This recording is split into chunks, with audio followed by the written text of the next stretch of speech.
Chapter 1. Why is it so difficult to learn the solitary nine swords? In spring, as the grass grows and the orioles sing, atop Mount Hua, at the cliff of reflection, Yu Yang, clad in a green robe, sits cross-legged upon the verdant grass, welcoming the rising sun and inhaling the ethereal energies of heaven and earth. From a distance, one might observe a faint mist of purple aura swirling above his head, gently swaying in the breeze, reminiscent of a celestial being. You young rascal, your internal strength has deepened soon. You may rival this old man. At the entrance of the cave, a melancholic elder in a blue robe, his face resembling yellowed parchment, appeared unannounced. Master Feng has arrived. The moment the elder made his presence known, Yu Yang ceased his meditation and, with a swift motion, retrieved a wine gourd from his waist and tossed it towards him. Feng Qingyang caught the gourd with a flick of his hand, and the expression on his face, which had seemed to bear the weight of debts, softened slightly. Do not presume that occasional gifts of wine will compel me to teach you swordsmanship. Though it is often said that one should be cautious in accepting favors, Feng Qingyang, having accepted Yu Yang's offering, maintained his resolute stance.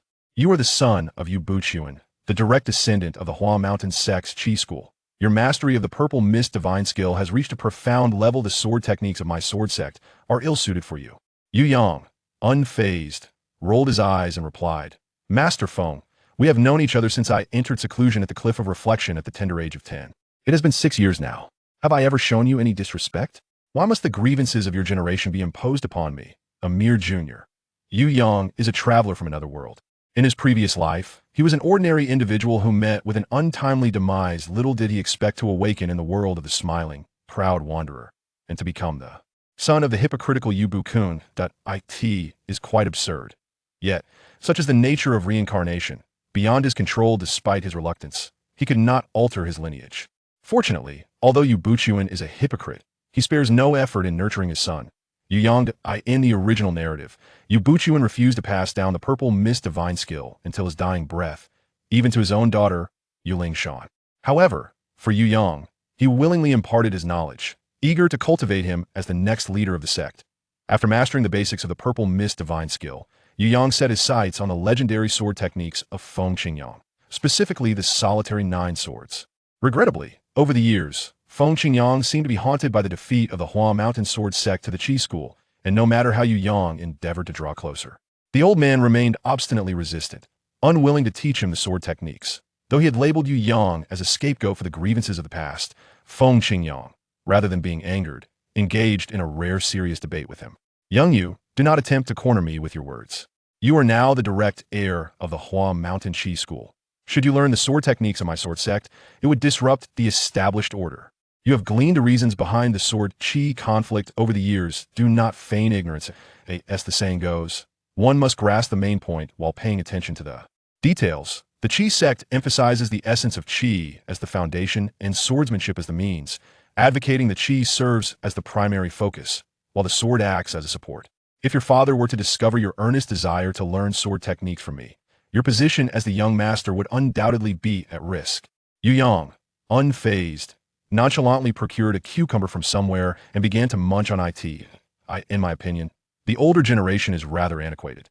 The distinction between primary and secondary, the differentiation between essence and detail, such matters are for children to ponder. As an adult, I naturally desire both.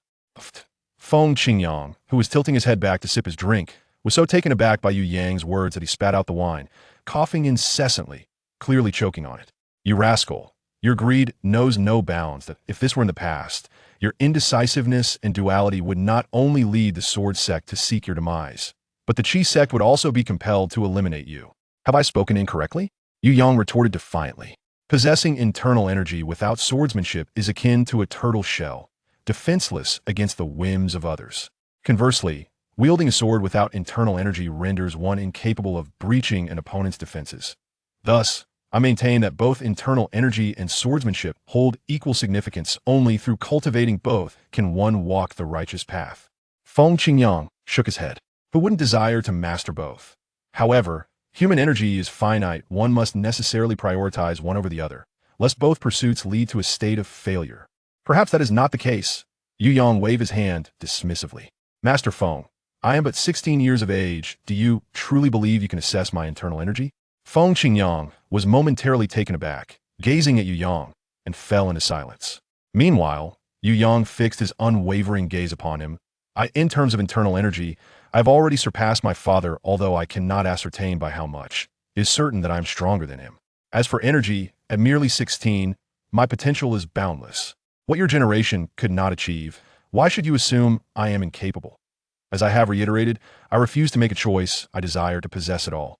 I implore you, Master Feng, as a fellow disciple of the Huashan Sect, to impart your sword techniques to me. As his voice faded, an eerie silence enveloped the thought-reflecting cliff. After a moment, Feng Qingyang spoke. It seems there is commotion occurring below the mountain. Please wait here for a moment. I shall return shortly, and then I will guide you in making your choice. With that, he swiftly vanished, leaving behind a trail of green afterimages as he descended the cliff, disappearing in the blink of an eye. Yu Yang rubbed his forehead. What scheme does this eccentric old man have in mind? A choice. What choice? Surely he does not intend to kidnap Yuling Shan, forcing me to choose between my sister and swordsmanship. Half an hour later, Feng Qingyang returned, carrying a disheveled young woman. Yu Yang was astonished. It was hard to believe that despite his age, Master Feng still possessed such vigor. However, the woman appeared to be unconscious, her complexion flushed, as if burning with fever. Excessively, so did a band of marauders pass through below, and I intervened. This girl was rescued from their clutches. As the conversation unfolded, Feng Qingyang gently set the girl down, allowing her to lean against the stone wall. He spoke calmly. This young woman has been poisoned, and now it is up to you to decide whether to administer the antidote. What kind of poison is this? Yu Yang inquired. Feng Qingyang had brought the girl to him specifically for this decision, indicating that there must be something particularly significant about it. Are you familiar with the notorious flower thief, Tian Buguang? This poison is a vile concoction often employed by despicable individuals to harm virtuous women. It hardly qualifies as a true poison. Yet if the effects are not countered in due time, the afflicted woman will inevitably bleed from her orifices and succumb to a gruesome death. Yu Yang exclaimed softly, instantly grasping the nature of the toxin. His Zixia internal energy was adept at healing, but against such a substance that was not strictly a poison, it was of little use. You must have some idea of how to save her. Now, make your choice. Feng Qingyang regarded Yu Yang with a hint of amusement, stating nonchalantly, if you choose not to save her, she is certain to perish, and you will carry the stigma of having forsaken her. Yet, should you decide to save her, you will tarnish her virtue if you do not marry her afterward. She may very well choose to end her own life. At this, Feng Qingyang glanced at the girl, who was on the verge of regaining consciousness, and urged, Yu Yang, do you not dislike making choices? Now, tell me, what will you do next? Will you watch her die, or will you grant her a chance at life? Yu Yang sighed. Master Feng, I merely wish to learn a sword technique from you, yet you are thrusting the burden of a bride upon me. What grievance do we share that compels you to put me in such a predicament? Chapter 2. Mastering the sword technique and descending the mountain to seek vengeance. In the original narrative, when Feng Qingyang encountered Ling Huchong, he exuded an ethereal, transcendent presence, embodying the demeanor of a venerable elder. However, the figure standing before Yu Yang was not merely a character fashioned by fiction, he was a tangible, flesh-and-blood individual, complex in nature. At this moment, Feng Qingyang, for reasons unknown, was curious to observe how this self-proclaimed youth of boundless potential would navigate such a dilemma. Even though he possessed the antidote, he refrained from presenting it, which contradicted his chivalrous ideals. With his hands clasped behind his back, Feng Qingyang remained composed, seemingly unfazed by Yu Yang's complaints, quietly watching and awaiting his final decision. Yu Yang sighed once more, realizing that beneath the veneer of this reclusive master lay a surprisingly cunning disposition. If he chose not to save the girl, merely watching her perish before him, Feng Qingyang would undoubtedly invoke his character as a justification, ensuring that the teachings of the Duganine swords would never be imparted to him. Yet, if you're to save her, Yu Yang cast a glance at the girl, who was indeed charming, but he had no intentions of marrying or starting a family at present. Perhaps you could take the lead, master? Yu Yang suggested tentatively. Feng Qingyang was momentarily taken aback, his frustration evident as his white beard bristled, and veins bulged upon his forehead, as though he might take action. Just a jest. Clearing his throat, Yu Yang quickly waved his hands dismissively and stepped forward to stand before the girl at that moment. The woman let out a soft sound and awakened from her stupor. Yu Yang sighed, crouched down, and placed the half-eaten cucumber in her hand. My lady, this cucumber is for you. Do not inquire as to why. Suffice it to say, you shall find it useful shortly. Remember, self-reliance is the key to abundance. One must grasp their own destiny. Do you understand? The delicate young woman appeared somewhat bewildered, yet her breath quickened involuntarily. Persevere, you are exceptional. He patted her shoulder, indifferent to whether she comprehended his words. Yang then turned and waved to Feng Qingyang. Let us depart. Master Uncle, the next part is the paid content. We shall step outside for some fresh air. Feng Qingyang's expression momentarily froze as myriad possibilities flitted through his mind, yet he never anticipated that Yang would employ such a tactic to counter his predicament. This unexpected maneuver nearly took him aback. You rascal. Feng Qingyang was at a loss for words, caught between laughter and tears. With a long sigh, he took a few steps forward, retrieved a pill from his sleeve, and placed it in the girl's mouth. Moments later, the flush on her face gradually faded, the effects of the earlier medication now undone. Wait here, I shall escort this child down the mountain. Feng Qingyang lifted the girl and instructed Yang, then leaped heading swiftly down the hill. Seeing this, Yang exhaled deeply, aware that soon, the Duga 9 swords would be within his grasp. Half an hour later, Feng Qingyang, clad in a blue robe, returned to the cliff of reflection. This time, he bore a rare seriousness, scrutinizing Yang intently for a prolonged moment. Did you surmise that I possess the antidote? Indeed, Master Uncle, you are a figure of great repute. Without the antidote, you would not wager the girl's honor. Yang replied, without hesitation, straightforwardly. You are quite honest. Feng Qingyang's expression softened somewhat, and he sighed gently. In truth, even if you had not spoken, in 2 years, I would have imparted that sword technique to you. This technique does not originate from the sword sect, but rather was acquired through fortunate circumstances. By passing it on to you, I do not breach my previous oath. As he spoke, he slowly drew his sword from behind him, stating, I recognize your extraordinary talent and lofty aspirations, desiring to master both inner strength and swordsmanship is a challenge several times greater than that faced by ordinary individuals. Watch closely, I shall demonstrate this sword technique only once. If you can master it, I shall acknowledge your eligibility to cultivate both swordsmanship and inner strength. If not, you shall content yourself with the Zixia divine skill. And the sword technique may serve merely as an auxiliary. With that, Feng Qingyang sprang into action. In that instant, his aura shifted dramatically, transforming him into a drawn sword, sharp and chilling, imposing a heavy pressure upon all. This sword technique is known as the Dugu 9 swords, consisting of 360 variations, divided into the general formula: sword breaking style, blade breaking style, spear breaking style, and chi breaking style. Wen Qingyang appeared like a soaring dragon, his sword resembling a startled swan, as he wielded the Duga 9 swords with remarkable grace. Within a radius of several feet, shadows and glimmers of his blade danced, rendering it nearly impossible for an ordinary observer to even track the speed of his strikes, let alone replicate them. Upon completing a fluid sequence of swordplay, Wen Qingyang declared proudly, this sword technique substitutes offense for defense, striking when the enemy is unprepared. In future confrontations, you will come to understand the significance of this. He continued, I have imparted the 9 swords to you, and how much you retain depends on your own insight. Our fates are now intertwined, no longer henceforth. I shall remain on the back mountain and venture no more into the world. You may depart. Yu Yang clasped his fists in salute, saying, Thank you, esteemed Master Uncle, for passing on your teachings.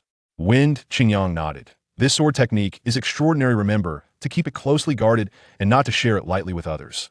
Without waiting for a response, he leaped gracefully between the peaks and vanished into the vast, swirling mists.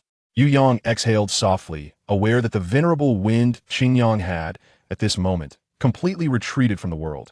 Stretching his limbs languidly, Yu Yang silently recited, System, open the attributes panel. In the next instant, a character attribute panel appeared before him, reminiscent of those found in video games. Name, Yu Yang. Age, 16. Level, 14. Sect, Huashan Sect. Father, Yu Buchuan. Mother, Ning Zhongza.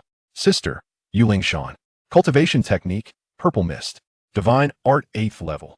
Skills, Life claiming continuous 3 swords mastered. Duga 9, swords minor mastery.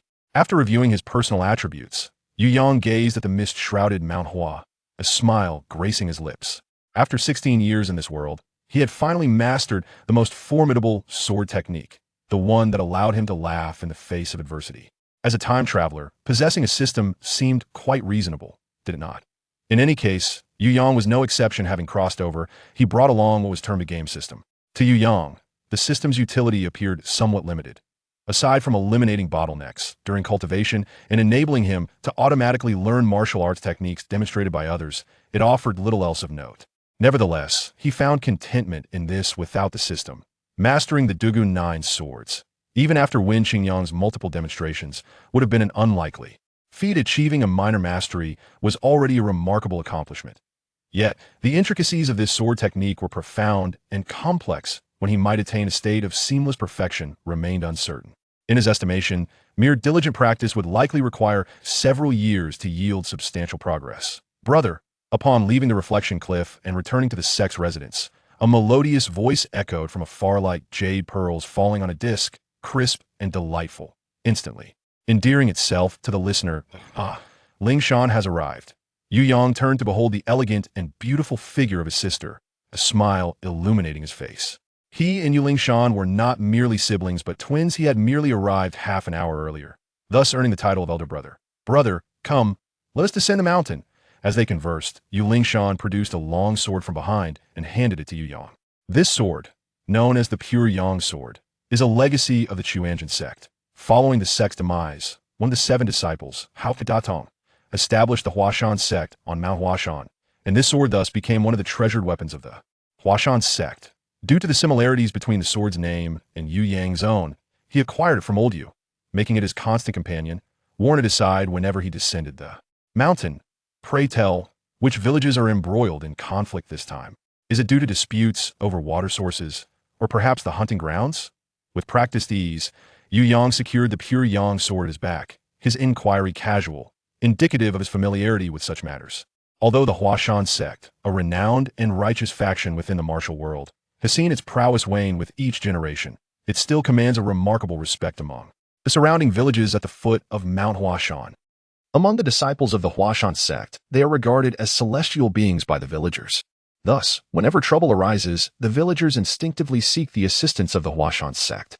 With but a few disciples, Yu Yang has often descended the mountain to mediate disputes among the villages, and fortunately, his fair disposition has preserved the sect's esteemed reputation. However, this time, the issue is not merely a conflict between several villages, but a grave predicament. A band of marauders has descended upon the foot of the mountain. Marauders? At this news, Yu Yang's pace immediately slowed. The martial world is not a realm of poetic beauty, but rather one of flashing blades and bloodshed. Venturing into such perilous territory without sufficient strength could lead to an untimely demise, often without awareness of how it transpired. Hence, upon hearing from Yu Shan about the marauders, his first instinct was to evade involvement. What do the marauders at the foot of the mountain have to do with me, Yu Yang? With a horde of marauders charging through, what if I inadvertently fall victim to a stray arrow? That would be exceedingly dangerous. Though his internal strength had surpassed that of old Yu 2 years prior, and he had since mastered the Dugu 9 swords, the thought still sent shivers down his spine. No, I absolutely cannot go. Observing her elder brother's hesitation, an anxious expression crept onto Yu Shan's charming face. Brother, our sustenance at the Huashan Sect relies heavily on the offerings from the villagers below. Please act swiftly. That band of marauders has already infiltrated Shanin village, plundering their wealth. If we delay any longer, the villagers may lose even their offerings to us. At her words, Yu Yang's demeanor shifted, and a righteous expression emerged upon his face. This is not merely a matter of offerings. Upholding justice and quelling the wicked are obligations that we, as chivalrous individuals, must fulfill. Ling Shan, hasten. Let us go vanquish that band of marauders. Shanin village, named for its proximity to Huashan, is one of many villages with such appellations throughout history. Nearly every province boasts similar names. The village comprises approximately 100 households, with a population of less than 1,000, sustaining themselves through agriculture and hunting. While not affluent, they manage to live decently. However, today, this tranquil mountain village is engulfed in catastrophe. A band of marauders, numbering over 100, has seemingly appeared from nowhere, herding the villagers like livestock to gather at the village entrance. Shouts of abuse, roars, and anguished cries abound, interspersed with the raucous laughter of the marauders. Brother, let me tell you, in my half a lifetime, this stint in the mountains has been the most comfortable. A burly man in his 30s, with an unkempt beard, wielded a saber and brutally struck down an elderly man who was pleading for mercy. Subsequently, he dragged forth a young woman, her face a portrait of terror. With the blade poised at her throat, this self-proclaimed bandit, known as Old Wang, engaged in jovial conversation with his comrades. Once a mere hunter, whose sustenance sufficed only for himself, the thought of marrying was a distant dream, overshadowed by scant provisions at home. Yet now, having joined the ranks of the Brotherhood in the mountains, he reveled in his newfound prowess, indulging in copious amounts of wine and sharing wealth generously. Such young maidens, he mused, could be enjoyed at leisure. What a delightful prospect. Beside Old Wang, a younger bandit nodded in agreement, recounting his own past of hunger and unattainable romance. Now, he too could partake in the company of young women. Their exchange elicited approving nods from a nearby leader, who reflected on their sentiments. Indeed, the world may label them as thieves, but what is wrong with that? They are unbound by law, free from concern for others' feelings, enjoying food, drink, and companionship. Isn't life meant to be savored? The bandit leader, after a moment of contemplation, observed his subordinates as they sought out attractive women. Then turned his attention to the village chief of Shanin across the way. Old man, do not think we are without mercy. Present us with 10,000 taels of silver, and an annual tribute of 1,000, and your village shall be under the protection of our White Horse gang. What say you? The village chief, a man in his 50s clad in a coarse robe, remained silent, gazing sorrowfully at the ground. Scattered nearby were the lifeless bodies of several villagers, including 2 women, brutally slain for their refusal to submit to the bandits. Seeing the chief's reticence, the bandit leader's demeanor shifted to one of coldness as he seized a young girl, no older than 13 or 14, and pulled her forward. This must be your granddaughter, he sneered, placing the saber against her neck. Strip quickly. Behind the village chief, a number of young men seethed with fury, yet the imposing presence of the bandits, exuding an air of menace, rendered them paralyzed with fear. The disparity in power was insurmountable. How could ordinary farmers stand against the ruthless marauders who thrived on violence and plunder? Upon witnessing this, the bandits erupted into raucous laughter, with many hurling insults, calling her a coward and a weakling. Yet the villagers, consumed by shame and anger, bowed their heads in silence. For those who dared to speak out had long since perished. With a knife pressed against her throat, the young girl felt her tears soak her garments. Yet she dared not utter a sound. After all, she was merely an ordinary girl who had never ventured beyond the confines of her village, now paralyzed with fear in the presence of the ruthless marauders. As they repeatedly commanded her to disrobe, trembling, she raised her hands, shaking as she attempted to unfasten the buttons at her collar. Suddenly, a swift whoosh pierced the air. A stone, akin to a shooting star, hurtled from the distance. Thud.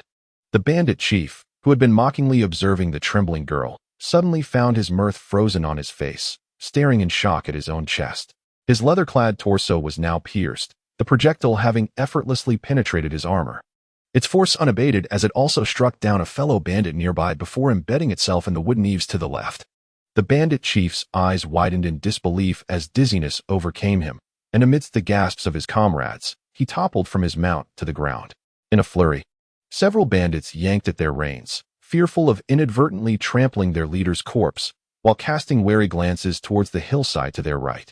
There, a mere few hundred meters away, 2 figures raced towards them, particularly the one in a flowing green robe, whose speed was such that even from afar, the bandits could hear the buzzing sound of air being displaced.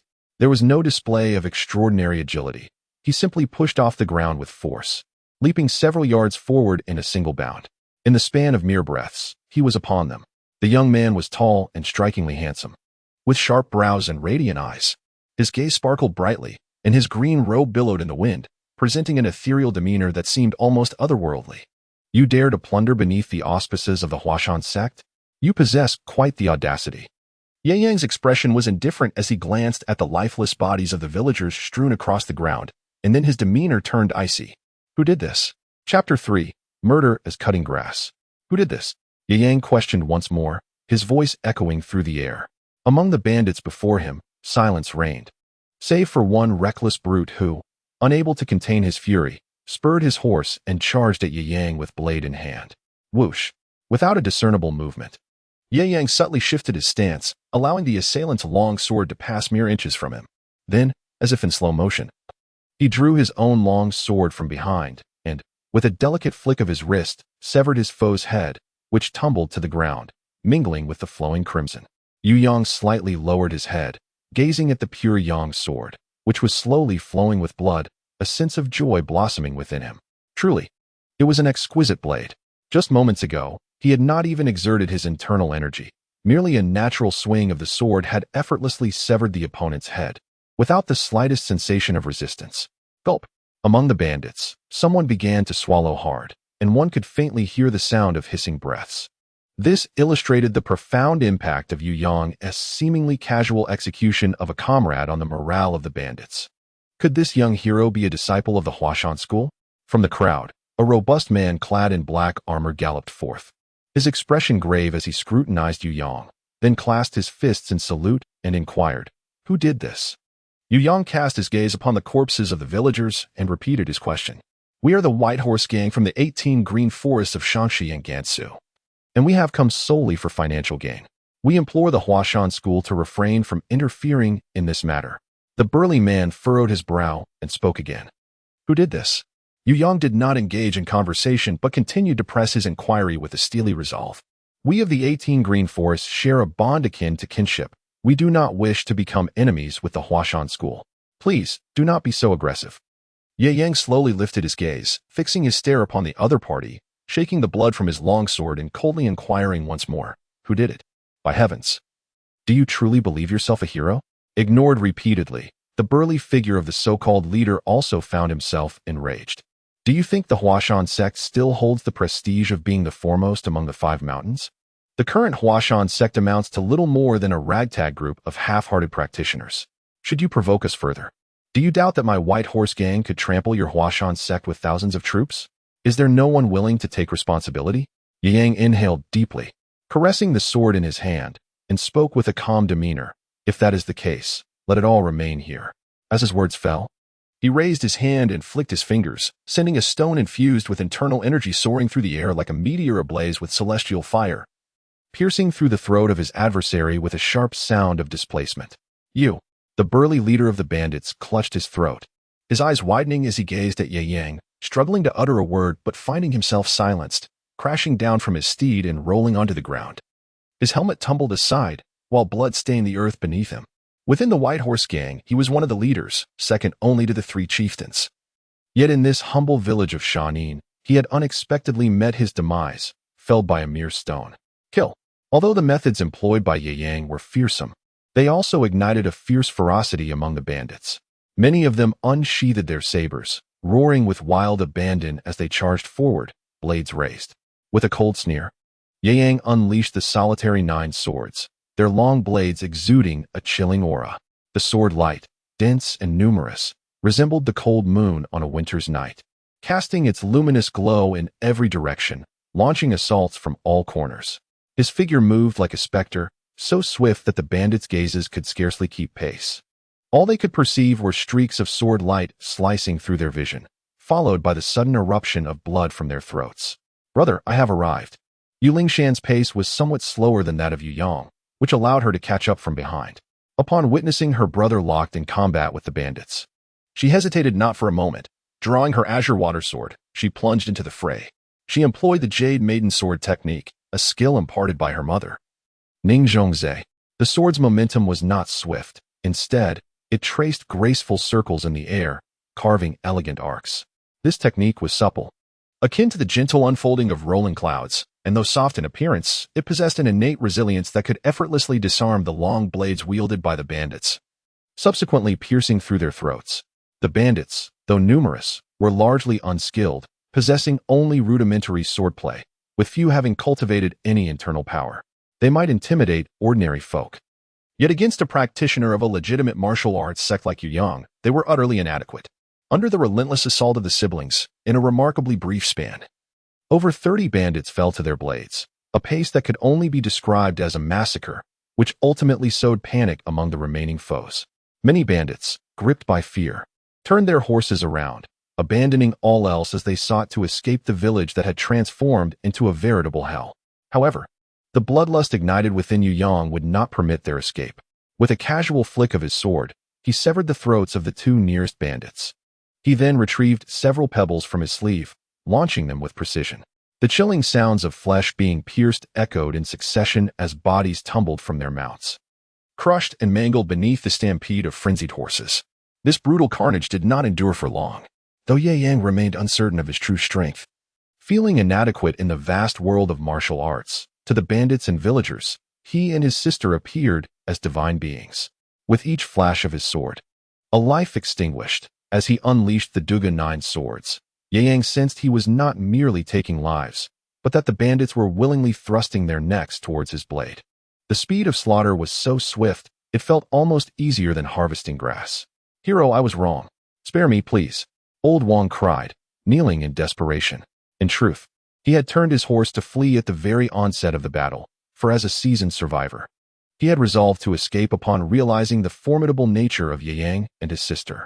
Unfortunately, among nearly 100 comrades, they proved utterly inept, failing to buy him any significant time to escape. After galloping merely 3 miles, he was ultimately overtaken by the blood-soaked harbinger of death. His steed's speed paled in comparison to the swiftness of Yang's legs. Was this truly human? With a sword resting upon the bandit's shoulder, Yang exhaled softly. "Damn it! This relentless sprint has drained quite a bit of my internal energy. Slaying dozens just now was not nearly as exhausting. Speak. Who sent you?" "Hero, it's a misunderstanding." "Truly, a misunderstanding. No one instructed us. We merely came here looting from the surrounding counties, unaware this was your territory." Yu Yang tightened his grip slightly, the sharp blade grazing his neck and leaving a thin line of blood. "I am not one for idle chatter, nor do I wish to speculate on your convoluted narratives. You shall either confess honestly or face dire consequences. Ponder your decision well before speaking." Chapter 4. Either abstain or pursue to the utmost. Mercy has no place here. Though the Huashan sect is in a state of significant decline, it remains one of the 5 great sword sects in the martial world.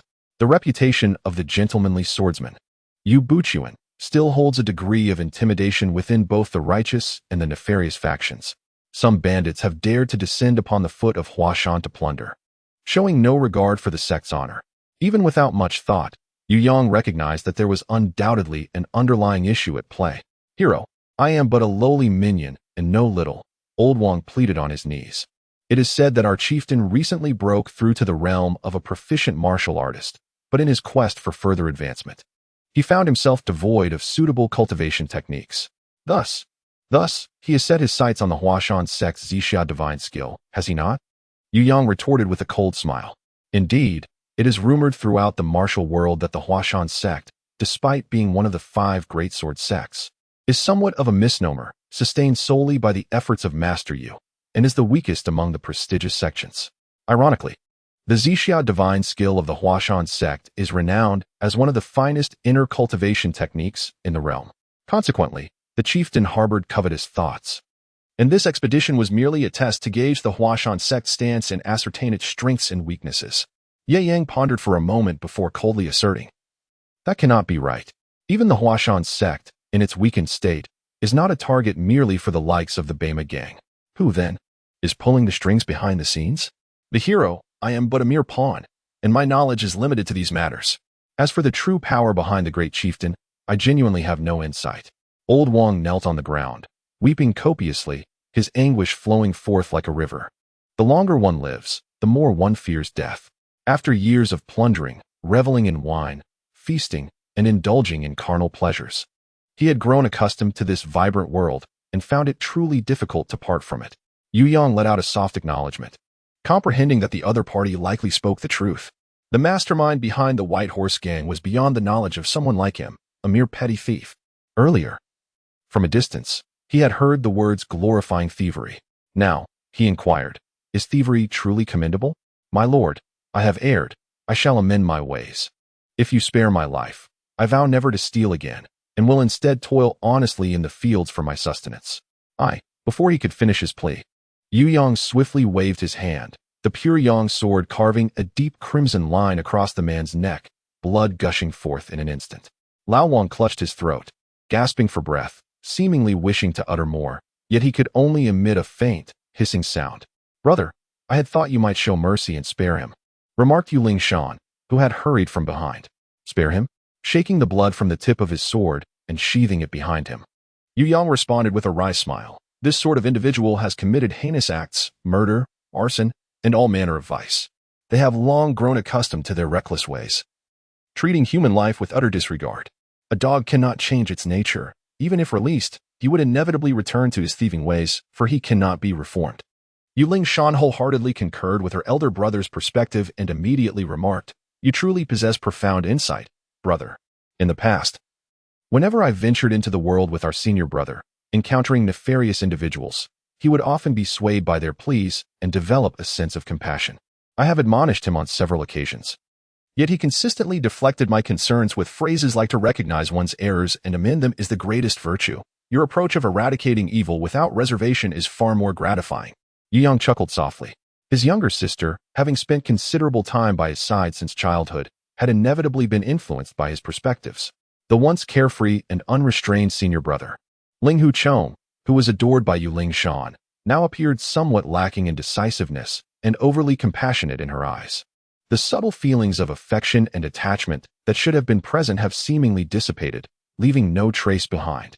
However, this development was not unwelcome in Yu Yang's view. He believed that Ling Hu Chang's self-centered nature and his abundant romantic entanglements rendered him an unsuitable match for Yuling Shan. Brother, I never would have guessed. You, who usually wouldn't harm even a chicken, when roused to anger, are no different from a demon unleashed from hell. Ye Yang blinked as he surveyed the bloodstains on his attire and the lifeless bodies strewn across the ground, many of which belonged to bandits whose remains had been cleaved in two by the pure Yang sword, their heads severed from their torsos. Gazing at the vivid crimson and inhaling the acrid scent of blood, he swallowed several times. Moments ago, he felt no discomfort, but now, at the mention, a wave of nausea washed over him. It's all right. If you feel like vomiting, just do it. You will grow accustomed to it, Yuling Shan reassured him, wrapping her arm around his. Taking a deep breath to suppress the unease within, Yang shook his head and declared, "All right, let us go meet the villagers." Upon arriving at Shanin village, Yang was met with an unforgettable sight. Nearly 1,000 villagers, regardless of age or gender, were kneeling on the ground, prostrating themselves in gratitude as they beheld the approach of the Yu siblings. They were but ordinary folk, unaccustomed to such a harrowing spectacle of carnage. Upon seeing Ye Yang clad in bloody garments, many felt not only gratitude but also a profound reverence, as if they were in the presence of a deity. "Arya, bow deeper, show our benefactor your gratitude," urged the old village chief as he pressed his granddaughter's head down, believing this to be the only way to convey their appreciation. "Please rise," Ye Yang called out, yet no one heeded his words, continuing their fervent bows. In their eyes, Ye Yang had previously been viewed as the amiable and just young master of the Huashan sect, deserving of respect but not fear. However, today, witnessing his formidable prowess that had claimed the lives of countless foes with such ease, many villagers felt he was akin to a terrestrial deity. To bow in reverence to a divine being, especially one who had conferred such great benefits upon their village, was only fitting.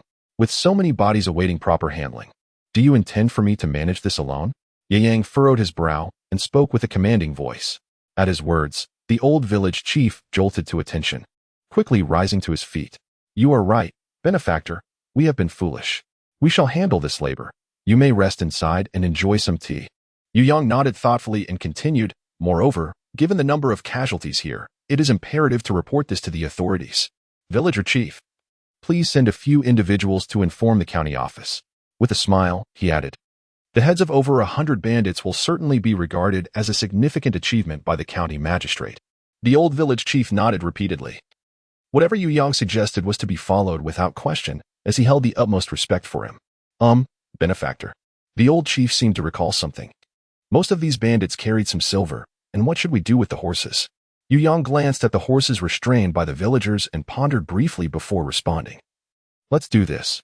We will keep these horses at the village, and the silver and valuables found on the bandits will serve as compensation for your village on behalf of the Huashan sect. What do you think?" Chapter 5. Speculations on the Zixia divine skill in a world devoid of automobiles and airplanes. Possessing a fine steed is akin to owning a luxury sports car in later times. It is certainly not a burden that an ordinary household can afford. Upon hearing Yu Yang's willingness to allocate the silver and valuables from the bandits as compensation, the old village chief visibly relaxed. It was not that he was ungrateful or solely focused on wealth. The cost of maintaining horses was exorbitant, and without a source of income, the 100-odd horses could deplete the village's resources within half a month. Although Shanin village was somewhat more prosperous than most remote mountain villages due to its reliance on the mountains, its wealth was still limited. The villagers' meager harvests were insufficient to sustain war horses. After conversing with the old village chief and sending away the grateful villagers, Yu Yang and his sister ventured further into the mountains.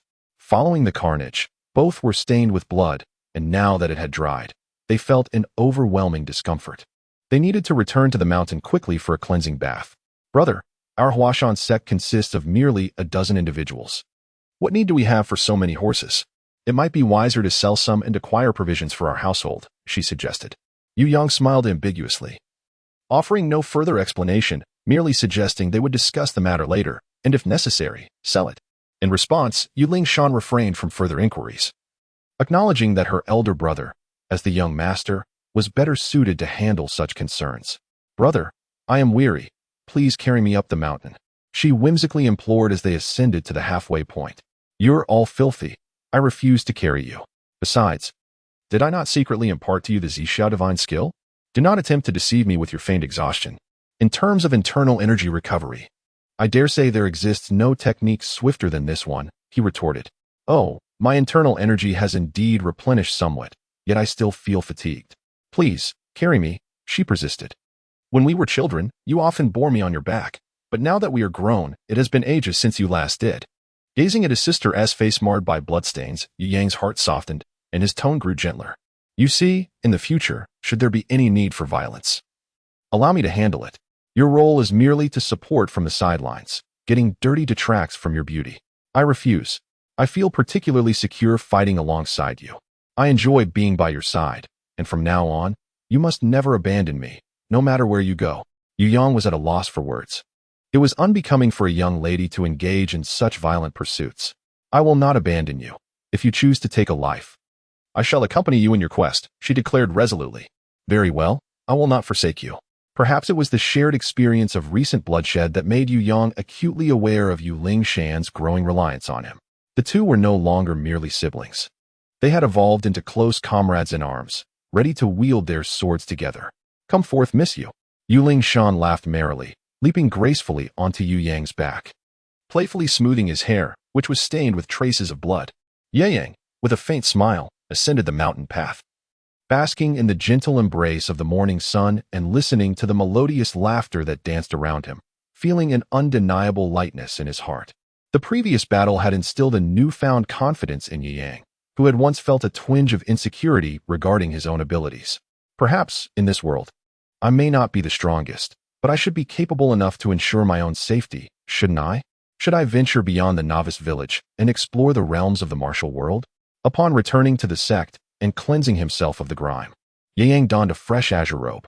He held a particular fondness for the blue garment, a sentiment that contrasted with his sister, Yu Lingshan, who cared little for color or style, always welcoming attire that was aesthetically pleasing.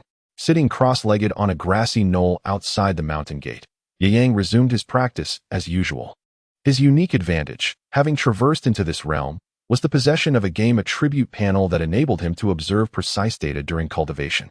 As long as he accumulated enough experience through meditation and energy manipulation, his inner strength could perpetually ascend without encountering any bottlenecks. Perhaps it was mere illusion. Yet he sensed that his rate of cultivation today was swifter than before. The efficiency of circulating his heart's method and transforming the ethereal violet energy into inner force had notably improved. Could it be that the act of slaying enhances one's cultivation? Ye Yang pondered deeply. To Ye Yang, the Zixia divine skill was undoubtedly an underestimated treasure of martial prowess. Throughout Jin Yang's martial arts narratives, any technique bearing the term divine skill was typically immensely formidable, with practitioners often standing as unparalleled figures across the lands. However, in the world of laughing in the wind, the Zixia divine skill had been rendered a farce due to Yu Buqiwen's incompetence, failing to showcase the might that such a divine skill should possess.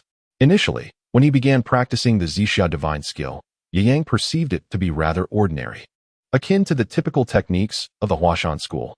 Yet, as his cultivation deepened, he increasingly recognized the profound depth of this skill.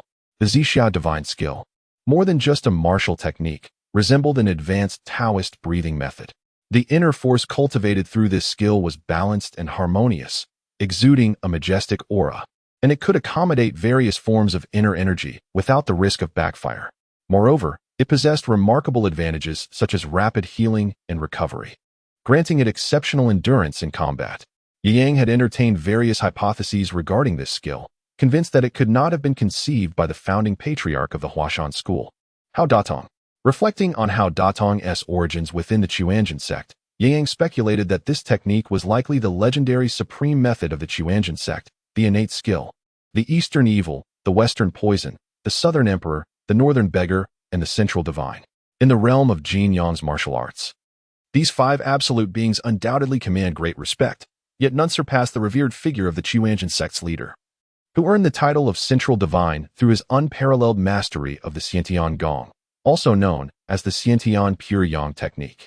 This technique represents the quintessential Taoist practice of cultivating one's inner energy.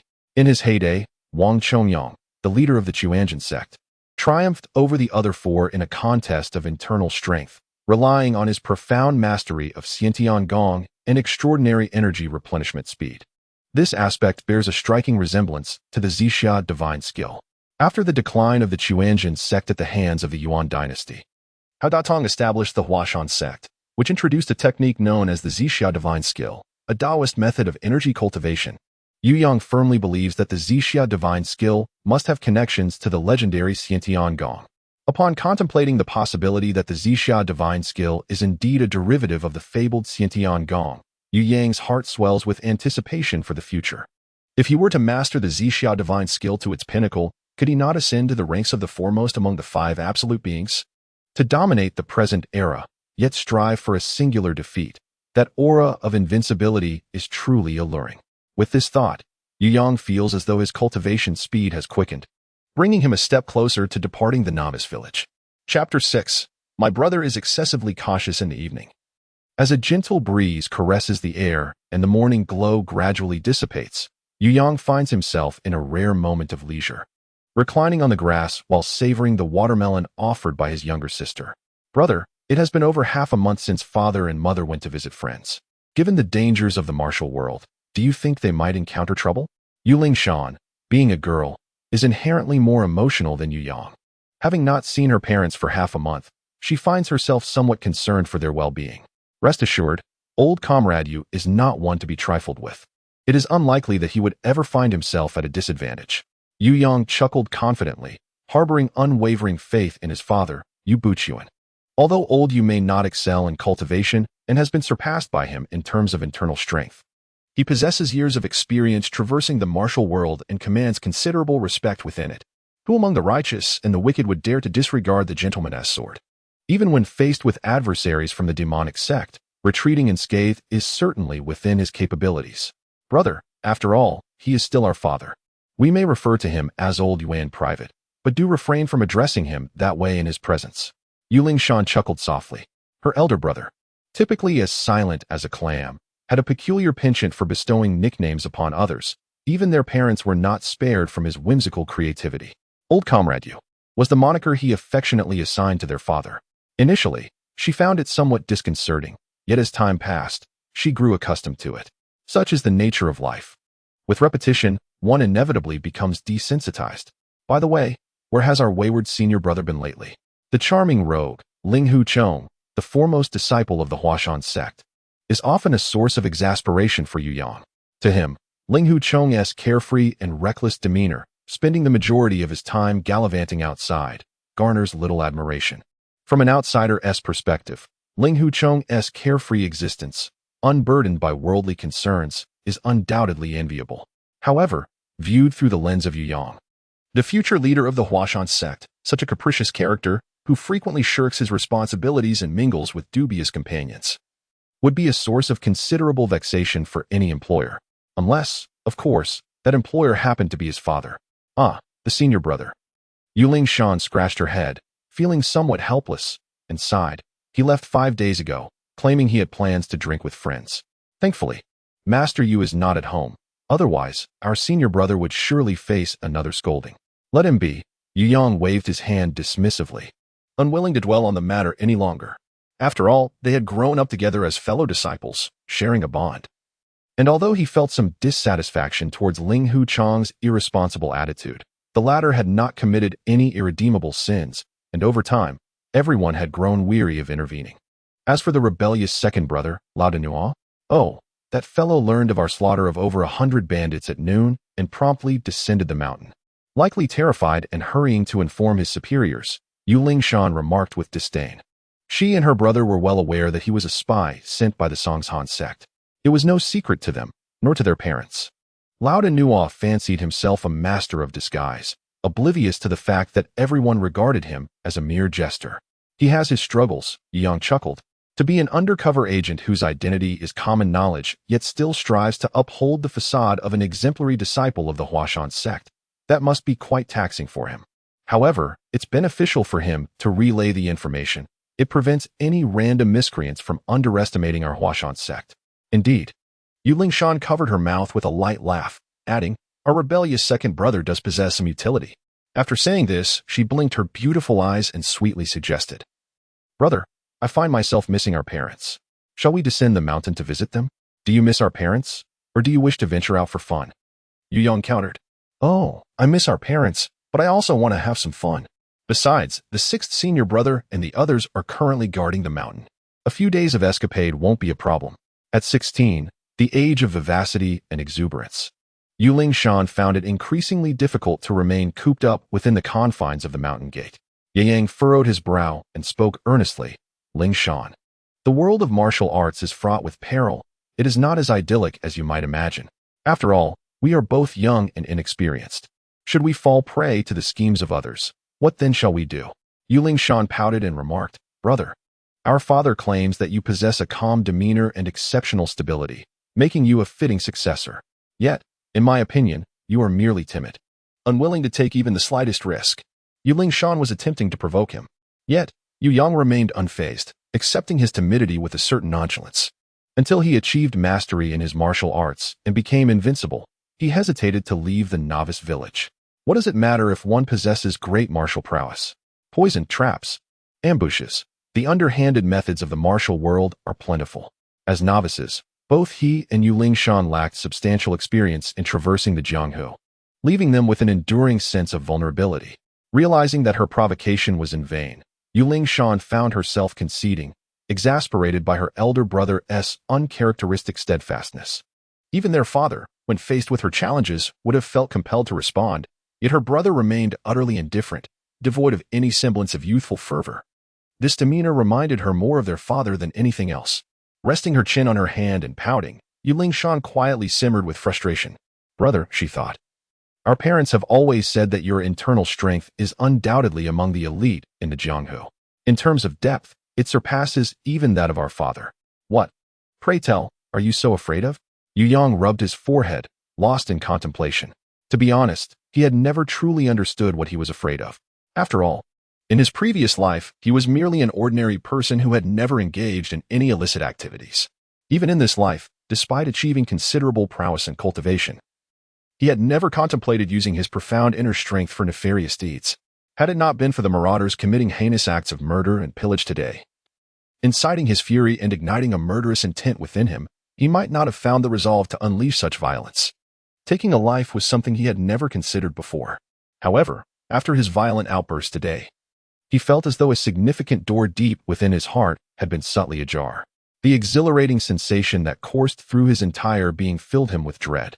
He could distinctly sense that, during the act of killing, his emotions were surprisingly elated, as if a bloodthirsty impulse lay dormant within his seemingly ordinary soul. This was the very reason behind his instinctual reluctance to venture into the world, to traverse the realms of martial arts. He feared that should he truly step into that world, accustomed to the clash of blades and the glint of swords, he might tread further down the path of slaughter, ultimately transforming into a bloodthirsty demon that even he would come to dread. Chapter 7. Tonight, we must bury a few people. The sky had begun to darken, and Yuling Shan rested her chin in her hands, gazing at the stars. Her large, watery eyes twinkled with curiosity, as if pondering how to persuade her elder brother to descend the mountain. Just then, a youthful figure hurriedly approached from a distance. The newcomer appeared somewhat gaunt, of unremarkable appearance, clad in a blue short robe, and seemed visibly anxious. "You shitty, something has happened."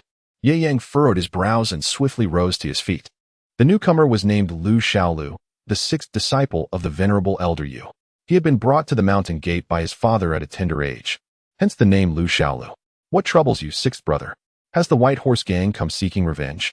Lu Xiaolu shook his head, stating that the White Horse Gang had not sent anyone, but a considerable number of constables had arrived from the county office by dusk, capturing the village chief of Shanin and several villagers from the foothills. Chaos now reigned below. The constables from the county office? Ye Yang's expression turned grave. Do you know the reason for their arrests? By the time I became aware of the situation, the individuals had already been taken away. According to the remaining villagers, it was a direct order from the county magistrate himself. And the reason?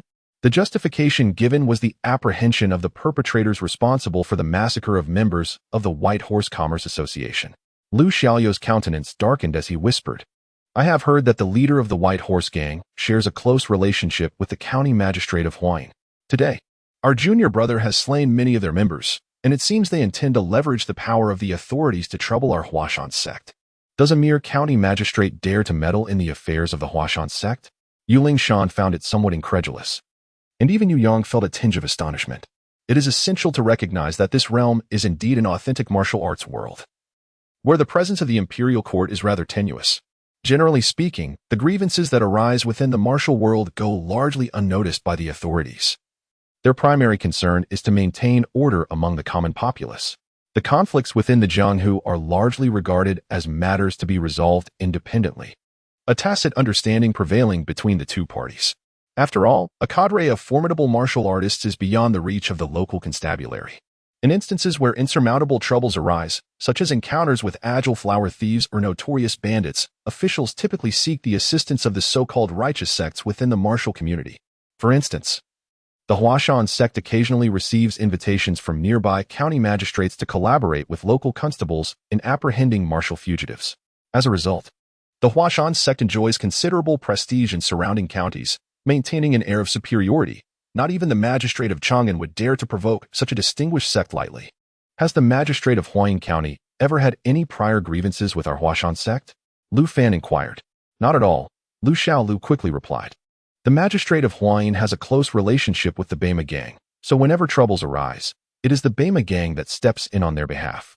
There has been little interaction between them and our Huashan sect. Ye Yang suddenly comprehended the situation. Since we, the Huashan sect, have had no prior dealings with him, it is likely that the magistrate of Huayin is also unaware of our true strength. Perhaps, in his eyes, the Bema gang poses a far greater threat than our sect. Lu Xiaolu nodded in agreement, for this seems plausible. After all, officials typically possess little understanding of the hierarchies among martial factions. Given the Bema gang's remarkable rise to prominence in recent years, it is entirely reasonable for the magistrate of Huayin to make such a misjudgment. Yu Yang stretched lazily, patted Yuling Shan on the shoulder, and said, to rescue someone is to see it through to the end. To accompany the Buddha is to escort him to the west. Let us go, for there is work to be done. Yuling Shan nodded obediently. In significant matters, she always relied on her elder brother's judgment. You shitty, shall we seek out master? He has some connections with the governor of Chang'an Prefecture. If the governor is willing to intervene, the county magistrate of Huan would dare not refuse to release the villagers. No, Yu Yang waved his hand. Setting aside whether we can find master, even if we do, the back and forth journey would take considerable time. During this interval, the Huan magistrate will have already determined the villagers' fates. Brother, what do you intend to do? Yuling Shan inquired, picking up the azure water sword from the grass and slinging it over her shoulder. The court is one realm, while the martial world is another. They have traditionally maintained a respectful distance from one another. However, some individuals disregard the rules, seeking to utilize the power of the government to hinder the Huashan sect. Therefore, today, we need not adhere too strictly to the established norms. Ye Yang let out a cold laugh, the inner strength within him flowing steadily, yet at this moment, the heart that yearned for bloodshed stirred restlessly. 10 miles south of the county town, there is said to be a burial ground for the unclaimed dead. You two should head there first. Equipped with tools for digging graves, should circumstances prove dire, we may indeed have to bury a few tonight. Huayin County lies behind Mount Hua, under the jurisdiction of Chang'an Prefecture. The night has deepened, and the county gates are already locked. However, with a sudden leap from a low wall, Ye Yang effortlessly entered the town. The streets were engulfed in darkness, save for a few sporadic lights, hardly a soul could be seen. In this era, the common folk would settle down for the night, reluctant to waste oil on lamps. The nightlife of the common people in ancient times was far less vibrant than in later generations, for the majority of Ming citizens. After dinner and coaxing the children to sleep, the only pleasure left was the embrace of their wives, leading to a night of restless intimacy. Exhausted from their endeavors, they would drift into a deep slumber, awaiting the dawn to rise and seek their daily bread. Lu Chuan, the county magistrate of Huayin, may have held a lofty position by day, but at night, he was no different from ordinary citizens. In the confines of his residence, lacking in entertainment, he was engaged in private matters with his wife. Suddenly, they sensed an unsettling atmosphere, as the magistrate's wife raised her head to urge him to hurry. She was startled to find a tall figure seated on the long bench in their bedroom, seemingly appearing from nowhere. The depth of night obscured the stranger's features, but the unexpected presence in their home sent her heart racing, leaving her trembling uncontrollably. "Do not make a sound," the magistrate murmured in her ear, lowering his head and covering his eyes with his hand. "You are here for wealth, are you not? I understand the rules. I shall not look upon your face. Take whatever you wish from my home. Apologies, but I am not here for wealth." The visitor was none other than Ye Yang, lounging casually on the bench, crossing his legs, and watching the scene before him with keen interest. At this moment, he made no effort to conceal his appearance, causing cold sweat to bead on Lu Chuan's forehead. The lack of disguise hinted at a grim intention. He clearly had no plans to leave any survivors. Lu Chuan was acutely aware of his precarious situation.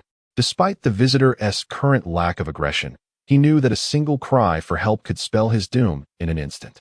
Chapter 8. My dear girl. Your focus seems rather inappropriate. Not seeking wealth. Could it be that the hero is here for revenge? Or perhaps there are grievances that require my humble intervention? At this moment, the magistrate Lu Chuan was beset by a flurry of thoughts, and he had formed a rough conjecture in his mind. Having reaped considerable benefits from the White Horse Gang that day, he had commanded the constables to apprehend individuals from Shanin village. Yet, before a day had even passed, visitors arrived at his home in the dead of night. With a mere flicker of intuition, he could discern the identity of the looming force. Ye Yang smiled faintly, choosing not to engage in conversation, and instead remarked with a touch of indifference, "Although your esteemed wife is well preserved, she is, after all, advancing in years. I find this situation rather unsuitable for myself. Perhaps you two should first don your garments?" At his words, the two individuals on the bed became flustered, hastily scrambling to put on their undergarments. It was at this moment that Ye Yang's figure suddenly shifted. Like a specter in the night, he had stealthily approached the edge of the bed, and with a swift motion, he delivered two precise strikes. In the next instant, Lu Chuan and his companion collapsed, rendered unconscious. Yu Yang raised his hand and tore the bedsheet into shreds, stuffing the fragments into the mouths of the two individuals. He then wrapped them in the bedding. In the next moment, he hoisted the bundled bedding and swaggered out of the room. Outside the door lay several house servants and maids, all in disarray, unconscious from the blows he had dealt upon entering. For the time being, there was no need to worry about them suddenly awakening. In this world, those possessing internal martial arts and combat skills belonged to a realm entirely distinct from ordinary folk. Faced with martial artists, common citizens stood no chance of resistance. Though the bedding enveloped two individuals, weighing over 300 pounds, Yu Yang felt no burden whatsoever. With a single hand, he lifted them and, using the windowsill as leverage, leaped directly onto the rooftop. Amidst the hazy night, he carried the two without diminishing his speed, moving with the agility of a monkey as he traversed the rooftops of the city. Before long, he scaled the city wall and vanished into the dense woods on the southern outskirts. In the southern suburbs lay a cemetery of indiscriminate burials, a site that had existed since ancient times. It was said to have formed during the late Song and early Yuan dynasties, a remnant of the Mongolian slaughter that left many such burial grounds in its wake. This ominous place, even in daylight, would deter most from approaching. Such desolate locales were ideal for Yu Yang to attend to matters best kept hidden from prying eyes. At this moment, Yu Lingshan and Lu Xiaolu were wielding shovels to dig a pit, glancing towards the direction of the county town as they worked. Junior sister Lingshan, what do you think Master Yu wants us to dig this pit for? He mentioned burying someone, but could it possibly be true? Yu Lingshan cast him a sharp glance and huffed. My brother instructed you to dig, so dig obediently. Today we have already dispatched over 100 bandits. What is a few more buried tonight? Lu Xiaolu was instantly rendered speechless. In the past, he might have dared to retort, but having descended the mountain today and witnessed the gruesome scenes of the bandits' dismembered bodies, he now harbored a clear understanding of the ruthlessness inherent in this brother-sister duo. Particularly Yu Yang, who typically appeared honest and unassuming, treating everyone with kindness, concealed within him a surprisingly fierce disposition. He even began to doubt that should he dare to speak back today, upon the return of his junior brother, he might find himself buried alongside the corpses in the pit they had so laboriously dug. As they worked together to excavate a pit approximately 1 meter deep, Yu Yang approached with a bulging bundle, nimbly leaping through the trees until he stood not far from them. Brother, seeing Yu Yang, Ling Shan joyfully dropped her iron shovel and hurried over. What is inside? Curious, she moved closer as Yu Yang placed the bundle on the ground, and upon opening it, 2 pale bodies clad only in undergarments came into view. The shocking sight elicited a gasp from her. She had never been so startled, even during battles against the bandits in broad daylight. Brother, what on earth is this? Covering her eyes with her hands, Yu Ling Shan admonished, her face flushed with embarrassment. Though she appeared quite shy, her gaze still peeked through her fingers to steal glances at the 2 bodies on the ground. Enough of this. Children of the rivers and lakes, be a bit more magnanimous. There is nothing to be ashamed of. Ye Yang gently patted her hand, signaling her to lower it, and remarked with a smile, in the event that you encounter a lecherous villain who approaches you in the nude with intent to harm, you cannot simply cover your eyes and refrain from drawing your sword, can you? Yu Ling Shan was taken aback for a moment, rubbing her small face, and nodded in agreement, acknowledging that her brother's words held merit. Who are these 2 individuals? They are neither particularly attractive, nor are they young anymore. Ye Yang was at a loss for words. His sister, a connoisseur of beauty, after suppressing her inherent shyness, directed her attention to the appearance of the 2 individuals before her. Upon confirming their lack of aesthetic appeal, she instinctively took a few steps back, unwilling to gaze further.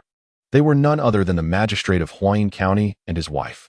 Meanwhile, Lu Xiaolu, after observing for a brief moment, finally discerned their identities under the dim light of the night. Indeed, it was them. When I arrived, these 2 were leisurely attending to their affairs, and I had to wait an eternity for them to finish, Ye Yang remarked nonchalantly. Brother, did you witness everything? Yu Ling Shan's face flushed with embarrassment, her eyes brimming with curiosity. Was it interesting? Sister, your focus is somewhat inappropriate, Ye Yang sighed, realizing that his sister had perhaps been led astray by his own influence. It was you who initiated the impropriety. Could you not have waited for them to dress before dragging them back? Yu Ling Shan scoffed. Moreover, given their unappealing looks, engaging in such acts must surely be revolting. I truly admire how you managed to endure it.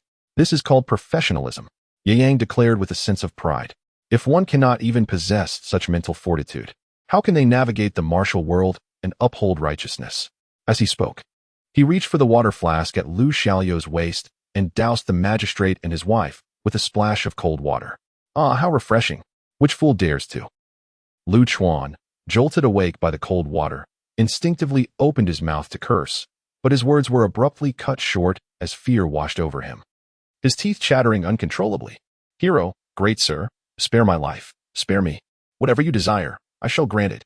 In that instant, he comprehended his surroundings. In this desolate wilderness, there were mounds resembling graves all around. This place, outside the southern city, was none other than a notorious burial ground, was it not? A glance at the large pit nearby sent him into a state of panic. Such a vast cavity could easily accommodate more than just 2 individuals. Chapter 9. Let us take them down and bury them directly. Do you know who we are? Ye Yang inquired coldly, casting a glance at the terrified magistrate. I don't know. Lu Chuan hastily shook his head, for in such a life-threatening moment, he dared not admit any knowledge. What? You don't know? Yu Yang's expression turned icy. At this juncture, how dare one feign madness before me? I understand. Lu Chuan hastily nodded. But soon his countenance, drenched in sweat, betrayed a look of sheer horror. For unbeknownst to him, the azure water sword in Yu Ling Shan's hand had somehow been poised at his throat. Brother, this person has uncovered our identities. To avert future complications, it would be prudent to eliminate him outright. In that instant, Lu Chuan's mental defenses crumbled, and he burst into tears. A man in his 40s. Today he felt as if he were being driven to the brink of madness. Hero, heroine, should I truly be privy to this knowledge or not? Knowing is knowing, and not knowing is not knowing. Must I teach you this? Yu Yang remarked with indifference. Hearing this, County Magistrate Lu Chuan was momentarily taken aback, then instinctively nodded. I dare not deceive you, esteemed heroes. I am aware. You must be the young heroes of the Huashan Sect, am I correct? Oh. It seems that although your heart may be dark, At least your eyes remain unclouded. Yu Yong waved his hand, signaling Yu Lingshan to lower her sword. To act under the very eyes of the Huashan sect, an audacity that even the governor of Chang'an would not dare to undertake, yet you, a mere county magistrate of Huayin, have done so. I must admit, in terms of courage, I find myself somewhat impressed by you. Ye Yang expressed admiration, yet Lu Chuan, upon gazing at the other two individuals, discerned their eyes filled with pity and disdain, akin to how one might regard a corpse. In that moment, he trembled and sank to his knees. As for his wife, when awakened by the splash of cold water, she had already collapsed to the ground, too terrified to utter a sound. Traditionally, our Huashan sect and the local authorities maintained a harmonious distance, occasionally offering mutual assistance. However, today, it was you, Lord Lu, who first transgressed the established norms. Would you not agree? Indeed, the young hero speaks the truth. Lu Chuan, kneeling, repeatedly bowed his head. Faced with the specter of life and death, he cast aside all notions of pride. Besides, in this desolate graveyard, there was no one else around to witness any humiliation. It was merely a moment of folly on my part, a lapse in judgment that led me to provoke the Huashan sect. I acknowledge my error and am willing to make amends. Please, noble hero, tell me how I might appease your anger. I shall comply without hesitation. Matters of compensation can be discussed later.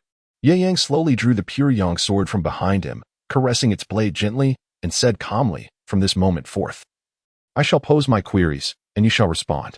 Should you dare to conceal anything, my sword shall not hesitate to engage you intimately. Please, noble hero, feel free to inquire. I assure you, I shall speak candidly and conceal nothing. You ordered the capture of the villagers from Shanin village. But was it the White Horse Gang that instigated this? Yes, the White Horse Gang promised me 100,000 taels of silver. Initially, I had no intention of involving myself, but their offer was simply too enticing to resist. 100,000 taels? Yang paused slightly. Observing that the man did not seem to be lying and continued, it is indeed a substantial sum. Yet you do not strike me as one willing to barter your life for silver. I fail to comprehend your reasoning. Please, noble hero, do not be angered. Lu Chuan hastily defended himself. I truly had no intention of opposing the Huashan sect.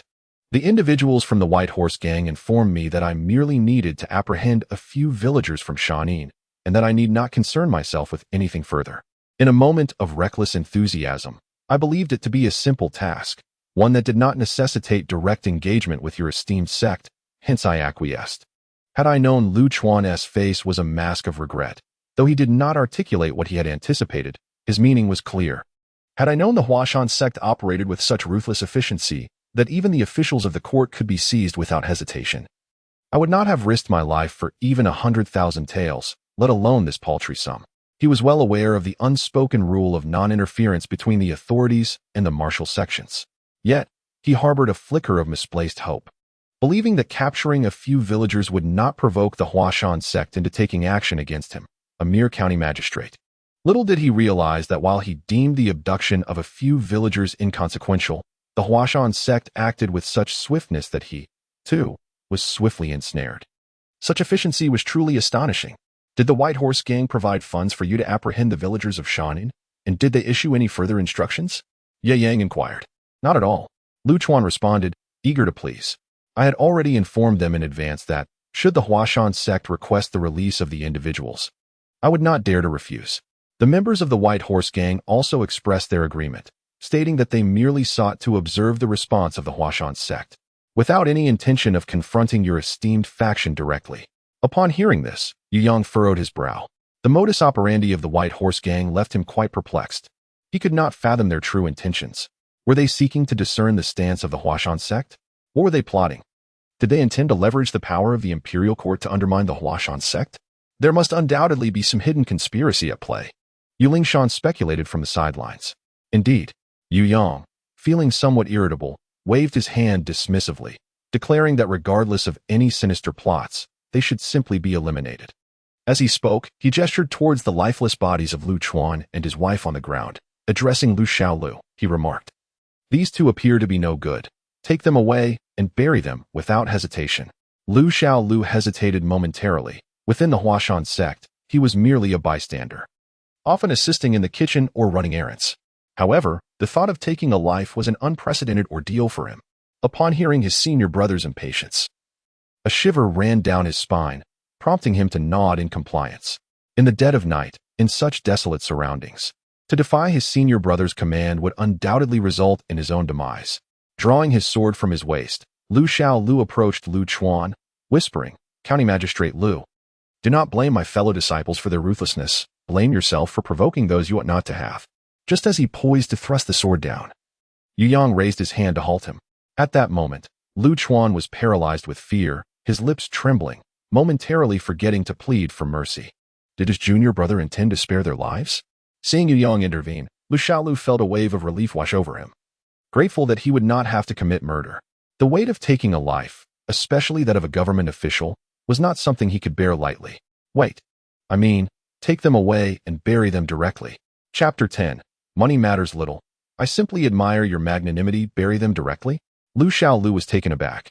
After a brief moment of stunned silence, he awkwardly inquired, "Alive? What's the matter?" Yu Yang chuckled, his gaze fixed intently on Lu Xiaolu. "Is my word not clear enough? Please, do not misunderstand. That is not my intent." Lu Xiaolu's heart raced. The smile of his junior brother was unervingly sinister, especially under the pale moonlight, sending chills through him. Realizing his junior brother's displeasure, Lu Xiaolu refrained from further questioning, sheathing his sword and, with considerable effort, heaving Lu Chuan's somewhat rotund body into the pit. With a heavy thud, Lu Chuan suddenly regained his senses, bursting into a heart-wrenching wail. "Spare me, noble hero! Spare me!" Yet, Yu Yang remained unmoved, and beside him, Yu Lingshan also remained silent. When it came to such critical decisions, she never opposed her brother. To her, the county magistrate was hardly a virtuous individual. If he were to perish, so be it. In this desolate wilderness, no one would know it was their doing. What significance did a mere county magistrate hold? This line of thinking could be regarded as the prevailing sentiment among the martial artists of this realm. Those who had attained mastery in their cultivation and possessed internal energy largely disregarded the authorities. To eliminate a few minor officials who had offended them was, in their eyes, utterly commonplace. After all, there were countless individuals eager to serve in government, and as long as no one was caught red-handed, the court would not take drastic measures over the untimely demise of a local official. The diligent Lu Xiaolu dared not speak further. He kicked Lu Chuan, who was attempting to crawl out, back into the pit, then seized the magistrate's wife and unceremoniously threw her in as well, transforming into a mere tool. Lu Xiaolu worked with utmost diligence, ignoring the pleas of the Lu couple as he wielded his shovel, relentlessly filling the pit with earth. "Young hero, I was wrong. I admit my mistakes, and I am willing to atone." Lu Chuan, now buried up to his chest in soil, was gripped by an overwhelming sense of dread. Generally speaking, a person who is buried alive does not need to be entirely covered. Reaching the chest with soil is sufficient to induce extreme difficulty in breathing, leading to death from asphyxiation in a short span of time. At this moment, Lu Chuan felt his breath constricting, his desperation for survival rendering him oblivious to everything else. "Young hero, I am willing to offer 100,000 taels of silver as incense money to pay homage to the Huashan school." Yu Yang smiled, gesturing for Lu Xiaolu to pause. No longer shoveling earth, Lu Xiaolu, sensing a glimmer of hope from Lu Chuan, hurriedly continued, "Moreover, I am willing to donate an additional 100,000 from my estate to Shanin village as a form of atonement." Upon hearing this, the smile on Yu Yang's face broadened, and he remarked, "The matter of money is inconsequential. I simply admire County Magistrate Lu's magnanimity. Xiaolu, proceed to unearth them." Lu Xiaolu promptly complied. Meanwhile, Yu Lingshan turned her head away, unable to bear the sight, feeling somewhat exasperated. Indeed, her brother remained unchanged. From a young age, she had sensed her brother's profound attachment to material wealth. To be honest, she struggled to comprehend why, despite the Huashan sect not being particularly affluent, with merely a handful of disciples to support, he was so fervent about money. Yu Yang, however, had no intention of elucidating his perspective. Having lived as an ordinary individual in his previous life, he had experienced the fear of poverty. With car loans, mortgages, and the expenses of life from birth to death, money was an ever-pressing necessity, and the yearning for wealth had become ingrained in his very being. Even in this life as the young master of the Huashan sect, free from financial worries, he still harbored a desire for greater riches. It was somewhat embarrassing to admit, but had it not been for old Yu's objections, he might have even contemplated taking the entire sect into commerce. In this era, Yu Yang viewed parents and siblings as less reliable than gold. Even among kin, betrayals were not uncommon, yet gold, that precious metal endowed with intrinsic monetary value, would never betray you. After emerging from the mire, Lu Chuan knelt upon the ground with a thud, repeatedly bowing and pleading, "Young hero, upon my return, I shall immediately command the release of the villagers of Shanin village. Furthermore, the silver promised to you will be dispatched without delay. Rest assured, I would never dare to renege on this commitment." "Brother." Before Lu Fan could speak, Yuling Shan expressed her concern. "Brother, if we let them go like this, and he reports to the court afterward, won't we be in trouble?" "Indeed, your concerns are not unfounded." Yang nodded, then turned to Lu Chuan with a warm smile and inquired, "So, Master Lu, upon your return, do you intend to lodge a complaint?" I dare not. Lu Chuan hastily shook his head, swearing to the heavens. "I, Lu Chuan, vow upon the lives of my entire family that I shall adhere to our agreement. I will certainly not report to the court, nor will I dare to trouble the Huashan Sect again. Should I break this vow, may my family meet a miserable end." Your oath carries a semblance of sincerity," Yang chuckled, patting him on the shoulder. "Therefore, Master Lu, I hope you will honor your word and maintain integrity. Lest I find myself in a difficult position, understood?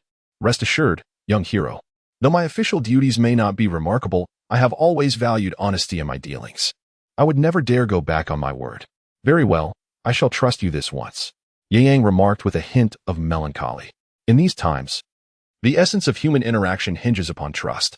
I sincerely hope you will uphold your promises, as I would prefer to avoid the gruesome task of slaughtering an entire family." Lu Chuan swallowed nervously, nodding in agreement, as he felt an innate fear of this young man who spoke so casually of burying others alive. A person wielding absolute power, who could so easily resort to such brutality, was someone he deeply wished to avoid provoking. As for the grievances between the White Horse Gang and the Huashan Sect, he believed it best to let them resolve their own conflicts. The matters of the martial world should be settled within their own circle. He, a mere county magistrate, dared not involve himself further. He had barely participated in the fray, merely cheering from the sidelines, yet he had nearly faced dire consequences. If he were to openly engage, it was likely his entire family would face peril as well. "Enough, the hour grows late, and I shall not keep you any longer." With the official matters nearly resolved, Yang sheathed his pure yang sword and issued a gentle dismissal. The affairs concerning the Huayin magistrate were but trifles. The true task of addressing the White Horse Gang awaited his personal intervention. Chapter 11. I am Dongfeng by watching Lu Chuan and his wife depart. Yuling Shan's charming face bore a knowing expression. "So, brother, it appears you never intended to kill them from the outset. Digging a grave was merely a means to instill fear, was it not?" "Indeed." With a smile, Yu Yang explained, "After all, the villagers are still imprisoned. If we were to kill him, our only option would be to rescue them from jail. While we are not particularly concerned about the prison break, it would be unjust to label the residents of Shanin village as fugitives. It would be far more prudent for the county magistrate to release them personally, which would simplify matters and alleviate any lingering concerns. Of course, although I believe Lu Chuan would not dare to plot against us from behind, it is wise to remain vigilant. There are certain matters that warrant discreet caution. Therefore, Brother Lu, please follow them and observe for a while. Should they dare to send any signals, make sure to intercept their messages promptly. I shall find time to deal with them." "Yes, rest assured, junior brother. I will see this through." Lu Xiaolu was thoroughly convinced of his junior brother's capabilities. Having just eliminated over 100 bandits by day, he had the audacity to directly kidnap the county magistrate for a live burial at night. In terms of ruthlessness, he considered you, the young master, to be even more formidable than their master. After Lu Xiaolu departed, Yu Yang stretched lazily, gazing up at the moonlight. He turned to his sister and smiled. "Let us head to the lair of the White Horse Gang and meet their leader. It is not ideal to be so persistently in their thoughts." Upon returning to the magistrate's residence, Lu Chuan and his wife found the dawn breaking. They had not slept a wink throughout the night, their bodies weary. Yet their minds remained agitated, rendering them unable to find solace in sleep. "My lord, must we truly part with 200,000 taels of silver?" After resting in a chair for a moment, the magistrate's wife, regaining her composure, was the first to broach the topic of money. Parting with such a substantial sum was a genuine hardship for her. If they were to relinquish such wealth, the Lu family would likely have to live frugally from then on. "What choice do we have?" Lu Chuan shot her a glare. Do you not understand the gravity of tonight's events? Had I not acted swiftly to buy our lives with silver? Do you truly believe those disciples of the Huashan sect would hesitate to bury us alive? Lu's wife nodded awkwardly. She had always heard of the Huashan sect's leader being renowned as the gentleman's swordsman. She never imagined that his disciples would be so ruthless. These figures of the martial world, irrespective of their allegiances, were all formidable. Lu Chuan slumped onto the long bench and sighed. I was indeed hasty, having assumed that the Huashan sect lacked manpower and would not pose a significant threat. Little did I know that just a handful of their disciples could incapacitate all the constables and guards in our county office without breaking a sweat. Very well then. Once daylight breaks, I shall issue the order to release them. We must not delay in delivering the silver. It should be sent promptly. That young man in green made his intentions abundantly clear before he left. He does not wish to annihilate our entire family, but should the silver not arrive on time, the outcome may be drastically different. As for whether to report this matter to the court or to alert the Bama gang, the couple did not broach the subject at all. They were utterly paralyzed by fear.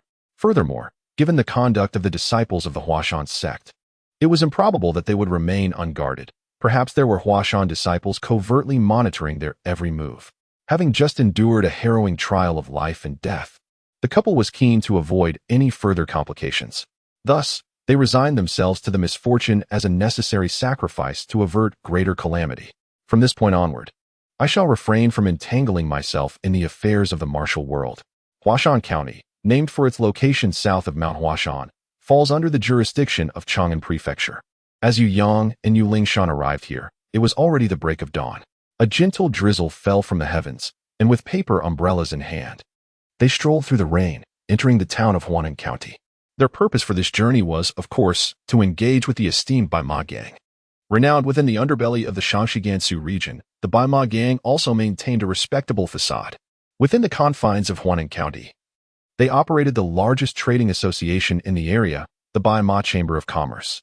Yu Yang couldn't help but reflect on the times, where even bandits sought to cleanse their image, engaging in legitimate commerce while covertly indulging in their nefarious pursuits. However, he found the name of the Baima Chamber rather lacking. Had it been referred to as a club, its prestige would have soared exponentially. By dawn, the main thoroughfare of the town was already bustling with pedestrians, while the small merchants had risen early to open their shops, eagerly awaiting the arrival of customers. In a humble noodle shop, the siblings, Ye Yang and his sister, were quietly enjoying their breakfast. However, at the table opposite them, a woman adorned with a conical hat and a veil was intently gazing at Ye Yang, her eyes unwavering. Yu Yang remained unfazed, leisurely savoring his noodles. He had grown accustomed to such occurrences. It was inevitable. Possessing such striking good looks inevitably drew the attention of passers-by, a phenomenon he had come to accept as normal. In contrast, Yu Lingshan shot a discontented glare back at the onlookers, as if to say, "What are you staring at? Have you never encountered a man as handsome as my brother?" The woman across from them was momentarily taken aback, seemingly pondering the meaning of handsome, but soon shook her head. A soft, melodious voice resonated within the noodle shop, declaring, "I've never seen anyone like that." With a light-hearted chuckle, Yu Lingshan laughed outright. Casting a glance at the woman opposite her, her hostility diminishing somewhat. "You are quite candid. Throughout my life, many women have coveted my brother's charm. Yet you are the first to be so forthright." Yang found himself at a loss for words. Is it truly appropriate to apply such remarks regarding the pursuit of beauty to oneself? The young woman, however, exhibited no signs of shyness. Instead, she gazed at the Ye Yang siblings with poise and spoke softly, "I see that both of you carry swords upon your backs. Are you perhaps individuals of the martial world? May I inquire which sect you belong to, dear lady?" Ye Yang placed the bowl on the table and gazed at the woman opposite him, remarking gently, before inquiring of others, "Shouldn't you introduce yourself first?" The woman smiled gracefully. "I apologize for my haste. I am Dongfang Bai, a solitary wanderer without affiliation, embarking on my first venture into the martial world. If I speak amiss, I humbly ask for your indulgence." Upon hearing the name Dongfang Bai, a tumultuous wave surged within Ye Yang. The hand concealed within his sleeve trembled ever so slightly. To be honest, he sensed no aura of internal power emanating from her. However, this only deepened the enigma surrounding her presence. If circumstances were as they seemed, this woman might very well be the formidable leader of the demonic sect, Dongfang Bubi, known for her unparalleled prowess. In that moment, Ye Yang felt a pang of misfortune. His purpose in Huanan County was merely to resolve the troubles posed by the White Horse Gang, yet he had inadvertently crossed paths with such a formidable figure. Chapter 12. Brother, aren't you the best in the world? He assessed the figure of the woman before him, noting her striking silhouette and the prominence of her form.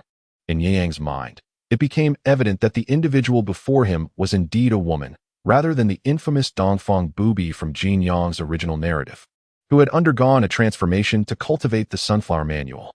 Could this be a version of Dongfang Booby from an alternate rendition of the smiling, proud wanderer? At that moment, Ye Yang was beset by a flurry of thoughts, sensing a disruption in the timeline. Logically speaking, he had yet to develop an interest in the evil-repelling sword manual belonging to Lin Jinan. The plot had not even officially commenced. Why then? Was Dongfang Booby already stepping into the world of martial arts? Surely, his presence could not have triggered a butterfly effect? But soon after, he dismissed this notion. Having resided in this realm for 16 years, he had predominantly secluded himself in Mount Hua, seldom descending and never undertaking actions that might alter the narrative. Where could a butterfly effect possibly arise from? I have introduced myself. Surely, you two young heroes do not intend to withhold your names? Seeing that Ye Yang and his companion remained silent, Dongfang Bai spoke up, a hint of dissatisfaction in her tone. I am Ye Yang, and this is my sister, Yuling Shan. Ye Yang humbly replied. We are but novices, unworthy of being called young heroes. Novices. Dongfang Bai chuckled, clearly amused by the term. How humorous you are, brother you. Ye Yang smiled silently, observing his younger sister who was engrossed in her bowl of noodles. After a moment, he gently patted her shoulder and remarked, Have you had enough? It is time for us to depart. Yuling Shan promptly rose, retrieving several copper coins from her sleeve and placing them on the table. Well then, Miss Dongfang, it seems our fates may intertwine once more. Indeed. Dongfang Bai also stood up, smiling as he added, Although this is our first encounter, I feel a profound affinity with you. Should the opportunity arise, I would be delighted to treat you to a drink. Let it be so. Yu Yang nodded in agreement. Dongfang Bai offered a slight bow, saying, I have matters to attend to as well. Let us part ways for now. Until we meet again. Yu Yang reciprocated the bow, watching as the figures of his companions faded into the distance along the long street. He let out a quiet sigh of relief. To be honest, Dongfang Bai had exerted considerable pressure on him. Ever since his Zixia divine skill reached the 8th level and he surpassed level 40 according to his attributes, Dongfang Bai was the second martial artist to instill such a formidable sense of oppression within him. The first was Fengqing Yang, who had imparted to him the Dugu 9 swords and strictly forbade its dissemination. The second was the recently departed Dongfang Bai. Despite the absence of any overtly powerful aura emanating from him, a primal instinct derived from martial arts had nonetheless alerted him to a hint of danger inherent in Dongfang Bai. Brother, you seem quite apprehensive about that woman? Indeed. Yu Yang nodded gravely, stating, If you encounter her alone in the future, remember to tread carefully.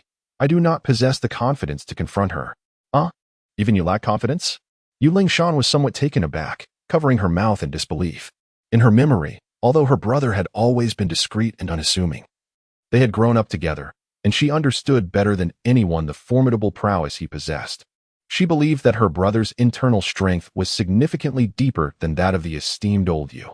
While he rarely showcased his swordsmanship, every technique he executed with elegance left her in awe. His unfathomable internal power, combined with a nearly invincible swordplay that balanced both offense and defense, rendered her brother, Yu Yang, in her eyes, the supreme being in the world. Though her brother remained largely unrecognized and seldom emerged from seclusion, Yuling Shan harbored an inexplicable confidence, convinced that he was a true master who eschewed fame.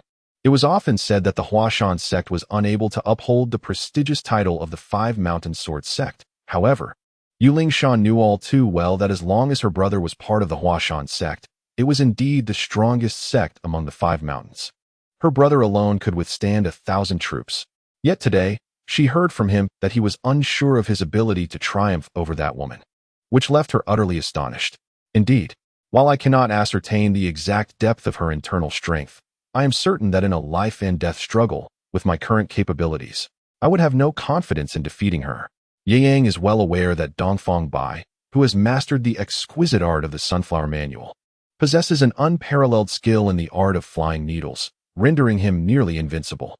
Given that he has only achieved a modest proficiency in the Dugu 9 swords, The chances of triumphing against the fully realized prowess of Dongfang Bai are indeed slim. Let us proceed. Although Dongfang Bai is formidable, our immediate concerns lie elsewhere.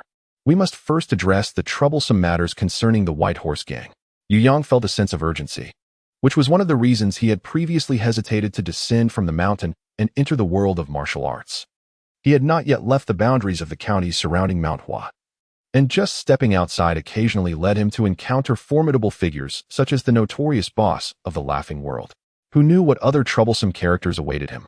As the brother and sister made their way down the long street towards the headquarters of the White Horse Merchant Association, the enigmatic Dongfang Bai, wearing a conical hat, reappeared at the far end of the street, contemplatively observing the direction in which they had vanished. Beside her stood a woman clad in a pale yellow gown, her features obscured by a silk scarf, rendering her visage indistinct. "Master, are these Yu Yang and Yu Lingshan, the offspring of Yu Buchuan from the Huashan Sect?" inquired the woman in the yellow dress. Dongfang Bai nodded, recalling Yu Yang's strikingly handsome face as he referred to himself as a novice. She smiled subtly, finding him rather intriguing and undeniably powerful. It was astonishing that a sect, deemed to be in decline by the outside world, still harbored such a hidden dragon. It was laughable that Zhuo Lengchan continued to make a fuss over consolidating the Five Mountain Sword Sect. In Yu Yang's eyes, he was merely a buffoon. Does the master hold Yu Yang in such high regard? He seems to be under 20. Is he truly that formidable? The woman in yellow asked, her expression serious. Dongfang Bai replied calmly, "Since attaining mastery in cultivation, he is the second person, apart from your father, who has instilled in me a sense of caution. Would you not consider that formidable?" The woman in yellow nodded gravely. A person who could evoke such wariness in the master was indeed exceptionally strong. "Ying, I have usurped your father's position as master and confined him. Do you harbor any resentment towards me?" The woman in yellow swayed slightly at the words, then sighed. "To say I do not resent you would be disingenuous, yet to claim I do would be difficult.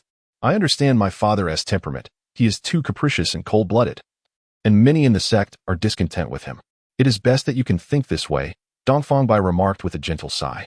"I am not one to covet power. If your father were to amend his disposition, I would not mind returning the position of master to him. However, that is a challenging endeavor. You should persuade him often in the future." Chapter 13. We shall boldly enter unbeknownst to Yu Yang, while he held caution towards Dongfang Bai. She too regarded him with trepidation. At this moment, he and Yu Lingshan, holding a paper umbrella, had arrived at the headquarters of the White Horse Merchant Association. As the largest merchant association in the area, it secretly operated as a renowned band of robbers in the greenwoods of Shanxi and Gansu. The White Horse Gang was certainly not lacking in wealth. Consequently, the White Horse Merchant Association was established in the affluent southern part of the city, sprawling over a vast area with palatial buildings, surrounded by high walls and a multitude of guards, making it a fortress of security. Standing across the street from the Chamber of Commerce, the siblings, Yu Yang and his sister, observed for a moment. They noted the frequent patrols of guards outside the establishment, whose formidable presence and piercing gazes instilled a sense of trepidation in anyone who might consider challenging the authority of the chamber. In the region of Hunan, the Baima Chamber of Commerce reigned supreme, akin to a local emperor, wielding greater power and prestige than even the county magistrate. To the local populace, offending the magistrate might be remedied with a bit of silver and some connections. But to cross the Baima Chamber was akin to sealing one's fate. Better to prepare a coffin and seek a favorable burial site in anticipation of death. "Brother, the defenses here are formidable. Infiltrating during the day is no easy feat," Yu Lingshan remarked, her brow furrowed. The Baima Chamber had amassed a fortune and attracted numerous skilled individuals, although she regarded most as mere third-rate martial artists from the underworld. Their sheer numbers and the constant vigilance of guards made the prospect of infiltration exceedingly challenging. "Infiltration?" Yang shook his head and declared, "This time, we shall enter with utmost integrity." As he spoke, he took the lead and advanced forward. Just after crossing the street, he was halted by a guard of the White Horse Merchant Association, who demanded his name and the purpose of his visit. With a gentle smile, Yang remarked, "The Huashan Sect, Yang. Surely, you are not unfamiliar with it?" The guard was initially taken aback, but his expression swiftly transformed in alarm as he shouted, "It is the people of the Huashan Sect, come seeking vengeance." With this exclamation, the guard displayed remarkable bravery, advancing rather than retreating, drawing his sword from its sheath and charging forward. Behind him, A multitude of guards followed suit, their movements swift, as blades and weapons were unsheathed. The clamor of metal against metal resonating in the air. With a swift motion, Yang raised his hand and struck, his speed far surpassing that of the guard's unsheathing sword. A resounding crack echoed as the guard's skull was shattered. Subsequently, Yang lifted the lifeless body and, with a casual flick of his wrist, hurled it forward. The body collided with several guards rushing towards him, sending them crashing to the ground. "Brother, is this what you mean by entering boldly and brazenly?" Yuling Shan was filled with excitement. Compared to the stealthy approach of sneaking in, she preferred the audacious act of barging indirectly. She held her brother's bold demeanor in the highest esteem, almost to the point of adoration. "You stay back and watch my back." With this brief instruction to his sister, Yu Yang kicked open the door to the Merchant Association and strode inside. The loud noise had already alerted the other guards within the association, and numerous guards rushed out, brandishing their blades and shouting furiously, intent on vanquishing the intruder. Yang's footsteps were relentless as he held the umbrella in one hand, gently tapping it with his right. With a resounding crack, the paper umbrella instantaneously shattered, and the fragments shot forth like blades, ruthlessly slicing through the first row of advancing guards, leaving them grievously wounded in an instant. Yuling Shan, watching from behind, exclaimed in exhilaration. Who could have anticipated that a mere scrap of paper, when placed in her brother's hands, could transform into a lethal weapon? This remarkable display of skill left the onlookers utterly astonished. The speed of the killings, swifter than that of slaughtering a chicken, indeed struck fear into the hearts of many guards within the merchant guild. Although the number of guards armed with swords and knives continued to increase, none dared to charge forward. Despite their numerical superiority, they felt an overwhelming sense of insecurity. "Get in there now," bellowed a burly man with a thick beard, who seemed to be in charge, directing those around him. Soon, a guard, unable to withstand the pressure, grasped his long knife and surged forward. Yang discarded the umbrella handle and slowly drew out the pure yang sword from behind him, making a gentle slash towards the advancing guards. The sound of a throat being slit echoed within the hall of the Merchant Association, yet Yang exhibited no extraordinary movements. It was as if the man, in a dazed state, had willingly presented his neck to the blade. This peculiar method of killing genuinely struck fear into the hearts of the association's guards. They had encountered martial arts masters before, but most relied on profound inner strength and exquisite techniques to vanquish their foes. A person like Lu Fan, who could effortlessly claim lives with a mere casual stroke of the sword, was indeed a rare sight for them. The guards hesitated to advance, but Yang's steps did not falter. He moved like a dragon weaving through the crowd. Meanwhile, the brilliance of his sword flashed in all directions, and the ground was soon strewn with corpses. Yang harbored no intention of showing mercy to these guards of the White Horse Association. On the surface, they were protectors of the Merchant Guild, yet in the shadows, once they left the county, they transformed into marauding bandits known for their heinous deeds. Yang firmly believed in the principle of eradicating evil entirely. With a resounding howl, he swung the pure yang sword repeatedly, striking like thunder and lightning, the silver dragon like light soaring through the air. With a single twist, accompanied by the sound of tearing fabric, 7 or 8 heads soared into the sky. Employing the unparalleled sword technique, Duga 9 swords, to eliminate guards who barely qualified as third-rate martial artists was, indeed, an exceedingly simple task. While the massacre continued in the front hall of the association, the higher-ups in the back garden were oblivious to the chaos, leisurely sipping floral tea beneath the blooming trees. "How goes the matter?" inquired Yin Xing, the head of the White Horse Association, as he embraced a beautiful maiden beside him. "Rest assured, the magistrate of Huayan has accepted the silver and captured the individuals for us. Today, we can observe the movements of the Huashan Sect," replied a middle-aged scholar sitting opposite. His complexion pale, adorned with a feather fan and a silk cap, exuding an air of strategizing prowess. "Recently, I received news that someone spotted the couple, Yu Buchuan and his wife, in the Jiangnan region, but I cannot ascertain the truth," he continued. "Yu Buchuan, the leader of Huashan, has a good relationship with the governor of Chang'an. If he were on Huashan, he would naturally intervene to rescue them. However, if Yu Buchuan remains absent, it indicates that my previous judgment was accurate. They are currently not on the mountain." Yin Xing replied coolly.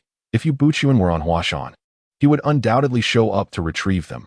Otherwise, it signifies he is not present." At this point, a glimmer of excitement filled Yin Xing's eyes. The only person from the entire Huashan sect who could instill apprehension in him was Yu Buchuan. If he were absent from the mountain, then today, he would take his men and dismantle his stronghold, seizing the Zixia divine skill of Huashan. Chapter 14. The hierarchy of martial artists in this world. Yin Xing was filled with excitement, while the middle-aged scholar expressed caution, advising, it is prudent to remain vigilant. Although the Huashan sect has significantly declined, it remains one of the 5 mountain sword sects, and its disciples are not easily dealt with. Keep in mind that the hundreds of brothers we dispatched yesterday returned not a single one, indicating that there are indeed formidable characters within Huashan. Yin Xing chuckled dismissively, replying, as a scholar, you may not fully grasp the hierarchy of strength among martial artists in our Jianghu. The classification of martial prowess is divided into postnatal and innate. Those I sent out yesterday were primarily low-ranking martial artists who had not even cultivated their inner strength. Their abilities hardly qualify them as Jianghu practitioners. Only those who have mastered their inner strength can be considered part of the martial artist ranks, yet even they are merely third-rate postnatal warriors. Nevertheless, even a third-rate warrior, with the support of inner strength, can lead a group of over 10 low-ranking fighters in pursuit. If the Huashan sect were to dispatch a few second-rate disciples, it would be quite simple to eliminate the 100 we sent out yesterday. The scholar was taken aback and then shook his fan, exclaiming, the disparity in strength among martial artists is so vast. Does that mean our chief, being a first-rate warrior, is even more formidable than the ancient generals? Indeed, Yin Xing declared with a hint of pride, pointing to the imposing broadsword embedded in the ground nearby. My sword weighs 80 pounds, and with my inner strength channeled into it, a single strike can unleash nearly 10,000 pounds of force. Even an enemy clad in heavy armor would be cleaved in two. Should I don armor and enter the fray, I would undoubtedly be an invincible force. The middle-aged strategist gasped in astonishment. 10,000 pounds of force? No wonder the imperial court maintains a stance of non-interference with Jianghu factions. It turns out that martial artists possess such strength. Indeed, the imperial court is not without its own might, Yin Xing elucidated. Within the royal family, there are numerous experts stationed, with those above first-rate being pinnacle postnatal warriors who have mastered the 8 extraordinary meridians. It is said that one such extraordinary master resides within the court. However, such masters rarely venture from the palace. As long as the Jianghu sects refrain from openly rebelling, the court is reluctant to engage in conflict over trivial matters. The strategist nodded thoughtfully. According to the chief's explanation, martial artists are divided into postnatal and innate categories. But what exactly constitutes an innate warrior? Innate. Yin Xing's eyes sparkled with longing. That represents the ultimate aspiration of martial artists. It is said that above the pinnacle of postnatal strength lies the higher echelon of innate warriors. Only by unblocking the Ren and Du meridians, allowing one's inner strength to transform into innate essence, can one step into that legendary realm of innate prowess. Yet, that remains a distant dream. Ever since Liu Bowen severed the dragon vein years ago, no innate warriors have emerged in this world. The reasons behind this elude my understanding. Thus, it can be said that the most formidable warriors in this world are those who have reached the pinnacle of acquired realms.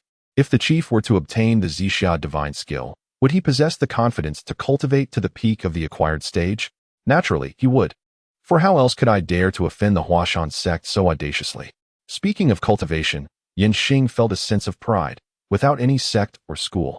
He had persevered through self-discovery to attain such heights. Yet even so, he had entered the ranks of first-rate martial artists. If he were to acquire a legitimate method for cultivating internal energy within 3 years, he was confident he could open the extraordinary meridians and become a warrior at the pinnacle of the acquired realm.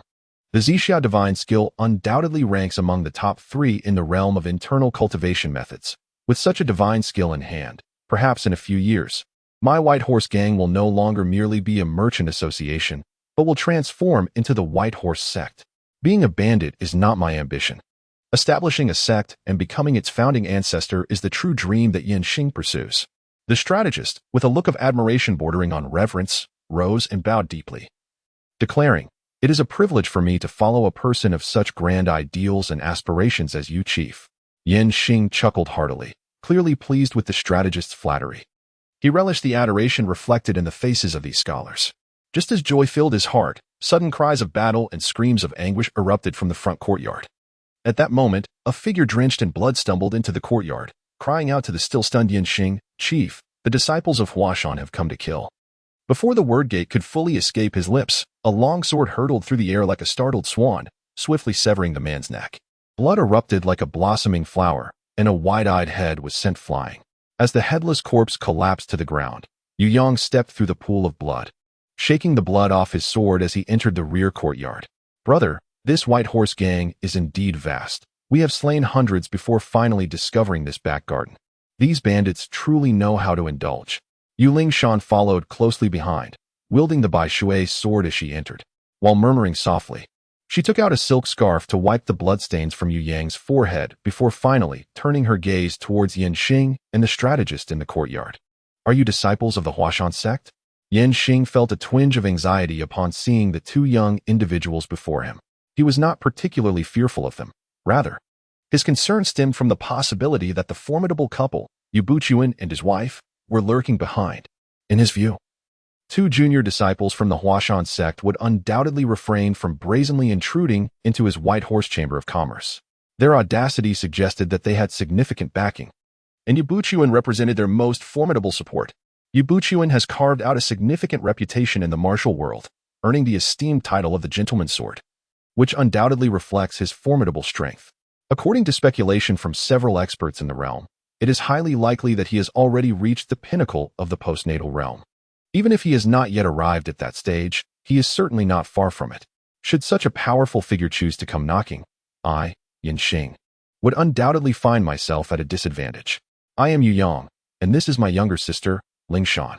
Yu Yong brandished a sword flower, tracing a beautiful arc in the air, his demeanor notably more serious as he made a formal self-introduction. He had made his way through the realm, encountering no worthy adversaries until he sensed a trace of mastery emanating from the burly man with a full beard. This marked the first genuine encounter with a skilled opponent since stepping into the martial world, aside from formidable figures like Dongfang Bai, who remained inscrutable. Given the significance of this being his inaugural battle, he held it in high regard. Ah, it is the young hero Yu. What brings you to my White Horse Commerce? Yan Xing inquired, feigning cordiality while his eyes scanned the surroundings, searching for the presence of Yu Buchuan. If Yu Buchuan were absent and only two impetuous young disciples had arrived, the terms of their discourse would be dictated by circumstances beyond their control. Chapter 15. A post-awakened first-class warrior, is this all? Yu Yong furrowed his brows and spoke in a deep voice. Might I inquire as to your name, sir? Yu Yang felt a profound dissatisfaction. This would mark his formal confrontation with a master of the martial world, yet the adversary failed to even utter his name. A slight that felt rather disrespectful. The leader of the White Horse gang, Yan Xing, observed for a moment, and upon noticing the absence of Yu Buchuan, a sense of confidence began to swell within him. You must be the son of Yu Buchuan. There is no need to waste time. Summon your father, as there are matters I wish to discuss with him face to face. No need for that. Yu Yong shook his head, a radiant smile illuminating his face, and remarked, My father is not here. He has matters to attend to. Yet we can converse just the same. Your father is absent? Yan Xing chuckled in response. However, as the laughter faded, his countenance darkened with fury, and he bellowed, These two juniors are exceedingly audacious. Relying on the shadows cast by their forebears, they dare to treat my White Horse Merchant Association with contempt. Since you have chosen to court your own demise today, you shall both remain here. Chief, at this moment, the strategist interjected hastily, Capture them, but do not take their lives. I have heard that Yu Buchuan is particularly protective of his son. If we seize this lad, he will surely offer the Zixia divine skill in exchange for his release. Would that not be splendid? Haha, what a splendid proposal from the strategist. I have long coveted the Zixia divine skill, and here it comes, delivered to my doorstep. Truly, the heavens are aiding me.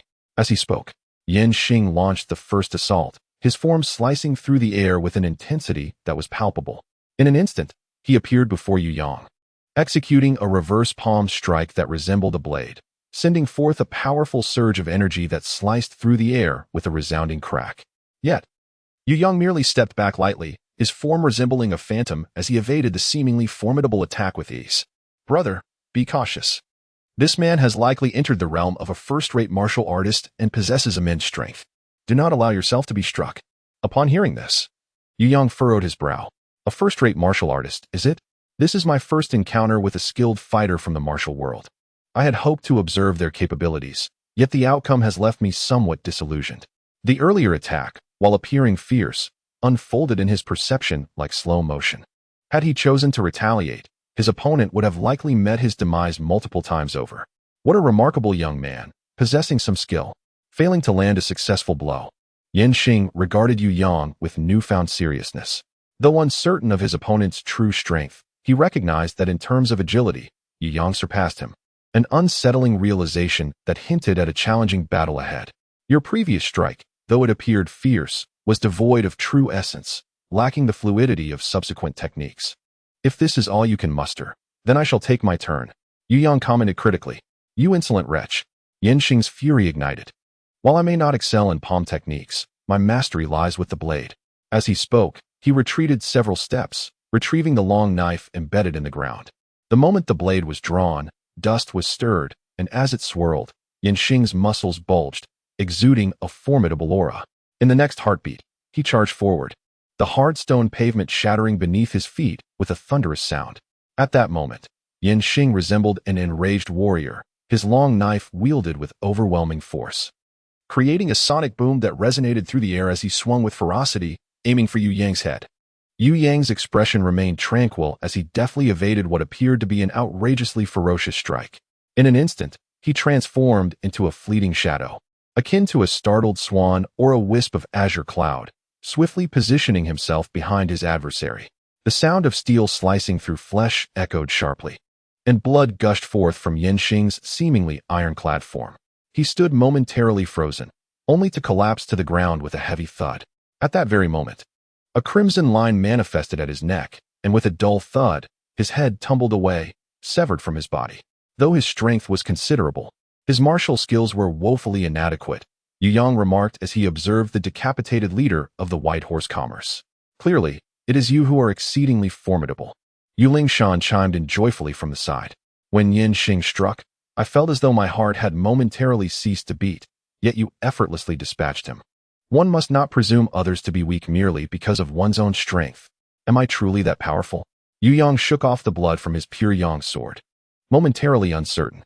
In recent years, ever since old Yu lost in the contest of internal strength, he had refrained from sparring with him. Consequently, apart from the occasional bout with Feng Qingyang, which invariably ended in defeat, Yu Yang remained oblivious to his standing within the martial world. However, having effortlessly dispatched a first-rate master like Yan Xing, it seemed he had achieved the pinnacle of acquired realms.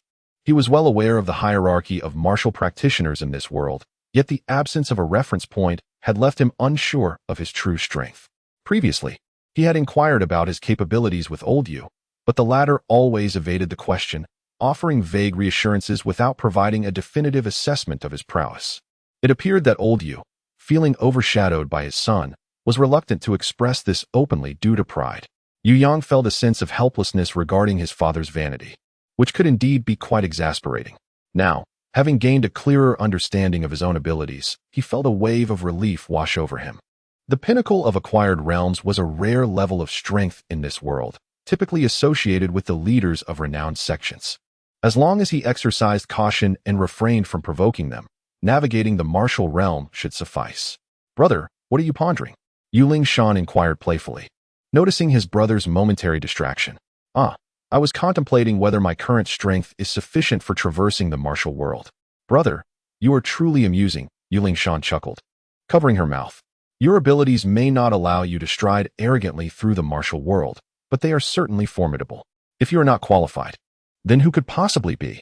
Enough, brother. I understand your dispassionate nature. You prefer to avoid the conflicts of the martial realm. If you wish to stay away from it, we need not venture forth. There is no need for such self-deprecation. Yang blinked, realizing that he held such an image in his sister's heart. A disposition of detachment? How absurd. I am not detached at all. I am merely timid. Had I known I was already so formidable, I would never have lingered in the novice village. In this splendid world, who wouldn't wish to explore it? Chapter 16. Enough of this, days. Let us hasten inside to clean up. The recent slaughter had endured for quite some time, as the White Horse gang numbered in the hundreds. Even if they stood still, allowing Yang to strike, it would take a considerable while to eliminate them. As the two emerged, their feet stained with blood, from the gates of the trading hall, they found themselves surrounded by numerous constables in the streets. Dozens of officers encircled the entrance, yet none dared to rush inside, evidently. They awaited the conclusion of the carnage before deciding whether to intervene. Behind the officers, a throng of onlookers had gathered. The people of Huashan have long harbored a penchant for witnessing spectacles. The curious crowd has never been in short supply throughout history. As Ye Yang and his sister, clad in blood-soaked garments, stepped out of the trading hall, the overwhelming aura of bloodshed struck the constables, causing them to recoil in fear, with some stumbling and falling to the ground. Behind Ye Yang, a middle-aged scholar followed closely, his face a mixture of trepidation and obsequiousness. It was impossible to feign indifference. The matter of life and death rested solely in the hands of the other party, and to claim a lack of fear would be disingenuous. As the two were about to depart, a constable at the forefront felt compelled to step forward, clasping his fists in salute and calling out a query, eager to ascertain the situation. After all, in light of the current circumstances, it was evident to anyone that a murder had undoubtedly transpired within, a grave one at that, with the perpetrator lurking right beneath their noses. If he were to allow them to leave unchallenged, how could he, as the constable, ever hope to maintain his position? Ye Yang waved his hand, interrupting the inquiries of the other party, and instead turned his gaze towards the middle-aged strategist behind him, who was visibly anxious. You shall handle this matter. All right. The middle-aged strategist was momentarily taken aback, but then a look of wild elation crossed his face. He feared not the task at hand, but rather the absence of purpose. Only those of worth could hope to survive. If he could not demonstrate any value, what use would he serve? It seemed that the other party had temporarily spared his life, believing him to possess some degree of worth. If he could manage the situation adeptly, perhaps he could preserve his life in the presence of those fearsome siblings. Captain Liu, do you still recognize me? Coming to this realization, the middle-aged strategist stepped out from behind Ye Yang, hands clasped behind his back, casting a haughty glance at the captain. Wu, Mr. Wu? Captain Liu was taken aback, instinctively bowing in respect. Although the strategist had only recently joined the White Horse Guild, his status was exceedingly high. As a mere county captain, he dared not offend someone of such rank, especially without clarity on the current standing of the White Horse Gang. Indeed, the middle-aged strategist waved his hand with an air of superiority, proclaiming, "My young master has emerged today to eradicate some ruffians of the Jianghu. It is nothing to be overly alarmed about. Now, cease your dawdling and swiftly proceed to clean up the scene." Captain Liu hesitated, for a murder had indeed transpired here. How dare you? The middle-aged strategist barked sharply. Do you truly intend to meddle in matters of the Jianghu? At this reprimand, cold sweat cascaded down Captain Liu's brow. He was but a lowly captain. The rivalries and grievances of the Jianghu were realms far beyond his reach to intervene. Not only he, but even the county magistrate would likely refrain from speaking out in such circumstances. Captain Liu wrestled with his thoughts and called out to his subordinates. Let us go inside, to clean up. Though he uttered the words clean up lightly, the bailiffs heard him clearly. In the face of Jianghu grievances, the only role these bailiffs could play was to arrive afterward to address the aftermath and handle the bodies. Ye Yang quietly observed as a group of constables hurried into the merchant association, but shortly thereafter, they emerged in a frantic rush, many retching as they fled, their faces ashen, trembling like leaves in a storm. At that moment, Captain Liu's gaze towards Ye Yang had transformed. The indifference he once held was replaced by a look of sheer dread, as if Ye Yang had become akin to the grim reaper of hell itself. The White Horse Gang, over 500 lives extinguished, not a single soul spared, all perished. Moreover, the majority met their end in a most gruesome manner. Some were mutilated beyond recognition by paper shards, while others were severed at the neck, leaving no whole corpse behind. Dismembered limbs were strewn about, rendering the interior of the White Horse Association a veritable crimson arena of carnage. The scene was nothing short of horrific. Can we depart now?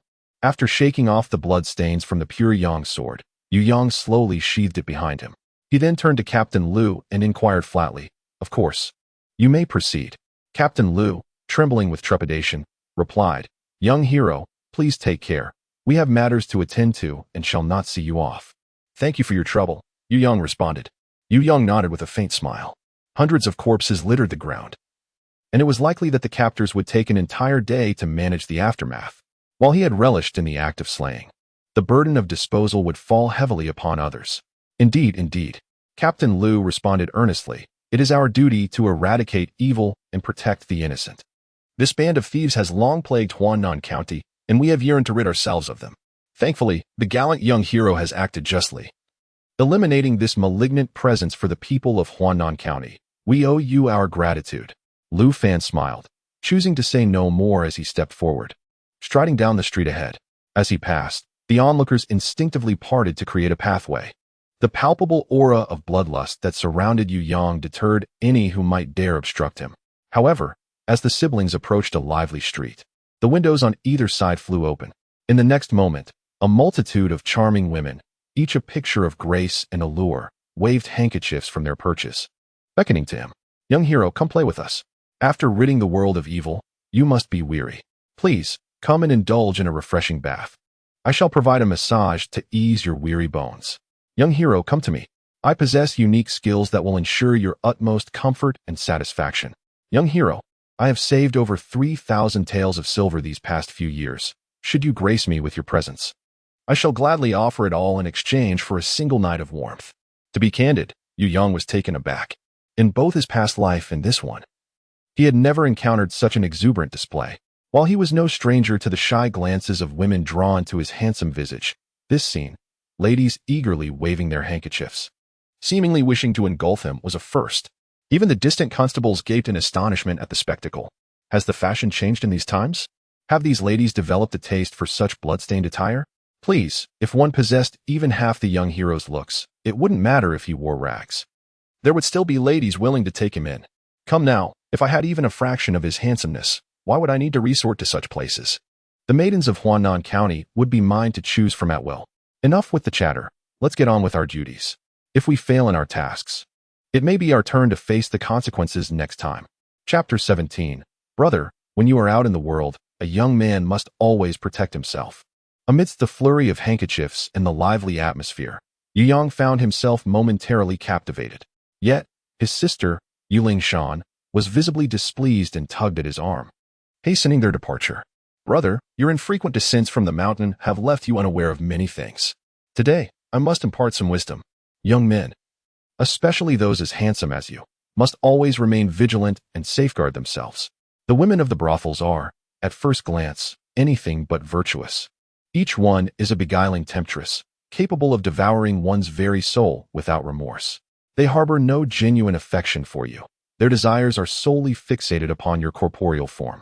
It is imperative that you remain vigilant and not fall prey to their wiles. Furthermore, some of these women from the underworld may employ various stratagems, such as orchestrating chance encounters or feigning abductions, eagerly awaiting a gallant hero to rescue them. Once you liberate them, they may cling to you with relentless determination. Throughout the journey, Yuling Shan chattered incessantly, offering a stream of cautionary tales, while Yu Yang merely nodded and smiled, choosing not to engage in debate. After all, as a handsome young man, he was no stranger to such vexations. Unbeknownst to them, the trio, comprising the siblings and the strategist Mr.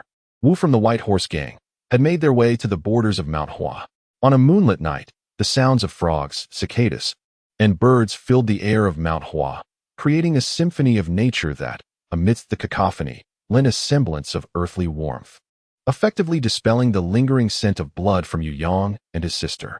As Ye Yang traversed the steep path of Mount Hua, he was accompanied by his younger sister and the middle-aged strategist of the White Horse Gang, whom she was escorting. My dear brother possesses a kind heart. He has spared your life.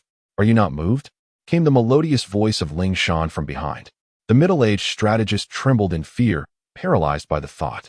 Throughout their journey, he had endured much torment from this whimsical young girl. A single misstep in answering her questions often resulted in a beating. He had no doubt that should he dare to express his gratitude, she would retort, "Dare to move? My brother has graciously spared you. And yet you still have the audacity to stir about?" Ye Yang merely chuckled at the interplay between his sister and the strategist, finding it rather endearing rather than bothersome.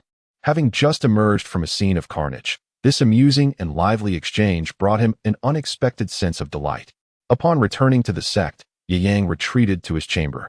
After bathing and changing clothes to rid himself of the bloodstains, he stepped out, feeling rejuvenated. In the front hall of the sect, the middle-aged strategist was diligently sweeping the grand hall, while the whereabouts of his sister, Ling Shan, remained a mystery. Where has my sister gone? Yu Yang reclined on a long bench, stifling a yawn. The past few days had been consumed by the arduous tasks of binding captives, journeying, and taking lives, leaving him with little opportunity for proper rest.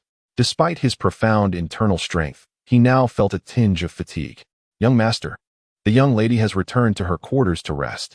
She instructed me to remain here to tidy up the great hall," reported a middle-aged scholar, his demeanor submissive as he dared not exhale too loudly, fearing he might offend the youth before him. Though the girl named Yuling Shan was spirited and prone to violence, her youthful heart was not difficult to comprehend, having discerned her inclinations throughout their travels. He knew that while he might endure a beating in her presence, his life was not in peril. However, this young man was an enigma. Despite his youthful appearance, he emanated an aura of profound depth, bordering on unfathomable. Throughout their journey, he spoke little, occasionally turning to offer a smile that sent shivers down the scholar's spine, akin to a judge from the underworld contemplating the fate of a wandering spirit. "Speak, what is your name and what skills do you possess?" "The Huashan Sect does not harbor idlers," Yu Yang said, half reclining on the bench, gazing at the starlit sky. "Consider your words carefully. If you prove useless, I shall arrange for you to reunite with Yin Xingtuan sooner than expected." Gulp. The middle-aged strategist swallowed hard, nearly collapsing to the ground. "Young master, I am Wu Yong, courtesy name Ziming, hailing from Datong, Shaanxi. Do you possess any notable credentials?" Yu Yang inquired. "Regrettably, young master, I am unremarkable, having squandered half my life as merely a licentiate, failing to achieve the status of a provincial scholar," Wu Yong lamented, a sorrowful expression gracing his face. "But rest assured, I can draft documents, excel in bookkeeping, and occasionally engage in divination, even serving as a strategist for others. I am not entirely without merit. In this treacherous world of martial arts, where human hearts are complex, the best course of action would have been to eliminate you with a swift stroke, putting an end to it all." Yu Yang gazed at Wu Yong and remarked, "However, considering your recent allegiance to Yen Xing, I suspect your loyalty to him is questionable. Moreover, I find myself in need of a gentleman to oversee our accounting and storage. Thus, I have decided to bring you back. In the coming days, the Huashan sect will receive an influx of 200,000 taels of silver. Such a substantial sum necessitates dedicated management. Most individuals in Huashan are martial artists. While they excel in combat, entrusting them with the management of a storeroom is decidedly unwise, as their expertise lies elsewhere. If you are amenable, I would like you to remain at Huashan as the storeroom manager with a monthly stipend of 2 taels of silver. What say you? Grateful for your consideration, I accept. Even without a salary, so long as my meals are provided, I would have no objections," Wu Yong exclaimed, overwhelmed with joy at the thought of avoiding a reunion with the decapitated Yin Xing. He fell to his knees, fervently pledging his loyalty and devotion. "Enough, rise." Yu Yang gestured dismissively. "Huashan is not a den of ravenous wolves. Such formalities are unnecessary." Wu Yong expressed his gratitude profusely, yet inwardly he felt a sense of irony. Indeed, this place was not a wolf's den, but Yu Yang's ferocity surpassed that of famished wolves. The White Horse Trading Company had nearly 500 bandits, and not a single one had survived, a testament to the brutal efficiency displayed. As he followed Yu Yang and his sister out of the trading company's front courtyard, his legs felt as though they might buckle beneath him. The ground was littered with corpses, blood flowing in rivulets, creating a ghastly river of crimson. Many of the guards had been reduced to mere fragments, their bodies brutalized beyond recognition. Wu Yong felt certain he would never forget such a harrowing scene. Previously, he had never fathomed that human martial prowess could reach such terrifying heights. Individuals of such caliber could indeed be likened to entire armies. The thought of being targeted by such formidable beings left him with little hope for a peaceful night's rest. "Now, Mr. Wu, there are 2 matters I require you to attend to.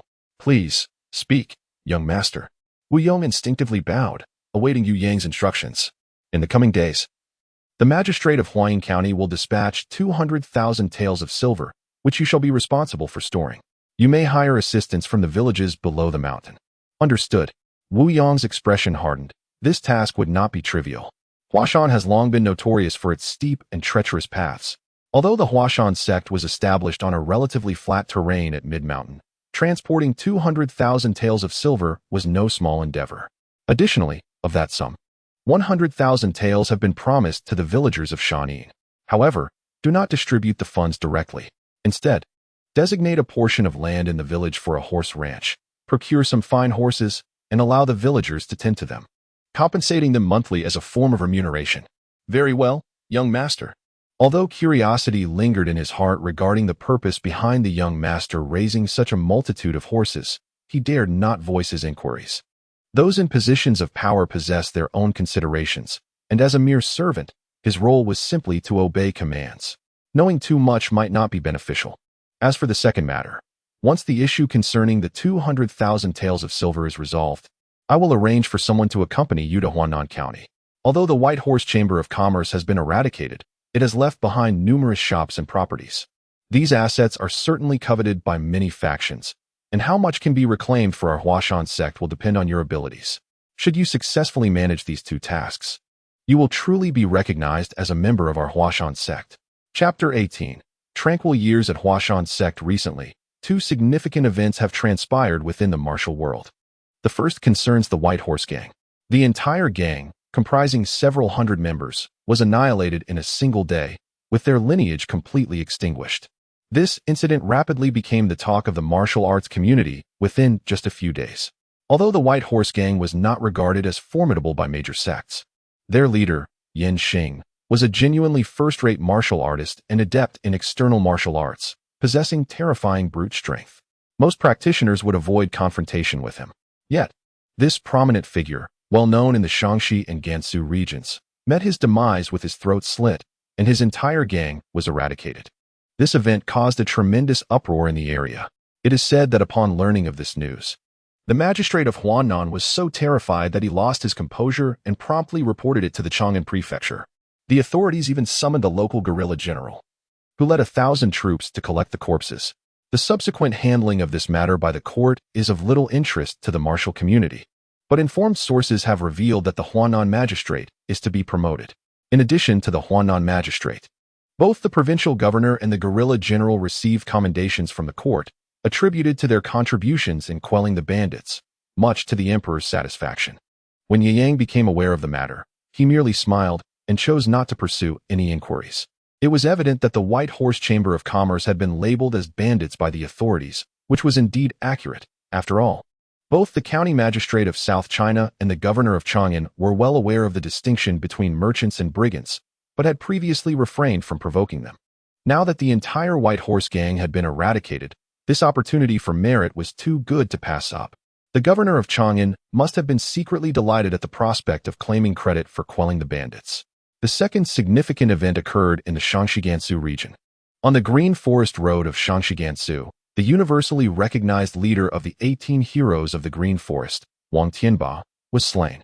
The assailant, who called himself the Invincible East, donned white garments and a bamboo hat, boldly infiltrating Wang Tianba's stronghold, the Ba Dao camp, where he single-handedly killed 12 of Wang's commanding officers. Subsequently, before the eyes of thousands of his followers, the Invincible East ruthlessly snapped Wang Tianba's neck, displaying unparalleled dominance as he seized control of the entire Ba Dao camp. These two events have stirred considerable impact within the martial world, and it is rumored that the atmosphere along the Green Forest Road in Shaanxi Gansu is now fraught with anxiety. Many notorious bandits are contemplating fleeing the region for safer havens. Brother, do you think that the one who calls himself the Invincible East is the same person as the Eastern white girl we encountered before? After dinner that evening, Yang sat on the grass, while his sister Yu Lingshan, seated beside him, asked playfully.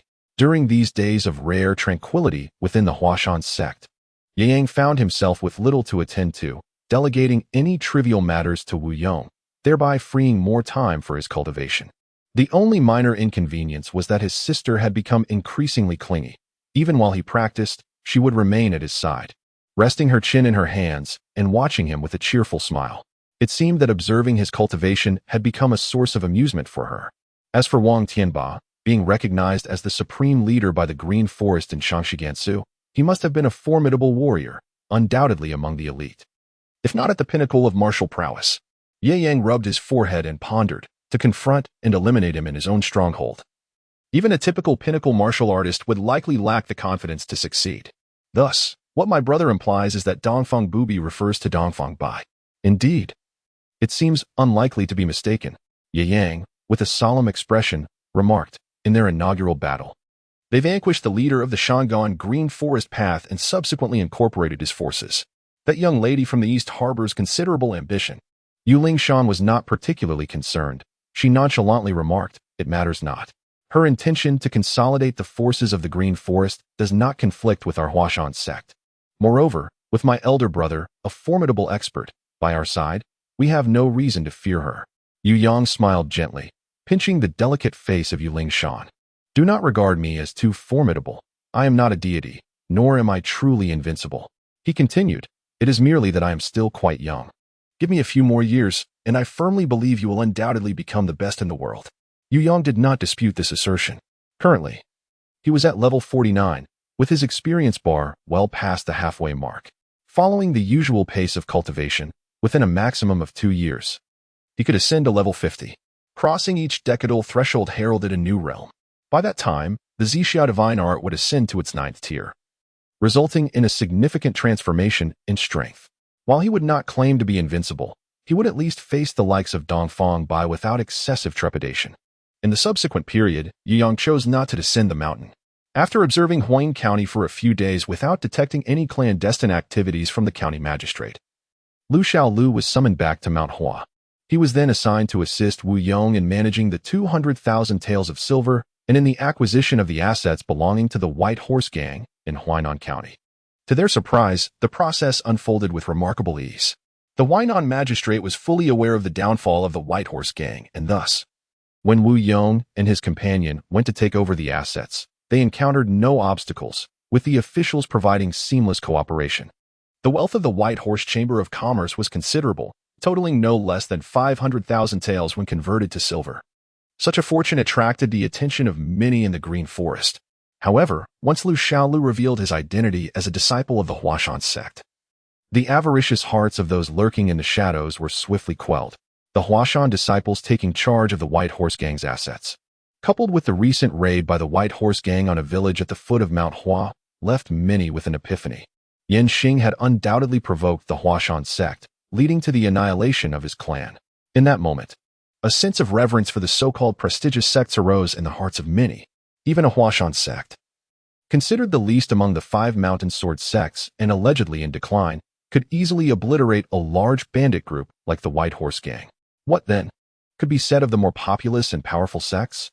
This time, the Huashan sect demonstrated its strength, imparting a crucial lesson to both the righteous and the nefarious factions within the martial world. A dying camel is larger than a horse. The foundational strength of the major sects far surpassed that of the Green Forest gangs, should one unwittingly provoke them. Even a few dispatched disciples could bring ruin to an entire gang. Disregarding the myriad speculations and rumors circulating within the martial world, Yu Yang found himself disinterested. At that moment, he sat upon a long bench in the front hall, perusing an inexplicable letter of plea for assistance. Beside him sat his sister, Yu Lingshan, while the accountant, Wu Yong, stood respectfully to one side, his demeanor earnest. The letter was penned by Lin Jinnan of the Lin family in Fujian.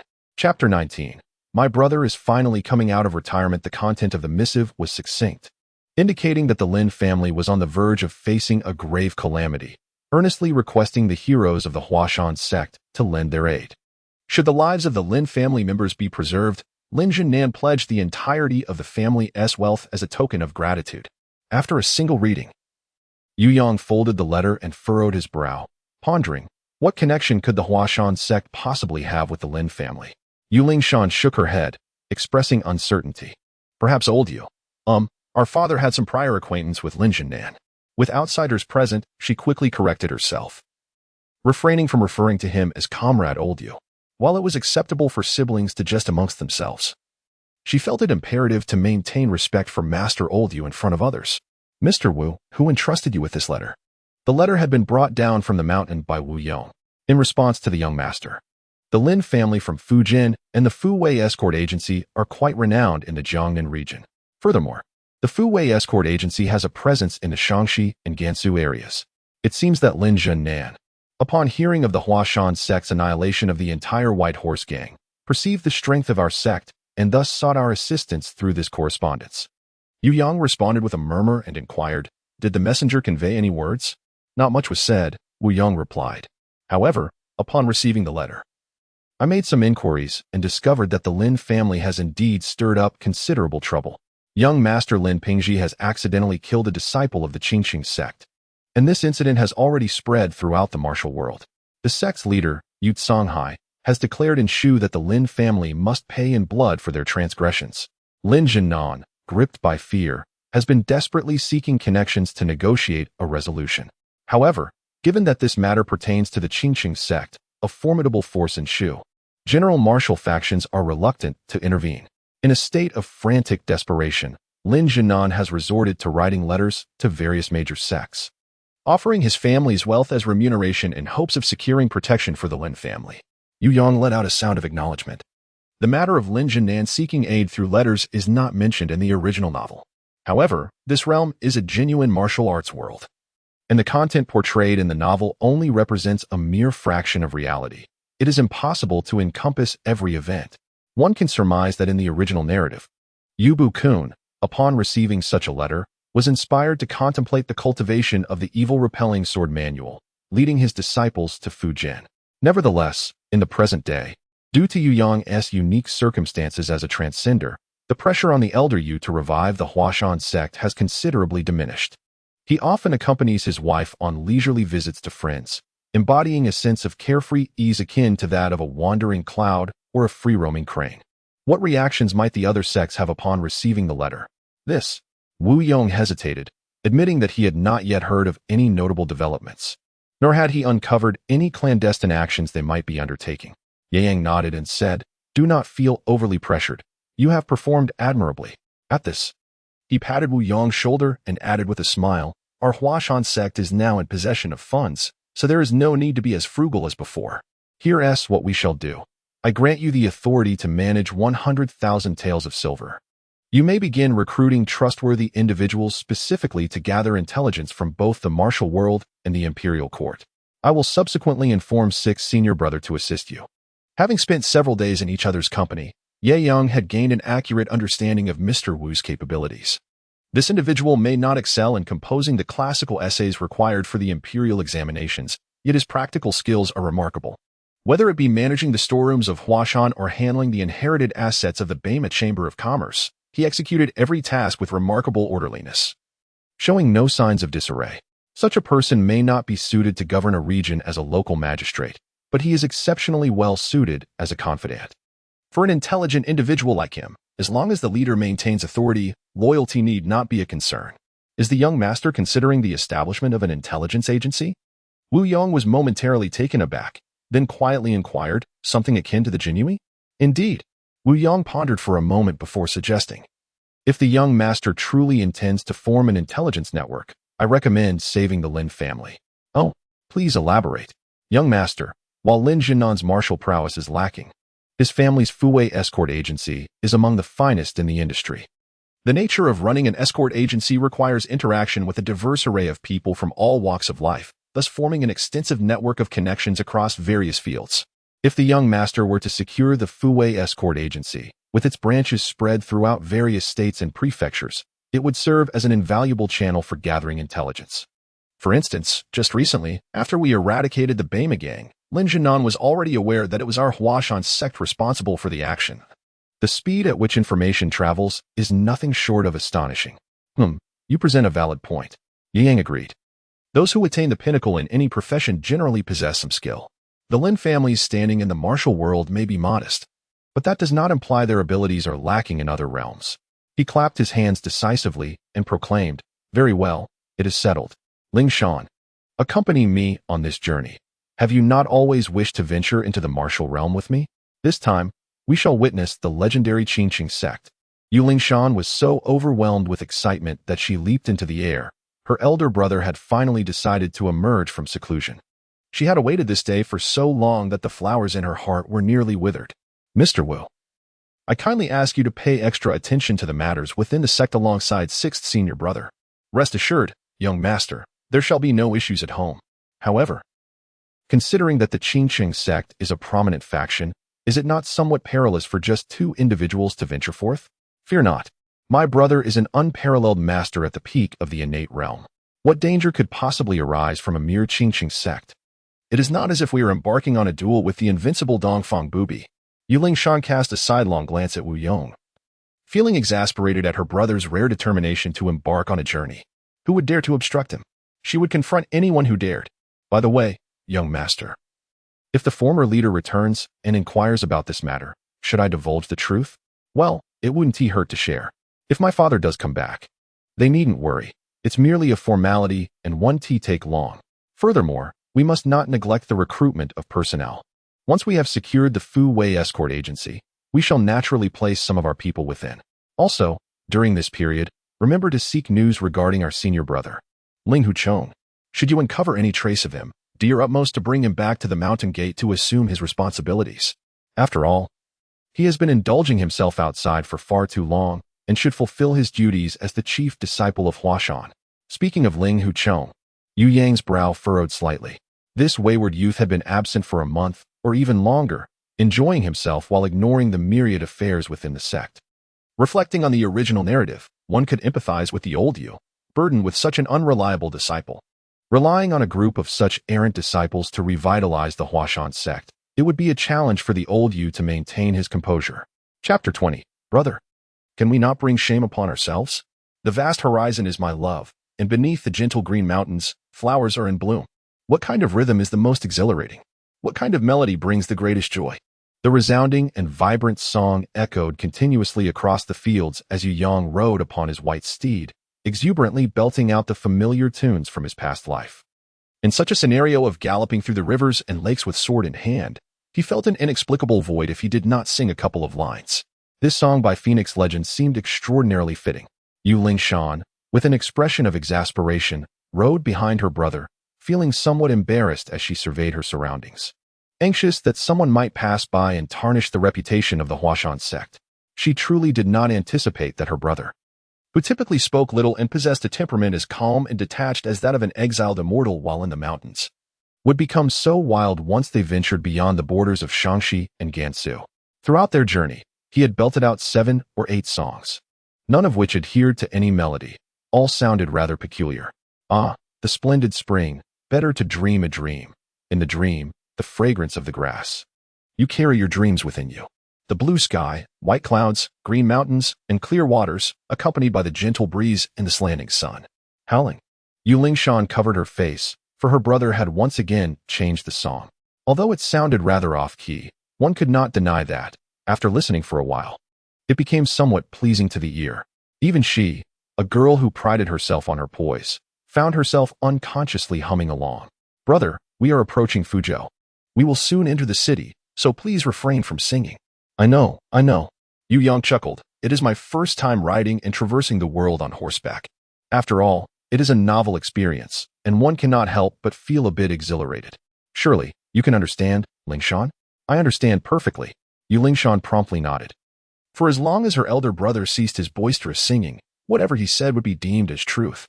In the outskirts of Fuzhou, there stood a modest tavern by the roadside, comprising 2 tiled houses, with an adjoining thatched shelter to shield travelers from the elements. Welcoming those journeying from the north and south, the siblings from Ye Yang arrived on horseback, gracefully dismounting as a young attendant promptly emerged from the tavern, skillfully leading their steeds aside to feed them with fodder, indicating a familiarity with accommodating wanderers of the martial world. What would the esteemed guests like to eat? Inquired the tavern keeper with warmth, his eyes momentarily glancing at the coin pouch at Ye Yang's waist, causing his smile to broaden considerably. It was evident that the newcomers were of considerable means. Let us first have 2 pounds of cooked beef to start, Ye Yang declared with an air of nonchalance. However, the tavern keeper's expression darkened slightly as he grimaced, replying, Dear guest, it is illegal to slaughter cattle. Our establishment does not sell beef. Ha! Yu Lingshan chuckled heartily, teasing, Brother, have you read too many novels, thinking that reality mirrors fiction? Oh, Ye Yang replied dismissively, I merely spoke in jest. In ancient times, cattle were a vital source of production, and the crime of killing a cow was scarcely less severe than that of murder. The portrayals in martial arts novels, where so-called heroes casually demand several pounds of beef, are indeed quite far-fetched. Admittedly, some grand taverns do offer beef for sale, albeit in limited quantities and at exorbitant prices. Without a formidable backing, purchasing beef could swiftly lead one to be summoned for a tea session in the local prison. Yu Lingshan ordered several small dishes and 2 pots of strong tea, then began to converse quietly with her brother. Brother, do you see those 2 tables across from us? They have been subtly observing us since we arrived. Pay them no mind. Once we are sufficiently nourished, we shall head directly to the Lin family.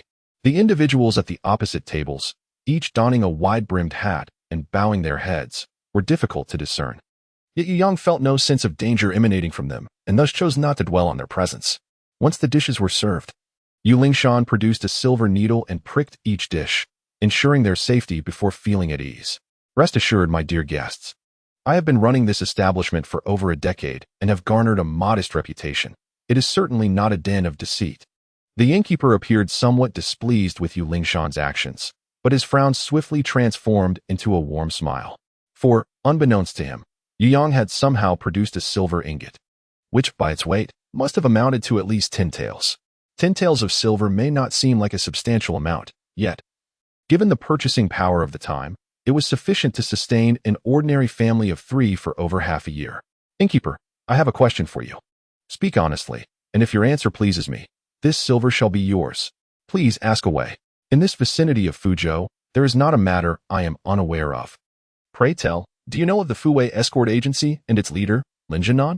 The innkeeper immediately nodded. The name of Lin, the chief escort, is indeed well known in Fuzhou. I am certainly aware of it. Are you seeking to enlist the services of the Fuwei Escort Agency? Upon Yu Yang's nod, the innkeeper continued.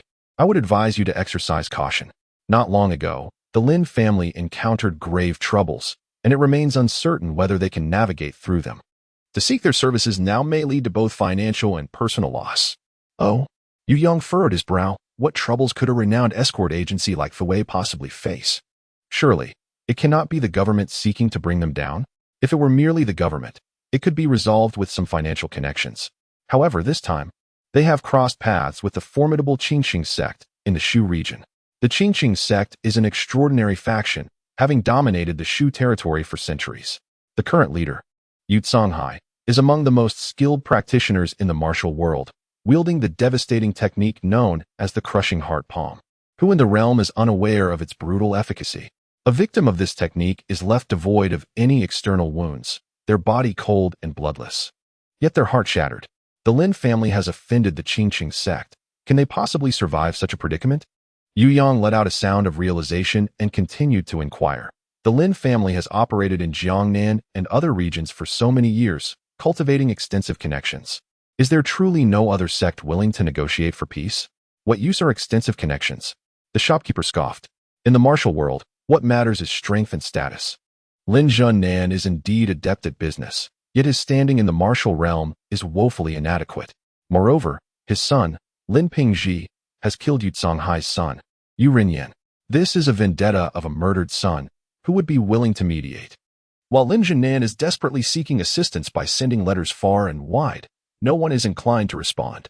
It is said that in recent days, he has been preoccupied with disbanding his escort agency, seemingly preparing to flee. Yang nodded in satisfaction. Excellent. No one is here to assist. This suits him perfectly. Thus, the desperate Lin Jinan would be compelled to cling wholeheartedly to the leg of his Huashan sect. Chapter 21. Open the door, bring warmth. The Fuwei Escort Agency, the headquarters of the Lin family, is situated at a prominent location on the west street of Fuzhou. In the realm of Fuzhou, the Fuwei Escort Agency is considered a formidable force. In times past, anyone who encountered Lin Jinan would respectfully clasp their fists and address him as Master Lin. However, recently, everything has changed. Ever since Lin Jinan's only son, Lin Pingji, accidentally killed the son of the Qingqing sect's leader, the atmosphere throughout Fuzhou has turned peculiar. Knowing he had stirred up great trouble, Lin Jinan exhaustively sought ways to salvage the situation. Initially, he promptly sent someone to contact the Qingqing sect, offering an expensive gift along with a letter stating his willingness to sacrifice his own life in exchange for his son's. The Qingqing sect accepted the gift and returned his son, yet remained silent, their attitude ambiguous and perplexing. Nevertheless, Lin Jinan dared not relax. In his eyes, the Qingqing sect was a colossal power entrenched in Mount Shu, and if this matter remained unresolved, the Lin family could forget about living in peace. Thus, in the aftermath, while Lin Jinan sent gifts to the Qingqing sect to atone for his sins, he also penned letters to various sects seeking assistance. Unfortunately, those letters seemed to have vanished into thin air, eliciting no response whatsoever. Father, is there truly no one willing to help? In the backyard of the agency, Lin Pingxi, looking haggard, observed his father, who appeared significantly aged. Guilt surged within him. It was all my fault. Had I not been so eager to prove myself, our family would not be facing such calamity. Over the past few days, the Fuwei escort agency had been covertly sealed off, allowing only entry but barring any exit. Some escort leaders, undeterred, attempted to leave the agency but were shot dead at the entrance, their bodies even displayed on the roadside. Such brazen killings within Fuzhou were exceedingly rampant, yet regrettably, even the governor feigned ignorance, showing no inclination to intervene. The Fuwei escort agency, though considered a semi-junior force in the martial world, had now provoked the Qingqing sect, leading to a typical conflict of martial arts rivalries. Even the authorities were reluctant to involve themselves. Only when the grievances between the two parties were resolved would the government step in to clear the air and reassure the local populace. It is futile. Lin Jinan, though robust, now appeared as weary as if he had not slept for several nights, his eyes bloodshot and spirit depleted. I have been careless, after years in business. I focused solely on peaceful profits, forgetting that in this martial world, reason holds no sway. Given the current circumstances, the Qingqing sect seems intent on annihilating the Lin family entirely. At this moment, Lin Jinan felt a pang of regret. Initially, he harbored a sense of misplaced optimism, failing to commit fully to a decisive course of action. Otherwise, he would not have been cornered to such a degree. In terms of martial prowess, he was indeed lacking. Yet the Fuwei escort agency had operated in Jiang'an for many years, thus wielding a certain degree of influence. To illustrate, the agency had established no fewer than 10 branches across the nation, boasting over 80 renowned escort leaders, and the number of skilled escorts numbered nearly 1,000. If he had mobilized this vast number from the outset, utilizing the main agency as a stronghold to mount a defensive strategy, overwhelming the Qingqing sect would not have been an easy feat. Regrettably, he misjudged the Qingqing sect's determination to annihilate the Lin family, and he himself lacked the resolve for a desperate fight. Step by step, he had been driven to the brink. He could no longer afford to wait. He surmised that the disciples of the Qingqing sect had sealed off their escape route, likely biding time for their leader, Yu Songhai, to arrive. At this moment, Lin Jinan made a rare decision. If Yu Songhai were to come, there would be no hope for survival. Therefore, he resolved that at midnight, he would order everyone in the escort agency to flee, donning disguises to blend into the crowd, leaving their escape to fate. Remember, if you manage to escape, head towards Luoyang. Your maternal grandfather is the leader of the Jindao sect, known as the Invincible Golden Blade. Although he is advanced in years, his disciples are numerous, and the Qingqing sect would think twice before attacking directly. Lin Jinan lamented, "How I regret it. If we had abandoned our family estate from the start and sought refuge with your grandfather, we would not be facing such calamity today. Father, spare me your words. It is all my fault. This calamity is of my own making. I will go out now and repay that Yurinyan with my life." Lin Pingji's handsome face bore a resolute expression as he knelt and bowed thrice to his parents before rising to head towards the front courtyard. Yet, he remained somewhat naive, believing that offering his life would secure his family's safety. But after taking only 2 steps, he was pulled back by Lin Jinan. Instead of scolding his son, he simply gazed at Lin Pingji with a complex expression, sighing, "My son, your nature is pure and good, but you are far too innocent." Alas, such a disposition is ill-suited for the martial world. Upon hearing this, Madame Lin could no longer contain her tears, and the 3 of them embraced, weeping bitterly, uncertain if they would ever reunite again after this night. Suddenly, a series of knocks echoed from beyond the front gate. The sound startled the dozen or so guards stationed in the Lin family's courtyard. From the shadows, several escort leaders emerged, vigilantly eyeing the entrance. Yet none dared to step forward to open the door. The knocking continued. The sound of knocking echoed once more, and the individual outside seemed rather displeased. A crisp yet discontented female voice filtering through. "Could it be that we have arrived too late, and the Lin family has already met their demise? If that is indeed the case, brother, shall we turn back? Not so fast, let us wait a moment longer. It is the dead of night. Perhaps they have already retired for the evening," came a gentle male voice from beyond the door. Lin Jinan and his wife exchanged glances, while Lin Pingji inhaled deeply and remarked, "Father, it appears these are not the vengeful disciples of the Qingqing sect. Let us proceed, open the door and see. Whether fortune or misfortune, one cannot escape fate." Lin Jinan strode forward boldly, his demeanor reminiscent of one prepared for sacrifice, shedding much of the merchant's cunning that had once characterized him, now imbued with the gallant spirit of a wanderer of the Jianghu Creek. The door swung open, revealing a tall, striking young man who sparkled like a star, instantly captivating Lin Junan's attention. Clad in a blue robe, his features were exceptionally handsome, leading Lin Junan to ponder that he had perhaps never before encountered such a stunning figure in his lifetime. In that moment, he thought to himself, the ancient figures of Song Yu and Pan and must have been akin to this. Chapter 22. I have come for monetary gain. Can we refrain from discussing anything else? The young man in blue, with his arched brows and luminous eyes, possessed a gaze that sparkled like a dazzling galaxy, instantly stirring fondness in those who beheld him. Not only Lin Junan, but even Lin Pingji and the group of bodyguards behind them were struck by the young man's presence. At last, you have opened the door. I thought you were so carefree that you could sleep soundly at such an hour. Behind Yu Lingshan, adorned in a delicate yellow gown, cast an annoyed glance at Lin Junan. Am I not beautiful enough? She seemed to think. Could you not fixate solely on my brother? May I inquire as to your identities? Lin Junan, momentarily entranced by Yu Yang's charisma, snapped back to reality and offered a somewhat awkward smile to Yu Lingshan. I am Yu Yang from the Huashan Sect, and this is my younger sister. Yu Lingshan. In the ancient city of Yeyang, a figure bearing an ancient sword stood tall and resolute, reminiscent of a pine tree. With a fist salute and a smile that radiated warmth akin to a clear sky after snowfall, he seemed to dissipate the oppressive atmosphere that lingered within the Lin residence. A disciple of the Huashan sect? Lin Junan felt a surge of emotion, while Lin Pingji was overwhelmed with excitement, not to mention the escort leader behind them. This marked the first significant assistance from a prominent sect in the wake of the Lin family's tribulations. Although the Huashan sect's renown has waned compared to decades past, the name of the Five Sacred Mountains Sword Sect still resonates powerfully. The Five Sacred Mountains Sword Sect is renowned for its unity, standing shoulder to shoulder in both triumph and adversity, making it a formidable force in the martial world, second only to the Shaolin and Wudong sects, as well as the demonic cult.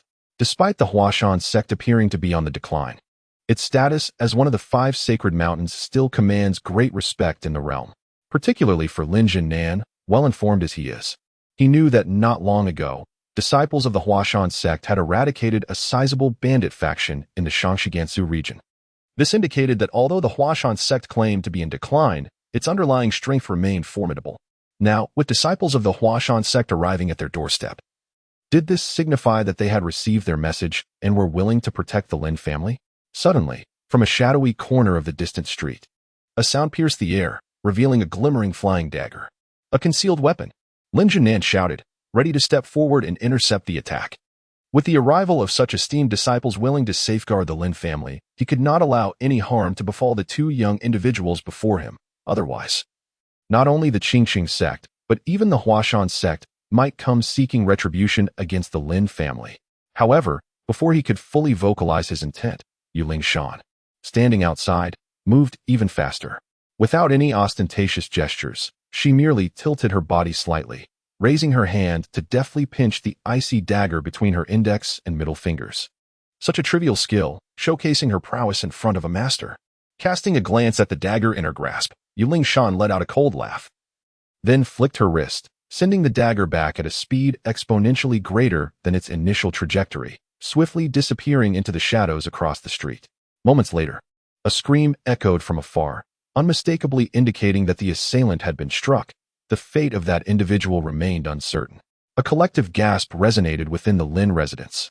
No one anticipated that a girl, seemingly younger than Lin Pingji, could possess such remarkable martial prowess, capable of executing a lethal strike with a mere flick of her hand. Was this the true essence of a disciple from a prestigious sect? In comparison to his counterpart, Lin Junan, though he enjoys a modest reputation within the martial world, would likely find himself unable to withstand even a single strike from the opponent, facing certain death. At the very least, the young woman could effortlessly unleash a concealed throwing knife, ensuring his demise without a chance of evasion or defense. After casually dispatching an assailant lurking in the shadows, Yu Lingshan nonchalantly dusted off her hands, entwining her arm with Yu Yang's, and proudly inquired, "Brother, did my technique just now exhibit even a fraction of your prowess?" "Close enough," Yu Yang replied dismissively. The attacker he had just vanquished possessed merely the strength of a near second-tier martial artist, making it a trivial task for Yu Lingshan to handle. After all, She had secretly trained in the Zixia divine skill under his guidance since childhood. Though her aptitude for cultivation may not match his own, she undoubtedly possessed the strength of a top-tier martial artist, making her more than capable of dealing with a few petty thieves with ease. By the way, Yu Yang lowered his gaze to his sister's fingers, as fair as jade, and said earnestly, "There exists a substance in this world known as poison. If you prefer to confront blades without any protection, I strongly advise you to wear gloves in the future." Upon hearing her brother's words, Yuling Shan stuck out her tongue, adorably nodding in agreement, for she held his advice in high regard. However, when faced with outsiders, she assumed a more aloof demeanor.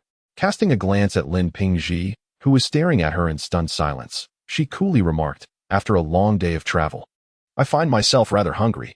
Is Lin Jinnan planning to stand at the door and converse with us indefinitely?" Her words snapped Lin Jinnan back to reality, and he expressed his apologies with a sense of self-reproach, promptly gesturing for everyone to clear the way and respectfully ushering the Yu siblings through the entrance. "Madam, please instruct the kitchen to promptly prepare some signature dishes. Also, bring forth the jar of aged wine from my room to welcome these young heroes." "Certainly." Madam Lin nodded vigorously before hastily making her way toward the backyard, her demeanor noticeably more relaxed. With the disciples of the Huashan Sect arriving, perhaps the Lin family's calamity could finally find resolution. It wasn't just her. The faces of the guards at Fu Wei Escort Agency were also adorned with smiles, their hearts finally at ease. In recent days, they had endured tremendous strain. Had it not been for the arrival of Yu Yang and his sister, many would have felt they could no longer hold on, their spirits on the verge of collapse. The anxiety of knowing one might be facing death while awaiting an enemy to claim their life is a burden that is truly difficult to comprehend for those who have not experienced it.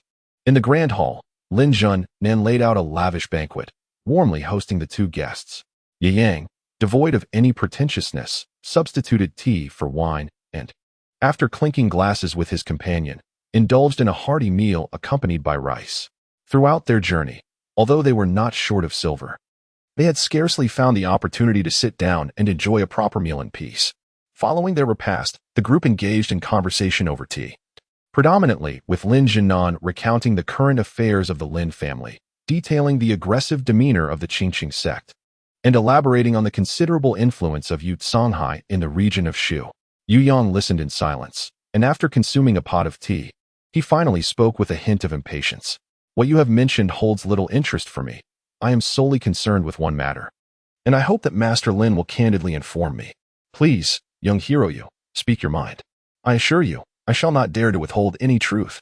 Yu Yang responded with a slight acknowledgement and said, "In your letter, you expressed your willingness to offer the entirety of the Lin family's wealth in exchange for the assistance of the Huashan sect.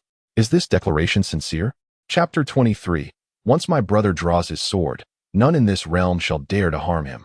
Lin Jinnan appeared somewhat taken aback. Is it customary for disciples of prominent sects to speak so candidly? However, he dared not refuse, quickly nodding in affirmation. "Indeed, indeed. As long as the young hero can safeguard my Lin family, you are welcome to take the Fu Wei Escort Agency." Regarding Lin Jinnan's disposition, Yu Yang felt a sense of satisfaction. The head of the Lin Escort Agency was a forthright individual. Thus, he decided to speak plainly. Yu Yang gestured towards the door and said, "The troubles of the Qingqing sect will certainly be resolved by my sister and me. As for the Fu Wei Escort Agency, it shall henceforth belong to the Huashan sect.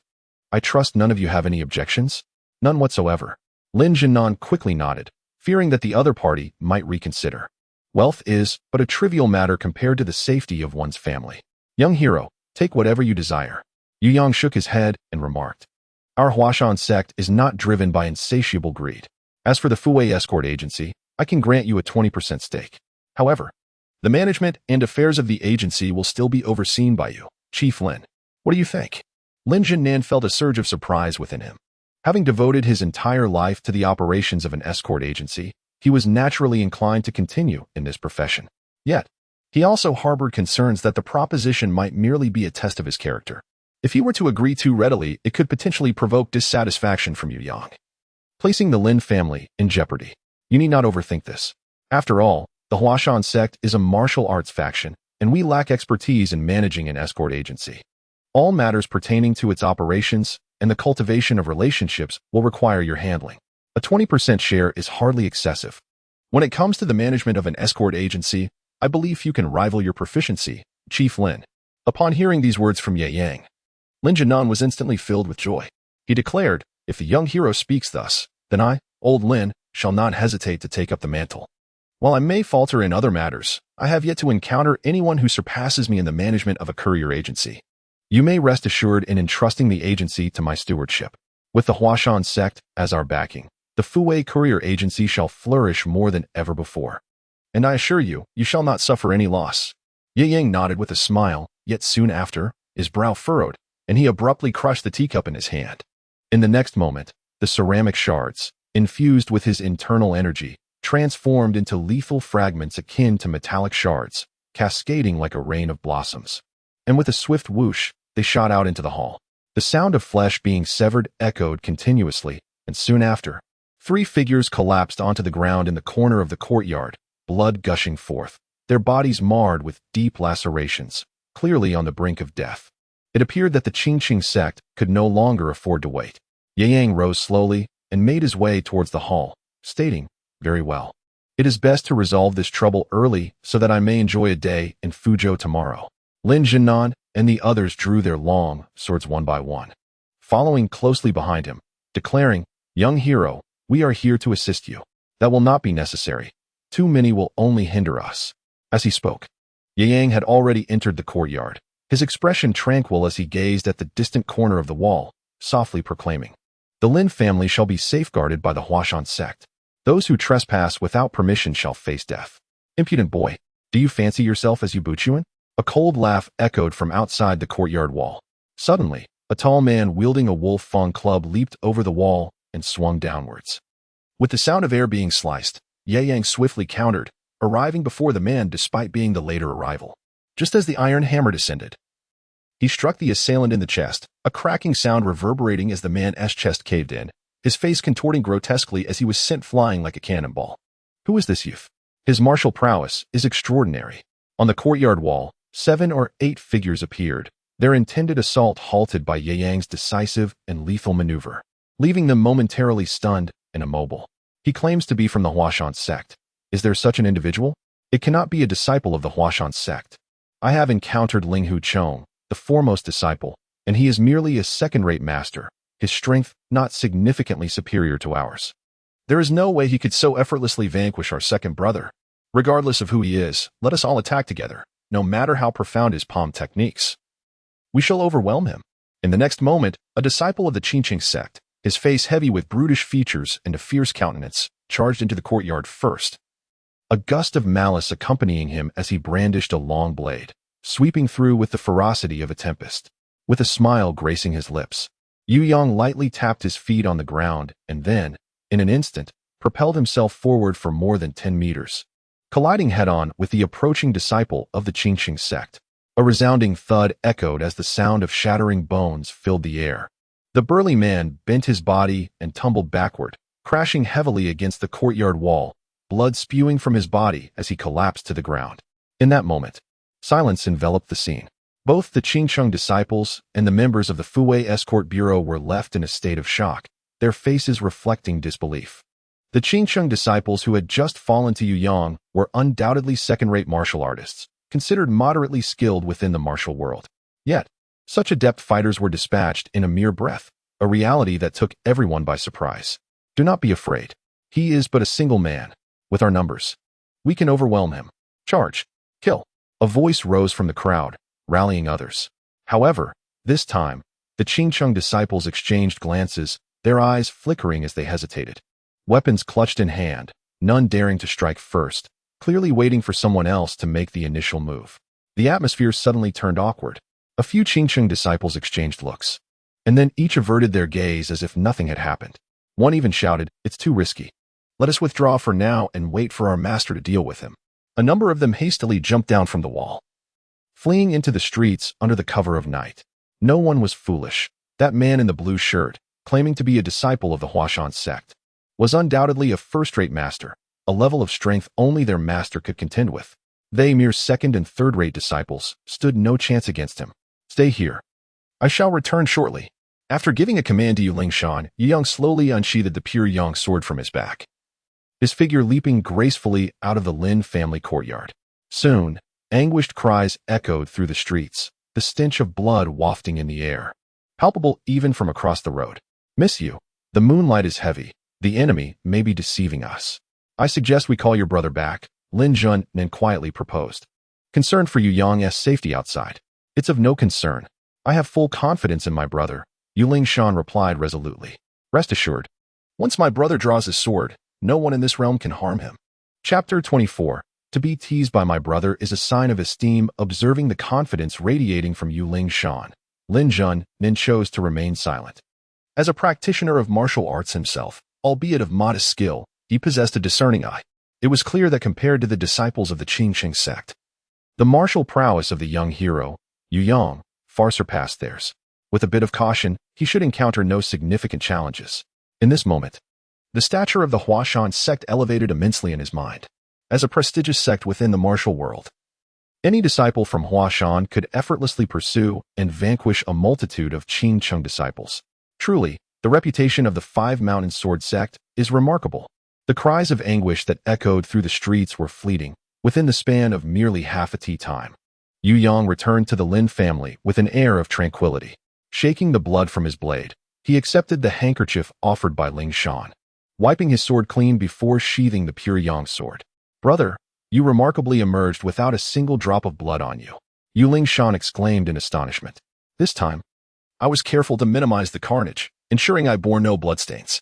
Yu Yang felt a sense of relief, for each instance of murder left him drenched in blood. A rather bothersome affair. Nevertheless, the Qingqing sect proved to possess remarkable prowess. Two individuals showcased impressive agility, managing to escape while their companions delayed Yu Yang. This marked the first occasion since his emergence in the martial world that an adversary had evaded his grasp. He couldn't help but marvel at the Qingqing sect's capabilities as a legitimate martial arts faction. In terms of their ability to flee, they surpassed the bandits he had previously dispatched by a considerable margin. Very well, let us retire for the evening. The members of the Qingqing sect will not be making an appearance tonight. As for tomorrow, once we meet with the Qingqing sect's leader, Yutsang, the matters concerning the Lin family shall reach a conclusion. Lin Junnan and the others nodded in agreement and departed to their quarters for rest.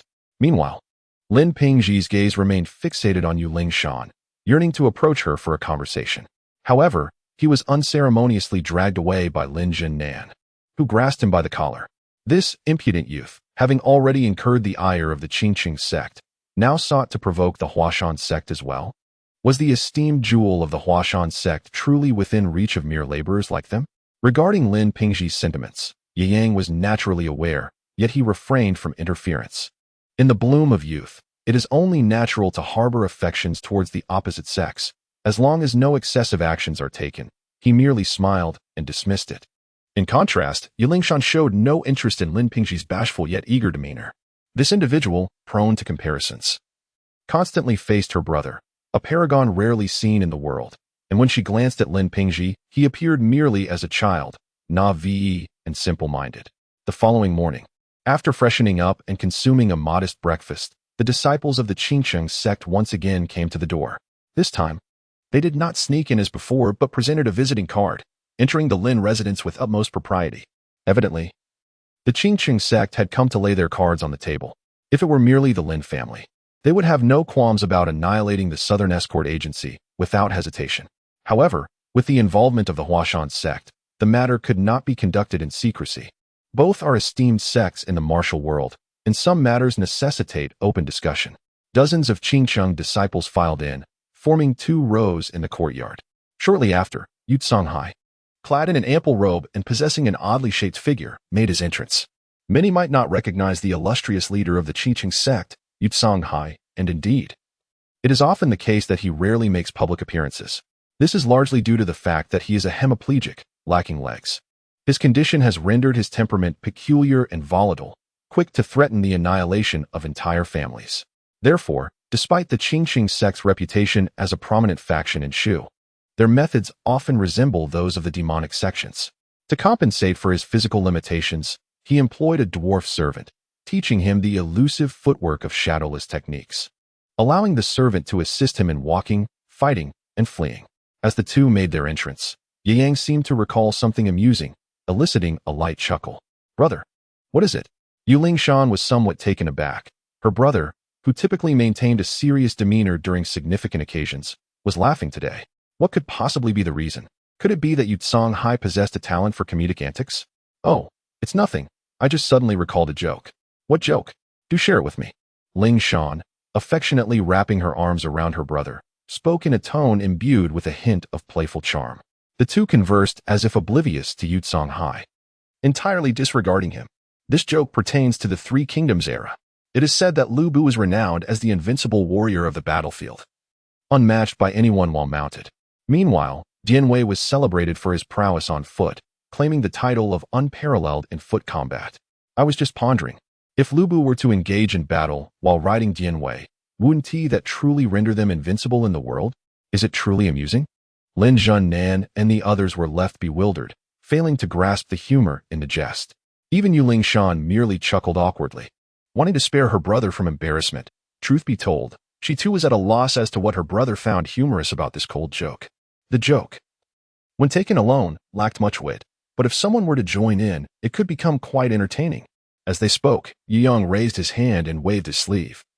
And in the next moment, his azure robe billowed, stirring up a gust of wind. Consequently, the hem of Yu Hai's long robe was lifted by the fierce breeze. In an instant, the diminutive figure beneath Yu Hai became visible to all. This, Lin Zhunnan and the others were left in stunned silence. The spectacle of one riding another, a formidable union, was indeed unfolding before their eyes. One could only say that Yu Hai truly knew how to entertain. To insult my master is to overstep the bounds. From beneath Yu Hai, three disciples swiftly drew their long swords, their blades gleaming ominously with a chilling light, charging forward to bring down the rogue who dared to humiliate their leader. In response, Yu Yang could scarcely be bothered to intervene, while Yu Lingshan stepped forward, sword in hand, to meet the challenge with her azure water sword. Yu Lingshan's jade maiden sword technique traced enigmatic circles in midair, resembling a flowing stream, effortlessly deflecting the three advancing longswords. Subsequently, a sequence of soft yet inescapable sword strikes was unleashed, and within mere moments, the sound of flesh being severed echoed throughout the Lin family's courtyard. Thud, thud, three corpses collapsed in succession. Clad in a yellow robe, Yu Lingshan, with her charming and adorable demeanor, now exuded an indescribable aura of heroism. She gazed at the ashen-faced Yu Hai, her expression brimming with pride. To be jested by my brother is a mark of respect. Do not fail to recognize it. Chapter 25. Sword Qi like a rainbow. Unbreakable, are you truly intent on opposing the Qing sect? Yu Hai, having had his secrets exposed, was engulfed in a mix of shame and rage. Yet, he could not dismiss the formidable prowess Yu Lingshan had just displayed. Her fluid swordplay, appearing gentle, was in fact a harmonious blend of softness and strength, making it exceedingly difficult to counter. As the leader of a sect and a top-tier martial artist beneath the pinnacle of the innate realm, Yu Hai possessed keen insight and immediately discerned the challenge Yu Lingshan presented. He realized he lacked the certainty to subdue the young woman swiftly. Should he be delayed, his brother at his side might intervene, diminishing his chances of victory. Being a seasoned veteran, Yu Hai had come to his own conclusions regarding the relationship between Yu Lingshan and Yu Yang. The evident reliance and subtle admiration Yu Lingshan showed towards Yu Yang confirmed that the seemingly nonchalant young man in the azure robe was indeed his greatest adversary this time around. Master Yu, you jest. It is not we who seek to oppose the Qing sect, but rather, it is you who, in your ignorance, insists on challenging the Huashan Sect. Yu Yang's demeanor was one of indifference as he slowly unsheathed the long sword from behind him, pointing it with deliberate intent towards Yu Hai. It is widely acknowledged that the Fu Wei escort agency is a property of our Huashan sect. The audacity of the sect leader Yu to provoke us demonstrates a blatant disregard for our esteemed sect. The Fu Wei escort agency belongs to the Huashan sect? Yu Hai was taken aback, for he was indeed unaware of this matter. Yet, he swiftly regained his composure.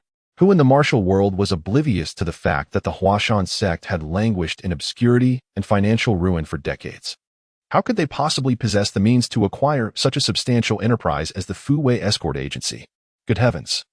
He had merely sought the Lin family's Bixia sword manual, while the Huashan sect had audaciously stripped them of their entire wealth. Is this truly the conduct befitting a reputable and righteous sect? The title of gentleman's sword bestowed upon Yu Buqian, Does it not evoke a sense of embarrassment? Although Yu Songhai is acutely aware of the underlying circumstances, he finds himself unable to voice them. Should the facade of civility be utterly shattered today, it is likely that none from the Qingqing sect would escape unscathed. The long sword of his adversary shimmered with a flickering light, emanating a chilling and sharp radiance, suggesting the flow of an exceedingly formidable power. Such a force, as an old hand in the martial world, Yu Songhai readily recognized. It was the essence of sword energy, currently in a state of accumulation, poised yet unlaunched. This potent force could only be summoned by those who have reached the pinnacle of martial prowess and possess profound mastery in the sword arts. Indestructible, capable of severing all. Weighing his own capabilities, Yu Songhai concluded that his flesh and blood could not possibly withstand the onslaught of such sword energy. Thus, he opted for compromise. I apologize. This matter is indeed a fault of my Qingqing sect. Yu Songhai promptly conceded defeat. His purpose for visiting the Lin family was to acquire the evil-repelling sword manual. Yet it had become evident that the entire Fuwei escort bureau had fallen under the auspices of the Huashan sect, and it was highly likely that the manual had already come into the possession of the youth clad in green. To contest him for the manual? This had once been his intention, but now, with the adversary's sword pointed directly at him, the terrifying sharpness at its tip seemingly capable of piercing his skull at any moment, fear gripped Yu Songhai. The adage that the older one grows, the more one fears death, found its validation in his experience. I beseech your understanding, young hero. It was my ignorance of the situation that led to this misunderstanding regarding the Fuwei Escort Bureau's association with the Huashan sect. At this juncture, Yu Songhai bowed deeply, stating, My Qingqing sect is willing to issue an apology. I hope that upon your return to the mountain, you might speak a kind word to avoid souring the relationship between Qingqing and Huashan. In this moment, Yu Songhai felt a profound sense of helplessness. It is often said that the Huashan sect ranks at the bottom among the 5 sacred sword sects, but today's events suggest that such rumors are utterly unfounded. The mere presence of 2 young disciples from the Huashan sect revealed that the young woman could already rival him, the leader of his own sect. As a top-tier martial artist, while the young man was nothing short of terrifying, having cultivated sword energy to an unparalleled level, can a sect with such formidable depth truly be considered the weakest among the 5 sacred sword sects? Such a notion is preposterous. Merely these 2 disciples could annihilate most factions within the martial world. What then could be the true extent of the Huashan sect's might? An apology cannot merely be verbal. Does the esteemed leader not intend to prepare some gifts for me to bring back? Inquired Yu Yang. Yu Lingshan stifled a laugh nearby, bemused by her brother's habitual attempts to extort favors. This time, it seemed that Yu Songhai would suffer a significant setback. Caught in a predicament, Yu Songhai lamented that he had descended in haste without any offerings. Perhaps he could visit Mount Hua another day to present his apologies? That won't be necessary. Yu Yang interjected, waving his hand dismissively. The Qingqing sect possesses a unique technique known as the shadowless phantom steps. I find it rather commendable. Let this be your token of apology, Master Yu. While Yu Yang generally dismissed the martial arts of the Qingqing sect, he found himself intrigued by this particular skill. After all, he had witnessed the disciples of Qingqing, who were merely second-rate martial artists, manage to escape his grasp under the cover of night. Their agility was undeniably impressive. At present, Yu Yang stood among the elite in terms of both internal energy and swordsmanship within the realm. However, his footwork remained a vulnerability. Although the Huashan sect possessed some manuals on footwork, they paled in comparison to the more refined techniques found in the martial world. After practicing, he found no record of improvement in his attributes, suggesting that the technique was woefully inadequate. So much so that his own gaming system could not even be bothered to log it. Shadowless phantom steps? Yu Songhai was torn. He had come to seize the BCS sword manual. Not only had he failed to acquire it today, but he had also suffered significant losses among his disciples. He had initially resolved to endure the humiliation, yet now the other party was audaciously attempting to claim the Qingqing sect's techniques as well. Even a figure of clay has its limits. Did they truly believe him to be so easily manipulated? What's the matter, Master Yu? Are you unwilling? As he spoke, Yu Yang unsheathed his sword, delivering a forceful strike. In an instant, crimson radiance erupted within the Lin family courtyard, the sword aura roaring like thunder, cleaving the air with a sharp hiss as it whizzed past Yu Songhai's head. The violent friction produced a thunderous sound, and Yu Songhai felt a chill creep over his scalp. When he raised his hand to touch his head, he was shocked to find that his crown had vanished, and even his luxuriant hair had completely disappeared. Turning to look behind him, he saw a centuries-old tree in the courtyard.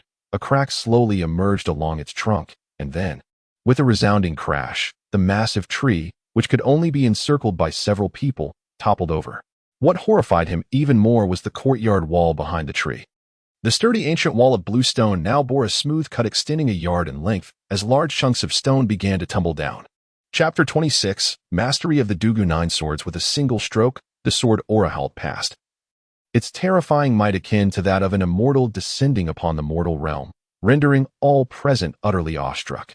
Had there not been outsiders present, Lin Jinan might have knelt in reverence, exclaiming that a celestial being had arrived. As a mere escort, he was only half a part of the martial world. He had never fathomed that a person's martial prowess could reach such a terrifying zenith. Yu Songhai was also greatly startled. He stood frozen in place, unable to respond for a considerable time. It was his disciple beside him who swallowed hard and gently touched his arm. Only then did Yu Songhai regain his senses. And to his horror, he discovered that his ample robe had become drenched with cold sweat, clinging to his body. As a cool breeze blew, it imparted an eerie chill that penetrated to his very core. Ye Yang gradually sheathed his sword, and with it, the air of indifference, reminiscent of a celestial swordsman overlooking the mortal realm, dissipated somewhat, imbuing him with an added touch of humanity. I offer you the opportunity to rephrase your words. Would you, the esteemed master Yu, be willing to present your elusive footwork as an act of contrition? Willing? I am indeed willing. Yu Songhai felt an overwhelming sense of grievance in that moment, as if the weight of the world had suddenly descended upon him. You are a formidable being capable of unleashing sword chi. Why then must you covet the Lin family's inheritance and yearn for their exorcising sword technique? Although the exorcising sword technique is formidable, your mere casual slash embodies the swordplay of astonishing brilliance, which surely surpasses it in prowess. You have already attained the stature of a master of the sword who can traverse the martial world with ease. Why must you impose upon a humble sect such as my Qingqing? With a mournful expression, Yu Songhai forced a semblance of a smile upon his lips, then withdrew a tome from his sleeve and respectfully extended it forward. Yu Lingshan swiftly stepped forward to retrieve the tome of secrets, casually flipping through a few pages before handing it over to her elder brother. Yu Yang turned the pages with great seriousness while others stood by in silence, not daring to utter a word or urge him on, fearful of disturbing this formidable slayer and inviting their own doom. After a considerable time, having perused the final page of the manual, a new column labeled Agility appeared in Yu Yang's attribute panel. Name: Yu Yang. Age: 16. Level: 49. Sect: Huashan Sect. Father: Yu Buchuan. Mother: Ning Zhong's sister. Yu Lingshan. Cultivation Method: Zixia Divine Skill: 8th Level. Techniques: Death-defying 3 swords, Great Accomplishment. Dugu 9 swords, Great Accomplishment. Agility: Shadowless Phantom Steps, Minor Accomplishment. It must be said that this gaming attribute system was rather impressive, at the very least. As long as one possessed a respectable martial arts manual or technique, one could achieve a minor accomplishment directly after perusing the manual or being personally taught, bypassing the entry-level stage. Having acquired a commendable lightness of foot, Yu Yang felt quite elated. However, what brought him even greater joy was the fact that Dugu 9 swords had finally reached a state of great accomplishment. Dugu 9 swords had been the technique he had devoted himself to since his training began. In recent days, the number of bandits and martial artists who had perished at his hands had reached the hundreds. Feeding lives to his techniques allowed this swordplay to finally break through the bottleneck of minor accomplishment and ascend to great accomplishment. This was also the reason why Yu Yang could now unleash sword chi today. With the great accomplishment of Dugu 9 swords, his inner strength could transform into sword chi, enabling ranged attacks. Though the consumption was considerable and the distance of sword chi attacks was limited to a mere dozen meters, in the heat of battle, where life and death were decided in an instant, a martial artist who mastered the technique of sword chi could be deemed invincible within a mere span of space. Casually handing the manual to Yu Lingshan, Yu Yang smiled and said, "This agility technique is quite good.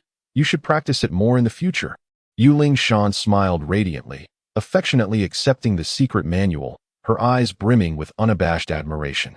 Such a profound technique, bestowed upon her so readily by her brother. Indeed, in this world, the one who treats her with utmost kindness is none other than him. Even their parents would conceal such treasures, never to be so generous in their gifts. Yet, as she smiled, a sudden sigh escaped her heart, gazing at her brother's strikingly elegant demeanor reminiscent of an ethereal being. A bittersweet pang stirred within her. Such a wonderful brother, who knows which beguiling enchantress shall claim him in the future.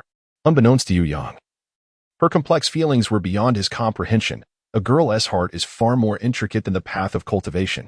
After all, in his training, there exists a progress bar. A clear indication of how much experience remains before he can ascend to the next level, does it not? Master Yu, displaying a modicum of wisdom, declared that the grievances between their sects would henceforth be resolved, provided they no longer troubled the Lin family or the Huashan sect. In turn, he would refrain from deliberately causing difficulties for their side.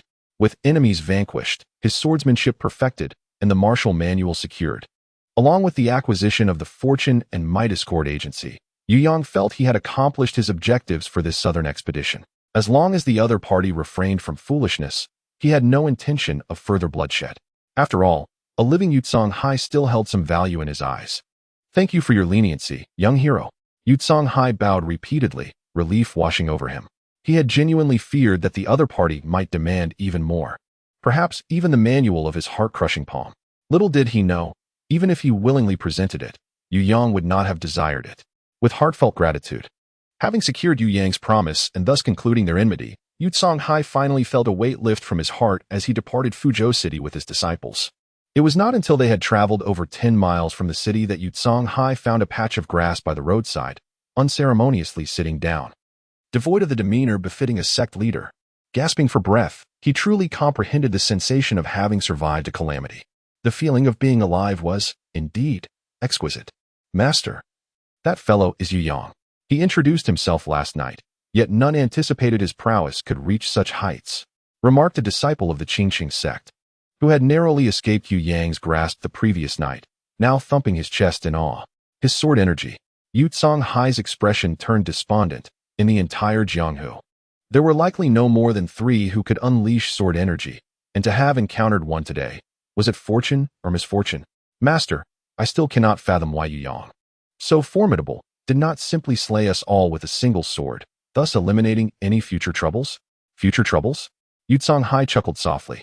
What future troubles could there possibly be? Tell me, would you dare to seek trouble with a peerless master who can unleash sword energy before the age of 20? Nay, I wouldn't dare.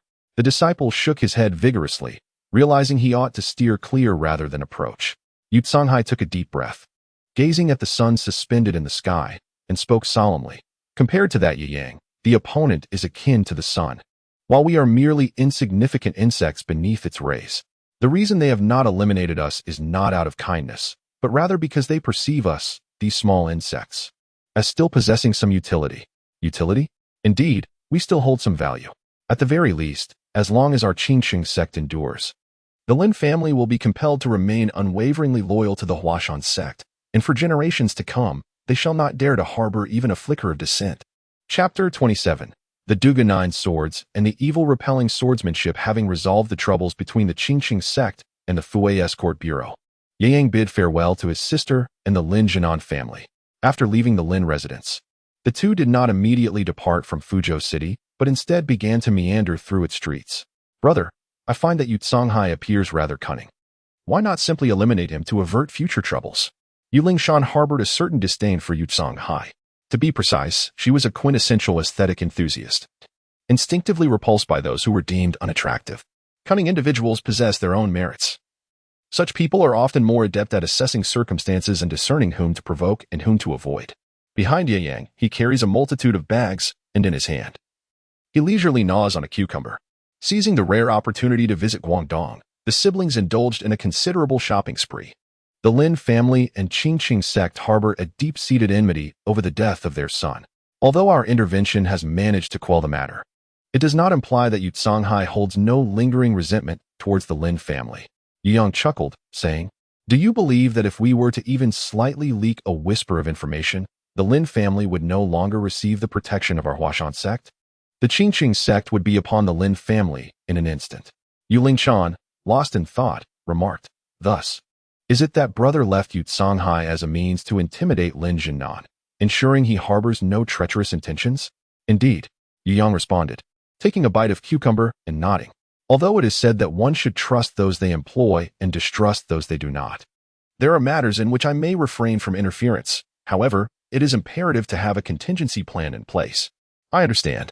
Yu Lingchan adopted an air of wisdom, confidently asserting, for instance, there are certain things that may be unnecessary, yet cannot be entirely absent, correct? Eh? Yu Yong furrowed his brow, questioning. Is the thing you speak of proper? Yu Lingshan's delicate face flushed slightly, her gaze wandering nervously, revealing a hint of discomfort. In the realm of martial arts, while one may choose not to rely on skills, one cannot afford to be without them. How could this be considered frivolous? Oh. Yu Yang observed his sister's bashful demeanor for a moment before nodding, his expression suggesting that he believed her. Brother, ahead lies Xiangyang Alley in Fuzhou. It is said that the Lin family's ancestral home is located there. What brings us here? Yu Lingshan skillfully shifted the subject. To acquire the Bixie sword manual. Yu Yang stated plainly, without any pretense. The Bixie sword manual? Yu Lingshan disdainfully curled her lips, questioning the value of such mediocre swordsmanship. After a lifetime of practice, Lin Jinan could not even best the disciples of the Qingqing sect. Was it truly worth your brother making a special trip for this? You simply do not understand. Ye Yang shook his head and smiled, saying, the swordsmanship practiced by the Lin family of Lin Jinan is a modified version, significantly diminishing its power. The authentic, original sword technique is hidden within the ancestral home of the Lin family. Is this exorcising sword technique truly formidable? Yu Lingshan became serious, realizing that the swordsmanship her brother had specifically noted must be extraordinary. Indeed, this particular style of swordplay is derived from the Sunflower Manual, which was transformed by Lin Yuan II into the 72 paths of swordplay, allowing him to conquer both the righteous and the wicked, rendering him nearly invincible in the realm. Is it not formidable? Such prowess surpasses even the sword techniques you have mastered, dear brother. The swordplay I practice is known as the 9 Swords of Dugu, which, in this world, is arguably the most powerful sword technique. In terms of swordplay, the evil-repelling sword technique should rank a close second. The 9 Swords of Dugu were imparted to me by a venerable master, and I had vowed not to disseminate it without permission. Hence I have not passed it on to you. Therefore, if possible, the Lin family's evil-repelling sword technique would be quite suitable for your cultivation. As they spoke, Yu Yang and his companion arrived at the Lin family's ancestral home, effortlessly infiltrating it. Subsequently, they easily acquired the hidden sword manual within the residence.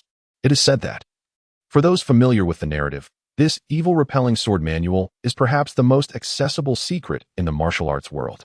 Moreover, with a bit of determination, one could swiftly ascend to the ranks of top martial artists, serving as a template for rapid mastery. If one were to commit to several years of dedicated practice, achieving the pinnacle of innate martial prowess could very well be within reach. After perusing the entire manual, Yu Yang lost interest. The essence of the evil-repelling sword technique revolves solely around speed. The swifter one is, the more formidable and enigmatic the strikes become. However, should one falter in speed, the technique becomes pedestrian. Furthermore, the operational pathway of the evil-repelling sword technique is peculiar. To attain speed, one must first undergo castration. Otherwise, internal energies will become chaotic, leading to madness and demise. The evil-repelling sword technique is derived from the Sunflower Manual, which, in essence, embodies the principles of ultimate yang and rigidity. The very term sunflower reveals the nature of this technique. Due to its extreme yang and rigidity, an ordinary man, upon cultivation, would experience unbearable heat within, inevitably affecting his mental state and causing internal turmoil, leading to madness. Thus, to cultivate this technique, only a body of feminine softness is suitable. And should a man wish to practice it, castration is an unavoidable fate. Yu Yang would certainly not castrate himself for such an eccentric sword technique, which he held in disdain. However, upon reading it, Yu Lingshan's eyes sparkled with enthusiasm, clearly inspired to cultivate her skills. In this world, the invincible figure of the East is a woman who practices the sunflower scripture. This implies that the sword technique, derived from the sunflower scripture, can indeed be mastered by females. Brother, I wish to cultivate this sword technique. Yu Lingshan felt a stirring in her heart. The mere mention of this sword technique, particularly the term rapid mastery, ignited her desire to practice it, especially since it was esteemed by her brother as the second-best sword technique in the world. Her interest deepened further. The Jade Maiden sword technique she had previously trained in offered ample defense, but lacked in offensive prowess. In contrast, the evil-repelling sword technique, characterized by its unorthodox approach and emphasis on speed, excelled in lethal strikes, perfectly aligning with her aspirations. If she wished to cultivate it, then so be it. Yu Yang was indifferent. However, she mused, let us keep this sword technique a secret from old Yu. I fear he might succumb to temptation. Yu Lingshan stifled a giggle. Brother, you underestimate old Yu far too much. With a master like you safeguarding the Huashan sect, his temperament has become even more detached than yours. Such self-castrating sword techniques are beneath his notice. Though the likelihood is slim, one must still remain cautious. Practice this evil-repelling sword technique for now. Once my cultivation reaches its zenith, I may consider imparting the 9 swords of Du Gu to you. The 9 swords of Du Gu, a harmonious blend of offense and defense, merging the essence of martial arts into 9 distinct strikes, represented the pinnacle of swordsmanship in Yu Yang's eyes. Were it not for the concern of Feng Qin Yang's potential wrath, he would have genuinely wished to teach a few moves to Yu Lingshan and old Yu. However, recalling Feng Qin Yang's already masterful swordplay, he temporarily dismissed such thoughts. Until he reached level 50 and ascended to a higher realm, he did not wish to create animosity with the other party. After all, regardless of circumstances, Feng Qin Yang had imparted the 9 swords of Du Gu to him, making him a half-master. He preferred not to harm his fellow disciples unless absolutely necessary. Chapter 28. Tian Bo Guang and Ling Huchong having acquired the evil-repelling sword technique, Yu Lingshan was in high spirits, even humming a tune alongside her brother after departing from Fuzhou City. The vast horizon is my love. Beneath the endless green mountains, the flowers bloom. Her bold singing, combined with her crisp yet slightly bashful voice, possessed a unique charm. The following morning, the 2 weary travelers arrived at the borders of Huashan City, stepping into the dawn's light. Instead of heading directly back to Huashan, they chose this route because they had heard that Master Lu San from the Huashan sect was preparing to retire, prompting numerous martial artists to gather for the grand farewell ceremony. Moreover, it was rumored that their senior brother, Ling Huchong, had also arrived. This unreliable chief disciple of the Huashan sect had recently been seen consorting with dubious characters, and some had even witnessed him engaging in jovial conversation with the notorious flower thief, Tian Bo Guang, in Huashan City. Upon hearing this news, Yu Lingshan was greatly incensed. Despite the Huashan sect's reputation being somewhat tarnished in the martial world, it remained a prestigious and righteous school. Yet, their senior brother was associating with a flower thief. If word of this spread, how could the disciples of Huashan ever face the world again? What manner of scoundrel was a flower thief?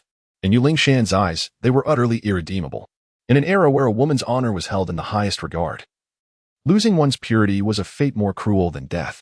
It was even said that in certain places, a woman who lost her chastity either hanged herself or was drowned in a pig's cage. Such horrors were truly appalling. If Ling Huchong were indeed to associate with a flower thief, tarnishing the Huashan sect's reputation, Yu Lingshan felt this matter could not be overlooked. Brother, do not stop me when the time comes. If our senior brother truly strays from the righteous path, I shall break his legs and bring him back to the mountain gate for father to deal with. It appears that this matter may hold deeper implications. Although our reckless elder brother is somewhat unreliable, it is unlikely that he would engage in nefarious deeds. Recently, Huashan City has been abuzz with activity, as numerous valiant warriors adorned with an array of weapons have flocked from all directions, eager to partake in the grand ceremony of Master Lu San's retirement from the martial world. The local authorities, from the county magistrate to the common guards, have chosen to turn a blind eye to this assembly, for many among the visitors are ruthless individuals who disregard the law. As long as they do not create too much uproar within the city, the officials prefer to overlook their presence, wary of inciting any trouble. Thus, when the Yang siblings, with their swords at their waists and a multitude of packages upon their steed, entered the city, the guards merely cast a fleeting glance their way before permitting them to pass, without uttering a single inquiry. Upon their arrival, the siblings sought refuge in an unnamed Huayan Tower. After securing their horse, they settled at a window-side table within the inn and ordered several dishes to satiate their appetites, for the journey had left them rather famished. As they dined, 2 figures, unmistakably from the martial world, made their entrance into the inn. One was a striking young man clad in white, equipped with a long saber at his waist, exuding a certain charm, albeit with an unsettling glint in his eyes. The other was a rather attractive young nun, whose countenance bore a sorrowful expression, suggesting she was troubled by inner turmoil.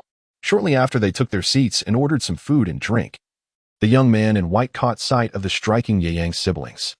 He gazed at Yi Yang's handsome visage for a few moments before his attention shifted to the enchanting Yuling Shan, and he found himself unable to look away. Yuling Shan, disinterested, continued her journey through the martial world. Due to their striking appearances, she and her brother often drew the attention of many. They had grown accustomed to it, as long as others did not cross any lines. Just then, a newcomer entered the inn, an imposing figure clad in a blue robe, stained with blood. He approached the table of the man in white without regard for his willingness, sitting down and swiftly draining a cup of wine. The blue-robed man then refilled his cup, raising it towards the man in white, saying, "Please."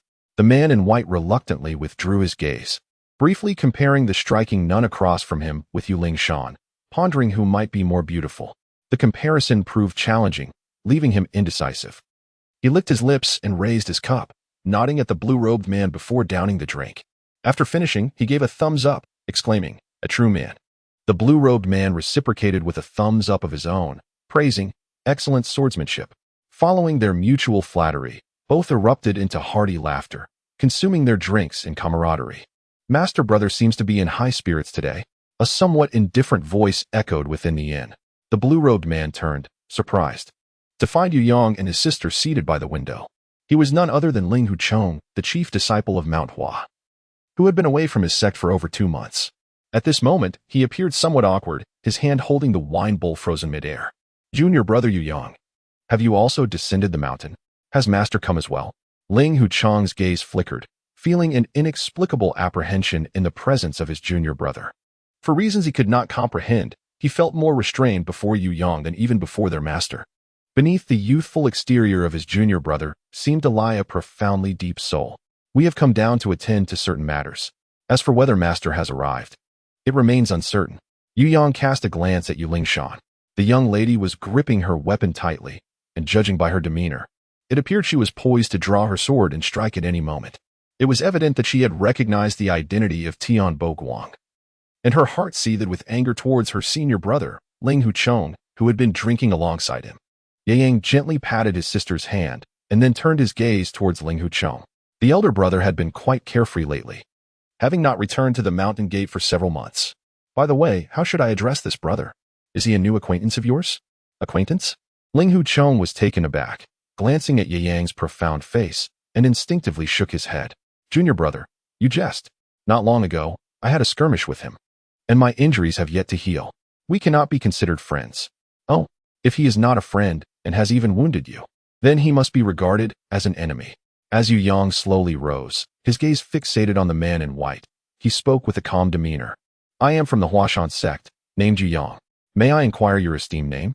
"I remain unchanged in name and title. It is Tianshi Boguan." Tianshi Boguan paid no heed to Yu Yang's identity as a disciple of Huashan. After all, he had dispatched even the most gifted disciples of Huashan with ease. A mere youth, what could he possibly do to him?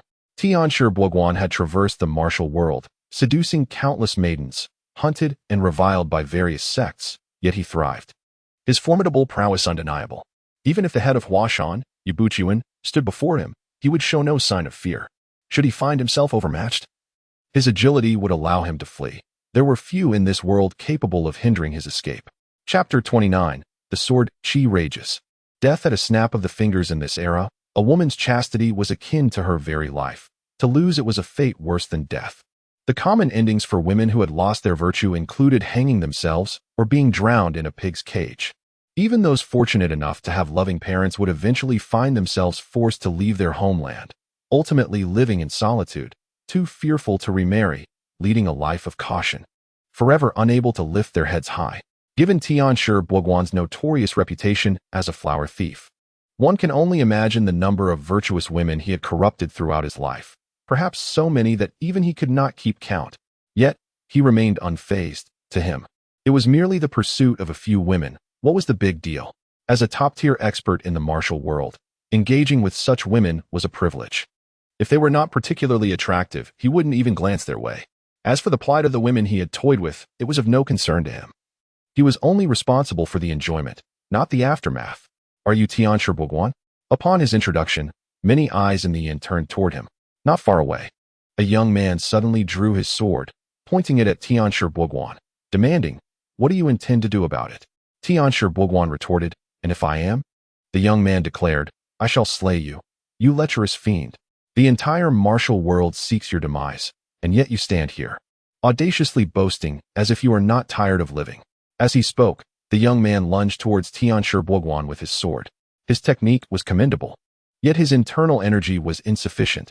To Yu Yang, his movements appeared as if in slow motion. While such skill might overwhelm an ordinary martial artist, it was negligible to a seasoned master like Tianshi Buguan. In response to the approaching sword, Tianshi Buguan did not even rise. His long knife unsheathed from his waist in a flash, striking first at the young man's chest before the latter could reach him. Just as it seemed the young man was on the brink of being fatally wounded, Yu Yang intervened. Clang! The sound of clashing weapons echoed through the air. Tian Buguang was momentarily taken aback, as the anticipated image of his blade slicing through the enemy's chest did not materialize. A silver longsword had unexpectedly emerged before him, blocking his strike. With his momentum interrupted, he hastily sidestepped the oncoming sword, rolling on the ground several times before finally rising, somewhat disheveled. Had it not been for his extensive experience in life-and-death situations, that sudden blade would have surely pierced his throat. Is the Huashan Sect also intervening? Yu Yang countered. Indeed. Tian Buguang scoffed, casting a lingering glance at the alluring nun seated across the table. This nun, named Yilin, was a disciple of the Huashan Sect. He had exerted considerable effort to capture her, but due to previous interference from Ling Huchong, he had not yet had the opportunity to savor her essence. He had intended to subdue her after a hearty meal, but it now seemed that such plans were thwarted. One can discern the expertise of a master at the first exchange. He recognized that the young man, named Yu Yang, possessed swordsmanship far superior to his own knife techniques, leaving him with no chance in a fair duel. Realizing the futility of the situation, he decisively opted to flee. The mountains remain unchanged, and the waters flow eternally. We shall meet again. With a flamboyant bow, Tian Buguang greedily cast one last glance at Yiling Shan before leaping to escape the inn. However, just as he vaulted through the window, an ominous sound sliced through the air from behind him. Having gained notoriety as a notorious flower thief traversing the martial world for many years, Tian Buguang was well versed in the art of evasion. Instinctively, he shifted his body slightly midair. That mere inch saved his life, as a wave of sword energy, imbued with lethal cutting force, whistled past his ear. His head remained intact, but the terrifying sword energy swiftly severed his right arm at the shoulder. Ah! With a piercing scream, Tian Buguang cried out in agony. Yet he dared not pause. As he landed, he didn't even look back, clutching the stump of his severed arm and frantically fleeing forward. Inside the tavern, Yu Yang, sword in hand, executed a fluid motion, activating his ethereal footwork technique. In an instant, he manifested several illusory images of himself in midair, swiftly bursting forth into the street. Puff! In an almost imperceptible blink, Yang's figure surged forward, akin to a soaring dragon, weaving through the streets until he stood before Tian Buguang. He then unleashed a palm imbued with ethereal violet energy, striking with a thunderous impact. The sound of shattering bones echoed clearly, even across the street. To Tian Buguang, that blow felt as if a mountain had collided with him, sending his body crashing against the inn's entrance like a drifting willow fluff. This spectacle left the onlookers utterly astonished, particularly Ling Huchong, who had just shared a drink with Tian Buguang, his eyes wide with disbelief.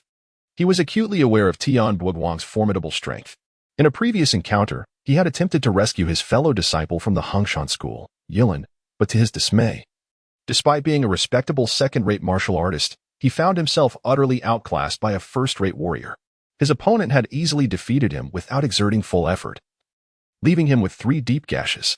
Realizing the futility of direct confrontation, Ling Huchong had opted for a more diplomatic approach, seeking to forge a relationship in hopes of persuading his adversary to release Yilin. However, it was evident that such tactics were now rendered obsolete. The formidable Tian Buguang, who had seemed an insurmountable foe, was treated as if he were not but a mere plaything in the hands of his junior, Yang. With a casual stroke of his sword, he severed Tian Buguang's arm, and with a single palm strike, he shattered the very bones and tendons of his opponent, leaving one to ponder if Tian Buguang's internal organs had also been crushed in the process. Coughing violently, Tian Buguang lay on the ground, blood spilling from his lips.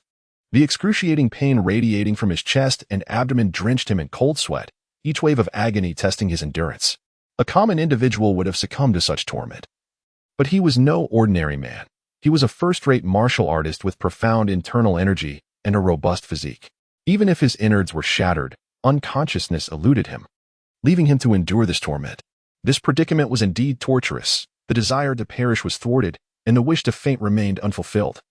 As relentless waves of pain besieged him, plunging Tian Buoguang into despair. Observing the writhing figure of Tian Buoguang, Ling Huchong approached swiftly. After a brief examination, he reached a grim conclusion. With his organs shattered, Tian Buoguang was doomed. A flicker of sympathy crossed Ling Huchong's face as he regarded his adversary. For an ordinary person, such injuries would spell instant death, sparing them prolonged suffering. Yet Tian Buoguang was a first-rate martial artist with profound internal energy, instinctively circulating within him, forcibly sustaining his life. But at the cost of enduring excruciating anguish before the inevitable end. Ling Huchong could not help but sigh, reflecting, perhaps this is the consequence of one's misdeeds. Unrelated to retribution, Yu Yang sheathed his long sword, his expression cold and detached as he regarded Tian Buoguang, who was rolling on the ground. I acted with restraint, ensuring he would not perish outright. To die so easily would be too lenient for this scoundrel. Did he deliberately hold back? Ling Huchong was momentarily taken aback, then gazed at his imposing junior disciple, and an instinctive apprehension surged within him, magnified by an additional layer of unease. This junior, who had always been silent within the sect, inexplicably evoked a primal fear in him, compelling him to instinctively distance himself. Previously, he had been unable to discern the reason. Now, he finally comprehended. For deep within, this junior was an unyielding savage. To offend him would render even the simplest notion of death a lavish luxury. Brother. This Tian Buoguang is arguably the most notorious flower thief in the martial world, having harmed countless women, with victims who have drowned in pig cages, committed suicide by hanging, and lived a life so miserable it scarcely resembled humanity. There are far too many to count. Yu Lingshan gritted her teeth, casting a look of disgust at Tian Buoguang, who lay in a pool of blood with an arm severed. This scoundrel had the audacity to glance at me with a sinister expression before fleeing. Brother. I suspect he was contemplating something nefarious regarding me. Remove the word suspect. Ye Yang let out a cold snort, seemingly producing a pebble from nowhere, which he then flicked with his fingers. Boom. Infused with internal energy, the stone soared through the air with a velocity rivaling that of a modern firearm, emitting a sharp sound as it struck the inner thigh of Tian Buoguang. My heavens, what a catastrophic explosion! A gasp escaped the crowd of onlookers. Truly, he is the notorious flower thief. The sound of that explosion echoed like thunder. How many maidens must he have wronged to hone such skills? Humph, a lecherous scoundrel, deserving of such retribution. Pray tell, esteemed swordsman in the azure robe, from whence do you hail? Your strike is indeed ruthless. You have inquired correctly. I happened to witness the entire sequence of events at the inn. That swordsman is none other than Ye Yang of the Huashan Sect. Presumed to be the eldest son of the gentlemanly sword, Yubuchuan. The Huashan Sect, is it truly so formidable? Who can say? These renowned sects possess profound heritage, and the emergence of a few prodigies is hardly surprising. I must hurry back and advise my son, who previously expressed a desire to apprentice at the Huashan Sect, to instead consider joining the Huashan Sect. The discussions among the spectators gradually veered off course, shifting from their animosity towards Tian Buoguang to curiosity about Ye Yang's identity, eventually leading to debates on which sect would be the most advantageous for apprenticeship. Ye Yang, however, chose to disregard it all. Meanwhile, Yu Lingshan, somewhat displeased, curled her lip, as if suggesting that merely seeking apprenticeship would guarantee acceptance into a sect. At that moment, Tian Buoguang, overwhelmed by despair, found solace in resignation. Especially after the calamity he had just endured. Life and death are fated. Wealth and nobility are determined by the heavens. I have not lived my life in vain. As he coughed up blood, he turned his gaze towards Ye Yang, and, in a faltering voice, implored, "Pray, grant me the truth. Who exactly are you?" Ye Yang gazed at him with an air of indifference, and after a prolonged silence, he spoke slowly. "Mount Hua, Yang." After a brief pause, he inquired, "Are you resigned to your fate?" Tian Buoguang, with vacant eyes, stared at the clouds drifting beyond, and muttered in bewilderment. What is there to contest when one's skill pales in comparison to another's? In that moment, he stood on the brink of death, murmuring about nuns, arsenic, and golden-threaded snakes, warning against approaching him, regardless of one's courage. Ever since I encountered that nun, misfortunes have befallen me one after another. Now, I have lost my life here. and among the most poisonous in the world. None surpasses that nun. The young nun, Yilin, timidly stood behind Ling Hucheng. Upon hearing his words, she raised her head with a hint of dissatisfaction, wishing to retort, yet found herself at a loss for words. After all, when viewed from any angle, the death of Tian Buoguang seemed inextricably linked to her as a nun. Ling Hucheng, noticing Yilin's discomfort, reassured her, "It's nothing to do with you. This scoundrel has harmed countless women throughout his life. His retribution was inevitable." Yilin nodded, and when she looked back at Tian Buoguang, he had already breathed his last. Lifeless beyond any semblance of life. This rogue had first lost an arm, then had his insides shattered, and finally had been castrated by the valiant Yang of the Huashan Sect. The fact that he had persisted until now only attested to his formidable vitality. Inform the authorities of the demise of this flower thief, so they may retrieve the corpse. The matters of the martial world were to be left to the martial world. With Tian Buoguang's death, the subsequent retrieval and cleanup would fall to the officials. Capturing a notorious brigand who had caused untold suffering to countless virtuous women would be a notable achievement for the local authorities. In truth, there was no need for him to give specific orders. The commotion had drawn a considerable crowd, among whom were several constables from the city of Huashan. Almost instantly after Yang's words fell, a head constable, accompanied by several officers, made their way through the throng. "Young hero you, in quelling this villain and restoring peace. Allow me to bow in gratitude on behalf of the wronged women." As he spoke, the head constable knelt down, his eyes brimming with tears, and offered 3 deep bows to Yang. Yang furrowed his brow. Although Tian Buoguang was notorious for his misdeeds, there seemed to be no necessity for a mere constable to perform such a grand gesture of respect. After bowing, the constable fell silent, directing his subordinates to cleanse the bloodstains from the ground. Subsequently, they lifted the corpse and made their way toward the governmental office. "That man is Constable Xing, isn't he?" someone in the crowd inquired. "Indeed, it is old Xing. I heard that last month, his youngest daughter was cruelly taken from him, and the poor child, unable to bear the grief, drowned herself in the river. No wonder old Xing felt compelled to bow to the young hero Yu. After all, the latter had avenged a grievous wrong done to him. In truth, the one responsible for harming his daughter may not have been Tian Buoguang. However, given that the latter was renowned as the most infamous flower thief in the realm, it was not unjust to place the blame upon him. These flower thieves are truly detestable and deserve death. Previously, one might have thought that killing was merely a matter of striking the head, and with Tian Buoguang's impending demise, there seemed no need for further mutilation. Yet now, it appears that young Yu has exhibited too much mercy.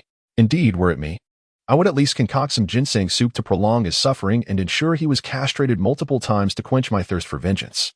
Chapter 31. Do not fear. My brother is a compassionate man. After dispatching Tian Buoguang, Yu Yang turned his attention to Ling Hucheng. The senior brother had been drinking quite heartily earlier. Upon hearing this, Ling Hucheng's expression shifted noticeably. Earlier, he had shared drinks with Tian Buoguang at the inn, and many had witnessed the encounter. If this matter were to be spread by ill-intentioned individuals, it would tarnish not only his own reputation, but also that of the Huashan Sect. As the esteemed junior leader of the Huashan Sect and the anticipated successor of its legacy, Yu Yang possesses martial prowess that is unfathomable. Should there be a desire to penalize him today, escape would be an impossibility. Even the formidable thief Tian Buoguang, renowned for his exceptional lightness of foot, could not evade the sword aura emitted by his junior brother. Thus, he harbored no illusions about his own capabilities as a second-rate martial artist. Senior brother Yu has misunderstood. The petite nun Yilin, who had sought refuge behind Ling Hucheng, was quick to speak up upon witnessing the precarious situation of the brother who had saved her on numerous occasions. Senior brother Ling Hu only feigned compliance with that lecherous rogue to protect me. Had it not been for his clever maneuvering yesterday, I would have surely fallen victim to that villain. Her cheeks flushed crimson, rendering her seemingly delicate form even more endearing. This nun, embodying a blend of gentleness and inner strength, maintained her gaze fixed on Yu Yang, her resolve unwavering despite the deepening blush that crept down her neck. "I am not lying," she declared with conviction. "Indeed, I believe you." Yu Yang nodded slightly, directing a gentle smile towards Yilin. His smile was akin to the sun breaking through the clouds, instantly transforming the previously stagnant atmosphere into one of lightness, even causing Ling Hucheng to unconsciously exhale in relief.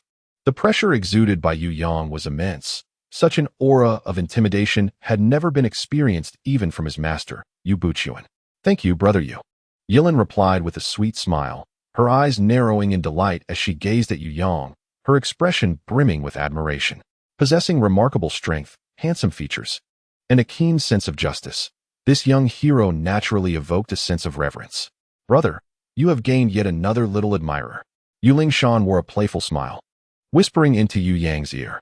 However, she is indeed a nun, the most cherished disciple of Master Ding Yi from Huashan. Convincing her to renounce her vows would not be an easy task. Yu Yang playfully flicked her forehead with his fingers, exclaiming that her mind was a jumble and that perhaps it was time to clear her thoughts. Amused, he noted the absence of any romantic interest from his brother towards the young nun. Strangely, this realization lifted Yu Lingshan's spirits, filling her with an inexplicable joy. Having set aside the matter of Ling Huchong drinking with Tian Bo Guang, the group swiftly made their way to the Lu residence. Today marked the auspicious occasion of Master Lu of Huashan Sect washing his hands of worldly affairs. A rare outing for the Yu siblings amidst the turbulence of the martial world, and a perfect opportunity to partake in the festivities. Master Lu, a figure of great repute throughout his life, was now choosing to retire from the martial realm, a significant loss for the community, Ling Huchong mused. Yet, Yu Lingshan optimistically countered, suggesting that such a decision could be seen as a joyous event, much like their father, embracing a life of leisure, untroubled by worldly concerns. Could indeed be quite delightful. Indeed, it is a joyous occasion, she affirmed. Yang nodded slightly. The family, united and harmonious, had all departed for the netherworld. In a certain sense, this could indeed be considered a joyous occasion. Yet, one cannot help but wonder if the esteemed Master Lu San would still have the inclination to proceed with the ceremony of cleansing his hands of past deeds.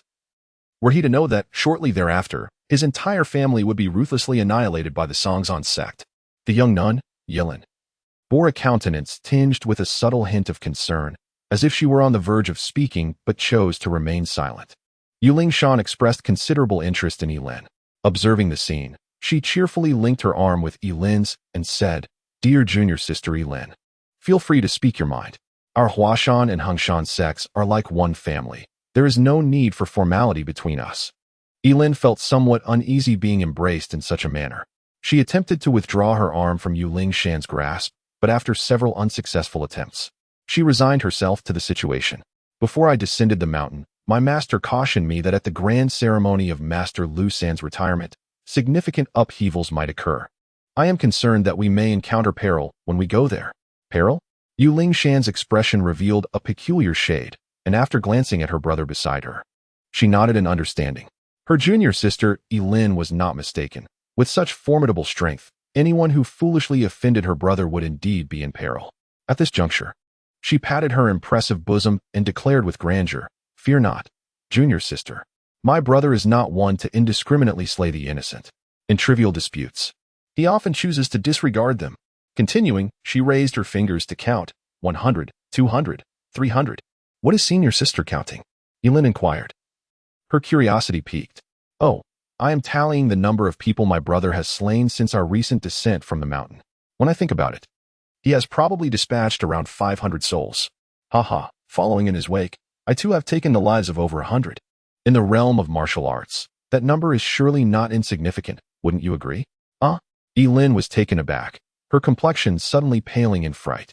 At that moment, as she gazed upon the Yu siblings, she felt an overwhelming aura of slaughter emanating from them. The once radiant and sunny youth now seemed to exude an inexplicable sense of danger. 500 to 600 lives. The sheer number of souls claimed by these siblings was staggering. Even those from the dark sects would likely not possess such a thirst for blood. Even her senior brother, Ling Huchong, felt his heart race. He was aware of Yu Yang's temperament. While inscrutable, his nature was notably tranquil, with a fondness for solitary cultivation on the mountain, seldom descending unless absolutely necessary. Yet today he finally understood why his junior brother detested leaving the mountain. This descent had turned into a carnage, with hundreds of lives extinguished at his hands. This was not merely a descent of the Huashan disciples. It was akin to the king of hell visiting the mortal realm for leisure, while conveniently collecting some local specialties to take back. "Lingshan, cease your nonsensical chatter." Yu Yang rolled his eyes and explained, "Senior brother Linghu is well aware of my nature. I am inherently compassionate and kind-hearted, and I rarely venture beyond the mountain gates. How could I possibly relish in bloodshed? Indeed, while my brother has taken lives, many, In fact, those he has slain were merely bandits and rogues, acting in the name of justice. At his core, he remains a pure soul. Yu Lingshan promptly nodded in agreement. Her explanation, rather than alleviating the situation, evoked a particular saying from Yu Yang's past life. I smoke, drink, get tattoos, and party, but truly, I am a good girl at heart. Chapter 32. The legendary Yu Yang hero. Amidst their banter, they arrived before the residence of Lu Zhengfeng, a prominent figure of the Huashan Sect, known colloquially as Master Lu. He wielded considerable influence within the sect, yet rumors spoke of a strained relationship with the sect's leader, prompting thoughts of retreating from the martial world. However, this narrative was merely the gossip of outsiders. The true reason lay in Lu Zhengfeng's entanglement with a certain elder of the demonic sect. To avoid implicating the Huashan Sect, he had chosen to wash his hands of the matter and withdraw from the martial realm. At the entrance of the Lu residence, a disciple dressed in scholarly attire, embodying the appearance of an erudite individual rather than a martial artist, greeted the guests. Upon noticing Yu Yang approach with his sword, the disciple hurriedly stepped forward, clasping his fists in respect, and said, Esteemed guest, please enter. Without inquiring about their origins or affiliations, it was clear that anyone from the martial world was welcome to enter Lu's abode to witness the occasion. Lu Zhengfeng likely welcomed as many martial guests as possible, as this would help disseminate the news of his retirement from the martial realm throughout the pugilistic world, thereby deterring any unwelcome individuals from troubling him in the future. Upon entering the courtyard, they were met with a cacophony of voices. Over 300 individuals were scattered about, engaged in lively conversation, creating a festive atmosphere. In the bustling courtyard of Yiyang, individuals found themselves seated at a vacant table, which had been generously adorned with tea and delicacies, a testament to the meticulous preparations of the Lu family for this occasion. The air was thick with the chatter of various figures from the martial world, engrossed in discussions about significant and trivial happenings alike. Most notably, the conversation revolved around the formidable Dongfang Bubi, a figure who claimed to have never faced defeat in the realm of martial arts. Recently, Dongfang Bubi's prominence had reached unparalleled heights. She had managed to subdue the major factions along the Shangshigansu Green Forest path, amassing both men and horses under her command, hinting at ambitions of forming an army. To those in Yiyang, this was a perilous indication. While conflicts among martial factions often went unnoticed by the imperial court, the moment one began to recruit troops and wave the banner of rebellion, the court would inevitably take action.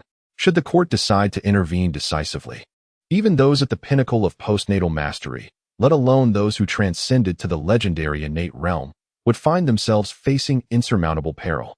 During the Ming dynasty's Jingde period, although the court's power had waned since the upheaval at the Tumu Fort, its influence remained formidable, far surpassing that of any martial sect. The thunderous roar of cannon fire and the relentless rain of arrows would render any martial expert powerless against a regular army.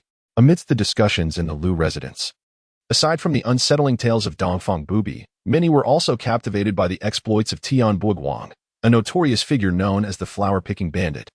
With the prowess of a first-rate martial artist and an exceptional ability to evade capture, he had successfully eluded the grasp of many formidable opponents. Indeed, he was formidable.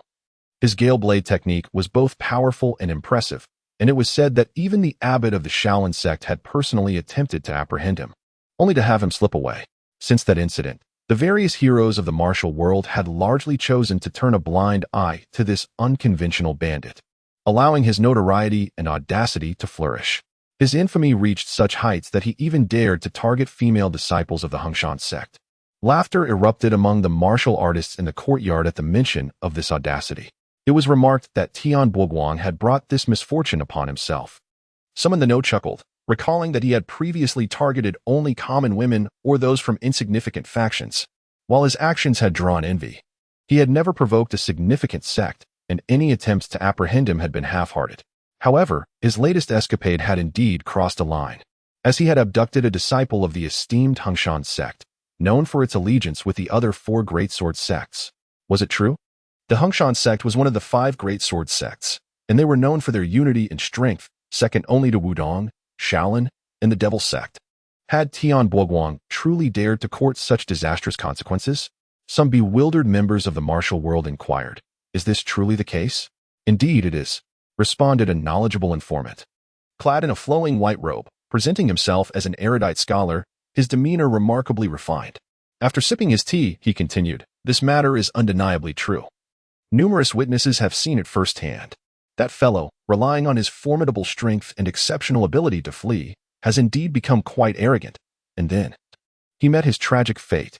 Do tell, what transpired?" urged a voice from the crowd. "Upon my arrival, I heard whispers that Tian Boguang had seemingly perished. Taken by the authorities to report his corpse to the court for accolades, yet the specifics remain a mystery to me. This situation is not particularly complicated." The scholar in white resumed, "As is widely known, the relationship between the Huashan and Huashan sects has always been amicable. When Tian Boguang abducted the disciple of the esteemed Master Dingy, the Huashan sect promptly dispatched their disciples down the mountain to apprehend him." "Oh, merely the disciples of Huashan? Did the esteemed Sword Master Yubuchuan not take action himself?" Someone interjected skeptically. "I do not intend to underestimate the Huashan sect, even if Master Yu himself were to engage. It is questionable whether he could capture Tian Boguang. You would do well to reconsider." The white-robed scholar chuckled. "It is said that a young hero of the Huashan sect, bearing the surname Yu, intercepted Tian Boguang at the returning Goose Pavilion. Subsequently, with a single stroke, he severed Tian Boguang's right arm.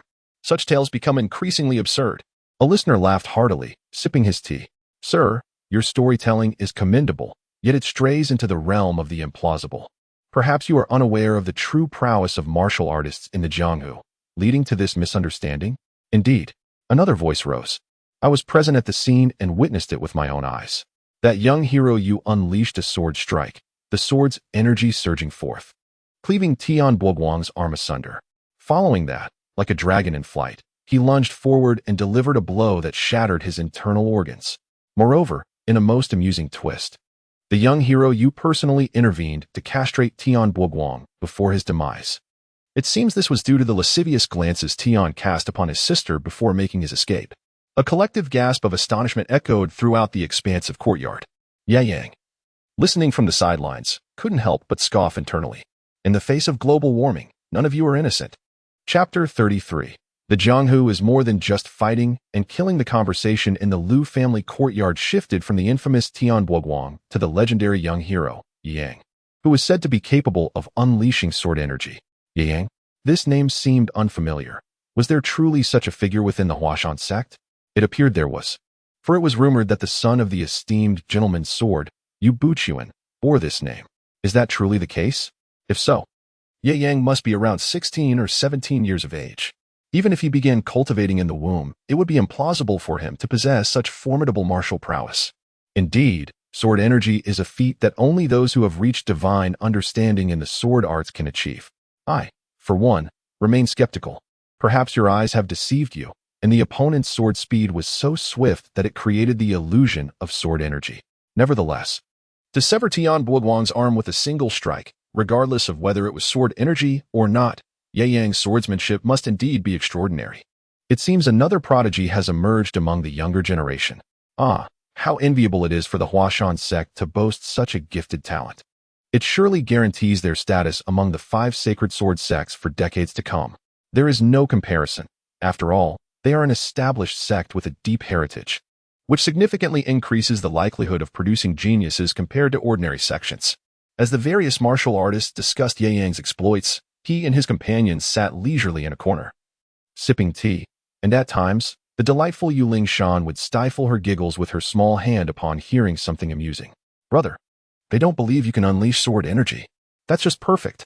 Ye Yang shrugged nonchalantly. "Hee. I knew my brother doesn't care for empty fame and is indifferent to such matters." "No." Ye Yang waved his hand, clarifying, "What I mean is, if everyone believes I can unleash sword energy, then every person I encounter would be on guard against me, making battles far more challenging." Yuling Shan, So this is what you mean, brother. Your illustrious image as the young master of Huashan is about to tarnish. Brother Yu, do exercise caution, for there are not many virtuous souls in this courtyard. The usually reticent nun, Elin, suddenly interjected. "Oh, has Sister Elin uncovered something?" "Indeed. Upon our entrance into the courtyard, there were a few individuals who recognized you, brother. They had witnessed when you dispatched Tian Boguang, and thus, they are aware of your identity. So what are you implying?" Yuling Shan was somewhat perplexed. What if they recognized her brother? How does that render them untrustworthy? They acknowledged brother Yu, yet they neither approached to greet him nor offered any introductions, clearly indicating their intent to keep his identity concealed from others. Isn't that quite normal? Yu Lingshan replied, exasperated. If I were to know a prominent figure, I would certainly refrain from introducing them to others. Why should I share my connections? It is not so simple. Lin, somewhat flustered, blushed with urgency as she exclaimed. However, those individuals have persistently attempted to steer the conversation towards Brother Yu since our arrival in this courtyard. Ling Huchong pondered thoughtfully. Sister Lin suggests they wish to elevate and subsequently harm our junior brother? After a moment's reflection, Lin responded, I believe they aim to use him as a pawn. Previously, when a few contributors spoke of Brother Yu, their tone was rather disdainful, even bordering on offensive. Should Brother Yu possess a slight disposition, he would undoubtedly seek retribution against those individuals in the future. Thus, I surmise they intend to eliminate certain people through Brother Yu's actions. Yu Yang cast a few more glances at Lin and could not help but smile, saying, You are remarkably astute, far surpassing my expectations. I suspect that even if our esteemed senior brother had not engaged with Tian Bo Guang, you would still have found a way to escape, wouldn't you? Lin's countenance flushed with modesty as she replied, You overestimate me, Brother Yu. I merely possess a keen sense of observation. However, when confronted with a formidable adversary like Tian Bo Guang, if he were to employ his strength, I would truly find myself at a loss. Yang gazed meaningfully at Yilin's face a few more times, before uttering a sound of acknowledgement. To speak candidly, the Yilin portrayed in the novel is so innocent that it evokes a sense of sorrow. Anyone who encounters her would likely feel a surge of protective instinct. Yet, fiction remains fiction, and the world in which Yang currently resides is undeniably real. The individuals he encounters are flesh and blood, possessing their own independent thoughts. Humanity is inherently complex, far too intricate to be succinctly encapsulated by any simplistic character archetype found in literature. Take, for instance, his younger sister Yilin. Beneath her delicate exterior lies a resilient spirit, exhibiting wisdom and intellect that may even surpass that of her sister, Yu Lingshan. Brother, those individuals have conspired against you, seeking to use you as a weapon. I shall take action against them immediately. Yu Lingshan was somewhat enraged. In her heart, her brother was an extraordinary figure, akin to a celestial being descended from the heavens. Yet, a group of despicable individuals dared to conspire against her brother. This was something her uncle could not tolerate. Nor could her aunt. Yu Yang raised his hand, gently pressing down on Yu Lingshan, exclaiming helplessly, Oh, you? Must you always be consumed by thoughts of violence and bloodshed? Yu Lingshan retorted, Isn't the pursuit of vengeance and justice precisely what one seeks in the realm of the martial arts? Yu Yang replied calmly, The world of martial arts encompasses more than mere conflict. It also involves the intricacies of human relationships and social customs. You, after all, are the esteemed young lady of the Huashan Sect. In broad daylight, when no one has provoked you, how can you justify taking a life? What sets you apart from the forces of darkness? Yu Lingshan suddenly realized, understanding that her brother meant it was inappropriate in public but permissible in private, correct? Yang gazed skyward, remarking, Sister, your comprehension skills undoubtedly surpass the highest score imaginable. He felt that his sister, having spent considerable time with him, had indeed been influenced by him in peculiar ways. In truth, he was not as bloodthirsty as she perceived. With a resigned sigh, Yang waved his hand and said, Very well, we shall discuss this matter another time. Today marks Lu Jingfeng's ceremonial retirement. Let us first attend the observance before anything else. Indeed, Yu Lingshan nodded obediently, picked up a pastry from the table, and cheerfully offered it to Yu Yang. I truly envy the bond you share as siblings, Lin remarked with admiration. A brother willing to protect his sister, and a sister whose eyes are filled with affection for her brother. Such sibling affection is undoubtedly enviable. Ling Huchong felt a twinge of jealousy as he observed this. In truth, he harbored some fantasies about his junior sister Lingshan. Yet with the imposing presence of Yu Yang before him, he dared not reveal his feelings. With such an elder brother in proximity, it was likely that Lingshan's standards were exceedingly high. Ling Huchong was self-aware, although he had made a name for himself in the martial world. In the eyes of his junior sister, he probably amounted to nothing. Chapter 34. Please wash the floor for us. The martial world has always been a blend of the virtuous and the vile. Especially on this significant day when Lu Jingfeng washed his hands of worldly affairs, hundreds of martial artists gathered, representing a diverse array of characters. Among them were ruthless individuals, dashing gentlemen, cunning schemers, and those with base desires. At a table with 4 youthful individuals, all strikingly handsome, attention was inevitably drawn to them. One burly man with a twisted beard boldly approached their table. "I am the second in command of the Sea River Gang. May I inquire how to address each of you?" Young heroes. Despite his imposing stature, his shifty eyes betrayed his intentions, glancing furtively at Yuling Shan and Yi Lin, undoubtedly harboring unsavory thoughts about them. "Get lost." Yang responded softly with a single remark. "What?" The second in command of the Haihe Gang was taken aback. After all, he was a prominent figure among the influential factions in Huguang. In the past, whenever he revealed his name, he was met with respect and cordial conversation. This was indeed the first time he had encountered such a direct dismissal. Being told to leave. Did he truly fail to comprehend human speech? Yuling Shan coldly admonished, "Does my brother need to repeat himself for you to leave?" The burly man was instantly enraged, rising abruptly and glaring at Yu Yang. "You insignificant junior, utterly oblivious to your place. I am magnanimous and shall not stoop to your level." He had initially intended to engage in conversation, to gauge the backgrounds of these young individuals. If their affiliations were not formidable, he might consider employing certain tactics after the event to acquire the 2 young beauties for himself.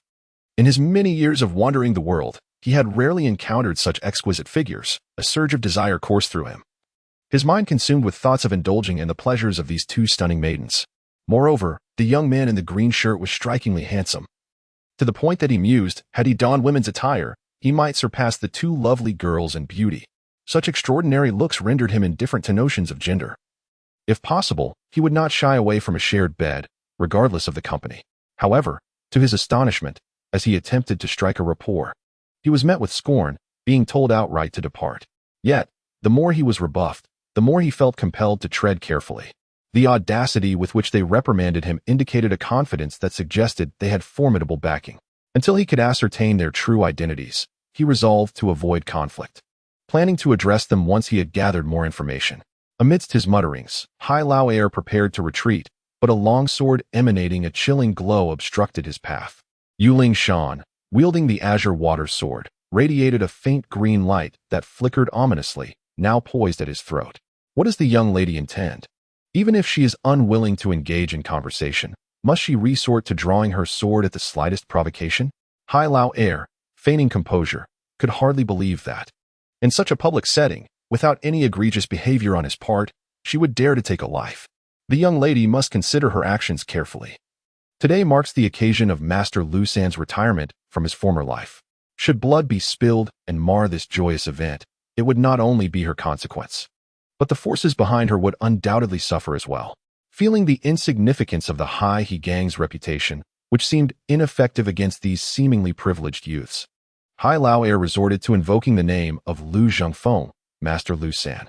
Lu Zhengfeng of the Huashan Sect is a figure of considerable renown in the martial world, and with such a prestigious sect backing him, who would dare disregard his authority?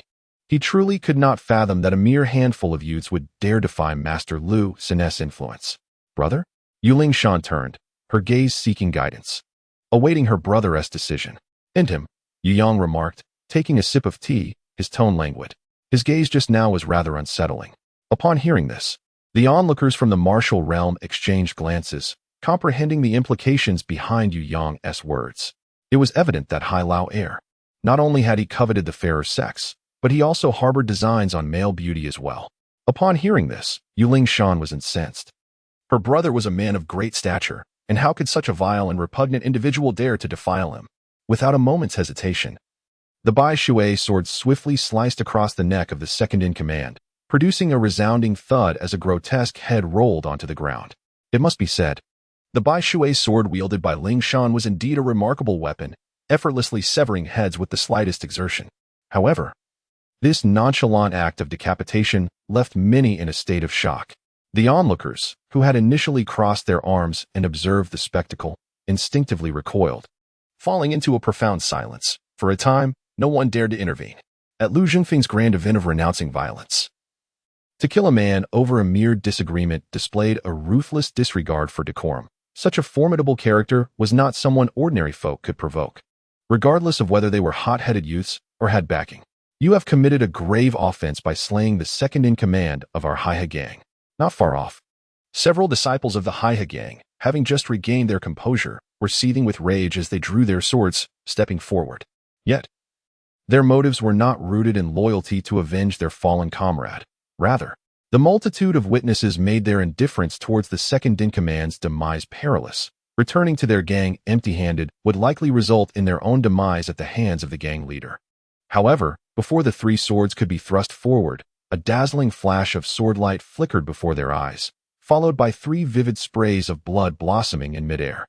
The three men clutched their throats, a look of bewilderment etched on their faces as they collapsed to the ground, never comprehending how they had met their end.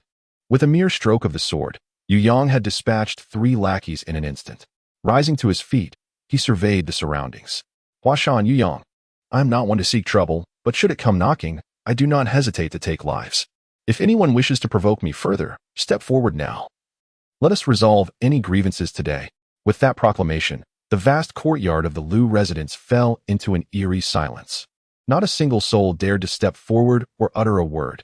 Even the air seemed to still.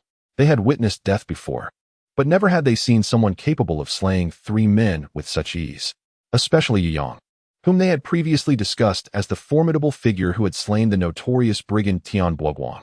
Many had been skeptical, but now they were convinced. The swiftness of his sword was astonishing, so rapid that the victims had perished before they even realized he had drawn it. Seeing that no one dared to speak, Yu Yang sheathed his sword and clasped his hands toward the steward of the Lu household, saying, I apologize for the bloodshed in your esteemed residence. Kindly have the ground cleaned. Chapter 35. The state of affairs today is determined by Brother Yang. The Lu household is remarkably efficient. Within no more than the time it takes to brew a cup of tea, the bodies and blood on the ground were expeditiously cleared away. However, the lingering scent of blood in the air serves as a constant reminder to all present that several lives were extinguished here moments ago, a consequence of their own folly. Yu Yang, of the Huashan Sect, a name that had previously gone unspoken in the martial world, is likely to echo across the rivers and lakes from this day forth. Did you witness the swiftness of his sword just now? With the corpses disposed of, the martial heroes in the Lu courtyard gathered again in small clusters, engaged in conversation. The primary topic of discussion centered around Yu Yang's recent display of swordsmanship. I barely caught a glimpse.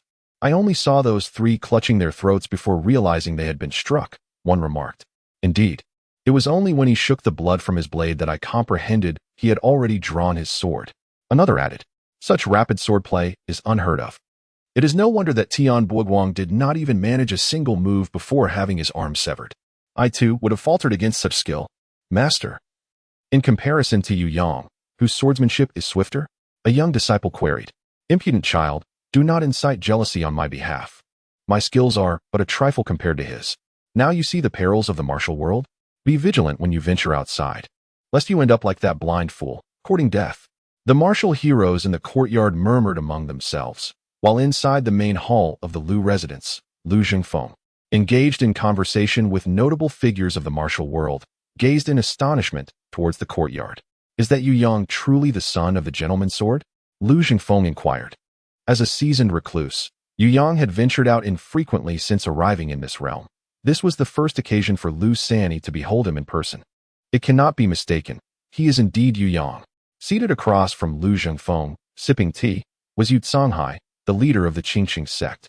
After failing to seize the Bixie sword manual, he had accepted the invitation of the Huashan sect to attend Lu Zhengfeng's ceremony of renunciation.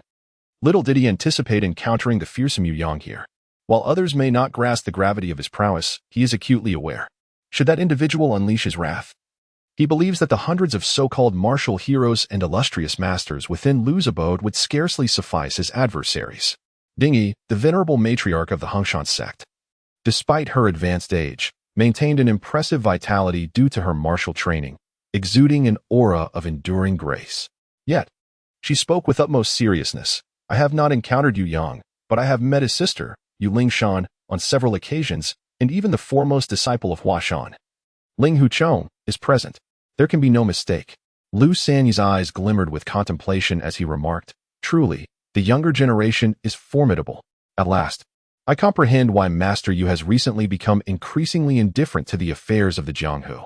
With a son of such extraordinary caliber, the future of the Huashan sect is assured, requiring no further concern from him. As he spoke, he promptly rose and made his way toward the hall's exit. His martial prowess has long since surpassed that of our elder generation. Please wait a moment. I shall invite him to join us in the hall. In the absence of Master Yu, it is Yu Yang who represents the Huashan Sect, and we, the Liu family, must maintain our decorum. As he departed the hall, Yu Songhai could not help but chuckle, remarking on the old fellow's cunning. If he truly could wash his hands of the Jianghu with his shrewdness, he would likely live quite comfortably in the days to come. Master Ding nodded in agreement, then shook her head, sighing. I fear that Lu Xin, you may not find it so easy to exit the Jianghu. Oh, it seems the master knows something we do not, inquired one of Shaolin's esteemed members, curiosity evident in his eyes.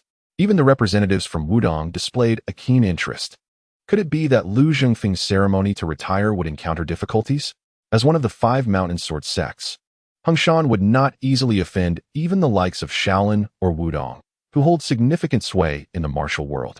In such a gathering of skilled martial artists, who would dare to cause a disturbance? Even the demonic sect would likely refrain from instigating trouble at an event attended by a multitude of Jianghu figures. The poor nun refrained from speaking, yet felt an unsettling premonition regarding the day's proceedings.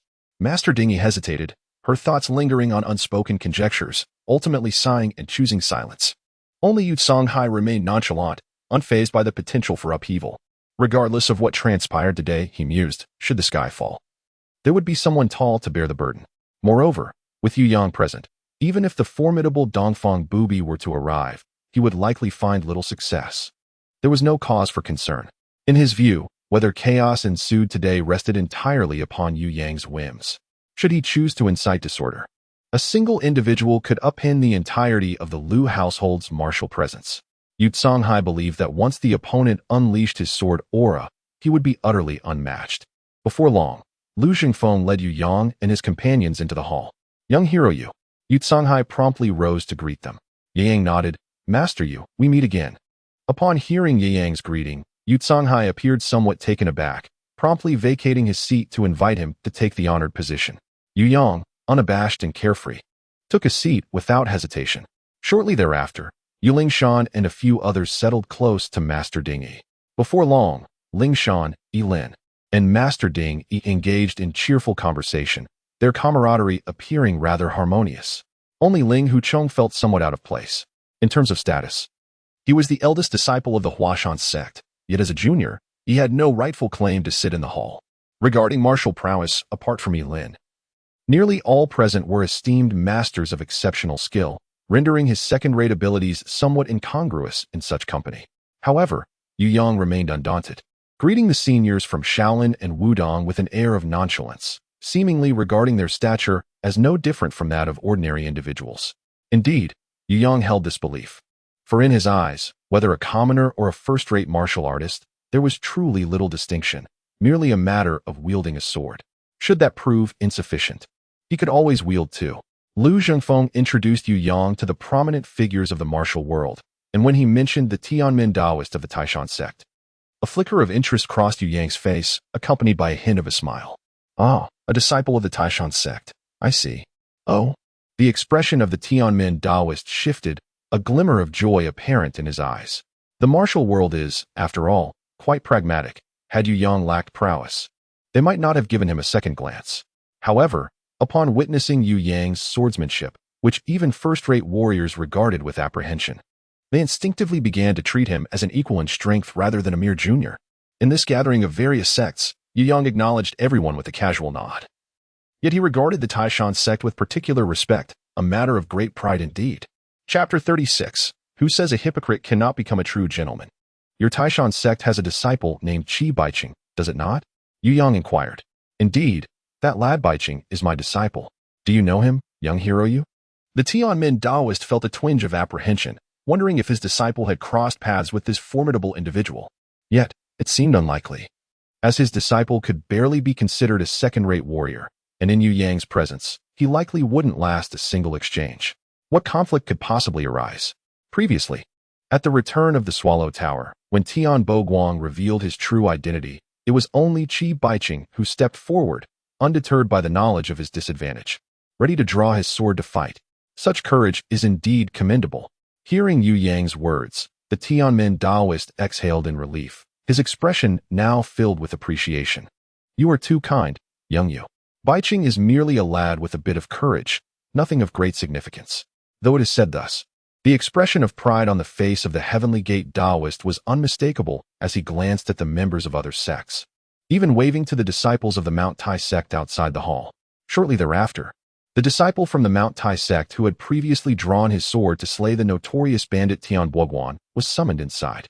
Mount Tai sect, I, Qi Baiqing, express my heartfelt gratitude to Senior Brother Yu for saving my life. Upon entering the hall and catching sight of Yu Yang, Qi Baiqing immediately bowed in respect. The Five Mountain Sword sect is publicly reputed to be akin to branches of the same tree. Thus, it is customary for disciples of various sects to address one another as brothers. Hence, referring to Yu Yang as senior brother is entirely appropriate. Do not mention it. My junior brother, it was a trifling matter, Yu Yang replied with a nod and a smile.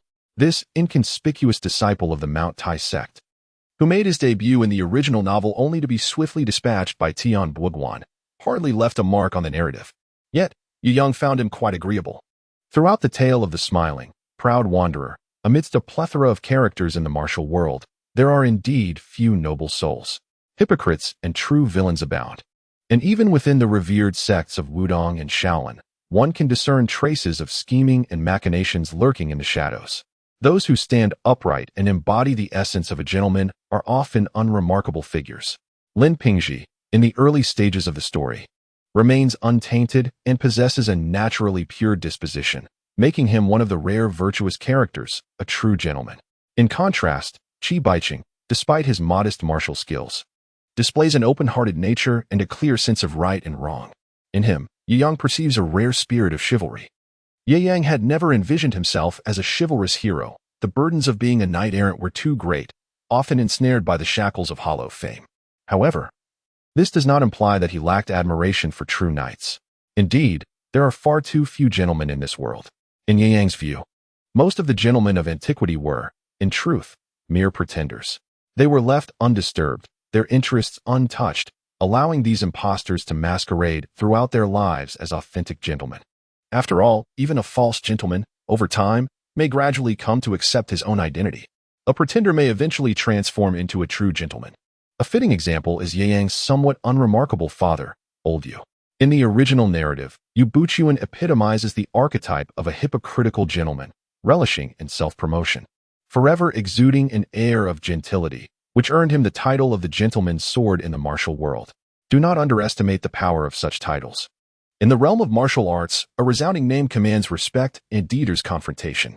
With his adept social skills and a not insubstantial martial prowess, Old Yu, alongside his wife, managed to uphold the facade of the Huashan sect during a time of decline, preventing its demise.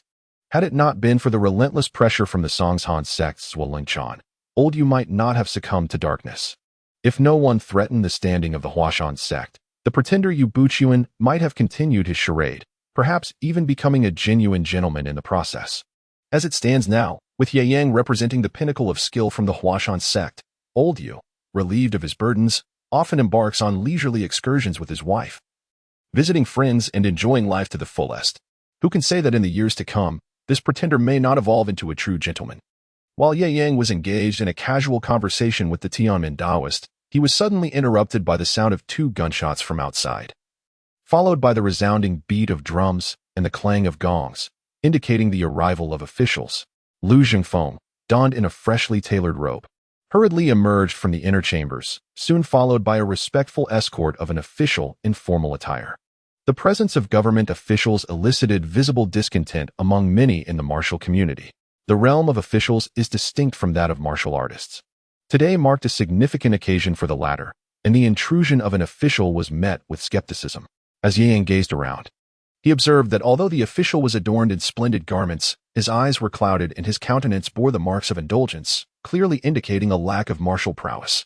The Taoist from Tianmen, standing nearby, apprehensive of Ye Yang's potential displeasure, clarified, "Master Lu, renowned throughout the martial world, is also a distinguished gentleman in Huashan City. It is common for him to cultivate relationships with the local authorities, and given that today is a day of great celebration for him, it is hardly surprising that officials have come to pay their respects." Ye Yang smiled, yet he feared that this was not merely a fleeting spectacle. As anticipated, The officials subsequently proclaimed the imperial edict, bestowing the title of deputy general upon Lu Zhengfeng, who accepted the honor with alacrity. Although this position held no real power and was merely nominal, Lu San's decision to align himself with the court was indeed repugnant to many. The esteemed Lu San of the Huashan sect had transformed into a lackey of the imperial authority, who would not feel a sense of revulsion. Witnessing the once revered Lu San of the Jianghu abruptly metamorphose into a servant of the court, the assembled martial artists were filled with disdain, lamenting their attendance. For had they known of Lu Zhengfeng's allegiance to the throne, they would have refrained from coming altogether. Yang understood Lu Zhengfeng's actions well.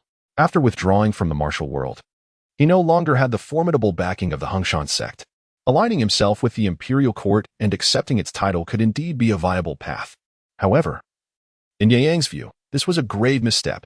It was precisely because Lu Zhengfeng made this erroneous move, becoming a hound of the court, that the Songzhan sect felt emboldened to accuse him of colluding with the demonic sect and subsequently annihilated his entire family without a trace. In this harrowing process, hundreds of martial artists, including members from esteemed sects like Wudong and Shaolin, remained conspicuously silent on his behalf. Even the leader of the Huashan sect merely feigned a gesture of support, showing no inclination to confront the Songzhan sect. This silence stemmed not only from a reluctance to offend the Songzhan sect, but also from Lu Zhengfeng's south affiliation with the court. Once Lu Zhengfeng had become a man of the court, the fate of his family bore no relevance to the rest of the martial community. For the sake of one court lackey, it was not worth antagonizing the ruthless Zhuo. A court hound, after all, is of little consequence when perished. This encapsulates the martial world's attitude towards the imperial court. Generally, they would avoid provoking the court. Yet one should not expect the court to extend a helping hand in dire times. Merely refraining from kicking someone when they are down is already deemed an act of righteousness. Chapter 37. With a brother who is the greatest in the world, one can afford to be reckless. Lu Zhengfeng was in high spirits. Today, he washed his hands of the martial world and subsequently clung to the imperial court. Assuming the title of a deputy general, thus securing a form of support, he mused that even if some of his enemies from the martial world sought revenge, they would have to think twice. After all, the position of deputy general is not to be taken lightly, subordinate only to the general and the vice general. If he were to be targeted after renouncing his past, it would be a blatant affront to the court. His reasoning was sound. The court typically adopted a lenient stance towards martial artists, turning a blind eye as long as their actions were not excessively outrageous. However, just because they were often ignored does not imply that martial artists could act with impunity. Should they brazenly murder a high-ranking official like a deputy general, even the most indifferent court would not let it pass without repercussions.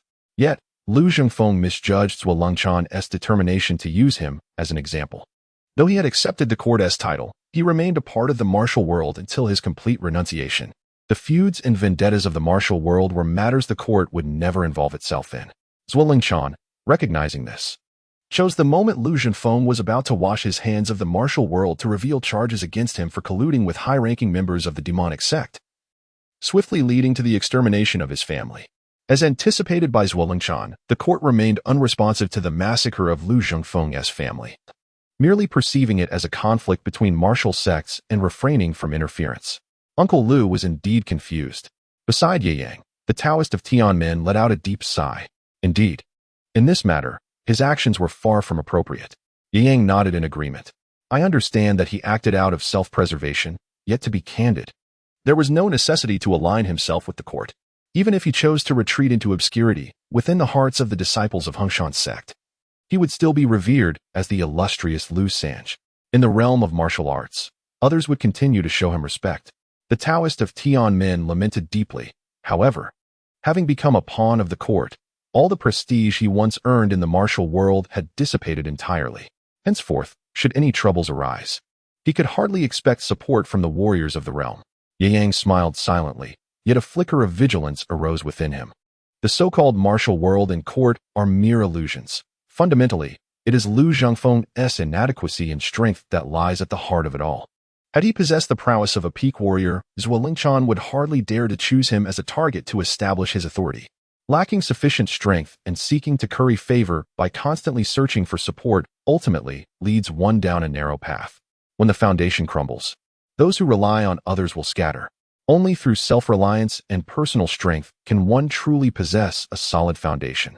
The various martial artists within Lu's residence murmured amongst themselves, while Lu Jingfeng wore a beaming smile, engaging in pleasantries with the official delivering the decree. Once the official departed, a resplendent golden basin, measuring 1.5 feet in length, was brought in by the servants and placed upon the tea table. At that moment, the basin was filled with clear water, and suddenly, the sound of firecrackers erupted from outside the door. Instantly, everyone understood that Lu Jingfeng was about to wash his hands in the golden basin. With a smile gracing his face, he rolled up his sleeves, extended both hands, and was prepared to complete the final step of washing his hands in the golden basin. After this ritual, the entanglements of grievances and grudges within the martial world would no longer concern Lu Jingfeng. Henceforth, he would no longer be the Lu Sand of the Huashan sect, but rather a deputy general within the court. Just as he was about to immerse his hands in the golden basin, a robust voice resonated from beyond the door. "Hold on," as Yang gazed outward. 4 men clad in yellow garments entered through the grand entrance. Upon their arrival, they divided and took their positions on either side, followed by a notably tall figure in yellow who strode confidently between them. This individual held aloft a vibrant, multicolored banner, adorned with an array of pearls and gemstones, which sparkled brilliantly as it fluttered in the air. This was the command flag of the 5 Mountain Sword Sect, ostentatiously extravagant, appearing even more flamboyant than the banners of the Imperial Guards. Uncle Lu, by the decree of the left leader of the 5 Mountain Sword Sect, the momentous occasion of Lu Jingfeng's retirement must be postponed. The man in yellow, with an air of haughtiness, surveyed the courtyard with an imposing presence, and remarked coolly, "Uncle Lu, surely you do not intend to defy the leader's command?" A pang of trepidation struck Lu Jingfeng. His greatest fear had materialized. Should he retire, he would not fear the trouble that Zhuolengchan might bring, for he had withdrawn from the martial world and held the rank of a court general. It would be a grave matter for any sect to dare to assassinate a general. Even Zhuolengchan, ruthless as he was, would not dare to confront the imperial authority openly. However, the retirement process was still incomplete, and if he did not finalize this last step, he remained a part of the martial world, a member of the Huashan sect under the authority of the leader's command. If the leader forbade his retirement, he would find it impossible to proceed against such a decree. Otherwise, even if he retired, the martial community would not recognize his status. At this moment, Lu Jingfeng felt a flicker of uncertainty. He contemplated forcibly continuing with his retirement, yet amongst all the witnesses gathered in the Lu residence, no one spoke on his behalf. A sense of regret washed over him as he began to comprehend the magnitude of his previous misstep in accepting the imperial title. Just then, a melodious yet resolute voice, that of a woman, resonated through the hall. "When our 5 Mountain Sword Sect formed an alliance, we vowed to assist one another in safeguarding righteousness within the martial world. In matters pertaining to the 5 sects, we must heed the leader's command. This multicolored banner is a symbol crafted collectively by our 5 sects. To see the banner is to behold the leader. However, today's retirement is a private affair of Lu Sang. It does not contravene the moral principles of the martial world, nor does it concern the 5 Mountain Sword Sect, and thus should not be subject to the leader's authority. Is it not an overreach for the Huashan sect to wield the leader's banner and meddle in the private matters of others?" As the crowd turned to look, they beheld a strikingly beautiful woman in a yellow dress, her long sword slung across her back, exuding an air of confidence and grace. Embodying the essence of a spirited heroine, Yang gently rubbed his forehead, reflecting on his sister, whose chivalrous spirit was undeniably overwhelming. She took it upon herself to address matters that others shunned. In this world of martial arts, true heroes and gentlemen are few, yet, in Yang's eyes, his sister undoubtedly embodied the essence of a true heroine. It was inevitable, for in Yu Lingshan's perception, her father was the gentleman's sword, her mother the heroine Ning, and her brother an extraordinary figure, indifferent to fame and fortune. Subconsciously, she began to hold herself to the standards of a heroine. When confronted with injustice, while others hesitated, Yu Lingshan stood fearless. What others were reluctant to tackle, she boldly embraced. What others dared not attempt, she courageously pursued. After all, she had the backing of an unparalleled brother, allowing her such audacity. Chapter 38. Revitalizing Mount Hua. Let us commence with the Shaolin sect. Yu Yang gazed speechlessly at his younger sister. Upon noticing her brother's gaze, Yu Lingshan beamed at him with a childlike eagerness, as if to say, "Praise me, for I have brought honor to our Huashan sect." Among the multitude of martial artists, it was only the disciples of the Huashan sect who dared to stand up against injustice. It seemed that after today, the prestige of the Huashan sect would ascend to even greater heights. Yu Lingshan vividly remembers the times of her childhood when her father was often consumed by worries regarding the sect. She frequently overheard hushed conversations between her parents, with the most recurrent sentiment being the pressing concern about Zhuo Lengchan's aggressiveness and the hope that the Huashan sect would one day rise to prominence. Regardless of the circumstances, her parents believed that the sect must not perish under their stewardship, though she had never voiced it aloud. The aspiration to rejuvenate the sect had quietly taken root in her heart. In the past, there was little that could be done. Her elder brother, though formidable, was too detached, seeking not the fleeting glory that came with fame. Despite his exceptional martial prowess, he hesitated to step into the limelight. However, the present situation has shifted. Her brother has finally embraced the mantle of the Huashan sect's young leader and has begun to focus on its development. From Yu Lingshan's perspective, her brother's acquisition of funds from the county magistrate of Huayin, the establishment of a partnership with the Lin family of Nanjing, and the expansion of the horse ranch at the foot of the mountain are all clear preparations aimed at revitalizing the Huashan sect. Currently, the sect lacks neither wealth nor skilled practitioners. What it truly needs is a formidable reputation in the martial world. If they can overshadow the reputation of the Songzhan sect and assist her brother in attaining the position of leader among the Five Mountains, it would surely bring him immense joy. Moreover, Elder Yu had once harbored aspirations for the position of the Five Mountain Alliance leader.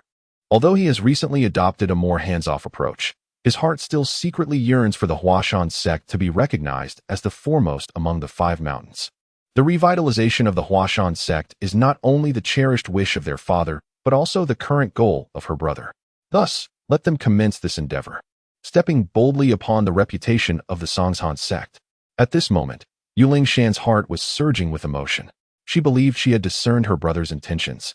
Her brother, in truth, aspired to elevate his reputation, yet as the young master of the Huashan sect, it was not fitting for him to speak directly. It was, therefore, all the more suitable for her, Yu Lingshan, to take the initiative. After all, being merely a young woman, her straightforwardness could hardly be perceived as malevolent intent. As Yu Lingshan's voice faded, the hall fell into a profound silence. The sound of a pin dropping could be heard. Many, after casting a glance at her, instinctively turned their gaze towards Yu Yang's position. They may disregard the opinions of Yu Lingshan, yet the emergence of the formidable Yu Yang cannot be overlooked. As the gaze of the crowd shifted towards him, Yu Yang rose slowly. There was no escaping it. As an elder brother, he must shoulder the consequences of his sister's actions. Observing the expression on Yu Lingshan's face, he surmised the underlying reasons. It seemed that his sister had long harbored grievances against the Songzhan sect, and today, seizing this opportunity, she was clearly intent on making a statement against them, aiming to assert the authority of the Songzhan sect.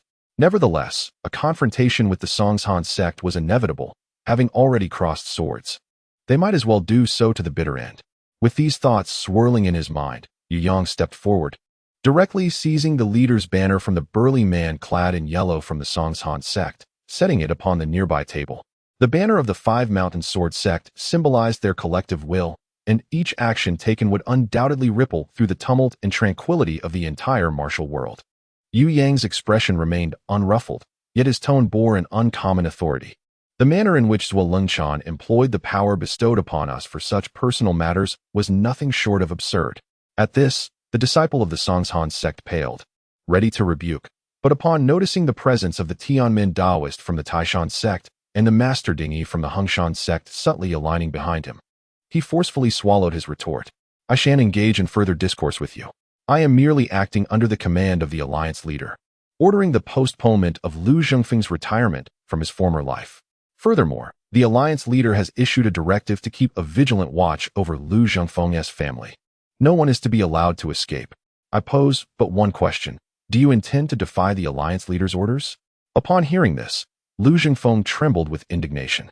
What did Zhuo Lengchan mean by confining his family? Was he intent on annihilating the entire Lu clan? The intentions of the alliance leader remained unclear to us. We are merely executing our orders. The man clad in yellow took a step back and called out loudly to the outside of the hall. Brothers, please come forth. No sooner had he spoken than a chorus of voices emerged from above the roof, outside the main door, from the corners of the hall, and the backyard. As dozens of individuals responded in unison, yes, disciples of the Songzhan sect pay their respects to Uncle Lu and to all esteemed elders. The simultaneous exclamation, both resounding and unexpected, astounded the assembly. Standing upon the roof were over 10 individuals, all garbed in yellow, while those within the hall displayed a variety of attire. Clearly having infiltrated earlier to covertly observe Lu Zhengfeng, Ye Yang's gaze wandered, scrutinizing the individuals before him. After a moment, he couldn't help but marvel at the fact that the Huashan sect had indeed earned its place as the foremost among the 5 mountains. The dozen or so disciples of the Huashan sect exuded a robust aura, their temples visibly pronounced, not a single one appeared weak. Each one capable of standing as a second-tier martial artist in the realm. In stark contrast, the Huashan sect had evidently fallen into decline, with hardly any disciples remaining. Apart from himself, a pinnacle expert of the acquired realm, the others were no match for the Huashan sect. It was clear that when Elder Yu had led a handful of Huashan disciples against the overwhelming pressure from the Huashan sect, sustaining their legacy until now was no small feat. His subsequent descent into darkness could be deemed almost inevitable. To wash away weakness thrice over, and to darken one's heart thrice stronger, with the desire to avert being consumed and to preserve ancestral heritage. The character of Yu Buchuan in the novel had little recourse beyond his transformation. One cannot deny that the Huashan sect currently stands at its zenith. Its leader, Zhuolingchan, wields his chilling true qi with an awe-inspiring presence in the martial world, reportedly having reached the pinnacle of the acquired realm, a true master within the realm.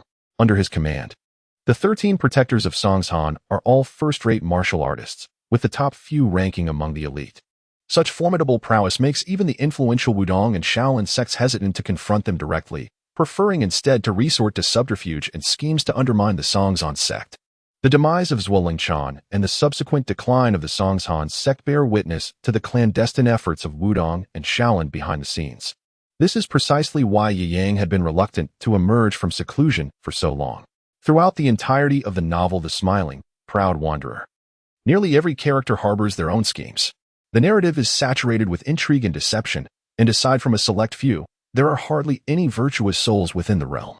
Chapter 39. When reason fails, I prefer to convey it differently. As the situation grew increasingly complex, Lu Zhengfeng sensed the tension mounting. Seizing the rare opportunity of having someone willing to speak on his behalf, he resolved to act without hesitation, stepping directly toward the golden basin upon the tea table. My friends, it is not out of obstinacy that I stand here. Today, Brothers Wa threatens me so brazenly. If I were to yield now, what face would I have to exist in this world? Brothers Wa forbids my withdrawal from the arena, yet I would rather have my head severed than my spirit subdued. With that declaration, he took a step forward, extending his hands toward the golden basin. Hold on. The man in the yellow shirt, filled with urgency, rushed forward to protect the golden basin.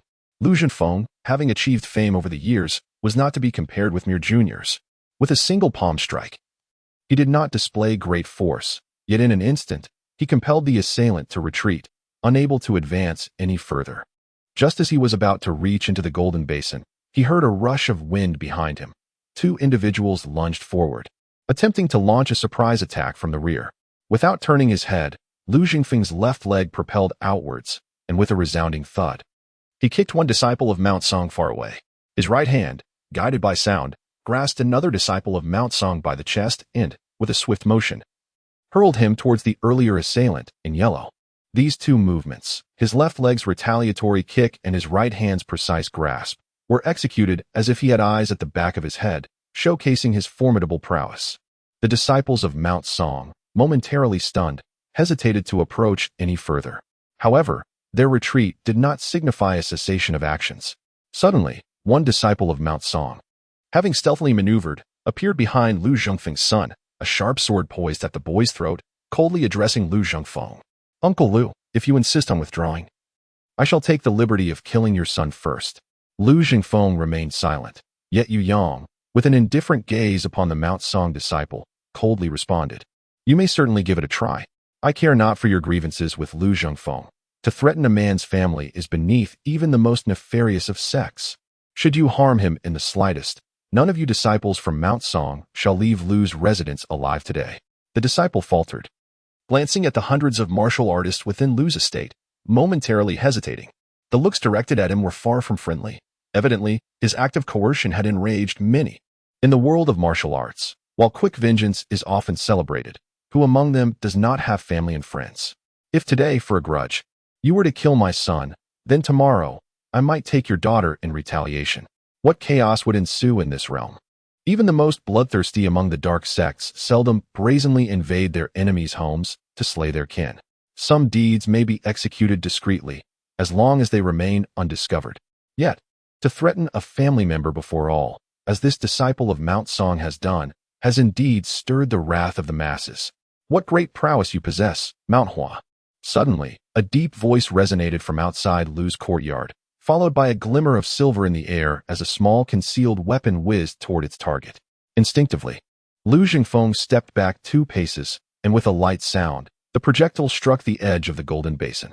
The basin toppled, crashing to the ground with a clatter, its bottom skyward, spilling its contents onto the floor. At that moment, a middle-aged man of average height, exceptionally thin, with 2 whiskers on his upper lip, entered the courtyard. Fei Bin. As this individual entered, numerous figures from the martial world retreated to the sides, clearly intimidated by his formidable presence. It was evident that the mere sight of him instilled a profound sense of apprehension in the hearts of ordinary people. "Brother, it is Fei Bin from the Huashan Sect," whispered Yu Lingshan from the side. Yu Yang nodded slightly. Fei Bin, the 4th disciple of Zuelingshan, the leader of the Huashan Sect, was renowned for his mastery of the great Songyang hand, a skill celebrated throughout the martial world. Among the 13 protectors of Songshan, he ranked within the top 3, categorizing him among the elite fighters of the Jianghu. Upon entering, he cast a fleeting glance at the golden basin that lay shattered on the ground. Before directing his gaze towards Yu Yang, "Did you not just proclaim that no disciple of the Huashan Sect shall leave Lu's residence alive?" "Indeed, that was my assertion." Yu Yang replied with an air of indifference. "You are Fei Bin, correct? Allow me to reiterate, if you have grievances with Lu Jingfeng, settle them directly. However, should you resort to using his family as leverage, rest assured, even you, Fei Bin, shall not escape unscathed today." "Preposterous," Fei Bin retorted, his anger igniting. "You, a mere 2nd-generation disciple of the Huashan Sect, dare to speak so boldly?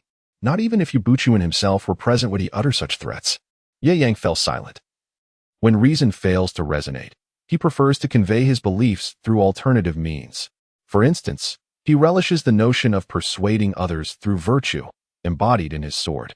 With a swift motion, the blade glimmered, and the sound of flesh being severed reverberated through the hall, followed by a piercing scream that echoed distinctly throughout the Lu residence. Yu Yang shook the blood from his sword and gazed at the one-armed Fei Bin with a faint smile, inquiring whether he believed he was now worthy. The fate of Lu Jingfeng and the implications for his family were of no concern to Yu Yang, since his sister had already escalated the enmity towards the Huashan Sect. He intended to seize this opportunity to elevate the Huashan Sect to the pinnacle of the 5 mountains by stepping upon the shoulders of their adversaries. Despite his seemingly carefree demeanor, drifting through life like a cloud, Yu Yang harbored aspirations of becoming the leader of the 5 mountains, yearning to witness the rise of the Huashan Sect firsthand. After all, he felt it was only fitting to bestow upon his mentor the honor of being the leader of the 5 mountains in gratitude for 16 years of nurturing. "Who are you?" Fei Bin, clutching his arm, tore a large piece from his robe to staunch the bleeding, retreating while casting a look of reverence at the young man in the blue robe before him. Though the latter appeared youthful, his strength was astonishingly formidable. Fei Bin could not discern when the sword had been drawn. By the time he sensed the impending danger, his arm had already been severed. Had the opponent not chosen to show restraint, aiming for his neck instead, he might well have met his demise. Yet, even though he remained alive, he was essentially rendered powerless. Fei Bin, renowned for his prowess in the Songyang hand, had concentrated his skills in his arms. Now, with one arm lost, his strength would plummet, and his status as the 13 protectors within the Huashan Sect was likely in jeopardy. Huashan, Yu Yang, gradually retracting his pure yang sword. Yu Yang frowned and remarked, "I have uttered this name countless times. It seems the disciples of the Huashan Sect have failed to inform you of my presence." "Yu Yang?" Fei Bin pressed his hand against his wounded arm, beads of cold sweat forming on his brow, unsure if it was from pain or fear. At that moment, he cursed the messenger disciples in his heart. Had they relayed the information about this formidable master stationed at Lu's residence, his arm would not have been severed.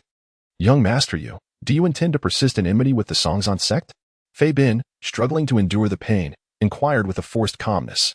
One could not deny the man's resilience, Most would writhe in agony after such an injury, yet he managed to maintain composure and even pose a question. Yu Yang refrained from speaking, instead directing his gaze toward a disciple of the Huashan Sect, who at that moment had his sword poised against the son of Lu Zhengfeng. Upon feeling Yu Yang's penetrating stare, the disciple's complexion turned ashen, his sword trembled in his grasp and fell to the ground as he instinctively retreated, his lips quivering in fear. Observing this, Lu Fan averted his gaze, no longer engaging with the disciple, and turned his attention to Fei Bin. Very well. As long as my boundaries are respected, I shall not meddle in the grievances between you and Lu Zhengfeng. Now, do enlighten me on why you are so adamant about preventing Lu Zhengfeng from retiring from the martial world. Fei Bin swallowed hard, glancing at the wound on his arm, and replied, in truth, the Huashan Sect harbors no enmity with Lu Sant.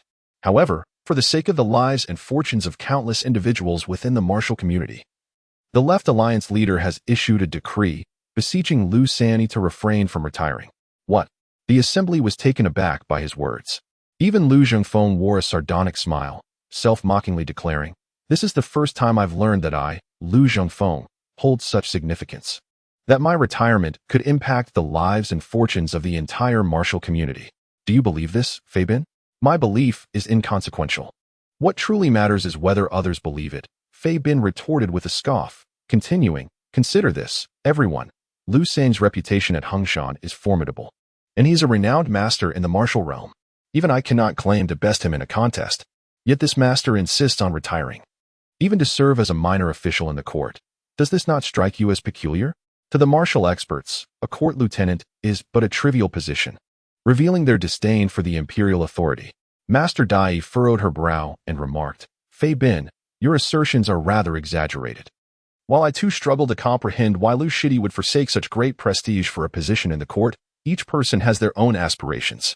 If he seeks wealth and promotion, as long as he does not harm the common folk or betray the camaraderie of the martial community, others cannot impose their will upon him.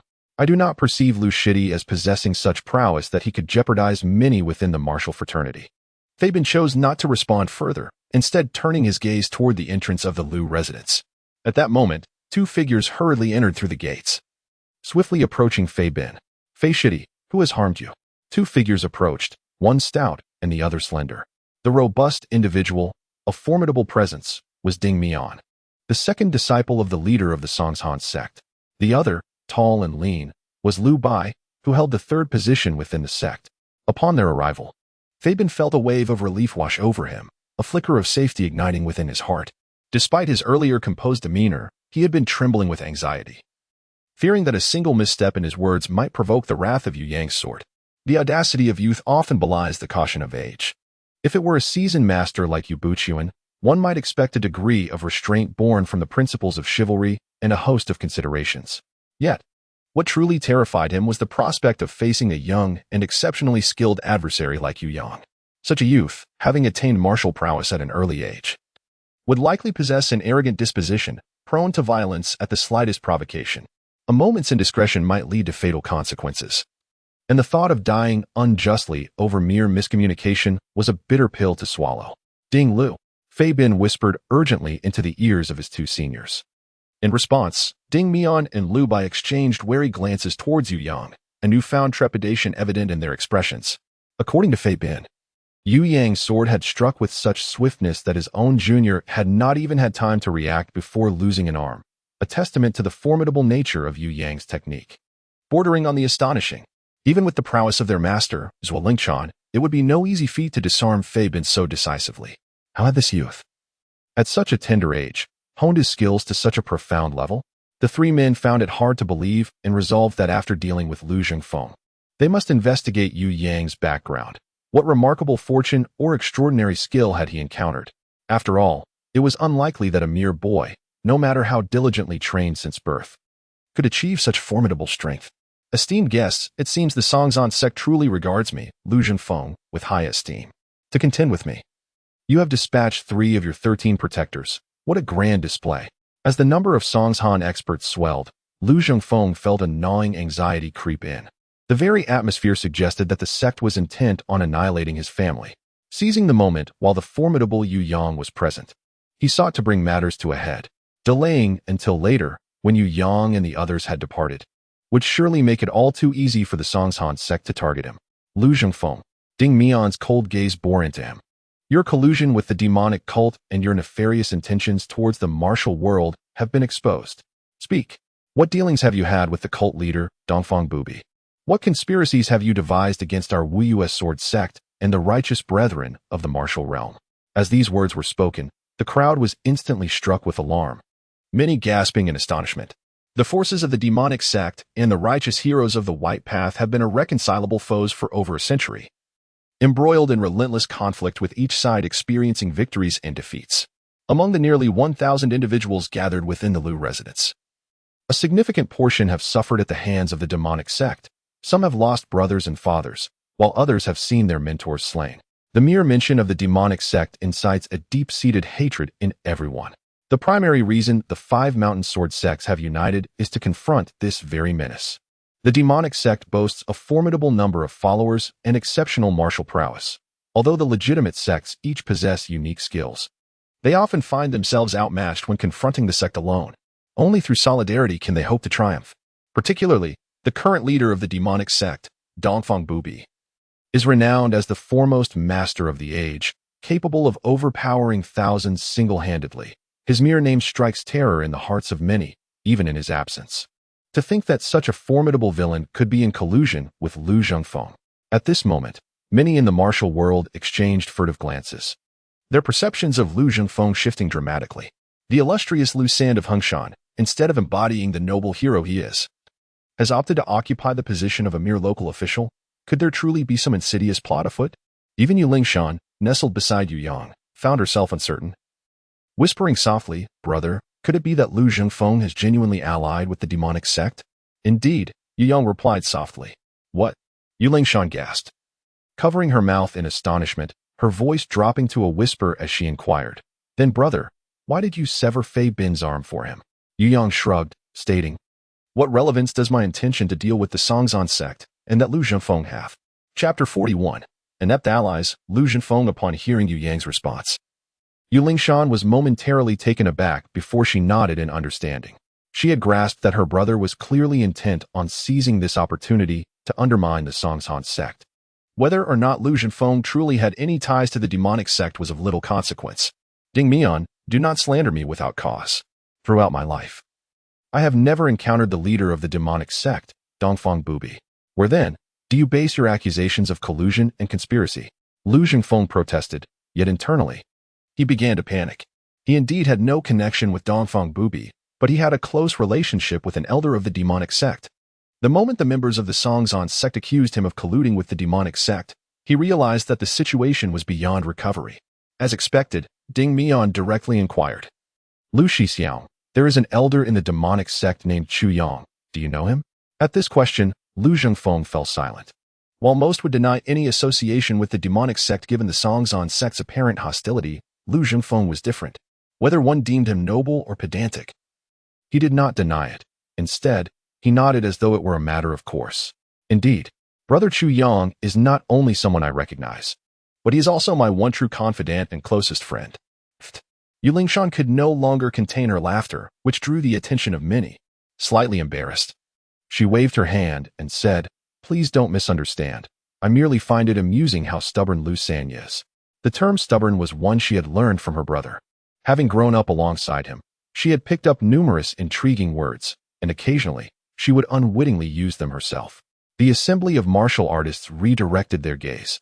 It was the first time they had encountered the term stubborn, yet they could infer its meaning from Lu Sanyi's current demeanor. As for Lu Zhengfeng, Yu Yang was at a loss for words. With a knife to his throat, Lu still spoke candidly, as if engaging in a game of truth or dare. "I apologize for making Miss Yu laugh," Lu Zhengfeng said, bowing his fist in respect to the young lady who had been the first to speak up for him. "It is not that I am stubborn, but rather I wish to avoid deceiving all of you." Ding Mian scoffed and declared, "In that case, the leader has given you 2 choices. One is to be granted a chance for redemption within a month. You must kill Chu Yang and bring his head here to absolve your previous transgressions." Lu Zhengfeng immediately waved his hand in refusal. "Brother Chu and I share a deep bond. We have confided in each other countless times, and during those conversations, we have often lamented the futility of our sect's disputes. My connection with Brother Chu is purely a scholarly one. He is a master of the guqin, while I delight in playing the xiao. Our meetings are filled with harmonious melodies, and we never discuss martial affairs. Upon finishing this thought, he smiled slightly and continued, "You may not believe it, but in this world, I, Lu Zhengfeng, believe that no one can match Brother Chu's skill on the guqin, just as I would not consider anyone else for the xiao. Although Brother Chu hails from the demonic sect, I know him to possess an upright character and a noble spirit. I not only admire him, but also hold him in high esteem. Though I am but a humble man, I would never bring harm to such a gentleman." His words resonated with sincerity, plunging the hall into a profound silence. Even Yu Yang regarded Lu Zhengfeng with newfound respect. One was a master of the guqin, the other a virtuoso of the xiao, one skilled in martial arts, the other in rhetoric. Lu Zhengfeng and Chu Yang truly complemented each other, their bond radiating warmth. "Does this mean you are unwilling to kill Chu Yang?" Ding Mian asked in a low voice. "Brother Chu and I are true friends. To ensure my own safety by killing a friend, could any of you here commit such an act?" At this juncture, he turned to Yu Yang and inquired, "Young hero Yu, your father is a renowned gentleman in the martial world. If someone were to compel him to kill a friend, what choice would you make?" "That is inconceivable." Yu Yang shook his head, his expression earnest, and declared, "No one can force him. For those who attempt to do so, I shall not spare a single one." His words carried an underlying implication, casting a shadow over the faces of Ding Mian and the others. In recent years, the Songzhan sect had caused much distress to Yu Buqian, and this young man seemed poised to exact retribution on their behalf. "Lu Zhenfeng, do not evade the matter at hand.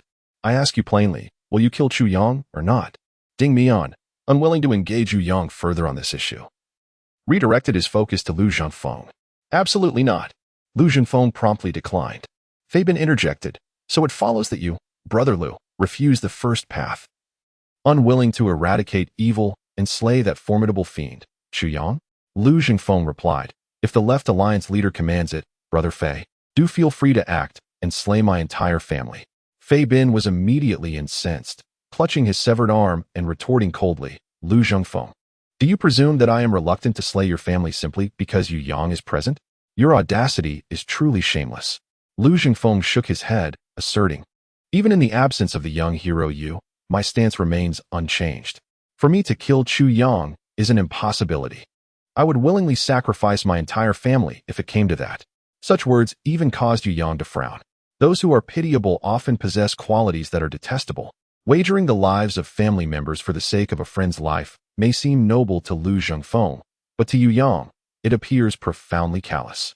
What difference is there between him and those historical figures who, in pursuit of fame, gambled their own families and clans for the sake of their legacy? If you refuse to kill Chu Yang for the sake of friendship, you cannot use the lives of your family and disciples as collateral. Caught in a dilemma, unable to decide how to proceed, does he not know how to seek help? Here stands a formidable figure in Yu Yang, and yet he cannot bring himself to ask for assistance. If pride prevents him, then would it not be better to end it all? Amidst the multitude of martial artists present, could the Songzhan sect truly annihilate his entire family? "Ling Shan, let us depart." Ye Yang dismissively waved his hand and then strode out. He had little desire to involve himself in the Lu family's troubles, if Lu Zhenfeng was determined to bring about his own demise. Even if he wished to exploit this situation to undermine the Songzhan sect, he could find no suitable opportunity. As Ye Yang was about to leave, Ding Mian could hardly contain his joy. He promptly raised the banner of the alliance and declared, "The Left Alliance leader has issued a decree. If Lu Zhenfeng does not comply and fails to eliminate Chu Yang within a month, the 5 mountain sword sects shall have no choice but to expel him immediately to prevent future troubles, uprooting the issue without mercy." As soon as the words left his lips, Ye Yang halted in his tracks. Fortune had indeed favored him. Lu Zhenfeng, that inept ally, had failed to provide him an excuse to intervene, but now the members of the Songzhan sect had inadvertently presented him with the perfect opportunity. "Ding Mian." Ye Yang turned around, gazing at the imposing figure of Ding Mian, who was holding the command flag. "Is there something else?" Ding Mian was taken aback. "What did it mean to halt now when you were about to leave?" Chapter 42. For those who fear not death, feel free to come forth and try. Lu Zhenfeng is colluding with the elders of the demon sect. I harbor no objections to dealing with him. However, their families are unaware. To eradicate the roots is excessive. Ye Yang spoke plainly, articulating his stance. In truth, he bore no psychological burden regarding the notion of eradicating threats completely.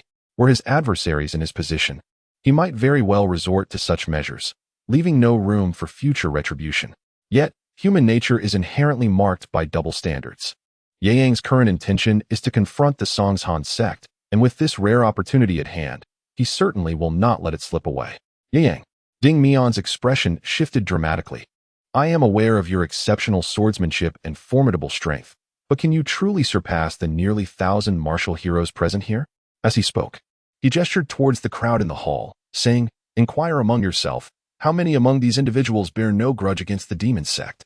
The leader has already issued an order to cleanse the ranks and eradicate the threat, yet you dare to defy the leader's command. I ask you this, is your Huashan sect still one of the 5 mountain sword sects or not? Yu Yang scoffed. The 5 mountain sword sect is a collective term for the 5 major sects united. The leader possesses the authority to make decisions externally. Yet this does not grant him the liberty to abuse his power at will, as long as Lu Zhengfeng has not renounced his ties.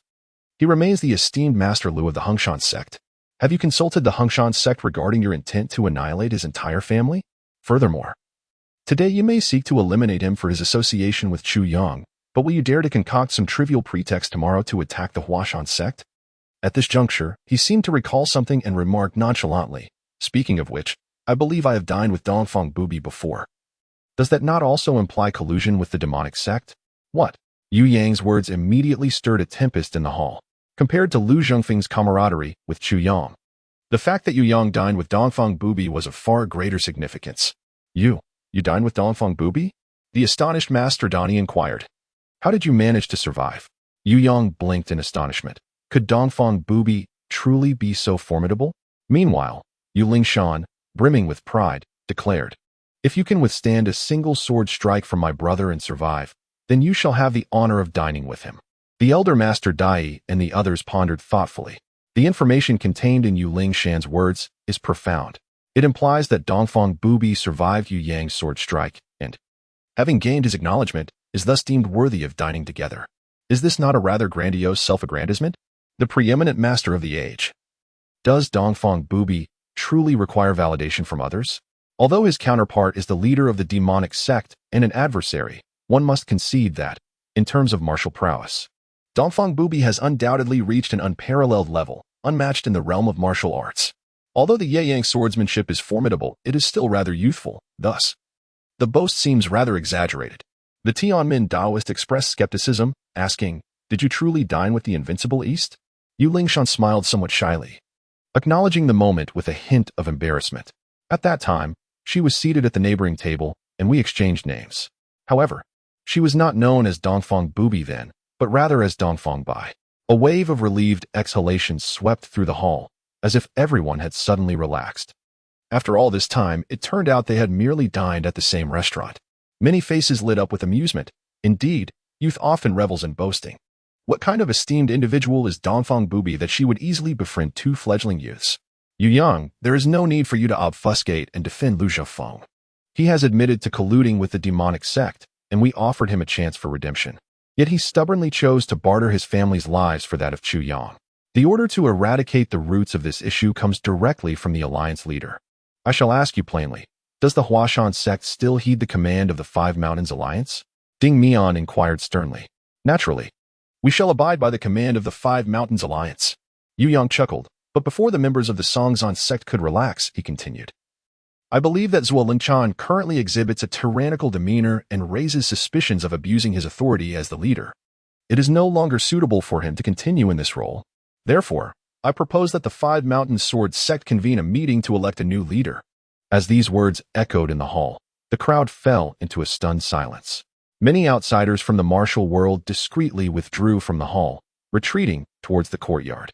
It was evident that today was no longer about Lu Zhengfeng retiring from the martial world or whether he had colluded with the demonic sect.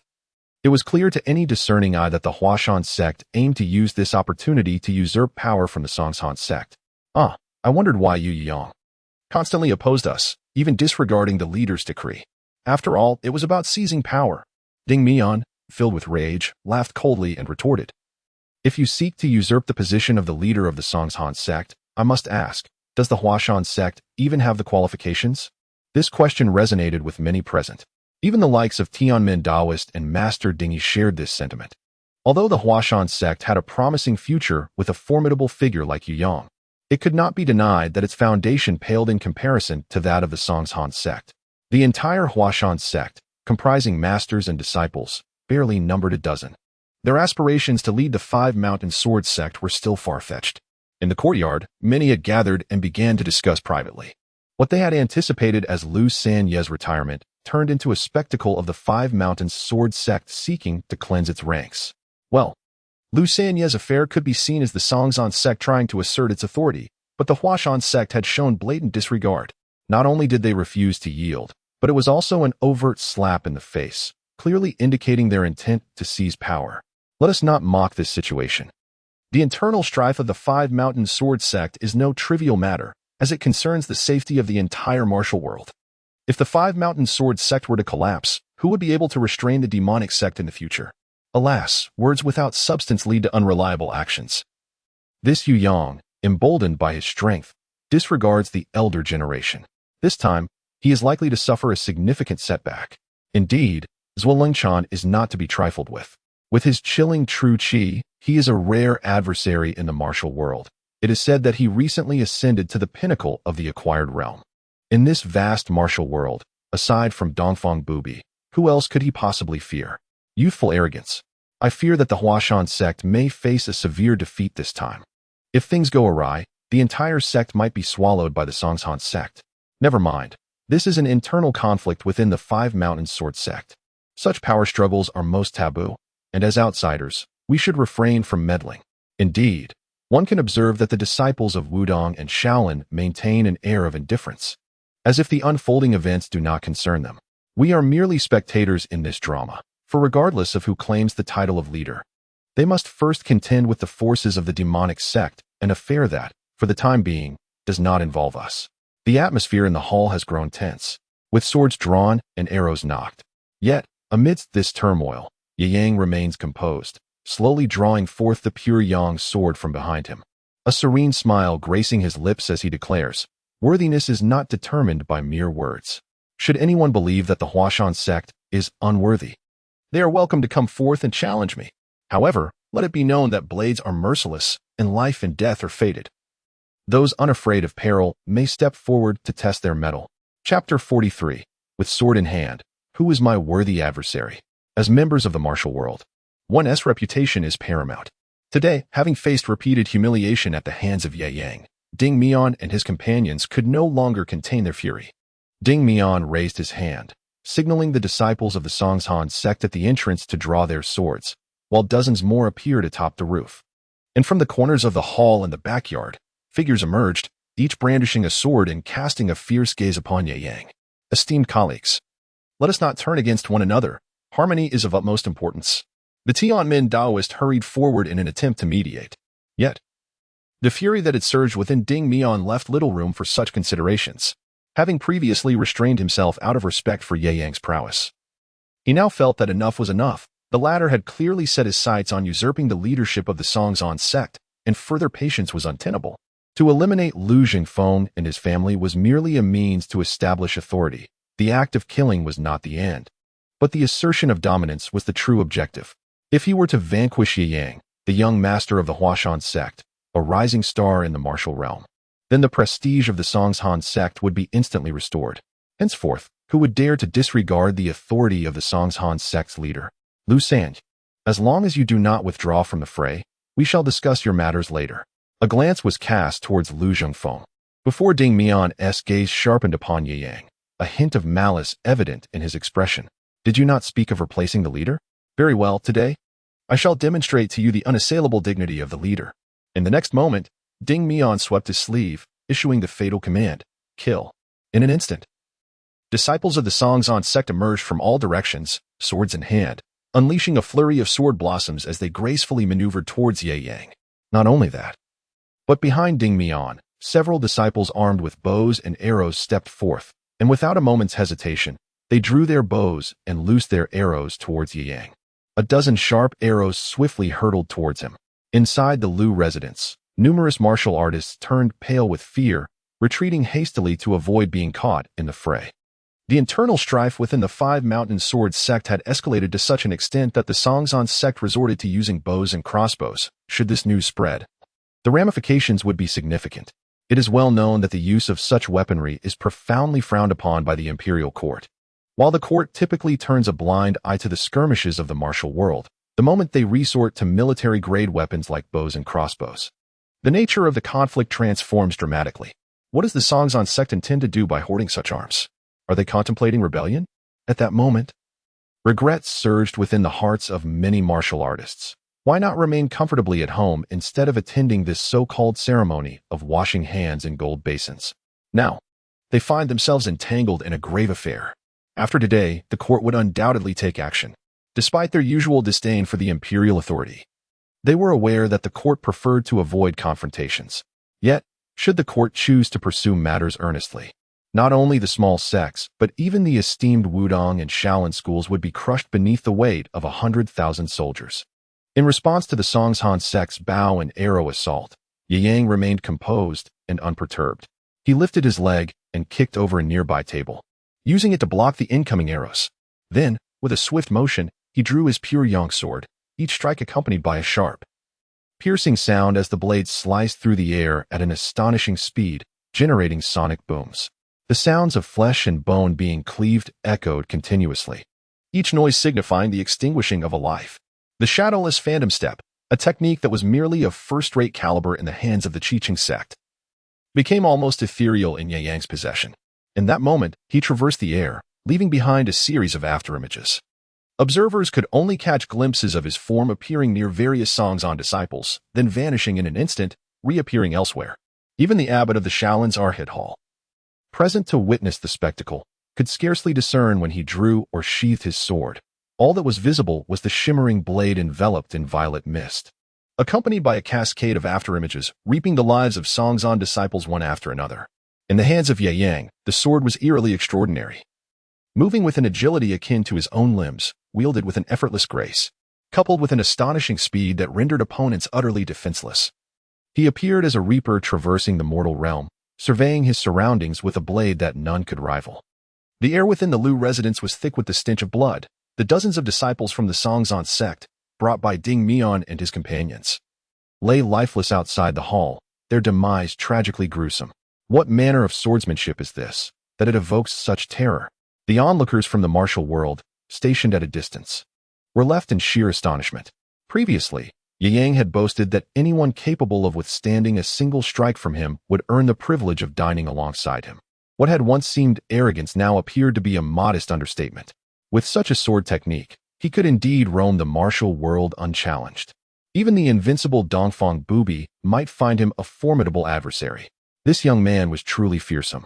Huashan sect had birthed a dragon among men in this era, heralding a new dawn. Even within the hall, figures such as Tianmin Daoist and Master Dingyi whispered amongst themselves. It was widely proclaimed that Dongfang Bubi was the foremost master of the age, yet now it seemed that such a claim was in jeopardy. Yang's swordsmanship, they believed, was beyond their capability to withstand. This sword technique was magnificent and imposing, harmonizing the principles of the orthodox and the unorthodox, seemingly designed to counter all forms of martial arts. How could a sword technique of such caliber exist in this world? Indeed, the fallen disciples of the Huashan sect bore expressions of bewilderment, their necks severed as if they had willingly offered themselves for the blade. It was all too bizarre. Have you not noticed his internal energy? While he executed his swordplay, the fluctuations of his internal force were palpable, indicating a depth that was truly astonishing. You raise a valid point. His internal energy is profound, and though I cannot ascertain it completely, it is evident that it surpasses the level of first-rate martial artists. It is rumored that Yang is merely 16 years old. How could he possess such unfathomable internal strength? The Zixia divine skill, could it truly be so vast and profound? The abbot of the Damo Institute at Shaolin wore a grave expression as he spoke quietly to a Wudong elder beside him. The Zixia divine skill, originating from the Huashan sect a century ago, is indeed remarkable. The Wudong elder nodded in agreement, stating, "We previously underestimated this skill. It truly deserves the title of divine art." The abbot acknowledged with a sound, remarking, "With the emergence of such a young prodigy in the martial world, The coming decades may very well usher in the era of Huashan. Chapter 44, Where the Sword Chi Reaches, Who Can Survive? In the Lu residence. A group of martial artists was engaged in fervent discussions regarding the formidable prowess of Ye Yang. Meanwhile, the combatants on both sides had succumbed to a frenzy of battle, utterly disregarding everything else.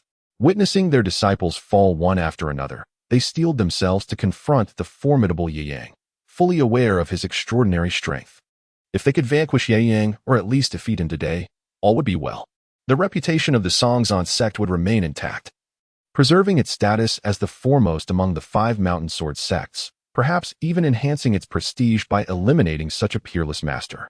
However, should they retreat in disgrace, the dignity of the Huashan sect would undoubtedly be diminished, jeopardizing their position as the leader of the 5 Mountains Alliance. Senior brother, considering that Ye Yang has already slain dozens of our disciples, his internal energy must be significantly depleted. Even if we cannot slay him today, we must inflict substantial damage to gain an advantage for our sect leader's impending intervention, Fabian whispered, clutching his arm. Ding Mian nodded in agreement. Ye Yang's internal power likely rivals that of a peak-acquired martial artist. I have already dispatched someone to notify our sect leader. If we do not eliminate him today, the Huashan sect shall surely face ruin at his hands. With a sinister expression, Lu Bai of the Celestial Crane sect remarked, in terms of internal strength, we cannot hope to match Ye Yang. Yet, life and death combat transcends mere depth of internal energy. It hinges upon technique and coordination. If the 3 of us strike together, we may yet find an opportunity to slay him. As their words hung in the air, the trio stealthily advanced towards Ye Yang, evidently preparing to launch a surprise attack, while he was preoccupied with dispatching the disciples of the Huashan sect. Suddenly, as Ye Yang wreaked havoc in the hall, a figure burst forth from a nearby room, its terrifying speed creating a gust of wind, followed by a violent surge of energy that unleashed a tremendous palm strike aimed at his back. Ye Yang suddenly felt that under the violent force of the palm, his entire speed was somewhat restricted, as if a colossal tower were being held over him, intending to crush him beneath its weight. The wielder of the tower indeed possessed some skill. Contemplating this thought, Ye Yang hesitated not for a moment. Without even shifting his stance, he executed a peculiar maneuver. Thrusting his longsword backward, the sword tip, gleaming with a cold, chilling light, now shimmered with faint ethereal purple energy, indicating that he had infused it with formidable internal power. With a resounding thud, the overwhelming palm force struck the tip of the sword, followed by a splash of crimson blood staining the blade. In the next instant, Ding Mian, the assailant behind him, clutched his pierced palm and retreated hastily, attempting to widen the distance between himself and Ye Yang. Yet, he had scarcely moved back a few meters, still not entirely escaping the battlefield, when a dazzling purple sword energy, blinding in its brilliance, surged forth like divine retribution from the heavens. Carrying an aura of majestic might and chilling sharpness, swiftly flashing past him, Ding Mian, bewildered, raised his hand to touch his forehead, seemingly wishing to utter something, but only managed to emit a hoarse sound, his pupils beginning to dim. In the next moment, amidst the horrified gazes of many, a straight line of blood appeared from the center of his forehead, extending downwards towards his groin. The sound of the sword energy tearing through flesh abruptly rang out. As Ding Mian's body was cleaved in twain, that very purple sword energy having split him cleanly in half. Not a fraction more, not a fraction less, perfectly symmetrical. Even his lower anatomy was divided with equal precision, a sight that could only be deemed flawless. Regarding this strike, Ye Yang felt a sense of satisfaction. The might of the sword energy was indeed formidable, and for those who dared to approach, the terror of the sword energy was simply insurmountable. Brother Ding, Fei Bin and Lu Bai let out anguished cries, yet neither dared to advance further. Instead, they rapidly retreated, increasing the distance between themselves and Ye Yang. To face a being capable of unleashing sword energy in close quarters was akin to playing with one's own life. Sword energy, this was sword energy. In the grand hall of the Lu residence, an exclamation of astonishment arose from senior experts. Previously, when Ye Yang had slain Tian Boguang in the Huayan Tower, he had employed sword energy. However, at that time, the onlookers were few, and many, upon hearing of it from others, dismissed it as mere fantasy. Unable to believe that a mere 16-year-old youth could manifest the sword energy that martial artists spend their lifetimes pursuing. For the majority of the martial world, sword energy was a legendary phenomenon. Not only had they never witnessed it firsthand, but even hearing it spoken of felt somewhat illusory. It was a technique that only masters of the sword path could wield, nearing the realm of the mythical sword immortals. Today, the legendary sword aura has re-emerged in the martial world, creating a shock that is utterly beyond belief. The sheer sense of horror and dread has sent chills down the spines of nearly 1,000 spectators present. As the sword is drawn, the sword aura rampages forth, cleaving through all in its path. Just envisioning such a scene, even the masters of Shaolin and Wudong feel a profound chill within their hearts. For even they, despite their confidence in their agile movements and skills, find themselves utterly uncertain of evading the swift and approaching sword aura. It is something that transcends human capability to contend with. At this moment, Yuling Shan, brimming with self-satisfaction, declared, "You see, I mentioned before that if you can withstand a single strike from my brother, you could dine with him like Dongfang Bubi." This time, no one dared to mock her. Previously, when Yuling Shan made such a statement, the crowd had deemed it youthful bravado, a mere attempt to embellish her brother's prowess, utterly implausible. However, now, no one would entertain such thoughts. She was not boasting. Her brother was indeed formidable. Just then, outside the Lu residence, a voice of anger resounded once more. In the next moment, a multitude of armored archers surged into the courtyard, each drawing their bows and aiming at Yu Yang. "Haha, it's our master brother. The reinforcements have arrived." Upon hearing the furious shouts from outside, Lu Bai and Fei Bin instantly felt a wave of relief wash over them, their spirits lifted, as if they had narrowly escaped death. With the reinforcements' arrival, their lives were finally secured. Whoosh, whoosh, whoosh. A barrage of arrows soared through the air, enveloping Yu Yang in a rain of projectiles.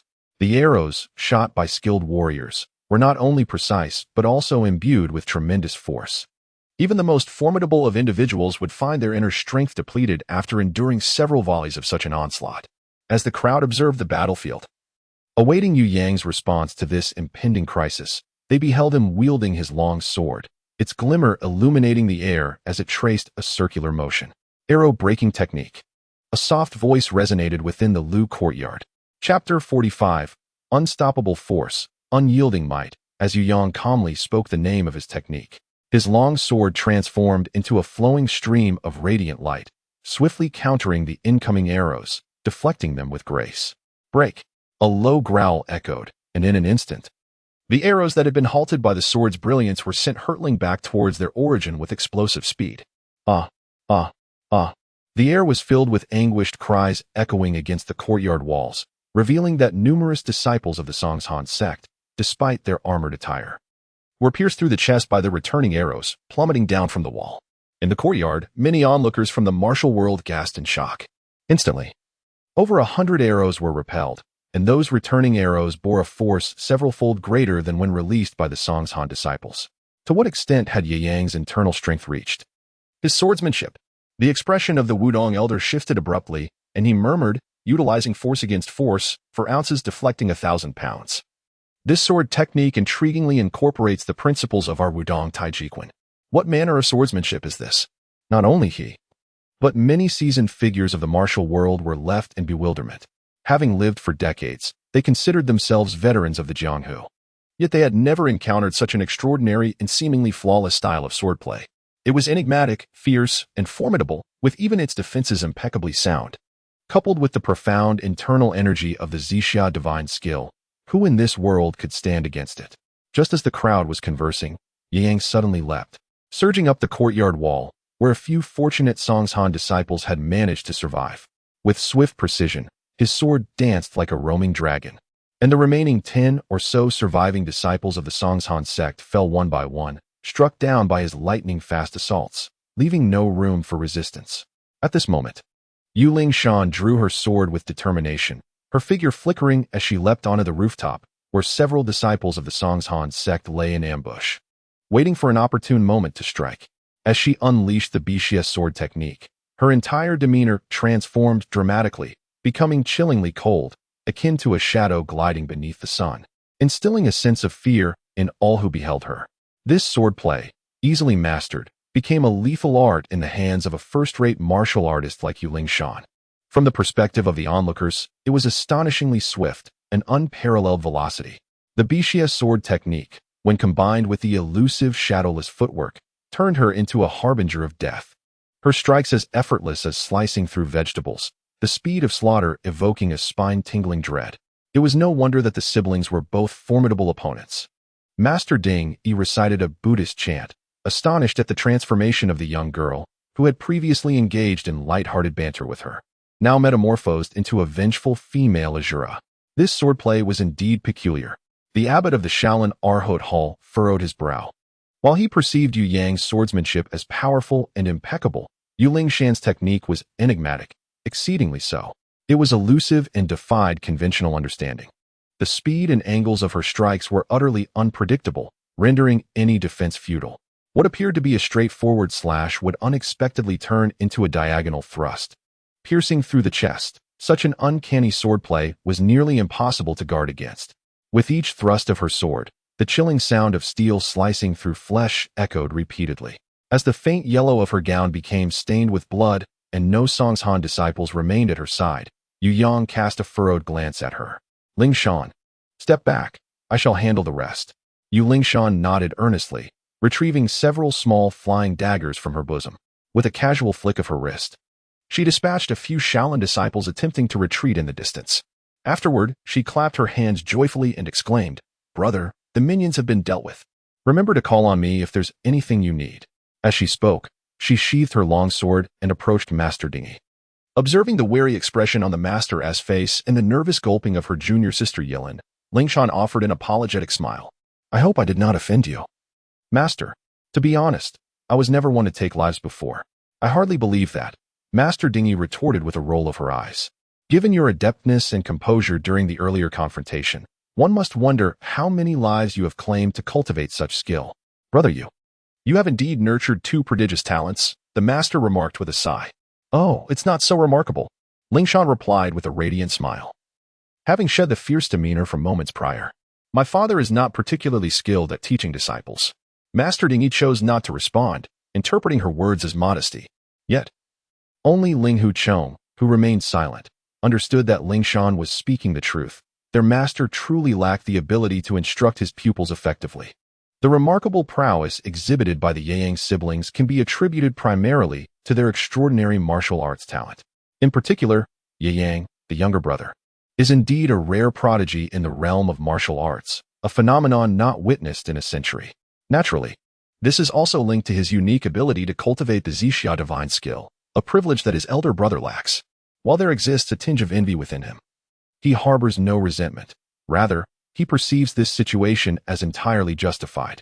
The Zixia divine skill is the signature technique of the Huashan Sect, reserved solely for the sect leader. Although he holds the title of elder brother, it is evident that the next leader will undoubtedly be his younger brother, Ye Yang. It is entirely natural for the disciple of Ye Yang to cultivate this particular martial art. One cannot deny that although Ling Hu Chong is a wayward soul, accustomed to a life of indulgence and lacking in a sense of responsibility, he possesses a certain nonchalance in his demeanor. To live a single life, one must embrace freedom and joy. What does not belong to him, he never covets. This individual has already attained a divine mastery of swordsmanship. It would be unwise to engage him in combat within the confines of the courtyard. Instead, retreat to the adjoining chamber, where the limited space will hinder the full expression of his swordplay. Outside the Lu residence, a long, resonant voice echoed as Zhuo Lengchan, concealed in an unknown realm, refrained from revealing himself. Instead, he commanded the disciples of the Song Sect to confront Ye Yang with unwavering determination. Clearly, after witnessing Ye Yang's formidable sword techniques, Zhuo Lengchan harbored no illusions of victory. Rather, he sought to employ a strategy of attrition, exhausting Ye Yang's inner strength and ultimately delivering a decisive blow to conclude the conflict. Upon receiving Zhuo Lengchan's orders, Lu Bai and Fei Bin swiftly turned and rushed into a side hall adjacent to the main hall of the Lu residence, intending to leverage the complex layout of the room to restrict Ye Yang's swordsmanship. "Come out." Upon witnessing the scene, Ye Yang did not rush in, but instead flicked his long sword, then suddenly unleashed a powerful slash. A magnificent sword aura, accompanied by a piercing and sharp whistle, instantly struck the pillar of the room. Boom! The solid wooden load-bearing column, under the slicing force of the sword aura, shattered as if it were mere paper, splintering into fragments that scattered through the air. Without pausing, Ye Yang wielded his sword once more, releasing another wave of sword energy, enveloped in ethereal purple mist, resembling a dragon in its majesty. This time, The outer wall of the side chamber collapsed with a thunderous crash, followed by the violent shaking of the entire structure as stones flew and earth was upheaved, culminating in the complete collapse of the side chamber. In that moment, Yi Yang showcased to the martial world the true meaning of unstoppable force and the ability to obliterate with ease. The sword aura, akin to a dragon, revealed the terrifying prowess of a master of the sword path, transcending the realm of mortals. Chapter 46. The coming decades are Yi Yang's era. As the side hall crumbled amidst a storm of debris, Yi Yang stood resolutely, his sword emanating a violet glow. His long hair billowing in the wind, embodying the very essence of a celestial sword immortal. The martial artists present were all struck with astonishment, retreating in haste, fearful that they might be inadvertently slain by Yi Yang's casual sword strike. Whoosh! Just then, amidst the swirling dust, a silver gleam streaked through the air, swiftly arriving before Yi Yang. Yi Yang's demeanor was one of indifference as he wielded the pure yang sword, which mysteriously appeared before the trajectory of the silver cold light. With a swift motion, he drew it back, sending that beam of cold light, which was a silver needle, back whence it came. This needle was a favored concealed weapon of Lu Bo, the master of the celestial crane hand. Over the years, countless martial artists had fallen victim to his silver needles. A sharp sound echoed as the needle pierced flesh, accompanied by a muffled grunt. Lu Bo seemed taken aback, not only by the failure of his ambush but also by the fact that Yi Yang had returned the attack. The silver cold light shot back with even greater velocity, striking Fei Bin, who was poised to emerge from the rubble. Run!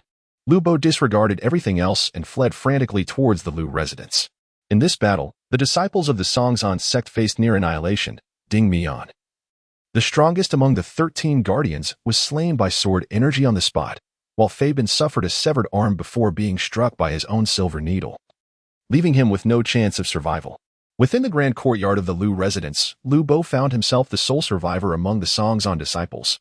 His slender frame, known as the Celestial Crane Hand, boasted remarkable agility. He suddenly sprang from the ground like a lethal arrow, leaping onto the rooftop, ready to make his escape. Yi Yang let out a cold snort, and his elusive footwork was set in motion, causing him to weave a series of afterimages in midair as he leapt onto the rooftop. Within mere moments, he had closed in behind his target. "Senior brother, save me." Lu Bai's heart raced with dread. He was acutely aware of the dire consequences of being pursued by Yi Yang.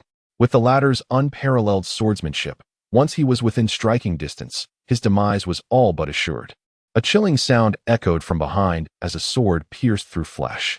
Lu Bai struggled to lower his head, only to see the tip of a blade radiating with a purple glow emerging from his chest. "Senior brother."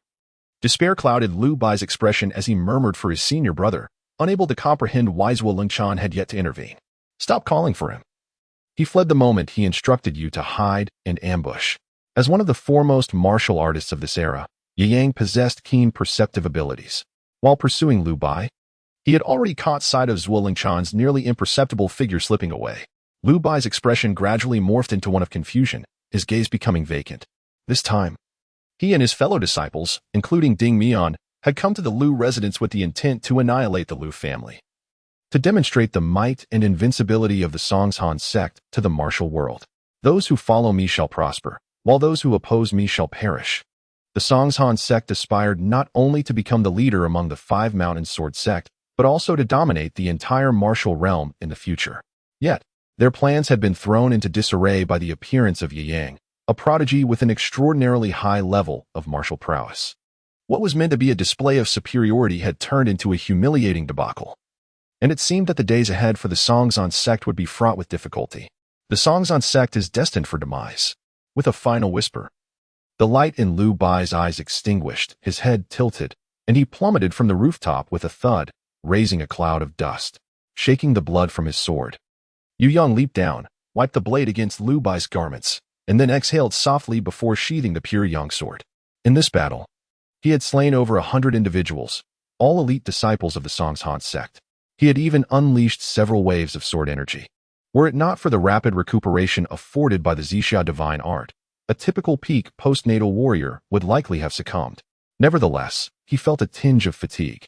Wielding such formidable sword energy at the peak of the postnatal realm exacted a significant toll. Until he attained the legendary innate realm, it would be prudent to refrain from employing such lethal techniques. After taking a few deep breaths and regulating his inner energy, Yu Yang turned back towards the Lu residence. Upon witnessing the return of this harbinger of death, everyone instinctively recoiled. Even the previously jovial Tianmin Daoist now wore an expression of profound respect. Despite the presence of over 100 disciples from the Huashan sect and even prominent figures like Ding Mian among the 13 protectors, they had all been vanquished by Yu Yang. His martial prowess was nothing short of astonishing. Tianmin Daoist even pondered that should Yu Yang unleash his full wrath, the nearly 1,000 martial heroes within the Lu residence might very well face complete annihilation. Please forgive the spectacle. Yu Yang clasped his fists in salute. Addressing the assembly, it is a pity that Zhuo Lengchan has fled.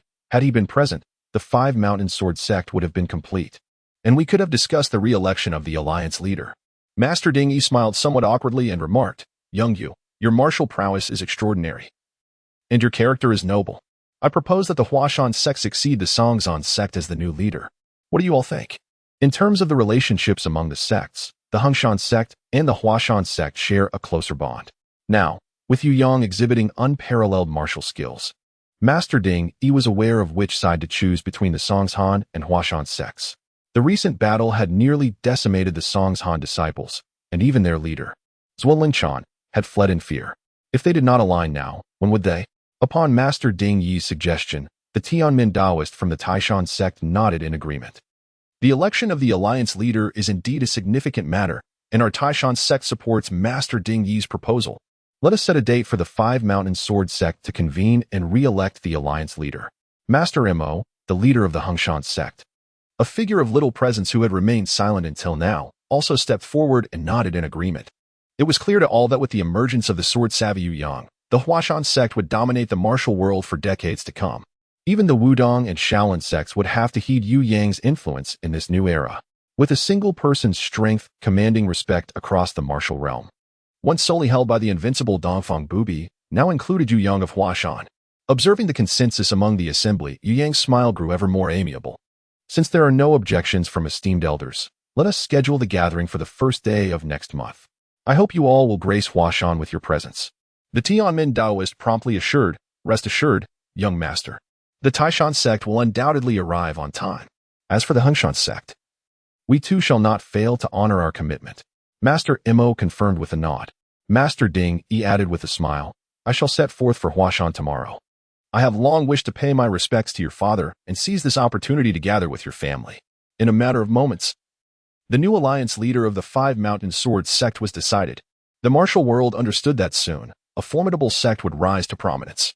While perhaps not as historically established as Wudong or Shaolin, in terms of elite martial artists, apart from the demonic sects Dongfang Bubi, the Huashan sect would likely overshadow the entire martial realm. Young Yu, what do you think? Should Lu Xinyi continue to wash his hands of the affairs? Lu Jingfeng's decision to wash his hands of the martial world was initially a personal affair.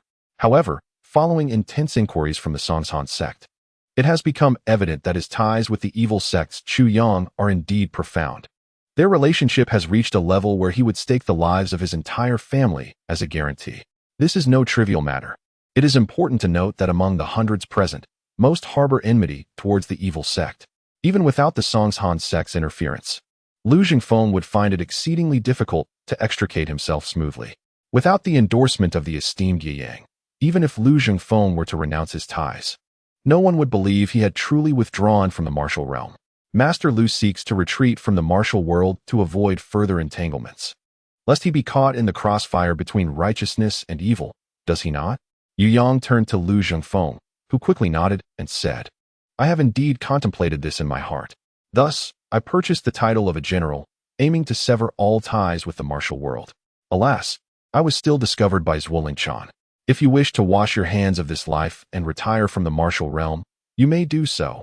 However, not today. Lu Zhongfeng's expression was filled with sorrow as he remarked, Does my esteemed nephew Yu require me to kill Chu Yang before relenting? I, Yu Yang, have my own principles guiding my actions.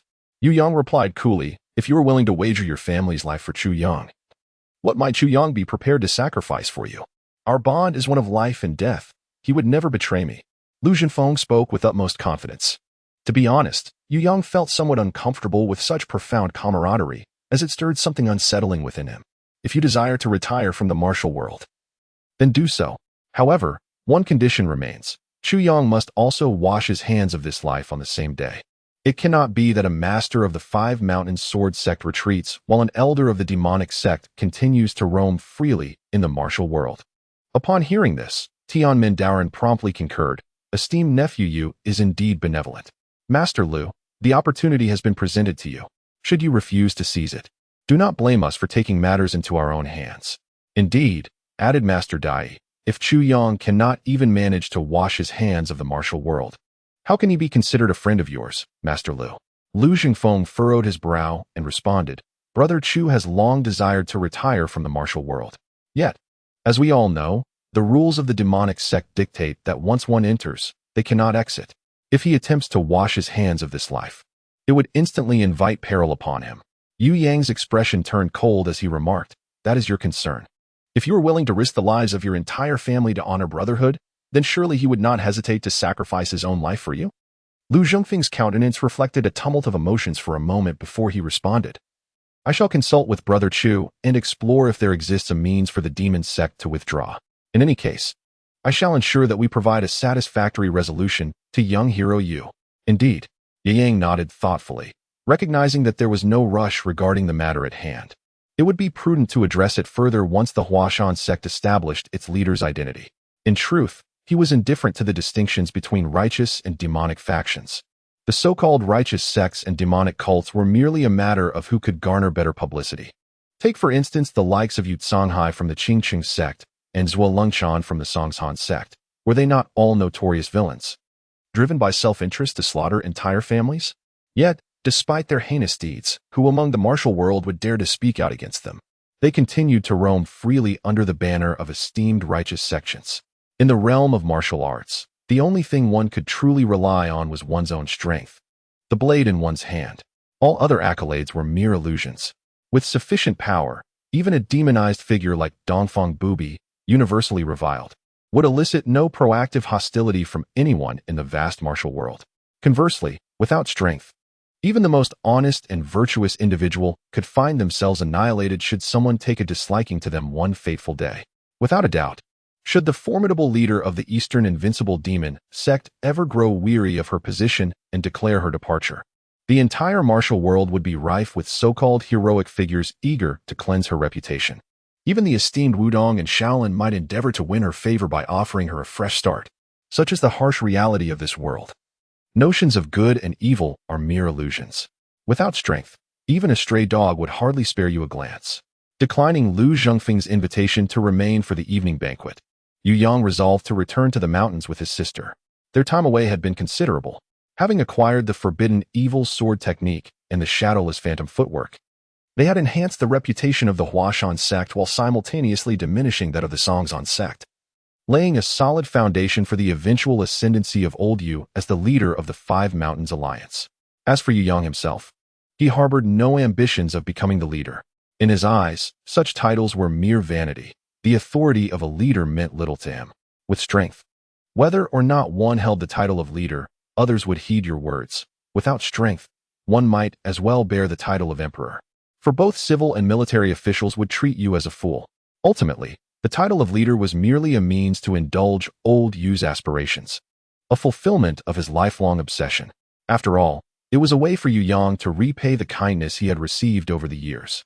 After bidding farewell to the Lu residence, Yu Yang and his sister made their way toward the outskirts of Huashan City, accompanied by their senior brother Ling Huchong and the duo of the esteemed Master Ding Yi and her disciple. However, just before exiting the city, Yu Yang suddenly halted, lost in thought as he gazed toward a quaint tavern not far within the city. He then placed a hand on Yu Lingshan's shoulder and said, Please return to Huashan with Master. I must pay a visit to an old acquaintance. Yu Lingshan, somewhat reluctant, said, Brother, you have seldom ventured beyond the mountains. The few times you have, it has been alongside me. Is there truly anyone from your past worth a special visit? At this point, she seemed to recall something, and with a hint of uncertainty, inquired, Could it possibly be that person? Yang smiled gently, nodded, and said, Very well, let us return for now. I intend to discuss with her the matter of Chu Yang's withdrawal from the martial world. Ideally, it would be best to resolve this peacefully. Is there a chance of danger? Lingshan inquired, her voice tinged with concern. She was acutely aware that her brother was to meet none other than the formidable Dongfang Bubi, often regarded as the foremost figure in the martial realm. Despite her unwavering confidence in her brother's abilities, a shadow of worry lingered in her heart. "Fear not," he reassured her. "If I am alone, the choice to fight or flee rests solely upon my will. Should I decide to depart, do you truly believe anyone in this world could detain me?" Chapter 48. Ye Yang and Dongfang Bai in a quaint tavern. Ye Yang found himself before the establishment sign, which bore an odd name.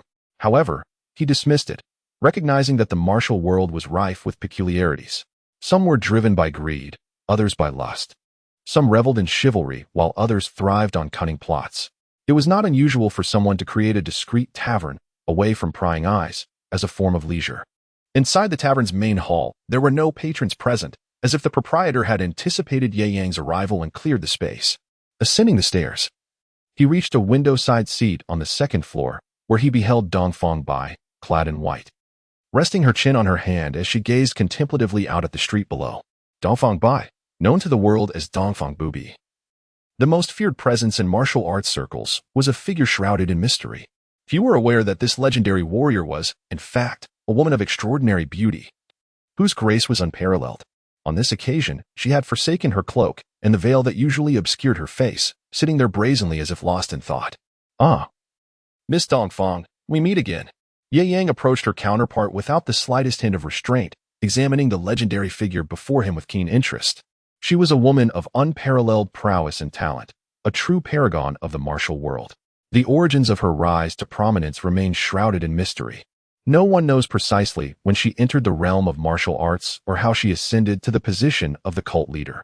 What is widely acknowledged is that from the moment she stepped into this world, she swiftly eliminated the leaders of various factions and subdued those who dared to oppose her. Within just a few months, she firmly established herself as the foremost figure in the martial community.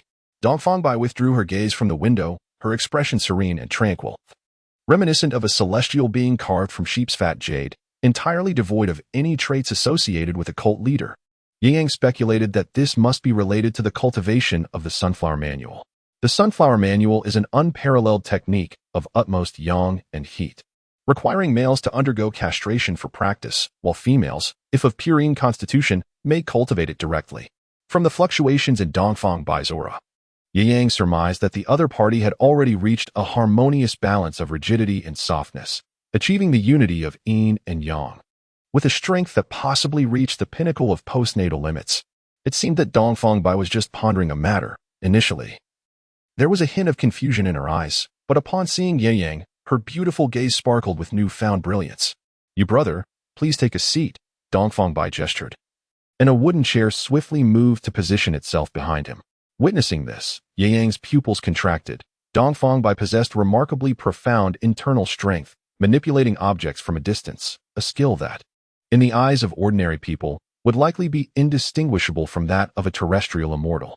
Yu Yang could not help but acknowledge that, regardless of the opponent's combat prowess, their understanding and application of inner strength surpassed his own by a significant margin. Previously, he had mentioned inviting the siblings for a drink, and fate had now presented this opportunity. However, it seemed that Brother Yu did not fully trust him, as he had not brought his sister along. Dongfang Bai elegantly raised her delicate hand, pouring a full jug of wine for Yu Yang before filling her own cup. In the past, she was merely known as Dongfang Bai. Now, she commanded respect as the formidable Dongfang Bubi. And how could Yu Yang afford to be anything but cautious? He chuckled softly, yet he refrained from touching the wine before him. In the unpredictable world of martial arts, safety was paramount. Although he understood that the likelihood of Dongfang Bai poisoning him was minimal, it was always wise to exercise caution. After all, he had no desire to suffer a misfortune akin to capsizing in murky waters. A mere name holds little distinction. I remain unchanged, ever the same. Dongfang Bai's crimson lips parted gently as she began to speak, her voice melodious and captivating. She raised her cup and drained it in a single gulp, then regarded Yu Yang with an amused expression. "I observe that Brother Yu is not merely a conventional individual bound by the dichotomy of good and evil. Is it because you have learned of my affiliation with the demonic sect that you seek to distance yourself from me?" Yu Yang shook his head, lifting the wine cup with both hands, his sleeves concealing it. Subsequently, the inner strength of Zixia permeated the wine, meandering through it a few times. After confirming its harmlessness, He broke into a hearty smile and drank deeply, exclaiming, "What a fine wine!" The spirits of this era were not particularly potent, barely surpassing the strength of modern beers, which is precisely why the scene of hearty drinking and feasting on meat was frequently witnessed in the martial world. As the wine slid down his throat, Yu Yang felt a delightful fragrance on his lips and teeth, imbued with a hint of sweetness unique to mountain fruits, leaving a lingering aftertaste that truly warranted its title as exquisite wine. "This is a special brew of monkey wine from my sect, crafted from 12 distinct fruits using a unique brewing method.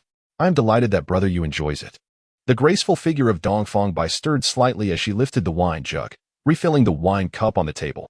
Her smooth, jade-like arms, radiant and white, captured even Yu Yang's lingering gaze. In terms of appearance, Dongfang Bai might not surpass his sister Lingshan in beauty, yet her profound cultivation emanated an ethereal charm that enveloped her entirely. This aura, combined with her poised and confident demeanor, truly imparted an air of unparalleled elegance. The Eastern maiden is considerate, but alas, our Huashan sect is impoverished and lacks such fine wines to offer, which may disappoint you. No matter. Dongfang Bai waved her hand dismissively. In this world, the only one who captures my attention is brother Yu. If you lack fine wine, you may invite me for tea during your leisure. At this point, she playfully blinked, a hint of mischief in her smile, and added, "I fear that your esteemed father might break your legs if he sees you associating with a leader of the demonic sect. That is an absurd notion." Ye Yang waved his hand dismissively, proclaiming that both the righteous and the demonic paths were mere illusions in his eyes. Ultimately, they were nothing more than a struggle for status, power, and influence. In essence, none of them were truly virtuous individuals. "What a striking assertion that none are truly virtuous!" exclaimed Dongfang Bai, his eyes gleaming with admiration. He clapped his hands and remarked, "Brother Yu, despite your youth, you have embarked on the path of the sword, revealing a character that surpasses ordinary folk. You have effortlessly discerned the true nature of this world of Jianghu." "Enough with the flattery," Ye Yang interjected. "Miss Dongfang, your invitation for me to share a drink today surely holds a purpose beyond mere revelry, does it not?" Dongfang Bai's smile faded into a calm demeanor, his extraordinary countenance betraying no emotion, his gaze as clear as water as he scrutinized Ye Yang with newfound intensity, as if seeking to fathom the depths of his being. "The purpose of my visit to Huashan City was to witness the matter of Lu Jingfeng's retirement from the martial world. I was eager to understand the nature of the man, Lu Sanyi, who could compel my esteemed elder, Chu Yang, to seek seclusion." "Oh, what was the outcome?" Ye Yang inquired with a gentle smile. "Quite satisfactory, albeit somewhat convoluted, yet he is indeed worthy of association with Chu Yang." Upon hearing this, Ye Yang nodded. Although he did not entirely agree with Lu Jingfeng's methods, he could not deny that, viewed through the lens of this era, the spirit of loyalty and unwavering resolve exhibited by his counterpart truly resonated with the values of the martial world. Chapter 49. Will you join us? "I shall offer you the position of leader for the sake of Chu Yang." Lu Jingfeng was willing to sacrifice his entire family. We, the so-called followers of the demonic sect, are not devoid of honor. Upon returning to the sect, I shall grant Chu Yang's request to wash his hands of the martial world. Dongfang Bai scrutinized Ye Yang with her beautiful eyes and remarked with a smile, "I initially intended merely to observe Lu Jingfeng's character and enjoy the spectacle, yet unexpectedly, I witnessed the unparalleled prowess of brother Yu, a sight truly captivating. Forgive me, Miss Dongfang, for my meager skills pale in comparison to yours." Ye Yang humbly gestured. Dongfang Bai shook her head and replied, "I have observed your swordsmanship. Others may merely perceive its swiftness and the aura of the blade, but I discern so much more. In your technique, I see traces of mastery that can counter all forms of martial arts, a flawless execution devoid of weakness. You can strike swiftly while also embodying the balance of rigidity and flexibility, turning the tides of battle to your advantage. In the realm of swordsmanship, you can rightfully be deemed the foremost master of this age." Ye Yang smiled lightly, offering no further explanation. In truth, hidden in the rear mountains of Huashan, there resided a peerless master, Feng Qingyang. Although Ye Yang had achieved mastery over the solitary 9 swords, in comparison to this individual, he found himself merely at a stalemate.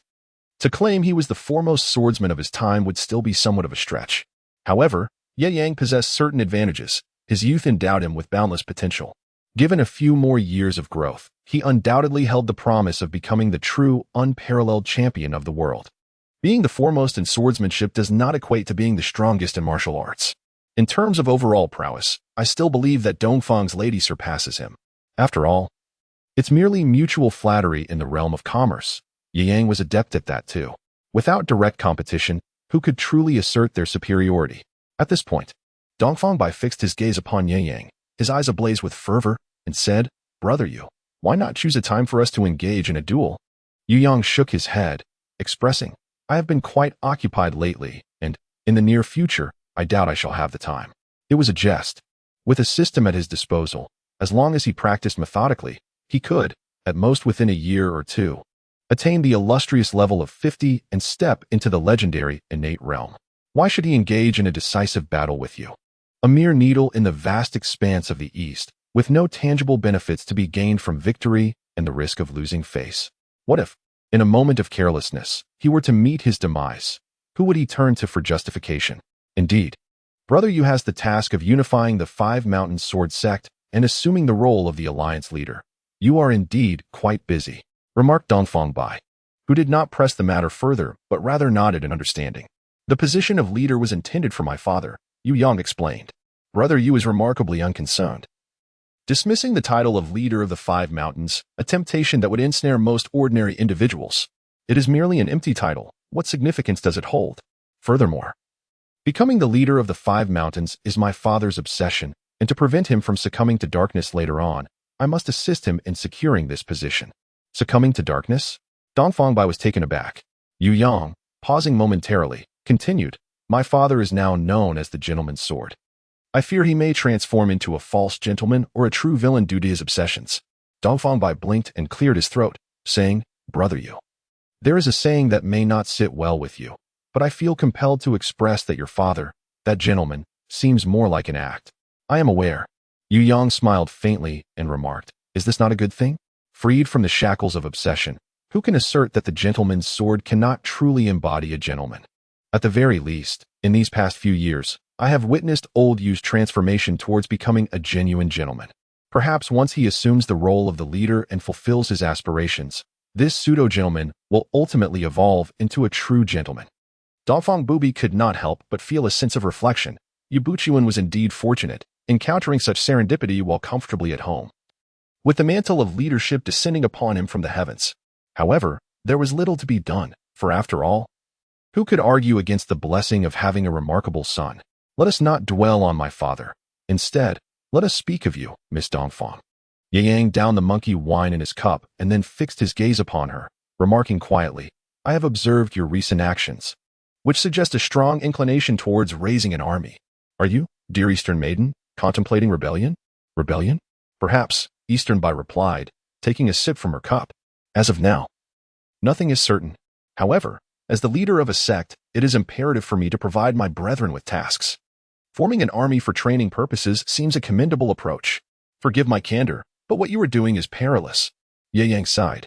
In the realm of martial artists, nothing incites greater trepidation than the act of raising a banner for rebellion. Although the imperial court is undoubtedly in decline, it has not yet reached the point of a dynastic change. Let us not forget the border troops stationed across the land. And merely the forces of the Eastern Factory and the Imperial Guards are sufficient to challenge your sect. I am well aware. Eastern Bai chuckled, resting her chin on her hand as she gazed at Ye Yang. Yet, I am the leader of the demon sect. For the past century, our sect has been synonymous with rebellion. I cannot allow the flame of our legacy to extinguish under my watch. Ye Yang was rendered speechless. How absurd. In the eyes of these cultists, rebellion has become a matter of great legacy to be passed down through generations. Should one desire to incite insurrection, then pray tell. What are the guiding principles? For instance, what would serve as the base of operations? What kind of nation would one aspire to establish post-rebellion? How would one govern the myriad of citizens, including scholars, farmers, artisans, and merchants? After a moment's contemplation, Dongfang Bubi's cheeks flushed slightly as she shrugged her shoulders, seemingly a bit embarrassed, and confessed, "I have not considered any of these matters you mentioned. To have not even pondered what dynasty to establish after the rebellion. What, then, is the purpose of such an uprising? Is it simply rebellion for the sake of rebellion?" Ye Yang was thoroughly convinced at this moment. He suddenly understood why various sects referred to the Sun and Moon sect as a cult. It was because these individuals were utterly deranged. Meanwhile, Dongfang Bai's cheeks flushed slightly. I opposed the former leader's cruelty, which led me to overthrow him and assume the role of leader myself. When you ask why I rebelled, I never pondered it so deeply. How about this? Dongfang Bai fixed his penetrating gaze upon Ye Yang. I had noticed you during our last encounter. You possess an extraordinary quality that sets you apart from the ordinary. Why not join my sect? I shall relinquish the position of leader to you. In the future, matters of rebellion, military strategy, and governance will all be in your hands. What do you say? Ye Yang was taken aback. Are you truly serious? Of course, I am, came the reply. Do you think I jest regarding the position of the sect leader? Enough of this. Ye Yang waved his hand dismissively. We are not at a juncture for a dynastic change. If you suggest infiltrating the palace to assassinate the emperor, the odds of success may be considerable. However, to instigate a rebellion and seize the realm is nothing short of fanciful. The demise of an emperor leads to the appointment of another by the ministers. After all, in the Ming dynasty, there have been more than a few emperors secretly eliminated by the bureaucrats. But to speak of rebellion is merely laughable. We lack funds, provisions, and a base of support among the populace. Even those in the martial world do not lend their backing. Are we to confront the imperial army of hundreds of thousands head-on? Chapter 50. Ling Shan in peril, brother Yu. Are you truly unwilling to assume the position of sect leader? Dongfang Bai expressed her disappointment, though her previous remarks were somewhat probing. Had Ye Yang been willing to join the Sun and Moon sect, she would have wholeheartedly offered him the leadership role. In her estimation, Ye Yang was undoubtedly a man of great talent, and should such a formidable individual choose to ally with the sect, it would be a divine opportunity for the Sun and Moon sect's ascent. Alas, it appeared that he harbored no intentions in this regard. I apologize, but I have always been rather laid back. My preference is to remain in the mountains, cultivating my skills. Power and authority are truly not my aspirations. Ye Yang perceives matters with remarkable clarity, power and status, while undeniably significant in a conventional ancient world, pale in comparison to the paramount importance of martial prowess in this realm of chivalry. Even an emperor, capable of mobilizing hundreds of thousands of troops, holds little sway over one of Ye Yang's caliber. Though he may not withstand an army, should he desire to depart, none could hinder his path. In times of chaos, when the common folk suffer and the world is in turmoil, Ye Yang might feel a twinge of compassion, perhaps even entertain thoughts of seizing power. Yet, in this mid-Ming dynasty, despite the decline of the nation's zenith, the populace enjoys relative stability, and he sees no justification in rebelling for rebellion's sake. Indeed, brother Yu possesses a carefree and unrestrained spirit, akin to my own. Dongfang Bai stretched languidly, exuding a grace that compelled Ye Yang to steal a few more glances. After all, beauty is a sight one cannot help but admire. Thus, let us conclude our gathering for today. Having sipped our wine and exchanged words, Dongfang Bai felt his purpose here was fulfilled and rose to depart. By the way, Ye Yang, once I have settled the affairs of my sect and ensured my brothers are well taken care of, I may relinquish my position as leader. At that point, I shall visit you at Mount Hua. I trust you will not refuse my humble invitation, as long as our meeting is devoid of any entanglements from the martial world. You, shall warmly welcome you. Yu Yang's words were sincere and heartfelt. Yet, for reasons unknown, Dongfang Bai cast a playful glare at him, her ears tinged with crimson. In an instant, she leapt gracefully through the window and vanished into the street beyond. In the fleeting moments, that ethereal figure disappeared from Yu Yang's sight. Puzzled, he furrowed his brow, rubbing his forehead as he murmured to himself, "What did I say that was inappropriate?" However, upon reflection, he could not discern any misstep in his utterances. Yu Yang was a man of integrity, and his words were equally earnest, if others misconstrued his intentions. It was undoubtedly a reflection of their own misguided thoughts. Upon departing the tavern, Yu Yang exited Huashan City, making his way towards the direction of the Huashan sect. Calculating the time, he surmised that within half an hour, he should catch up with Ling Shan and her companions. Thus, he believed he had not squandered any time. However, after traversing 5 or 6 miles outside the city, he abruptly halted. Ahead, Dongfang Bai, who was supposed to have departed, stood there, and not far from her. A tall figure, bloodied and wounded, knelt on one leg with a long sword embedded in the ground, cold sweat trickling down her forehead from the agony she endured.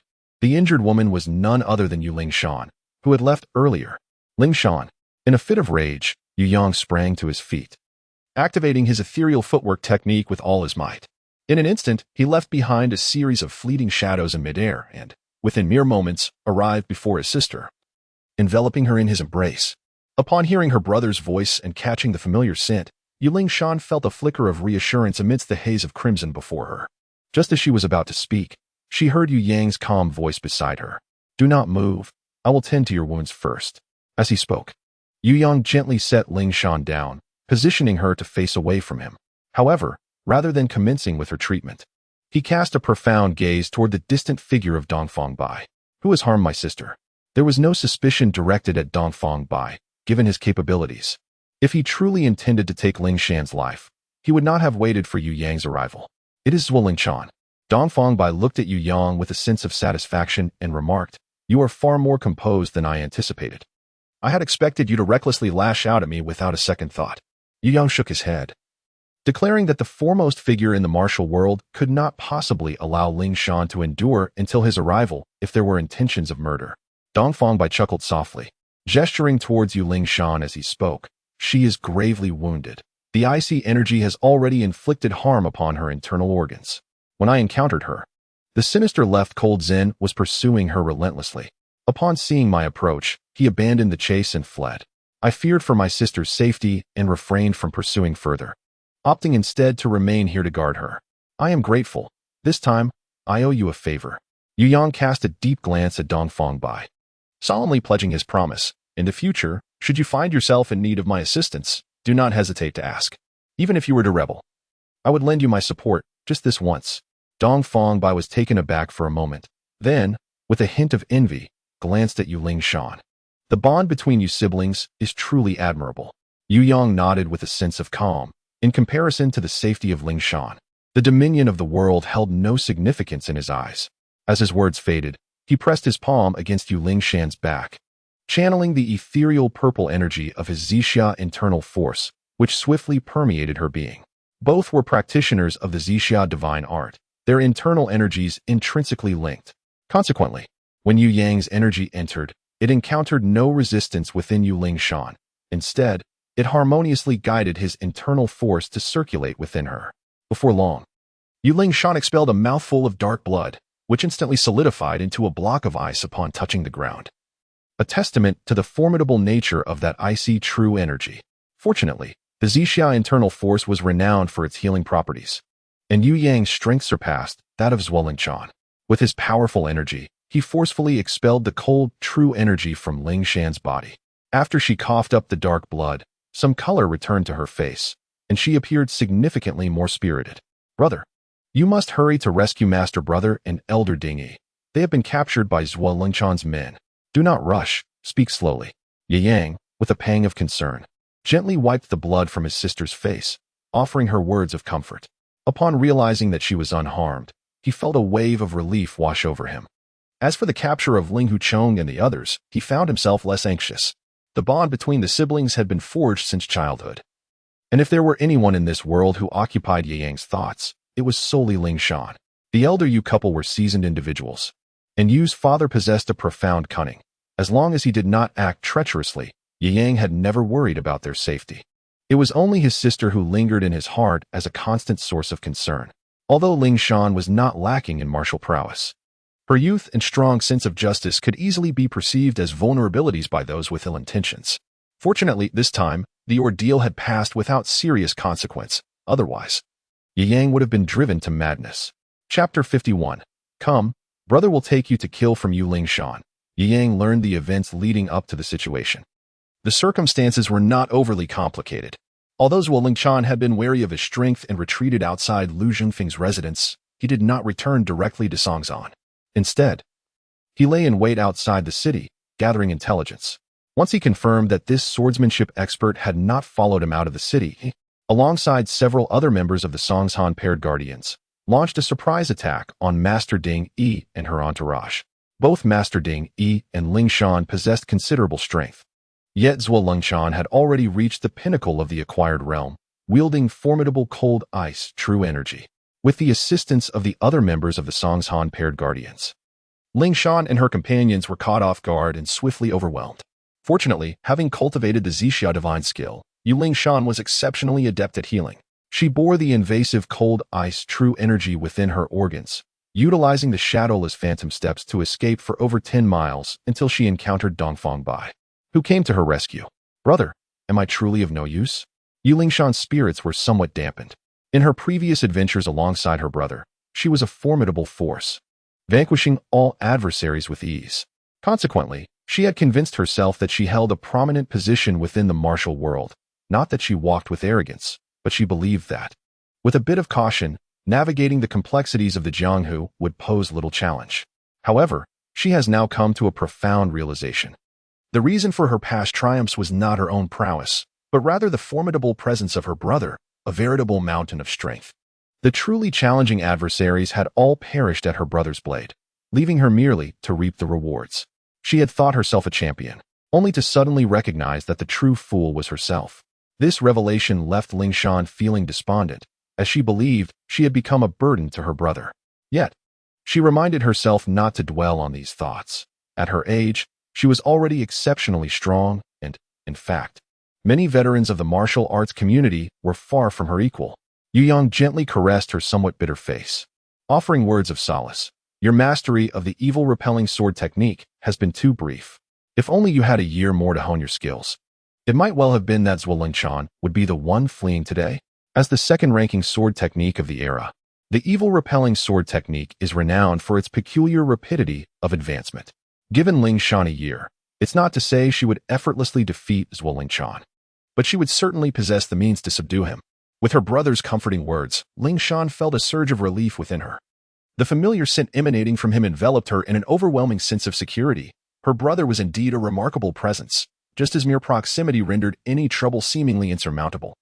By the way, brother, Yu Lingshan suddenly recalled something and said, previously, when I was being pursued, I overheard the disciples of the Huashan Sect mention that they must not let me escape, and that they intended to seize me in order to coerce you into handing over the evil-repelling sword manual. Oh? Yu Yang was taken aback and replied calmly, it seems that our visit to the Lin family in Fuzhou has already been discovered by Zhuo Lingshan. Yes. They believe that your swordsmanship is exceptionally formidable, having attained a divine level at such a tender age, which must surely be the result of your practice of the evil-repelling sword technique. Therefore, at this point, Yu Lingshan suddenly felt a pang of regret. I was foolish. I should have simply thrown the manual to him at that moment. I truly wish to see Zhuo Lingshan's expression upon reading the words. To master this skill, one must first undergo castration. Yu Yang smiled gently, contemplating the exhilarating adventure that awaited. By the way, brother, before departing, Zhuo Lingshan had mentioned that to rescue Master Linghu and the others, you were to take the evil-repelling sword manual to Mount Song in order to negotiate their release with the sword manual. Ye Yang blinked and gently rubbed his sister's head, sighing. Lingshan, if you have anything to say, please express it all at once. That's it, truly there is nothing more. Lingshan replied with an awkward smile. Very well then. Ye Yang hoisted Lingshan onto his back, his voice solemn as he declared, let us go, brother shall take you to slay. The words to slay rolled off his tongue with an air of nonchalance. Yet, not far away, Dongfang Bai felt an instantaneous chill enveloping the air around him. The palpable aura of impending violence could be distinctly sensed, even from several paces away. Lofty and revered is Mount Song, its peaks reaching towards the heavens. Mount Song in Hunan, historically known as the central mountain among the 5 great mountains, stands as the birthplace of Zen Buddhism and a sacred site for Taoism, holding immense significance both in the imperial court and the world of martial arts. On this day, 3 figures astride a white steed arrived at the foot of this revered mountain. Ye Yang, facing the nearby Defeng County adjacent to Mount Song, suggested, after a day's journey, shall we enter the city and rest for the night? Dongfang Bai, her face obscured by a veil beneath her conical hat, grasped the reins and, positioned to Ye Yang's left, gazed at the city walls ahead, inquiring aloud. Originally, this matter had little to do with her, and Ye Yang had no intention of involving her. However, the allure of the situation captivated her, compelling her to accompany him to witness the downfall of the Huashan Sect. Ye Yang found himself unable to refuse. After all, she had saved his sister's life, and he could not simply turn his back on her. Ye Yang did not respond directly. Instead, he gazed into the distance towards the majestic Huashan. The mountains were shrouded in mist, their peaks steep and formidable, and faintly, the distant sound of a bell could be heard, interspersed with the shouts of martial artists honing their skills. Huashan is comprised of both Shasher Mountain and Taisher Mountain, featuring a total of 72 perilous peaks.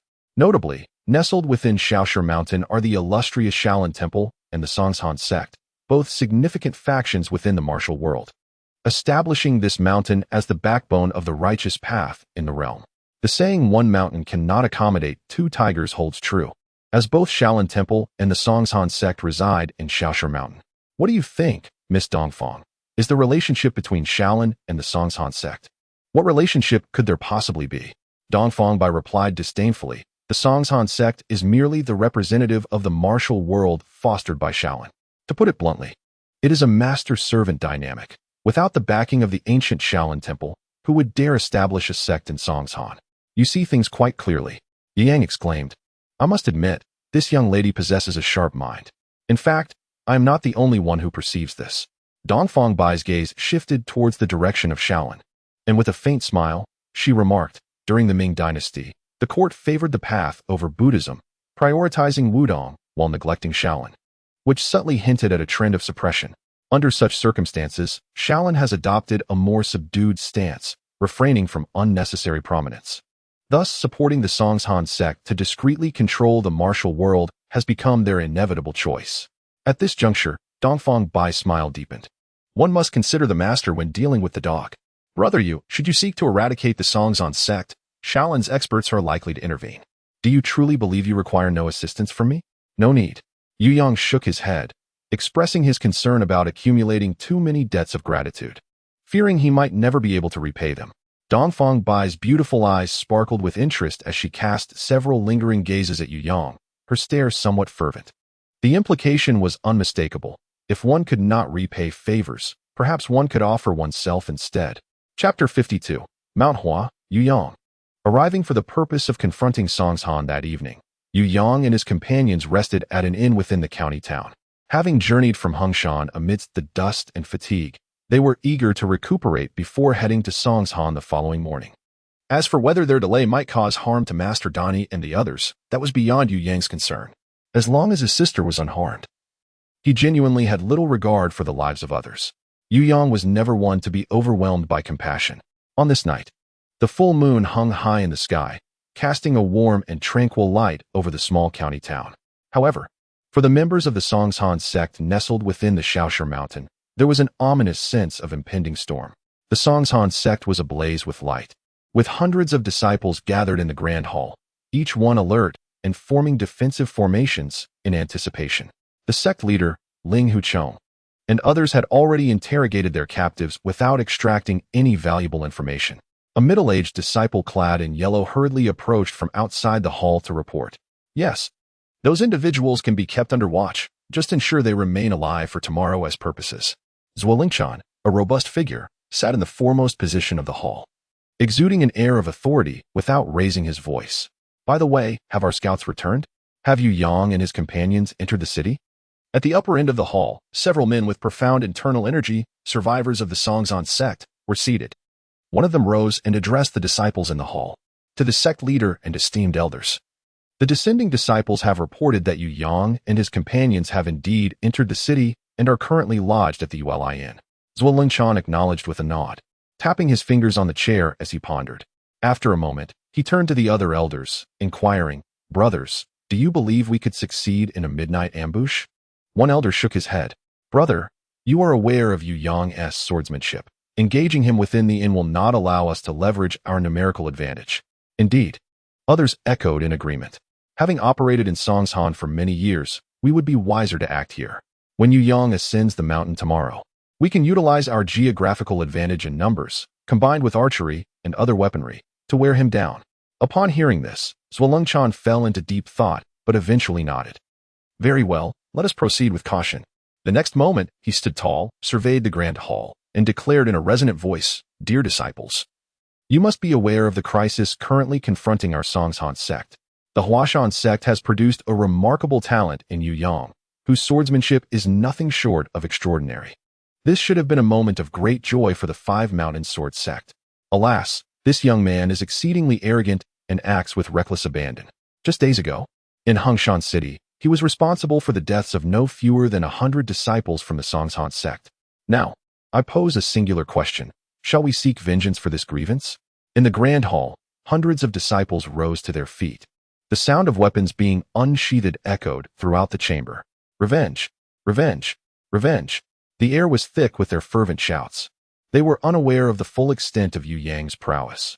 All they knew was that their leader had returned from an expedition with only a handful of disciples, while the majority had perished in battle. Among the fallen were their brothers and sisters, their masters and elders, and even some of their closest kin before they entered the sect. Such a blood feud, how could it go unavenged? Zhuo Lingshan, pleased with the fervor of his disciples, immediately commanded, "From this moment forth, proceed to the armory to retrieve your armor and crossbows. Seal off all mountain passes. Tomorrow, I shall see Yu Yang bleed his last upon Songshan. What does it matter if one possesses a transcendent swordsmanship? What significance does it hold if one can unleash sword energy? Human strength is ultimately finite. No one possesses boundless internal power." Zhuo Lingshan was confident that on the treacherous mountain path, there would be no need for him to intervene personally. The Songshan disciples were resourceful and could wear down Yu Yang through sheer attrition. Moreover, he had a backup plan. On a nearby peak, Shaoshi Mountain, the ancient temple of Shaolin stands. The relationship between the Huashan Sect and Shaolin is exceedingly delicate, often relying on the Huashan Sect to handle the more unsavory tasks that Shaolin cannot undertake. Recently, Shaolin had sent him a reply, assuring him that when the time is right, the eminent monks would lend their support. This was the source of Zhuo Lingshan's confidence, the foundation upon which he dared to capture Ling Huchong and others to threaten Yu Yang. With the ancient temple of Shaolin as his backing, the Huashan Sect had allies to shield them. Failure was simply not an option. Did Yu Yang aspire to rise on the reputation of the Huashan Sect to become the leader of the Five Mountains? What a fanciful dream. The following morning, Yu Yang, accompanied by Dongfang Bai and Yu Lingshan, arrived at the foot of Songshan.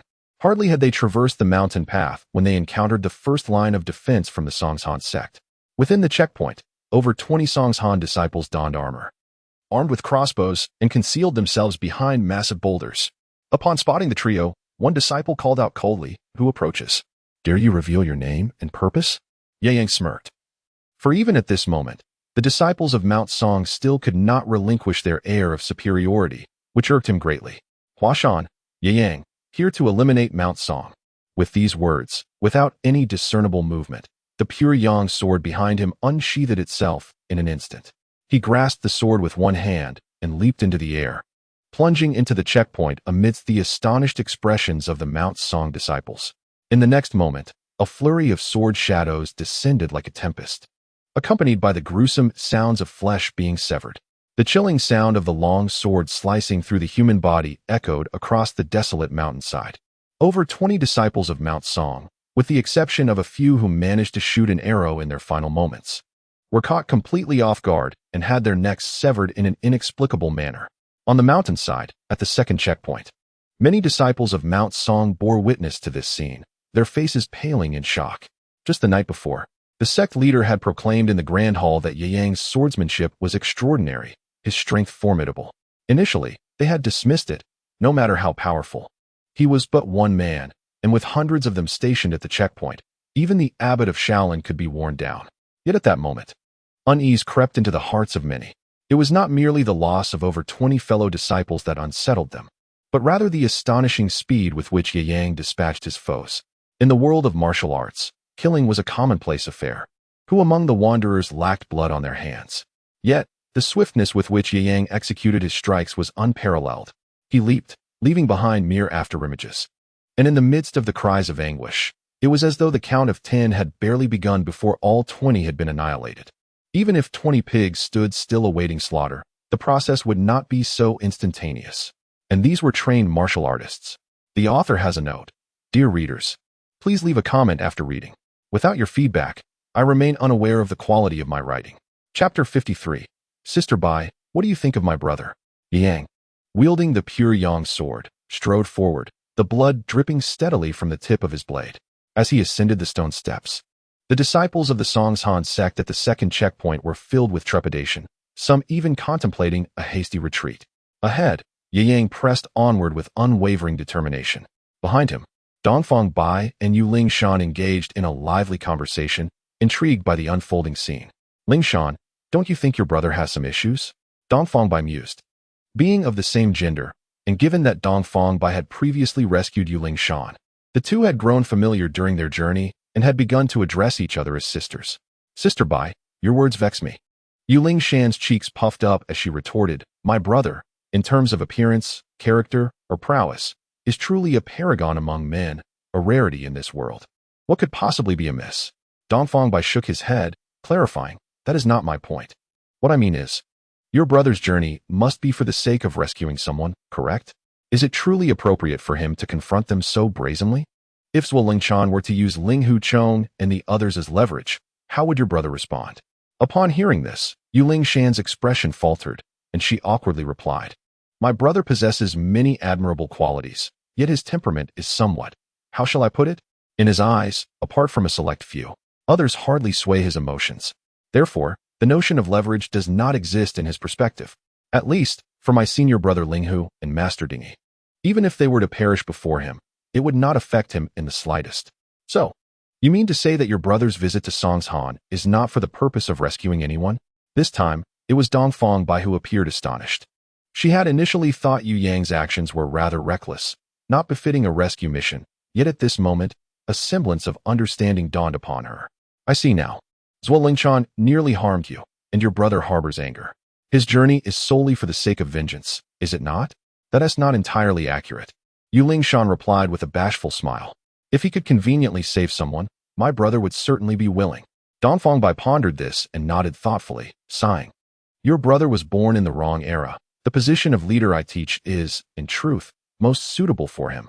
Yu Lingshan rolled her eyes and remarked, Sister Bai, you should abandon this line of thought. My brother is a man of modesty, indifferent to fame and power.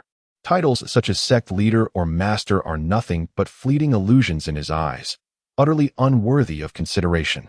After spending these years together, I understand my brother's character better than anyone.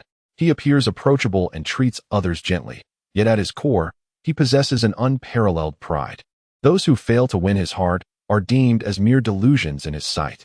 Dongfang Bai smiled gently and replied, at such a young age, he has already reached the pinnacle of contemporary prowess. It is only natural for him to exhibit some arrogance given his boundless potential. However, I still believe your brother acts rather recklessly. With his strength, he could easily infiltrate the Huashan Sect and strike secretly, swiftly bringing about the demise of that Zhuo Lingchan. Why must he entangle himself with these Songshan disciples, thereby wasting his vital energy? Yu Lingshan fell into silence before speaking. Since my brother descended the mountain, he has single-handedly vanquished numerous foes, not ceasing until every last enemy lay defeated. I once inquired of him whether such bloodshed might affect his character. Oh, how did he respond? Dongfang Bai asked with curiosity. He replied, killing monsters to level up. What impact could it possibly have on my nature? Yu Lingshan's expression grew peculiar as her brother often uttered phrases she had never encountered before. The term killing monsters to level up had left her pondering for quite some time. I can comprehend the notion of leveling up, likely referring to the honing of swordsmanship and the refinement of martial skills. But what does killing monsters imply? Dongfang Bai, too, found herself bemused. The more they delved into this matter, the more she sensed an enigmatic aura surrounding Yu Yang. He was a man shrouded in secrets, becoming increasingly unfathomable with each revelation. Perhaps, in her brother's eyes, those who opposed him were not regarded as human but rather as mere specters, which would explain his lack of psychological burden when slaying them, Yu Lingshan speculated. Unbeknownst to her, she had nearly stumbled upon the truth. Due to the game system, whether they were bandits or martial artists, Yu Yang perceived them as mere data points from which he could garner cultivation experience. Since leaving Mount Hua, he had eliminated foes along the way, elevating his level from the cusp of 49 to nearly 50. A breakthrough into the innate realm was imminent. Sister Lingshan, you have divulged so much information about your brother. If he were to discover this, would you not fear his reprimand? Not at all. Yu Lingshan chuckled, linking her arm with Dongfang Bai's as she whispered, Sister Bai, tell me honestly, what do you think of my brother? Dongfang Bai's gaze flickered slightly as she tilted her head and replied, he is quite remarkable. Among the younger generation, your brother is undoubtedly the finest in the world. Indeed, my brother is exceptional, yet he is so extraordinary that no woman in this realm seems to capture his interest.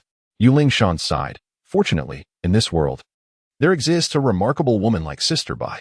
I can sense that my brother holds you in high regard, considering you a kindred spirit. Is that so? A note of delight resonated in Dongfang Bai's voice. Indeed. Thus, my brother would likely not mind if you, Sister Bai, were to learn more about him. Standing at the pinnacle of the world, yet burdened by the loneliness of having no confidant. This plight, I am sure, Sister Bai can comprehend, can't you? Dongfang Bai chose silence, gently patting Yu Lingshan's shoulder instead. Subsequently, her steps became a tad more buoyant as she hurried forward. Come, Lingshan, your brother has ventured far ahead. We must not be left behind. Gazing at the light-hearted figure ahead, Yu Lingshan's face radiated with a comforting smile, yet her heart quietly lamented. Brother, this is all I can do for you. Perhaps the only woman worthy of you in this world is Sister Bai. Though such thoughts lingered in her mind. For reasons unknown, Lingshan felt a peculiar dryness in her mouth, and her eyes threatened to well with tears. The sensation of losing someone so dear to her stirred a whirlwind of emotions within, rendering her feelings profoundly intricate. At the second checkpoint of the Huashan Sect, numerous disciples had abandoned their crossbows in favor of long swords. They had discerned that Yu Yang's agility was too swift, unless a deluge of arrows were unleashed. The narrow-range shots from crossbows could not possibly land a hit. Confronted by dozens of vigilant Huashan disciples, Yu Yang remained silent.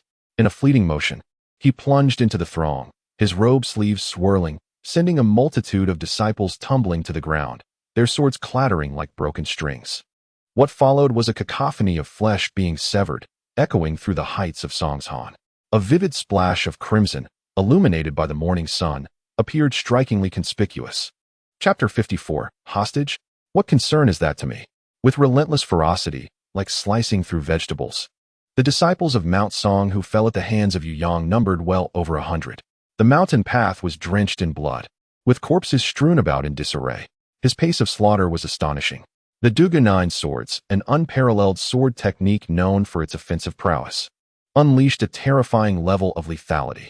In the original narrative, Ling Hu Chong, with the internal energy of a second-rate martial artist, transformed into an elite fighter of the martial world after mastering the Duga 9 swords, rendering even the older generation of formidable warriors powerless against him.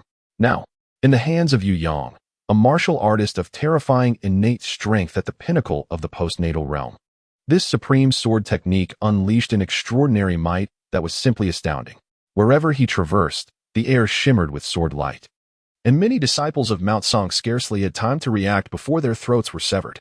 Some even wielded their swords, seemingly offering their necks willingly, only to have them sliced open by the pure Yang sword. This was the essence of the Duga 9 swords, each strike embodying 360 variations, capable of dismantling all forms of martial arts, making the claim that it could shatter myriad techniques not an exaggeration at all. Confronted with such a harbinger of death, the disciples of Mount Song were gripped by fear. Despite the desperate commands and shouts from the elders, the disciples disregarded them entirely, abandoning their posts and fleeing towards the great hall atop the mountain. In that moment, they wished for 2 extra legs to hasten their escape. As for obstructing Yu Yang, such a notion was laughable. How could one hope to impede a slaughterer moving with the swiftness of the Grim Reaper? Those who sought death could pursue him, but they, for one, had no desire to perish. Human strength, however, has its limits. Yu Yang, though human, was not a deity, and there would inevitably come a time when his internal energy would be depleted, rendering him unable to wield his sword. The strategy of using sheer numbers was not inherently flawed. Yet, the only misjudgment on Zhuo Lunchan's part was his naive expectation that the few hundred disciples of Mount Song could execute this tactic effectively. The rapid recovery of the Zixia divine skill rendered it futile to exhaust the opponent's internal energy without an army of tens of thousands.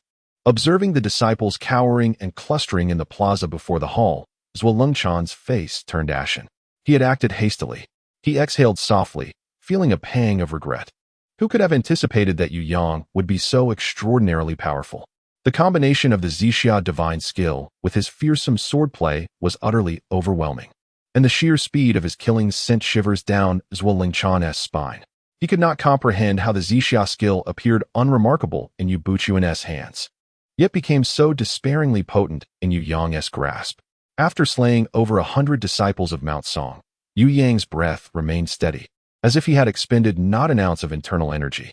How could this battle possibly continue? Bring Ling Hu Chong and the others here. With a cold snort, Zhuo Lingchan ultimately resolved to use hostages to coerce Yu Yang. Initially, he had no intention of resorting to such tactics. After all, Ding Yi The revered leader of the Huashan school was a figure of great significance. To use the leader of a sect as leverage against others would irreparably tarnish the reputation of the Huashan school. However, he could no longer afford to consider the implications of his actions. Despite prior assurances from Shaolin that they would intervene if necessary, he remained anxious. For Yu Yang was astonishingly formidable. If he did not eliminate Yu Yang today, the entire Huashan school would face annihilation, rendering concerns about reputation utterly irrelevant. Before long, the bloodied figures of Ling Hu Chong and Ding Yi, among others, were dragged from the rear hall, clearly having endured considerable torment over the past few days. Zuoling Chan, how lamentable it is that you, a leader of a sect, should engage in such despicable conduct. How dare you claim the title of the Five Mountains Alliance leader? Upon entering the front hall and laying eyes on Zuoling Chan, Ding Yi could no longer contain her fury, unleashing a torrent of invective. Her indignation was fueled by the fact that Zuoling Chan had resorted to unscrupulous methods, attacking them without hesitation and subjecting them to relentless suffering. Now, to use them as hostages to threaten the gallant Yu Yang. What a base and shameless individual he was. How could the Five Mountains Sword Sect have been so blind as to elect him as their leader? Silence her. Zuoling Chan shot a cold glance at the group and issued his command. In an instant, several disciples of the Huashan school advanced, stuffing cloth into the mouths of the captives, and the world fell silent. At that moment, at the far end of the front hall plaza, Yu Yang leapt into the air, his azure robe billowing in the wind, stained with droplets of blood, exuding an aura of both elegance and lethal intent. Yu Yang was charging forth. What should we do? Can we withstand him? Panic spread across the faces of many Huashan disciples. The recent battle had shattered their resolve. Confronted by such an insurmountable and terrifying presence, many were lost in thought, desperately seeking a path of retreat. Release them. Yu Yang shook the blood from his longsword, his expression as calm as a placid lake. The hundreds of disciples from the Huashan sect seemed to him utterly inconsequential. Haha, left cold Zen, momentarily taken aback, then burst into raucous laughter as he strode swiftly to Ling Hu Chong's side, raising his sword to rest against the latter's throat. What right do you have to bargain with me, Yu Yang? Your elder brother is in my grasp. With the slightest stroke, I could sever his head from his body. Oh. Yu Yang non-committally nodded. Then go ahead. After my elder brother's death, I shall annihilate the entire Huashan sect to avenge him, with hundreds accompanying him to the grave. And you, the sect leader, shall surely allow him to rest in peace below. A collective gasp rippled through the gathered disciples of the Huashan sect, their gazes towards Yu Yang now tinged with trepidation. He was indeed a formidable individual. Not only was he powerful, but his heart was terrifyingly ruthless. In that moment, many cast glances at left cold Zen, subtly laced with discontent. Was it not better to remain within the safety of the sect than to provoke someone like Yu Yang? The hostage, deemed immensely valuable in the eyes of their leader, was regarded as utterly insignificant by the opponent. Just look at how he eloquently declared that after his elder brother's demise, he would seek vengeance upon the entire Huashan sect. It seemed that even the justification for revenge had been conveniently provided by their own leader. How could one view this other than as Yu Yang having the upper hand? The sword that left cold Zen held against Ling Hu Chong's neck trembled slightly. It was not the sword that quivered, but rather his hand, as his heart grew unsettled. For he could discern that the other was not merely putting on a brave front. He genuinely believed what he was saying. Indeed, there was a subtle urgency in Yu Yang's gaze, a clear implication. Brother, make haste and dispatch the hostage, so I may unleash my wrath without restraint. The author has a word. I shall take a meal and continue writing this afternoon. Brothers, do click on the free gifts. It costs nothing. Just a simple tap of the finger. Thank you all. Chapter 55. The Sword Manual that grants strength upon severing. You deserve to have it. Left cold Zen found himself in a quandary. A hostage only held value while alive. Once dead, they were worth nothing. Although Yu Yang spoke with bravado, at least he had Ling Hu Chong and Master Dai as bargaining chips, ensuring that the other would refrain from immediate violence. However, if Ling Hu Chong and the others were to perish, a completely unrestrained Yu Yang would undoubtedly unleash a massacre, obliterating the Huashan sect, thereby rightfully claiming the title of leader among the 5 mountain sword sects, or perhaps the 4 mountain sword sects. These individuals could not be killed. Yet left cold Zen found himself cornered, unable to extricate himself from this predicament.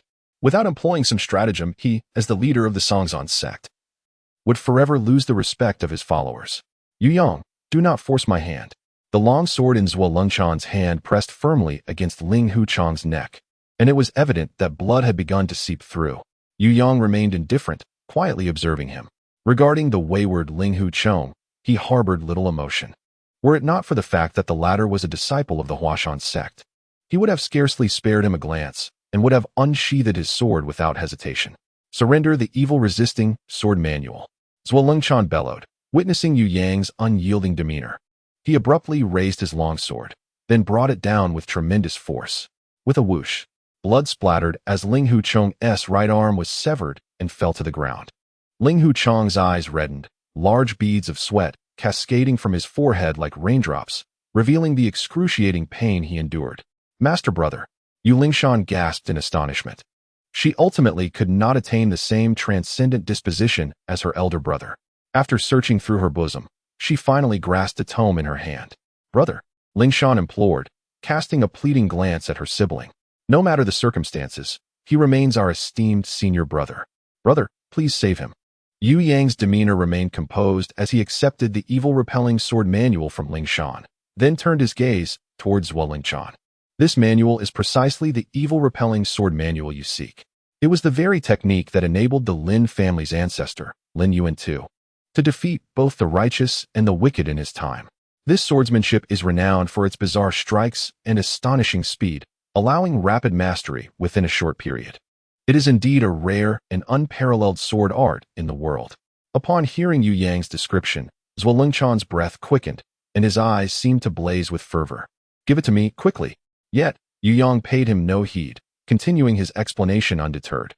This sword art, to put it bluntly, even a third-rate martial artist could cultivate to the pinnacle of the acquired realm within a year.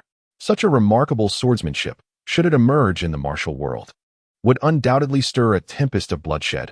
What merit or capability does Zhuo Lengchan possess to be worthy of it? The more Ye Yang was introduced, the more frantic Zhuo Lengchan's breathing became. Not only him, but even the other elders of Songshan, along with the hundreds of disciples from the Songshan sect, revealed a glimmer of desire and greed in their eyes. Who would not yearn for a transcendent sword technique that could transform one into the pinnacle of martial prowess within a mere year? Some individuals began to entertain unorthodox thoughts. Why had Zhuo Lengchan ascended to the position of sect leader and become the chief of the Five Mountains Alliance? Was it not due to his formidable strength and his mastery at the peak of the acquired realm? If one could obtain this manual and retreat to a secluded mountainous region for a year of rigorous training, upon completion, who in the martial world would pose a challenge? Just look at Ye Yang. Previously an obscure figure, unknown in the martial realm, he had transformed dramatically after visiting the Lin family and acquiring the evil-slaying sword manual. His martial skills surged, reaching a divine level in swordsmanship, and even Zhuo Lengchan dared only to resort to hostage-taking rather than confront him directly. To them, whoever obtained this manual would inevitably become the next Ye Yang, the next sword deity. The opportunity to ascend to greatness lay before them. Who could resist such temptation? What did it matter to them about the Songshan sect or the commands of the sect leader? Once they possessed the manual, becoming the unrivaled sword god of the martial world would be a trivial endeavor. Why remain confined to this dilapidated place of Songshan? Zhuo Lengchan seemed to sense the shift in the atmosphere around him. He could feel that his once obedient junior disciples now gazed at him with a peculiar intensity. That very gaze reminded him of the competitive glances he had encountered when he seized the position of leader of the Songshan sect. Quickly hand over the manual. Sensing that the situation was spiraling out of control, Zhuo Lengchan pressed his sword against the throat of the young nun Yilin, adopting a menacing stance, threatening that if he was not given the manual, he would take her life first. Ye Yang smiled faintly and then, with a graceful motion, tossed the sword manual into the air, uttering softly, "Here you go." The BCS sword manual traced a high arc through the sky, drawing the fervent gazes of hundreds of disciples from Mount Song, many of whom were already itching to make a move. For those in the martial arts world, the allure of an unparalleled martial arts manual is akin to a thief encountering an enchanting beauty, an irresistible temptation. When faced with the choice between the throne and a legendary manual, most martial artists would undoubtedly opt for the latter. Without strength, one cannot hold the throne for long. However, with extraordinary martial skills, what significance does the throne hold? As a gentle breeze rustled the pages, the illustrations of sword techniques flashed momentarily, and the keen-eyed among the crowd swiftly confirmed that this manual was indeed genuine. Initially, many harbored doubts, concerned that the manual might be a forgery, yet now, all uncertainty dissipated. The fleeting, peculiar sword techniques depicted on the manual left no room for doubt. It was undoubtedly the Bishia sword manual. In the next moment, a middle-aged man clad in a blue robe leaped into action, his fingers claw-like as he grasped the manual firmly in his hand. "Brother Yin, hand over the manual." Zhuo Lengchan's sword, which had been resting away from Yilin, now ominously pointed at the blue-robed man. This individual was one of the 13 guardians of Mount Song, holding a significant position and being a top-tier martial artist within the realm, part of the sect's elite. Zhuo Lengchan, preferring not to escalate matters unless absolutely necessary, refrained from direct confrontation. "Brother, do not fret. I shall deliver it to you." The man feigned a gesture of handing over the manual. And just as Zhuo Lengchan felt a moment of relaxation, the man suddenly leaped high, employing his lightness skill to burst through the crowd, attempting to flee the grand hall. Seeking death, Zhuo Lengchan, consumed by fury, enveloped his sword in icy true energy and hurled it forth. The sword, emanating a chilling aura and transforming into a streak of white light accompanied by a piercing whistle, instantaneously pierced through Brother Yan's back, pinning him against a pillar. At that moment, several figures leaped into action on the square, rushing toward the lifeless body, evidently intent on seizing the Bishia sword manual. Witnessing several of the Mount Song guardians betray him in their quest for the manual, Zhuo Lengchan was ablaze with rage. He could no longer concern himself with anything else. He activated his lightness skill with full force and joined the fray for the sword manual. At that instant, the situation devolved into utter chaos. The author has something to say. Dear readers, a little click on the free gifts before you go, please. Chapter 56. What of a mere 2 or 3 tails? What does it matter if they are cut? Do not be deceived by Zhuo Lengchan's earlier retreat from a direct confrontation with Yu Yang outside Lu Zhengfeng's residence. In truth, his prowess is far from negligible. Prior to Yu Yang's meteoric rise, Zhuo Lengchan was renowned as one of the 3 foremost masters of the righteous sect, alongside the esteemed Chongshu Daoist of Wudong and Master Fangzheng of Shaolin. Although he hesitated to engage Yu Yang in single combat, he exhibited extraordinary ruthlessness when faced with those rebellious individuals who dared to vie for the evil-repelling sword manual. In the Grand Hall's courtyard, Zhuo Lengchan propelled himself forward, unleashing a lethal move from the Songzhan sword technique known as 10,000 Peaks Bowing to the Ancestor, executed in the form of a palm strike. This formidable technique, enhanced by his chilling true qi, radiated a frigid white light, capable of sending any adversary before him flying with a single blow. Those struck by his palm landed with pallid faces, trembling bodies, and an aura of coldness surrounding them, a clear manifestation of the icy energy permeating their innards. In this moment, Zhuo Lengchan was consumed by a bloodlust, casting aside any semblance of camaraderie. A group of traitorous individuals dared to betray him, their sect leader. For the sake of a mere sword manual, they deserved to perish.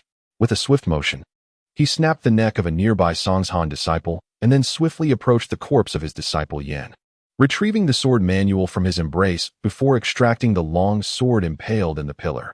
With the sword manual secured, Zhuo Lengchan erupted into a boisterous laugh, all the while surveying his surroundings. Within the great hall, the disciples of the Songzhan sect had dispersed, paralyzed by fear yet unwilling to depart, clearly intent on observing the unfolding conflict from a distance. Unbeknownst to them, Dongfang Bai and Yu Lingshan had joined the group surrounding Ling Huchong. Yu Lingshan was diligently attending to Ling Huchong's severed arm, her heart heavy upon witnessing her senior brother's dire plight, having known him since childhood. As she appeared on the verge of tears, Ling Huchong gritted his teeth against the pain and sought to comfort her, saying, "Junior sister, do not weep. Do not weep. It is merely the loss of an arm. Preserving my life is already a considerable fortune." One must admit that despite Ling Huchong's lack of sense of responsibility, he possessed a remarkably magnanimous spirit. Ever since he had been captured by Zhuo Lengchan, he had resigned himself to the prospect of death. Who is Zhuo Lengchan? A ruthless and cunning individual, truly a despicable villain, who could not even be bothered with pretense. Falling into such a person's clutches left little hope for survival. Thus, merely losing an arm and still being alive was, in his view, a tremendous stroke of luck. Although the absence of one arm posed some inconvenience, it did not hinder his ability to drink or wield a sword. To him, it was truly of no consequence. After surveying the situation in the square, Zhualengchan realized he had lost the people's support, and without any hostages, his escape was fraught with difficulty. That Yu Yang had steadfastly blocked the exit from the square, preventing any descent. Clearly, regardless of whether the hostages could be rescued, the opposing party had no intention of allowing him to leave the mountain alive. You truly are a master of strategy, Zhualengchan mused, gripping the sword manual tightly as he cast a cold gaze upon Yu Yang.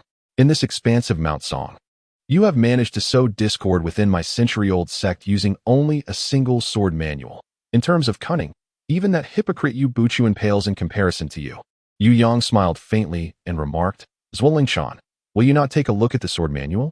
Upon hearing this, Zhualengchan's expression changed dramatically. Is this sword manual a forgery? It is indeed authentic, Yu Yang replied, his smile radiant. However, the training requirements are rather stringent, and I fear you may find them unbearable. Zhualengchan furrowed his brow as he turned to the first page, and a bold line of text met his gaze. To practice this skill, one must first undergo castration. In an instant, his face turned pale, a ghastly sight. From a distance, Yulingshan witnessed this scene and couldn't help but let out a chuckle. Zhualengchan's predicament was simply too amusing. Although her senior brother was in such dire straits, she found it impossible to restrain her laughter. Zhualengchan's chest heaved rapidly, as he struggled to suppress the fury boiling within him. However, he soon let out a cold laugh, tucking the sword manual into his bosom to ensure it would not fall, and then cast a disdainful glance at Yu Yang. What of a mere couple of inches? What does it matter to me at my age? If it can be exchanged for an unparalleled sword technique, it is well worth it. Moreover, considering your remarkable sword skills, you must have cultivated this evil-repelling sword technique, right? If you can sacrifice, why can't I?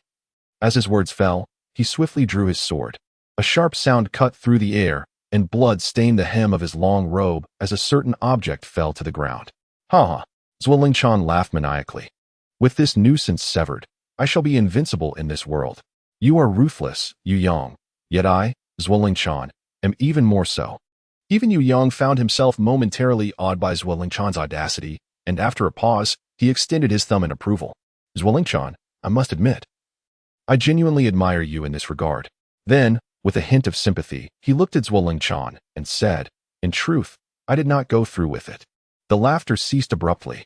Zhualengchan hurriedly retrieved the sword manual from his bosom and perused it from cover to cover, his expression turning grim as he gazed at Yu Yang. His greatest fear was that a line of text would appear on the last page, stating that one could also cultivate without undergoing castration. Thankfully, such lines did not exist. Yu Yang, do not attempt to deceive me and disrupt my resolve towards martial arts, Zhualengchan declared resolutely. From this day forth, I shall renounce all desires and devote myself entirely to the pursuit of martial arts. When I have perfected my sword technique, I will ascend Mount Hua to challenge you at its peak, and we shall determine who is the greatest master in this world. A duel on Mount Hua? A glimmer flickered in Yu Yang's eyes.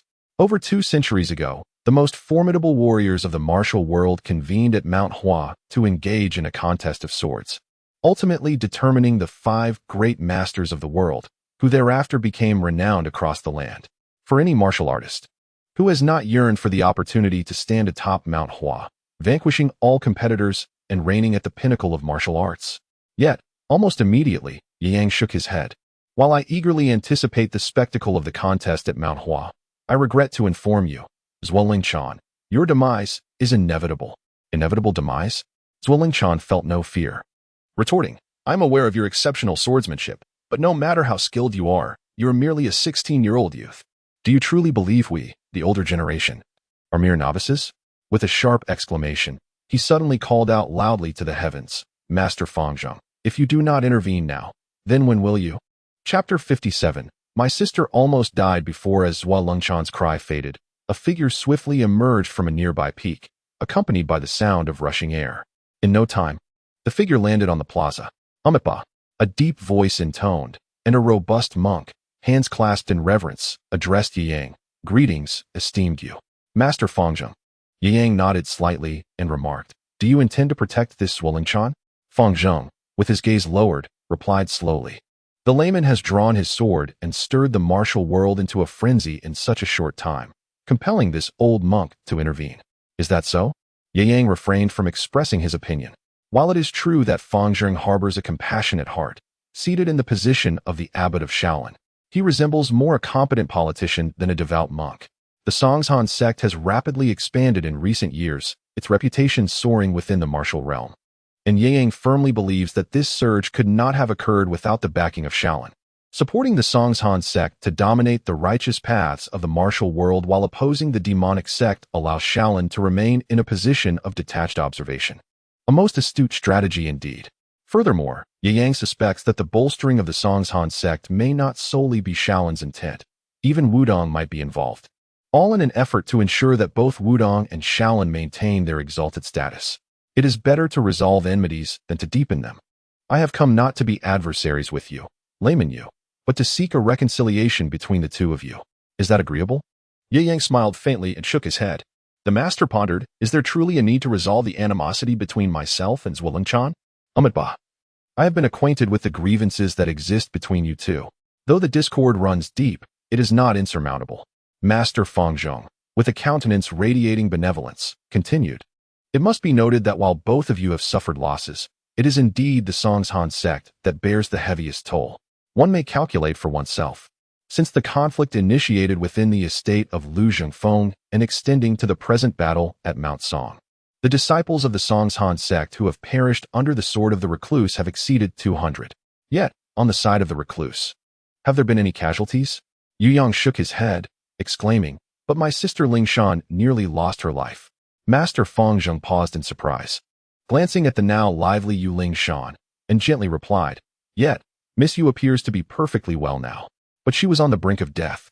Yu Yang responded, unyielding. Master Fangzhong found it difficult to comprehend Yu Yang's perspective and furrowed his brow, stating, however, Miss Yu is currently in good health. While the Huashan sect has suffered significant losses, with nearly all of the 13 guardians perishing. From any angle, it seems that your side holds the advantage. Yang shook his head once more. Master Fangzhong, this is not how the account is settled. Yang gently caressed the pure yang sword and remarked, you fail to grasp the crux of the matter. Had it not been for someone else's intervention, my sister would have truly perished.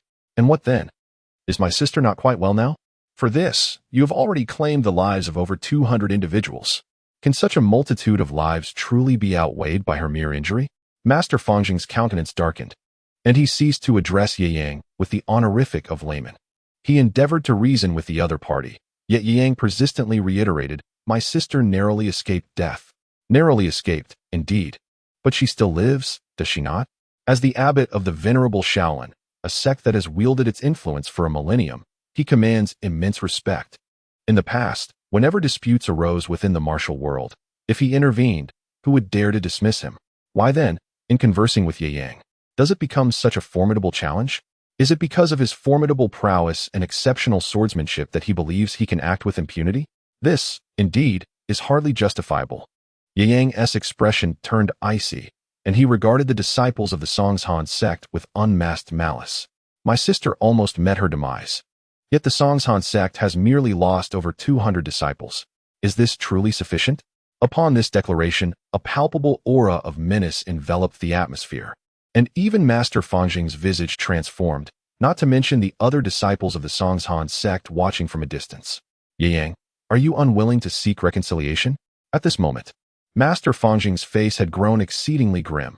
Yang's blatant disrespect in front of so many was deeply unsettling to him. Whatever happened to the value of Shaolin's reputation? I have stated before, I have come today to obliterate the Huashan sect. At this moment, the pure yang sword held by Yu Yang shimmered with an ethereal aura, as if it were poised to unleash a devastating sword chi imbued with the might of thunder. Since Master Fangzhong had intervened to propose a truce, I shall extend you a semblance of courtesy. As he spoke, he extended 2 fingers and calmly stated, firstly, swear to renounce your ties to the Huashan sect, and I shall not hold past grievances against you, granting you a chance at redemption. With the first comes the second. Now, reveal your second demand. At this moment, Fangzhong furrowed his brow, for Yu Yang's initial request posed a significant dilemma. It was evident that the other party intended to erase the Huashan sect from the martial realm, a matter fraught with complications. Secondly, Zhulingshan nearly killed my sister. This man must die. By heaven and earth, I shall ensure his demise, and no one shall stand in my way. The chilling intent of murder exuded a frigid resolve, sending a shiver down even Master Fangzhong's spine. He had no doubt that should he dare to intervene, the other would not hesitate to eliminate him as well. "Vile scoundrel, how dare you so brazenly oppress me?" Zhuo Lingchan, filled with rage, found his composure faltering after the earlier confrontation. Upon hearing Yu Yang's vow of vengeance against him, he was immediately consumed by fury. With a sharp sound, he unsheathed his sword. His figure leaping forward as the killing move Wanyue Zhaozong from the Songshan swordplay manifested as a streak of icy brilliance, cascading towards Yu Yang. This technique, previously executed with palm techniques by Zhuo Lingchan, now unleashed through his sword, surged forth with a magnificent force, rolling like the tumultuous waves of the Yangtze River. The sheer might of the swordplay even startled Fang Zheng, a top martial artist, who had not anticipated the depths of Zhuo Lingchan's prowess in the art of the sword. Ye Yang remained composed, raising his sword to deliver a seemingly unremarkable strike. Yet, this blow, though appearing tranquil, bore the force of a tempest, cascading like a mountain-esque collapse, encapsulating an unfathomable array of sword techniques. In an instant, it thwarted all subsequent maneuvers of Zhuo Lingchan. The clang of their swords echoed. Zhuo Lingchan's sword momentum disintegrated like snow under the blazing sun. In a contest of skilled combatants, unless the disparity in strength is negligible, victory or defeat can be swiftly determined. It was evident that in this exchange of swordplay, Zhuo Lingchan had been decisively bested in a single move. Feeling the dragon-like momentum of Yang's sword bearing down upon him, Zhuo Lingchan's expression shifted, prompting him to employ his agility and retreat hastily, striving to distance himself from Ye Yang. After forcing Zhuo Lingchan back with a single strike, Ye Yang chose not to pursue further, but instead regarded the disciples of the Huashan Sect with a calm demeanor. Those who wish to withdraw from the Huashan Sect may now take their oaths. Faced with Ye Yang's ultimatum, many of the Huashan disciples hesitated. On one side stood the merciless young sword god, while on the other loomed the long-revered sect leader. How should one choose? I am not a bloodthirsty individual. Yet I offer this opportunity but once. Should you miss it, do not blame me for my ruthlessness. Ye Yang's voice was cold. Many displayed expressions of disbelief, pondering whether he truly was devoid of a thirst for blood. When it came to the swiftness and ferocity of killing, one might argue that, aside from the elusive Dongfang Bubi, none surpassed him in bloodlust. Those who dare to betray the sect shall be deemed traitors of the Huashan Sect. I, Zhuo Lingchan, vow to purge the traitors personally, leaving no survivors. Seeing the uncertainty in the hearts of many disciples, Zhuo Lingchan issued a stern warning. Even though the spirits of the Huashan Sect had begun to wane, he would not permit anyone to openly betray the sect. Today, it must be the annihilation of the Huashan Sect, not a sanctuary for traitors. This encapsulated his mindset. Better for me to betray the world than for the world to betray me. Nevertheless, amidst this tension, some disciples, after weighing the pros and cons, ultimately chose to exit the Huashan Sect. Many perceived the threat posed by the sword god Ye Yang to be far greater than Zhuo Lingchan's intimidation. Even if Zhuo Lingchan acquired the sword manual, he would still require a year to master it. By leaving the sect, they at least had a year to live. Conversely, should they remain, given Ye Yang's ruthless nature, they would undoubtedly perish on this very day within the Songshan Mountains. While Zhuo Lingchan might have a chance to escape, how could these disciples of second- and third-rate martial prowess hope to evade Ye Yang's grasp? I, Lu Yuan, hereby vow to withdraw from the Songshan Sect. From this day forth, I have no connection to its affairs. Should I violate this oath, may I meet the fate of this sword. A disciple of the Songshan Sect, clad in a yellow robe, took the lead in making a vow. With a powerful strike of his palm, his internal energy surged forth, shattering the sword in his grasp. Very well, you may depart now. Yu Yang nodded, signaling to the other party that they could descend the mountain. Lu Yuan, upon noticing this, could hardly contain his joy. Detecting that Yu Yang had no intention of obstructing him, he swiftly dashed down the mountainside, moving with agility and purpose, not once glancing back. Zhuo Lingchan's face turned pale, yet he dared not pursue. Ye Yang stood at the exit, aware that if he dared to advance, he would first have to confront the invincible swordsmanship of his opponent, which utterly overshadowed him. Until Master Fangjing agreed to strike simultaneously, he refrained from making any rash movements. Observing someone bravely take the first step and depart unscathed, several disciples of the Huashan Sect could no longer contain themselves and began to pledge their oaths. I, Wang Can, swear. I, Zhang Chang, swear. The sound of swords shattering resonated alongside their declarations, and soon, Groups of Song's Han disciples fled down the mountainside. In a brief moment, over 70 individuals had already escaped. Nevertheless, nearly 200 Song's Han disciples remained in the square. After a hushed discussion, none chose to renounce their sect. Instead, their resolve grew resolute. "Oh, is death your desire?" Ye Yang scoffed. "We are members of the Song's Han sect in life and its spirits in death. Today, we vow to share our fate with the sect." The speaker was a second-generation disciple of the Song's Han sect, whose prowess was nearing that of a first-rate martial artist. They understood the risks inherent in seeking fortune. These disciples who chose to stay were betting on the survival of the Song's Han sect. With the sect leader still present and the abbot of Shaolin already making an appearance, it was certain that other masters from Shaolin would soon arrive. Despite Ye Yang's formidable skills, he could hardly expect to emerge unscathed from the assault of numerous experts. If the Song's Han sect could endure this crisis, the status of these disciples would undoubtedly rise significantly. With the 13 protectors of Song's Han nearly annihilated, these distinguished second-generation disciples might very well ascend to become the new 13 protectors. Excellent, you possess spirit. I hope that your courage remains steadfast in the moments to come. Ye Yang cast an approving glance at the remaining disciples of the Song's Han sect. He has always held a favorable view towards those with unwavering spirit. Soon, he would grant them a demise befitting their tenacity. Now that the lines have been drawn, the main act may commence.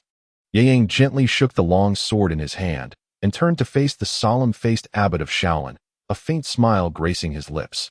"Next, I intend to slay Zhuolingshan. Do you, Master Fangzheng, intend to intervene?" "Ba," the monk replied, his demeanor unyielding. "I reiterate my stance. It is better to resolve enmity than to deepen it. The layman has already taken numerous lives. Why add further grievances unnecessarily?" The Five Mountain Sword sect is fundamentally interconnected, serving as the principal force against the demonic cult within the martial world.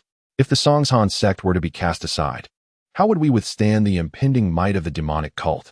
Master Fangzheng's expression remained resolute. Should Ye Yang merely seek to create a disturbance within the Song's Han sect, thereby diminishing its strength, he would harbor no objections. After all, Zhuolingshan had become increasingly unruly in recent years, gradually slipping from Shaolin's grasp. Watching Ye Yang deal with him would amuse Fangzheng. However, should Ye Yang aim to annihilate the Song's Han sect entirely, that was beyond his acceptance. Setting aside the fact that this sect had the shadow of Shaolin's support in its origins, the mere absence of one sect among the Five Mountains would surely incite turmoil in the martial world. If the demonic cult were to seize such an opportunity, a grand assault would undoubtedly follow, plunging the realm of martial arts into yet another cataclysm. Yu Yang shook his head and glanced at Fangzheng, stating with a hint of indifference, "There's no need for further discourse. Zhuolingshan is destined to perish today, regardless of who intervenes. Words are futile. Let us adhere to the conventions of the martial world. These conventions have always revered strength above all. The strongest dictates the terms. A timeless truth in the realm of martial arts. Take Zhuolingshan, for instance. He is a true rogue, acting with reckless abandon. His position as the leader of the Five Mountain Sword sect does not stem from noble character, but rather from his unparalleled prowess." A sigh escaped Master Fangzheng, lamenting. "Huashan and Songshan ought to be united, yet here we stand." Despite his words, he removed his cassock, his energy surging forth, transforming him into a figure reminiscent of a small mountain, exuding an aura that was palpably distinct. The monk held profound confidence in his own swordsmanship, which he deeply respected. However, the stakes involved the lives of countless martial artists. The Songshan sect must not be extinguished, nor may Zhuolingshan meet his end. With his declaration, Fangzheng moved with an ethereal grace, his robe billowing as a large hand suddenly emerged. With a swift motion, he grasped at Yu Yang, his claw-like strikes shifting incessantly, as if each moment concealed numerous subsequent techniques, all targeting vital points on Yu Yang's body, aiming to seize control in an instant. Chapter 59. The Sword That Slays Zhuolingshan. The annihilation of the Songshan sect, such formidable grasp. As Yu Yang felt himself enveloped by a fierce force, he let forth a hearty laugh, thrusting his pure yang sword forward with a sudden strike, its blade radiating brilliance like a torrent of surging rivers. Bang! The collision of Fangzheng's palm against the sword's blade produced a resounding shock, causing Fangzheng's expression to shift as he staggered back several steps, leaving deep imprints in the ground as he absorbed the terrifying force contained within the sword strike. He had just executed the Shaolin's ultimate technique, the Dragon Claw Hand. which encompassed 72 subsequent transformations. Yet, Yu Yang's seemingly unremarkable thrust had, in an instant, sealed off all of Fang Zheng's follow-up maneuvers, compelling him to confront brute force head-on. The consequence of this direct clash left a deep wound on the back of his hand, exposing bone. This was a testament to Fang Zheng's years of mastering the dragon claw hand, rendering his palm harder than steel. Had it not been for this, that collision would have severed his entire hand. Just as Fang Zheng retreated, a layer of chilling intent enveloped Zhuo-Lengchan, who advanced with a commanding presence. With a flourish of his hand, a frigid and lethal energy surged forth towards Yu Yang, the ice-cold divine palm. Years ago, Zhuo-Lengchan had nearly met his demise at the hands of Ren Wuxing's star absorption technique. Thus, he devoted over 2 decades to mastering a martial art that countered the star absorption technique, ultimately developing a chilling and ethereal inner force known as true ice energy. The ice palm technique is fundamentally rooted in the essence of chilling energy, which, when summoned, manifests a sinister and malevolent force capable of infiltrating the human body and instantaneously freezing the internal organs. It is indeed a frightful power. The ice palm, with its intricate and multifaceted maneuvers, was unleashed by Zhuo-Lengchan, enveloping the surrounding area in a frigid atmosphere. In that fleeting moment, Yu Yang felt a wave of icy breath enveloping him. This was Zhuo-Lengchan's lethal move, previously unexhibited, and only now. At the very moment when Yu Yang and Master Fang Zheng had just determined their contest, did he unleash his fury. An impressive technique indeed. Yu Yang offered a commendatory remark, and then a mist of violet energy enveloped the sword, transforming it into a soaring dragon that met the oncoming icy divine palm with a decisive strike. The air was rent with a sound akin to a crack, echoing across the expansive courtyard of the Huashan Sect, and subsequently, a 3-foot-long arc of purple sword energy flashed like thunder, vanishing in an instant. The chilling true energy of Zhuo-Lengchan was abruptly cleaved apart by the purple sword energy, which retained its ferocity, and, amid Zhuo-Lengchan's hurried evasion, swiftly severed his arm holding the sword. With a resounding thud, a robust arm, along with the sword, plummeted to the ground, followed by a heart-wrenching scream escaping Zhuo-Lengchan's lips. Earlier, he had endured the agony of self-castration without a sound, yet now, having lost his sword arm, he was overwhelmed by pain that pierced his very soul, his cries echoing with a heart-wrenching intensity. While the icy divine palm was formidable, it ultimately lacked the necessary finesse. In Yu Yang's perspective, Zhuo-Lengchan's reliance on palm techniques to channel his icy true energy was a misguided approach. Had he emulated Dongfang by infusing the icy true energy into a needle and then unleashing a barrage of flying needles from a distance, Yu Yang would have had to invest considerable effort to overcome him. However, palm techniques are inherently close combat maneuvers, and with the ability to unleash sword energy, Yu Yang could confidently assert his invincibility in close quarters. Time had already been squandered, and now, Zhuo-Lengchan, it was time for you to meet your demise. As the words fell, Yu Yang's figure blurred in the air, and then his sword flashed with sudden brilliance. With a sharp, piercing sound, the brilliance of the world dimmed, all light eclipsed by a singular beam of sword light. This sword light appeared to be a culmination of myriad radiances, coalescing into a breathtaking strike that left Zhuo-Lengchan feeling overwhelmed by its brilliance, unable to bear its intensity. As Zhuo-Lengchan's countenance shifted in horror, preparing to evade, he found himself paralyzed, as if his entire being had turned rigid, the true energy within him sluggish under the weight of Yu Yang's sword intent. A flash of icy radiance, akin to a myriad of cold stars converging, streaked through his vision, and before he could react, he found himself frozen in place. Yu Yang sheathed his sword, securing it behind him, and then turned to gaze upon Master Fang Zheng. Master Fang Zheng stood transfixed, his eyes fixated on Zhuo-Lengchan. Suddenly, with a sharp crack, a fissure appeared in the center of Zhuo-Lengchan's brow, from which a stream of blood flowed forth, and he collapsed, devoid of any vitality. With a heavy gulp, Master Fang Zheng clasped his hands together and intoned a Buddhist chant, Amit Ba? Zhuo-Lengchan was renowned as one of the 3 foremost masters of the righteous path, on par with the abbot of Shaolin and the leader of Wudong. A being of unparalleled prowess at the pinnacle of the acquired realm. His ice palm technique had once proven insurmountable, even for the formidable Ren Wuxing. Yet today, this extraordinary master, who once instilled fear throughout the martial world, met his demise, pierced through the brow by a single sword thrust, his spirit extinguished. Ye Yang approached the lifeless body of Zhuo-Lin-Chan, channeling his internal energy to summon the cold ice sword that had been severed from the hand of its former wielder. For certain nefarious individuals, there was no need for the pure Yang sword to be drawn. This blade was more than sufficient. As he muttered to himself, Ye Yang's figure flickered, and he plunged into the throng of disciples from the Huashan Sect, his long sword cleaving through the air, leaving a dazzling trail of sword light. The cries of anguish echoed continuously, resounding in waves. In that moment, Ye Yang resembled a harbinger of death, with every place he traversed illuminated by the brilliance of his sword. Each flash of light heralded a spray of blood, marking the end of a life. Master Fangjung, help! Please, save us! Many disciples of the Huashan Sect wailed in desperation, fleeing in all directions, while those who remained alive pleaded fervently for Master Fangjung's assistance. Master Fangjung, however, merely sighed, uttering a Buddhist chant before gently closing his eyes, choosing not to witness the carnage. Out of sight, out of mind, even Zhuo-Lin-Chan had perished. For those disciples who had refused to withdraw from the Huashan Sect, Ye Yang's intent to slay them elicited no objection from Fangjung. After all, he knew he could not intervene. A misstep on his part could cost him his own life. In less than the span of a tea time, nearly 200 disciples of the Huashan Sect were annihilated by Ye Yang.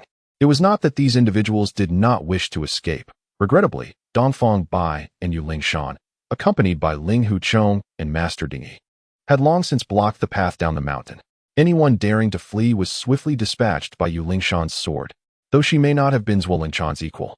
Her proficiency in the evil-repelling sword technique rendered her exceptionally formidable. The second-generation disciples of the Huashan Sect could not withstand even a single strike from her. Chapter 60. How does the Master intend to resolve this enmity? A gentle breeze swept through, bringing with it the pungent scent of blood. Yu Yang casually tossed the frost blade of Zhuo-Lin-Chan onto the ground, gazing at the sea of corpses surrounding him, exhaling softly. He was but a whisper away from reaching the pinnacle of 49 levels of experience, turning his gaze towards the distant figure of Master Fangjung, who stood with hands clasped in prayer and a look of sorrow etched across his face. A fleeting thought crossed his mind. Why not eliminate him as well to round off the numbers? Perhaps that would suffice to fill his experience bar. Yet, with a deep inhale, he suppressed this notion. Yu Yang could face any challenge without fear, but hubris was a vice he could ill afford. The audacity with which he had dared to annihilate the Huashan Sect stemmed from the unwavering support of 4 other sects of the Five Mountains Sword School. Furthermore, Zhuo-Lin-Chan's failures in life had left him isolated. Aside from the abbot of Shaolin advocating for peace, no one from the martial world came to his aid. However, Shaolin was no ordinary sect, boasting multiple formidable masters among their ranks. With a legacy spanning millennia, one could never be certain what hidden powerhouses lurked within these sections. To slay the abbot of Shaolin would ignite an unquenchable blood feud, given Shaolin's esteemed position in the martial realm. A single call to arms could see countless warriors trampling over Mount Huashan, while Yu Yang himself remained unfazed. He had to consider those dear to him, his sister Ling Shan, the elderly Yu couple, and several disciples of Huashan. Though he feared no threat to his own safety, he felt a responsibility to protect those around him. The martial world had witnessed the demise of giants at the hands of swarming ants far too often. Unless absolutely necessary, he was reluctant to irreparably sever ties with a deeply rooted sect like Shaolin. From this day forth, the Huashan Sect is disbanded. With a soft exhalation, Yu Yang flicked the bloodstains from his sleeves and turned his attention back to Master Fangjung. Do you accept this outcome, Master Fangjung? Fangjung wore a face of bitter resignation, sighing as he replied, with the Huashan Sect's leaders and disciples extinguished by your hand, what significance does my acceptance hold? Yu Yang offered a noncommittal smile, but his expression swiftly turned frosty, his gaze fixated intently on Fangjung. Just moments ago, Master Fang had allied himself with Zhuo-Lin-Chan. How did he intend to resolve this enmity? Fangjung fell into a contemplative silence. Amipa. The swiftness and ferocity of the layman-'s swordsmanship are indeed unparalleled in this world. Had I not witnessed it with my own eyes? It would be difficult to conceive that such a divine sword exists. The layman's martial prowess is likely unmatched across the realm. Should you wish to engage in combat, I readily acknowledge my inadequacy. If my life could be offered to alleviate this grudge, I would accept that fate. Before Yu Yang could respond, his sister, Yu Lingshan, let out a derisive laugh. Great monk, spare us the sorrowful tale. We are not so easily swayed. Fang Zheng's expression grew somewhat grim under Yu Lingshan's taunt. Yet he inquired, what resolution does Yu Guoshi suggest for this matter? Our rivalry is not of the life-and-death nature that exists between Zhuo Lingshan and myself. To speak frankly, had he not nearly endangered my sister's life, merely abducting a few hostages would not have warranted the annihilation of the entire Huashan sect. Upon hearing this, Yu Lingshan's cheeks flushed, her eyes shimmering with admiration for her brother. What sister would not yearn for a brother who could protect and cherish her? Yu Yang, in nearly every aspect, exemplified perfection, evoking envy even from Dongfang by who witnessed the scene. Speak freely, Yu Guoshi. As long as your demands are not excessive, the Shaolin will acquiesce. Fang Zheng's eyelids twitched as he cast a deep glance at Yu Lingshan, resolutely deciding that upon returning to Shaolin, he would issue a strict decree. No one in the temple was permitted to provoke Yu Lingshan. This seemingly delicate and charming girl represented the very source of chaos in Fang Zheng's eyes. To incur her wrath would mean inviting calamity from the King of Hell. Let us propose this. As an ancient temple with a history spanning millennia, Shaolin must possess numerous ancient texts and secret doctrines. Aside from my dedication to cultivation, my greatest passion is reading. If your esteemed temple would grant me access to the sutra repository for a day, I shall consider our past grievances resolved. What say you? As Yu Yang's words fell, Fang Zheng's expression instantly shifted, and without a moment's hesitation, he shook his head and declared, impossible. The sutra repository of Shaolin Temple is a sacred place. Outsiders cannot enter freely. If any scriptures were to be lost, or if the temple's secret techniques were divulged, I would become a sinner. Master, you are overly concerned, Yu Yang replied, his demeanor softening. I can assure you that I merely wish to enter and peruse the texts, without copying or removing any scriptures. What do you think? Not copying, nor taking anything away. Fang Zheng sighed in relief, yet his brow furrowed with confusion. With your unparalleled swordsmanship, why must you seek to peruse the techniques within my temple? Surely, you understand the old adage that one cannot overreach? To be candid, Master, I have long admired the teachings of Buddhism and have always yearned to visit Shaolin Temple to seek guidance from the esteemed monks. Now that the opportunity has arisen, I humbly request your permission to read the scriptures in the Sutra Repository. Though this was a blatant fabrication, Fang Zheng, aware of the insincerity, maintained a composed facade, nodding in understanding. It seems that you, layman you, possess a heart inclined towards the Dharma. Thus, I shall grant your request. Fang Zheng felt a sense of resignation. Yu Yang was undeniably formidable. Although the latter spoke with gentleness, an undeniable pressure bound Fang Zheng tightly. He had no doubt that should he refuse again, Yu Yang would not hesitate to draw his sword. The Shaolin Temple indeed boasted profound heritage, yet Yu Yang's strength was extraordinary. Moreover, his potential for the future was limitless. No one could predict how far this prodigious youth might ascend. Following the demise of Zhuo Lingshan, Fang Zheng had come to terms with reality, rather than harboring animosity. It was more prudent to cultivate a good relationship. At the very least, for the coming decades, the realm of martial arts would belong to Yu Yang. To offend such a remarkable talent, even the great legacy of Shaolin could scarcely withstand repeated upheavals. As for permitting Yu Yang to enter the Sutra Repository, Fang Zheng considered it not a grave matter. With a history spanning a millennium, Shaolin had its own set of survival principles. Throughout the ages, there had been countless extraordinary individuals. For those whom Shaolin deemed insurmountable, the usual course was to seek alliances. Thus, over the centuries, many gifted individuals had indeed entered the Sutra Repository. Otherwise, from where do you suppose the various so-called Shaolin techniques circulating in the martial world originated? Yu Yang's initial inquiry had not received an immediate affirmative from Fang Zheng, merely as a means to strengthen his position and convey his own predicament. Chapter 61. Lingshan, could it be that your brother intends to renounce the world and become a monk? Subsequently, Master Fang Zheng personally led the way as Ye Yang and his companions made their way directly to the Shaolin Temple on Songsan Mountain. Although the mountain path had been carved and expanded over generations, it remained arduous.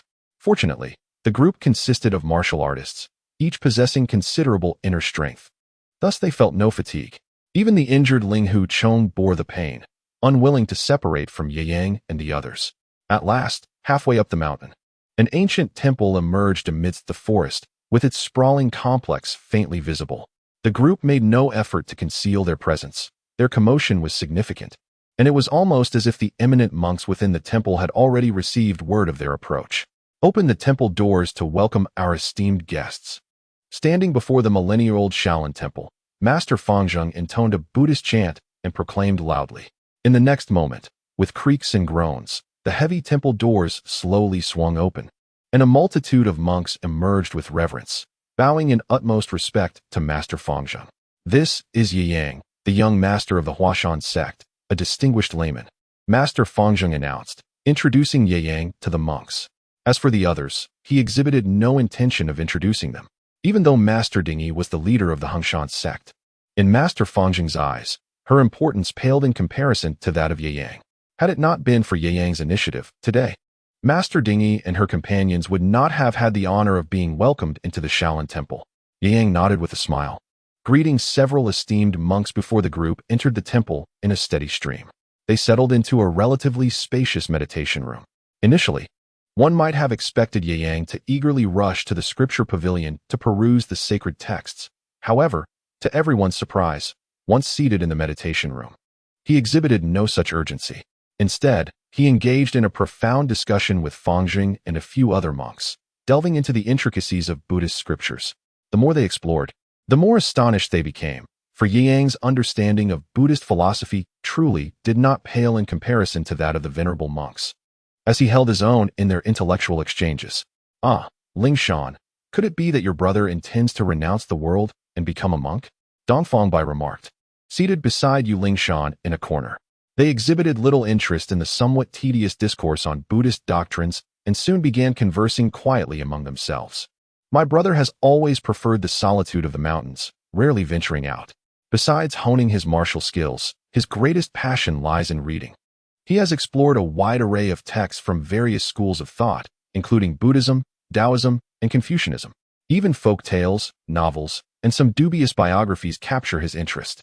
It is likely that upon encountering these Buddhist figures, he felt a surge of excitement and a desire to engage in meaningful dialogue. Fear not, Sister Dongfang. My brother will not stray far. Yu Lingshan chuckled mischievously, casting a playful glance at Dongfang Bai. Dongfang Bai, adorned with a bamboo hat and a veil that obscured her features, concealed her expression well.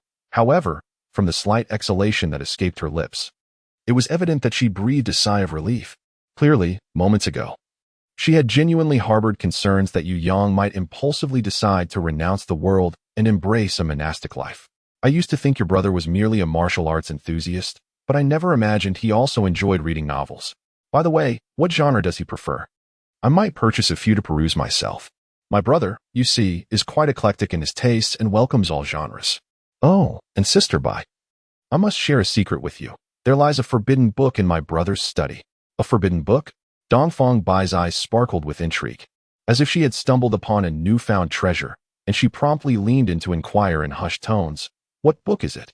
Yu Lingshan stifled a giggle, leaning close to Dongfang Bai's ear to whisper, Jin Ping Mei.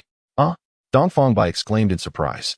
It was unexpected, this usually composed and seemingly aloof Yu Xiaozai, who often wore a smile, yet exuded an air of distance, surprisingly harbored such a mischievous side beneath her exterior. Hey, Bai Jie, I confide in you about this matter. But please don't tell my brother. Rest assured, such an embarrassing topic is not something I would dare to share with him, Bai Jie replied, her tone teasing. Is it possible that the formidable leader of the martial world could feel bashful? Well, it depends on the person. Dongfang Bai smiled softly, her thoughts wandering. Perhaps she should consider acquiring a copy for herself to foster more conversation with that individual. It seemed like a pleasant notion. Though she was uncertain of her true feelings towards Yu Yang, her time spent in his company had become increasingly enjoyable. Involuntarily, she found herself wanting to know more about him, and his image often surfaced in her mind. This novel experience had captivated her.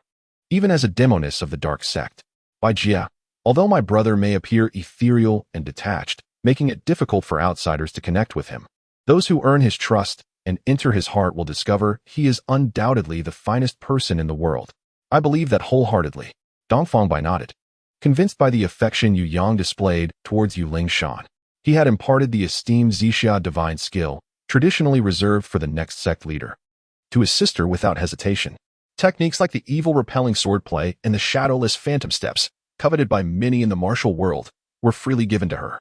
When his sister was injured, Yu Yang, in a fit of rage, annihilated the entire Huashan Sect, an act even the venerable Feng Zheng of Shaolin could not deter. What kind of brother, both formidable and tender-hearted, would anyone not desire? In a secluded meditation room within Shaolin Temple, two typically aloof women were sharing whispers, shedding their usual icy pride. Naturally, Yu Yang and the others were unaware of their conversation. At that moment, Yu Yang was engaged in light-hearted banter with Feng Zheng and others. Unbeknownst to them, time had slipped away and noon had arrived. After partaking in a simple vegetarian meal, Master Feng Zheng led Yu Yang to the Sutra Repository for a private visit. The Sutra Repository of Shaolin Temple was renowned among martial artists, and the legendary 72 skills of Shaolin were famous throughout the land. However, Yu Yang was not particularly concerned with these techniques. He believed in the value of depth over breadth. The singular mastery of the Dugu 9 swords was sufficient to occupy his focus for a lifetime. His primary intention for entering the repository was to access the supreme secret of Shaolin, the I Ching Jing. This repository housed numerous Buddhist texts and the martial arts manuals of Shaolin, which lay open for the viewing of scholars, so long as they refrained from copying any material to take outside. Feng Zheng spoke with profound grandeur. Having resolved to befriend Ye Yang, he naturally would not act with pettiness, and he proactively relocated the invaluable tomes from the scripture pavilion.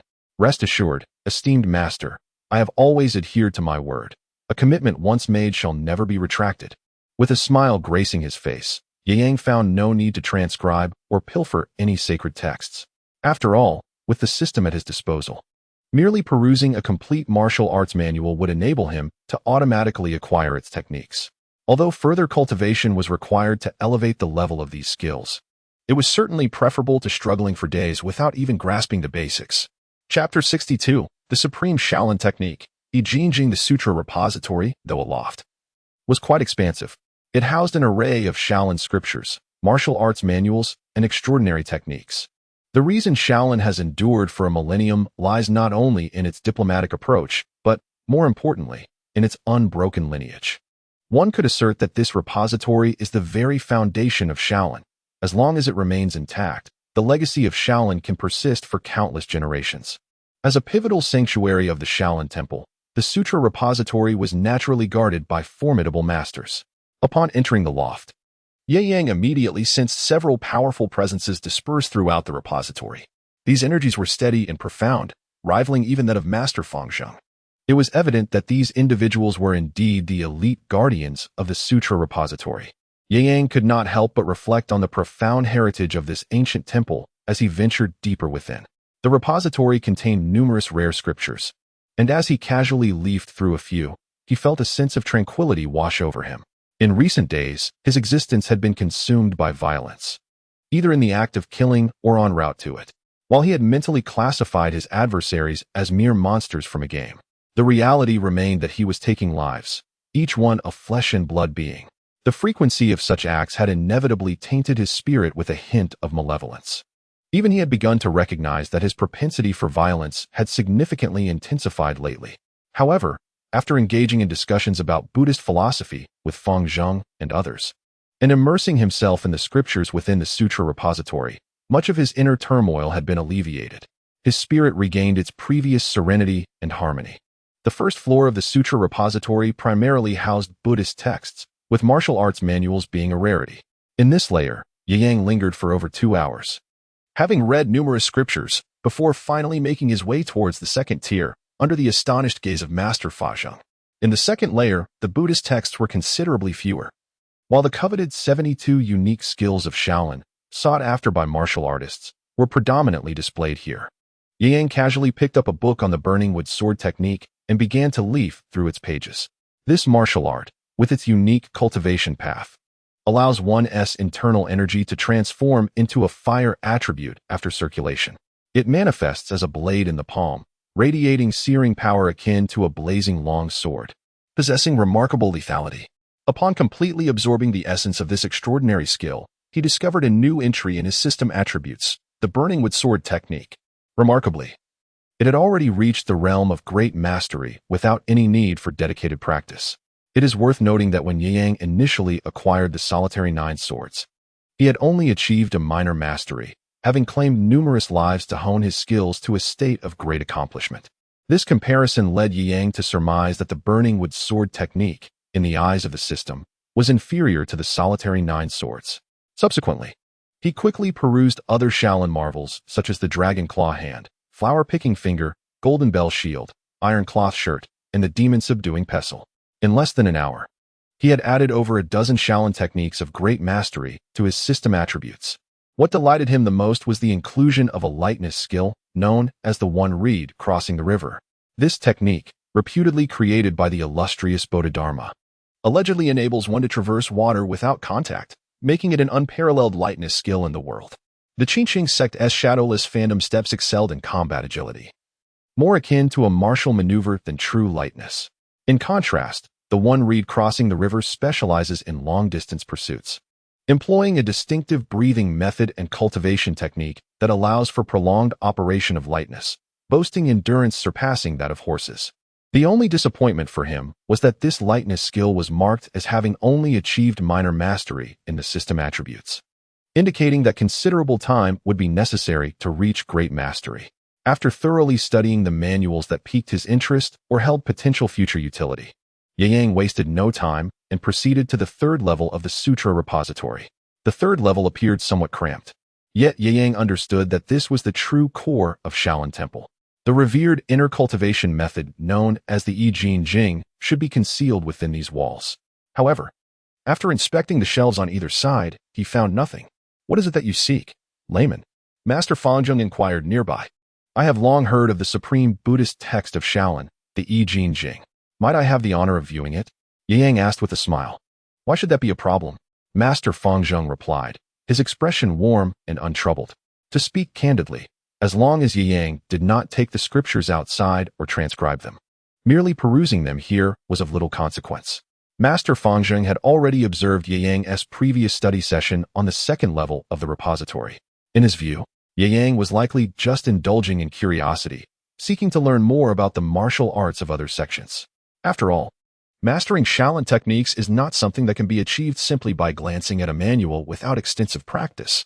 Regarding the I Ching Jing as the supreme technique of Shaolin, its cultivation presents a formidable challenge that can deter even the most resolute aspirants. It is exceedingly difficult to even begin mastering it without several years of dedicated effort. Fangjung is not concerned that Yu Yang will acquire this skill, apart from the limited capacity to memorize it in a short span. Given Yu Yang's accomplishments in swordsmanship, Fangjung believes that as long as he is not foolish, he would not squander his time on secrets unrelated to his martial discipline. As he spoke, Fangjung retrieved a somewhat yellowed tome from a hidden compartment, inscribed with the prominent characters I Ching Jing. "Esteemed practitioner, please behold. This is the I Ching Jing that has been passed down through our temple." Yang took the book, flipped through its pages, and cast a glance before speaking calmly. "Master Fangjung, I have heard that the I Ching Jing was originally written in Sanskrit. Why then is this version in our own script?" Fangjung was momentarily taken aback, and then with his hands clasped together, he replied, "The layman may not be aware, but indeed, the I Ching Jing does have its roots in Sanskrit. However, given that few in our central plains are well-versed in Sanskrit, the complexity of recitation presents a significant challenge. Since the late Yuan dynasty, for the sake of ease and practice, several esteemed monks proficient in Sanskrit from the Zhengdao monastery translated the text into Chinese. Thus, what has been handed down through the generations at Shaolin is this Chinese version." Yu Yang nodded, untroubled by the possibility of being deceived by false teachings. Even if he could not discern the authenticity himself, his system would not be fooled. Should the technique prove to be a fabrication, the attributes within the system would surely remain unaltered. After a brief respite, during which he perused the entirety of the I Ching Jing manual, he exhaled a sigh of relief. Within the system's attribute panel, alongside the Zixia divine skill, a new entry had emerged, an esteemed technique known as I Ching Jing. However, this skill was currently only at the minor accomplishment stage. It is well known that to truly cultivate the I Ching Jing to perfection, one must integrate profound Buddhist principles and possess a compassionate heart. Otherwise, stagnation would inevitably occur after reaching a certain level. Nevertheless, for Yu Yang, this was not a concern. With the system at his disposal, the notion of stagnation was utterly trivial and non-existent. Chapter 63. My strength has increased again, and my weaknesses have diminished with the I Ching Jing in hand. Yu Yang felt a profound sense of satisfaction. This technique had been on his mind for quite some time. Previously, in terms of internal strength, he could rival few with the Zixia divine skill, which granted him unmatched depth of power. In terms of technique, wielding the Duga 9 swords allowed him to sweep through the martial world with ease. As for agility in combat, he lacked nothing. His only shortcoming lay in the strength of his physical body. Although the internal energy from the Zixia divine skill nourished and strengthened his flesh and bones, the pace of enhancement was too slow, leaving Yu Yang somewhat discontented. The I Ching Jing, known for its ability to refine one's innate qualities and significantly enhance physical strength, was something Yu Yang had long coveted.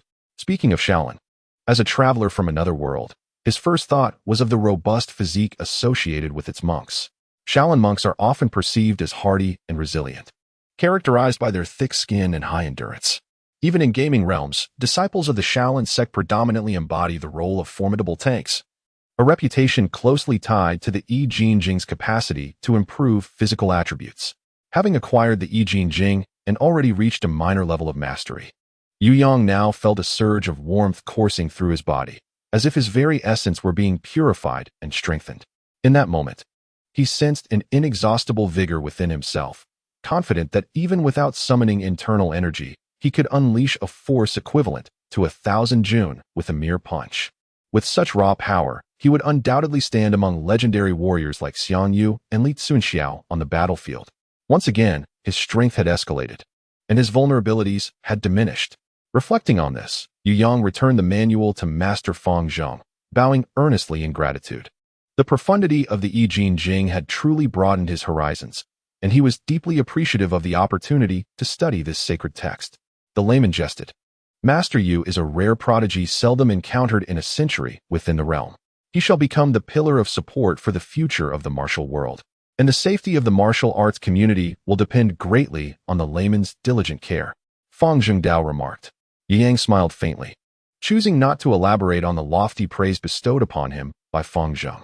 Matters of martial arts and the ongoing struggle between righteousness and malevolence hardly occupied his thoughts. At this juncture in his life, his primary concern was to enhance the well-being of those around him, while the remainder of his focus was devoted to the pursuit of transcending to the innate realm. Over the past few days, he had come to a realization.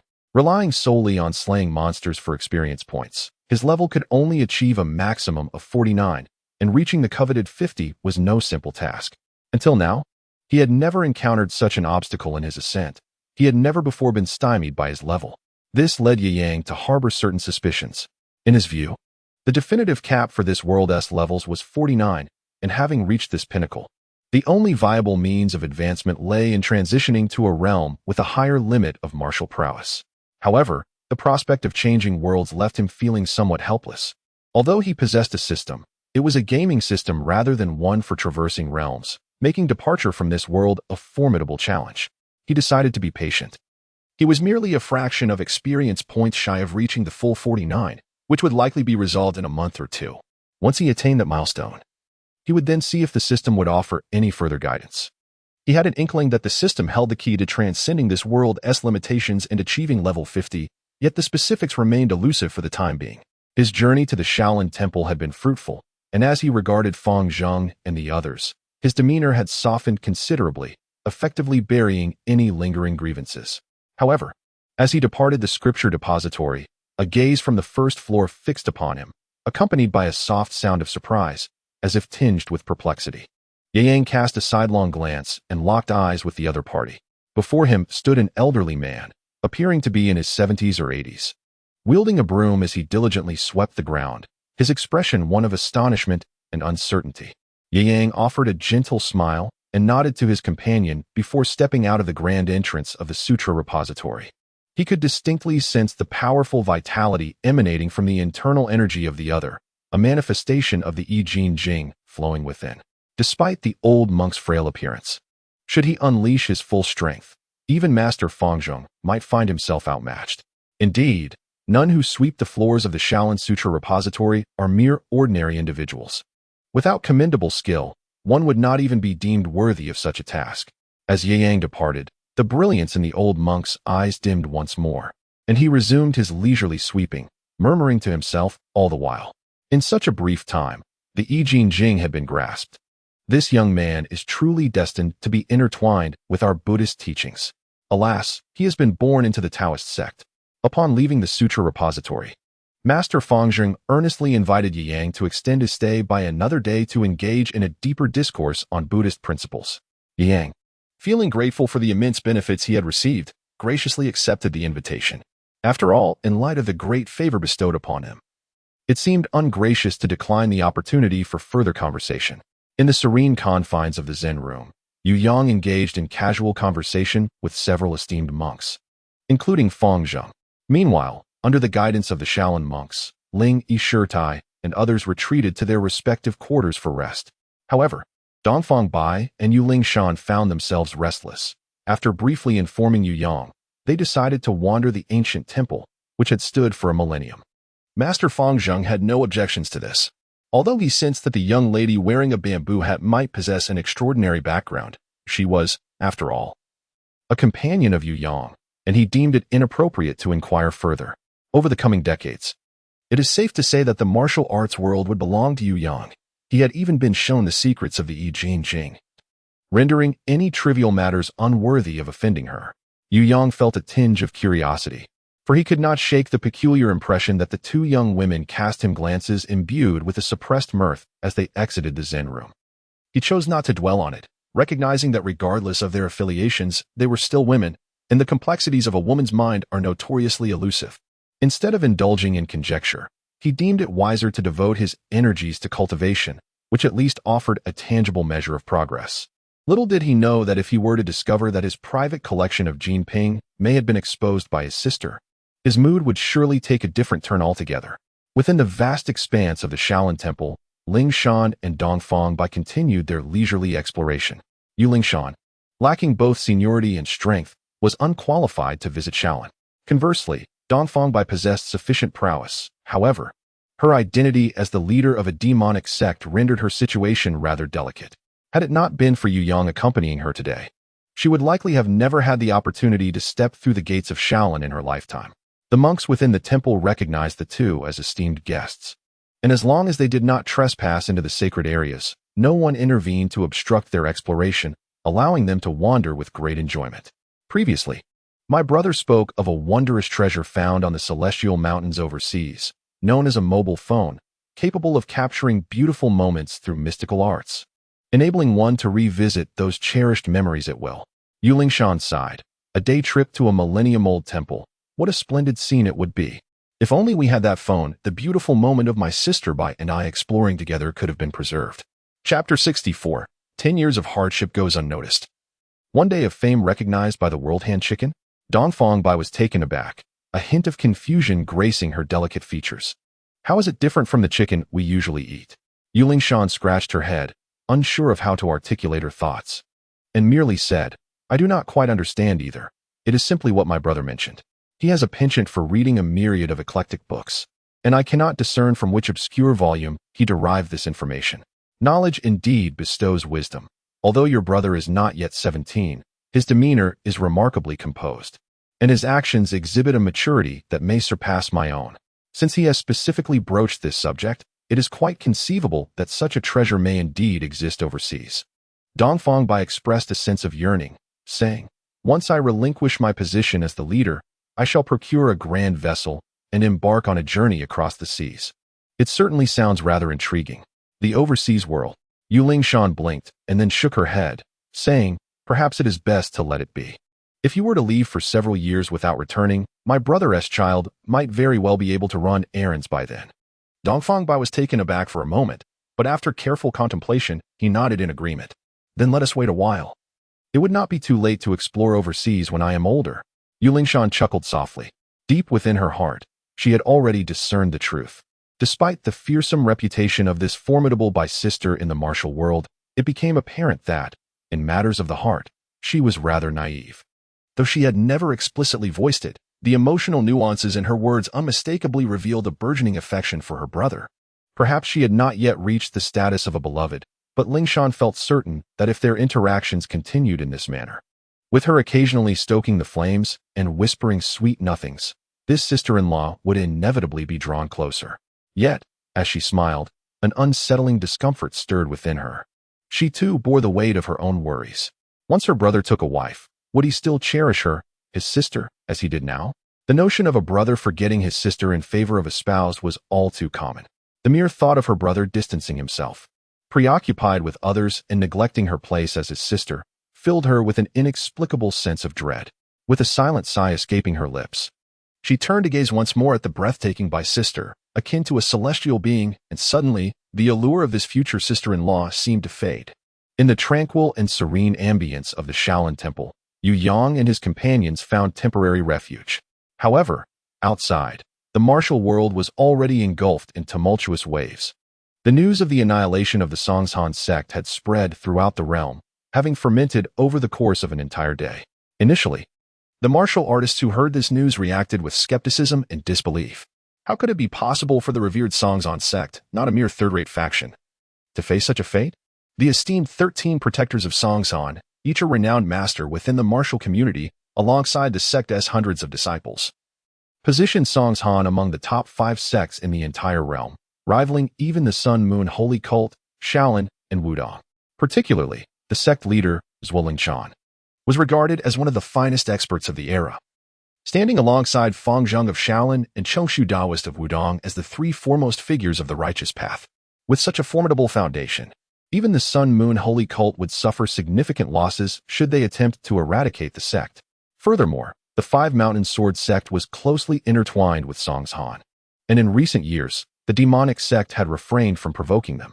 Thus, what other force could possibly possess the capability to extinguish a lineage that had endured for 100 years? Unless, of course, the Imperial Army had mobilized. Yet, the mobilization of such a force would be no small matter and could not remain concealed. After inquiring among themselves, the martial artists confirmed that there had been no signs of large-scale troop movements by the court in recent times. Initially, the martial community was in disbelief regarding the demise of the Huashan sect. However, after some curious individuals ventured to Huashan and witnessed the scattered corpses, the news was ultimately verified. Particularly, those disciples who had announced their departure from the sect and managed to survive had their accounts uncovered, revealing the grim truth behind the annihilation of Huashan. The once arrogant supreme master, Zhuo had been slain by a single sword strike, and the perpetrator was none other than the young master of the Huashan sect, Yu Yang, the sword god. Who was this sword god Yu Yang? This title had only recently begun to circulate within the martial world, yet many remained unaware of his identity. However, as countless martial artists sought information, the details regarding Yu Yang gradually surfaced. Within a modest tavern at the foot of Wudong Mountain, a gathering of martial artists had convened, discussing matters fervently. Dressed in a pale white long robe, the elegant and handsome Yubuchuan sat at a window-side table on the second floor, sipping wine while listening to the conversations of the tavern's patrons. Opposite him, his poised and dignified wife, Ning Zhangze, poured wine for her husband, occasionally refilling his cup. To discuss Yu Yang, one must first mention his father, Yubuchuan. Within the tavern, many martial artists engaged in animated discussions, with nearly every topic revolving around Yu Yang. Surely, everyone knows of the gentleman's sword, Yubuchuan? He is a venerable master who has achieved renown for over a decade, possessing noble character and exceptional swordsmanship, earning profound respect in the martial arts community. I am not surprised that he could mentor a swordsmanship prodigy like Yu Yang. What astonishes me is how remarkably young Yu Yang is. The speaker, slender in stature and dressed in scholarly attire, seems more like a storyteller than a martial artist. Yet, when he recounts Yu Yang's exploits, his narrative flows with clarity and conviction. You may not be aware, but Yu Yang has spent his entire youth on Mount Hua, scarcely leaving its confines until the age of 16, with the rare exception of descending the mountain to procure daily necessities. Over the years, many in the martial world have mocked the Huashan sect, claiming it is in decline, with no worthy successors, and that Yubuchuan's children are inept.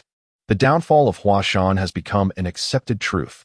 At this, several patrons in the tavern nodded in agreement, with some adding, "Indeed, just last year, I too ridiculed Huashan, believing its decline to be inevitable, destined to be ousted from the ranks of the Five Peaks sword sect.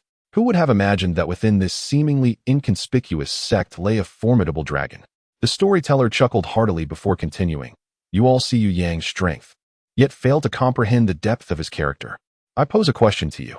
If you were in Yu Yang's position, possessing exceptional swordsmanship and internal strength at such a young age, could you bear to remain secluded in the mountains, shunning the world of martial arts? Many shook their heads. In the realm of martial arts, who among us, upon gaining a measure of power, does not yearn for the entire world to acknowledge their prowess? You cannot, nor can I, yet Yu Yang can. The author interjects, Chapter 3, a request for a complimentary gift. Chapter 65, my son Yu Yang possesses the potential for greatness. It is well known that martial prowess cannot be attained overnight. It demands extensive time and dedication. The scholarly storyteller continued, at merely 16 years of age, Yu Yang has already reached the pinnacle of acquired martial arts mastery. Frankly speaking, his skills at the age of 10 likely surpassed those of most present here. As I assert this, do you not concur? Several nodded vigorously, exclaiming, there is no need for flattery, considering Yu Yang's prodigious talent. It is likely that by the age of 6 or 7, even second-rate martial artists in the world would not have stood a chance against him. Ah, in this world, there are indeed geniuses whose abilities elude our comprehension, and this is no cause for shame. Observing their reaction, the storyteller pressed on, under normal circumstances. A 10-year-old child possessing martial skills on par with esteemed predecessors would have long since descended the mountain to carve out a name in the martial world. Yet Yu Yang is different. He can endure solitude, remain indifferent to fame and fortune, and holds no regard for the hollow accolades of the martial realm. Had it not been for the reckless actions of a certain bandit who unwisely provoked him, perhaps even now the legendary sword saint, Yu Yang, would still be found atop Mount Hua, gazing upon the rising and setting sun, amidst the gentle caress of the clouds. Upon hearing this, the crowd's interest was immediately piqued, and many began to urge the storyteller to share the tales of Yu Yang's exploits after descending the mountain. Indeed, while it is often said that Sword Saint Yu Yang was formidable enough to annihilate the Huashan Sect, the specifics of his deeds remain largely shrouded in mystery. Yes, do tell us, clamored the voices, this mist alights in tales of youthful heroes. Observing the diverse assembly of martial artists within the tavern, ranging from young to old, the storyteller felt no trepidation. He sipped his tea and then rapped the table. 10 years honing a single blade, a single sword unleashed from Mount Hua. And what follows is the saga of the Sword Saint as he traverses the martial world, indulging in both vengeance and camaraderie. Pray, lend me your ears. This narrative begins with the White Horse Gang, a group perhaps unfamiliar to many here. Yet, in the regions of Shaanxi and Gansu, this gang was once a formidable force. Comprising hundreds of highwaymen, they terrorized over a dozen counties, instilling fear far and wide as a powerful Greenwood force. However, in a stroke of ill fate, these brigands dared to descend upon a mountain village at the foot of Mount Hua, plundering and committing heinous acts, which ultimately roused the reclusive sage, Yu Yang. The subsequent events are not difficult to surmise, are they? Once targeted by Sword Saint Yu Yang, none of the bandits could hope to escape. In fact, even after exacting his initial vengeance, Yu Yang, accompanied by his sister, relentlessly pursued the gang back to their lair, where he eradicated every member of the White Horse Gang without mercy.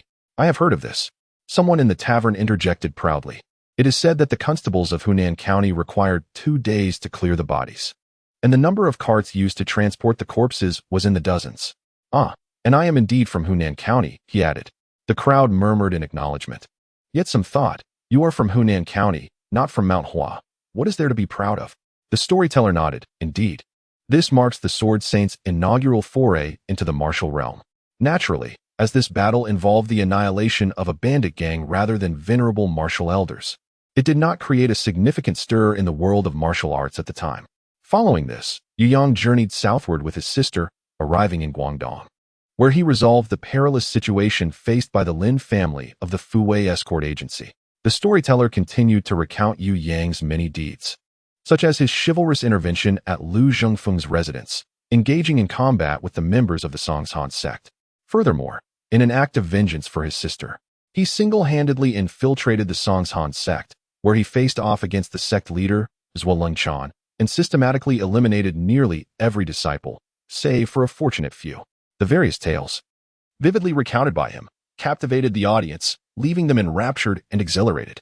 One must inquire among the denizens of the martial world, who does not yearn for the unparalleled elegance of wielding a sword alone, vanquishing all formidable adversaries? Once the storyteller concluded his enthralling narrative, an enveloping silence fell upon the tavern. After a lengthy pause, someone heaved a deep sigh and remarked, "Once one enters the martial realm, it is as profound as the ocean. Henceforth, A Jiao becomes a mere passerby. The future of the martial arts belongs to prodigies like Yu Yang, and it seems my time to withdraw from this world has come."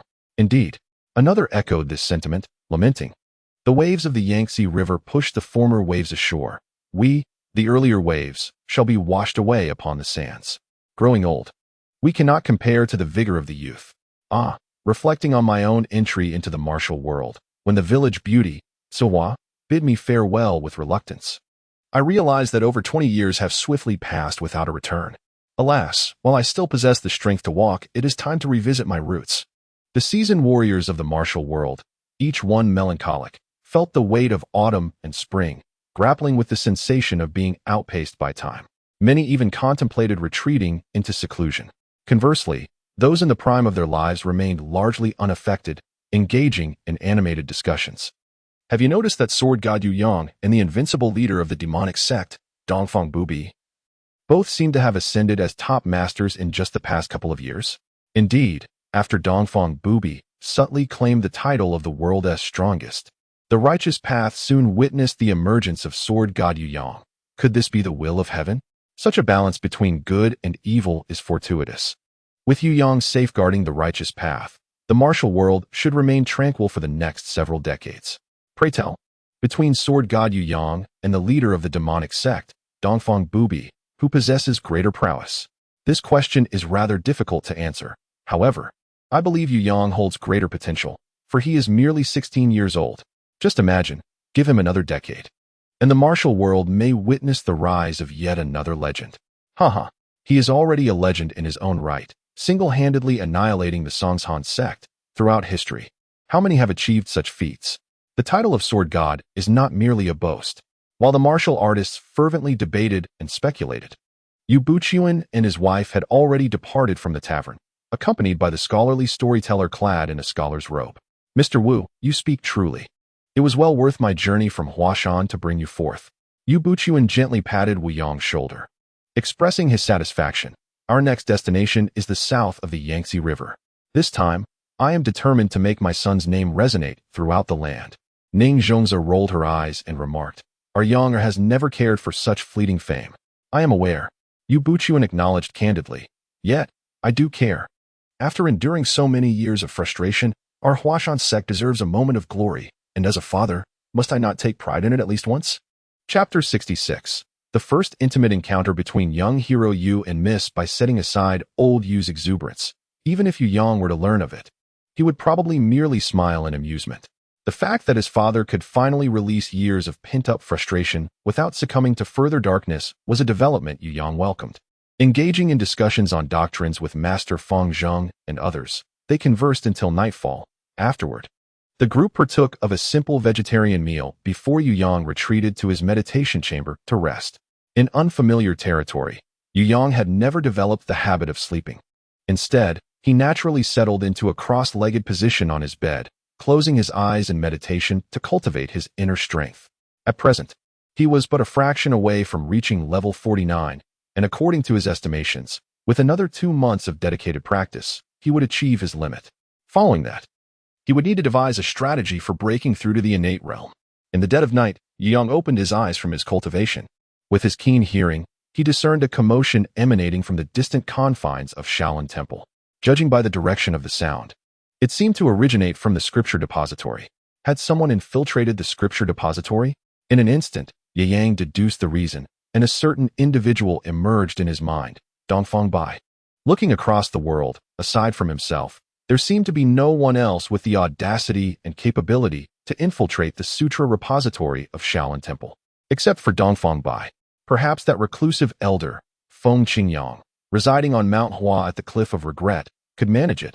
However, that venerable figure had long since detached himself from the affairs of the martial world, rendering such an act improbable. As anticipated, it wasn't long before the door of the meditation room where Yu Yang resided swung open, and in rushed Dongfang Bai, clad in dark attire and a black mask, promptly closing the door behind her. "Dongfang, did you visit the sutra repository?" Ye Yang inquired in a hushed tone. You recognized me? Dongfang Bai paused in surprise, then glanced down at herself. At that moment, she was entirely enveloped in her black cloak. Even her hair was tied up, rendering her appearance drastically different from her usual self. How had Ye Yang recognized her at first glance? It was merely a guess. Ye Yang casually remarked, Why are you here instead of returning to your own room? Your visit to the sutra repository today must surely be for the esteemed Shaolin secret technique. The I Jing Jing, am I correct? Dongfang Bai did not respond directly, but countered with a question. Indeed, Ye Yang nodded in affirmation. However, I noticed that when you exited the sutra repository, you did not transcribe the scriptures.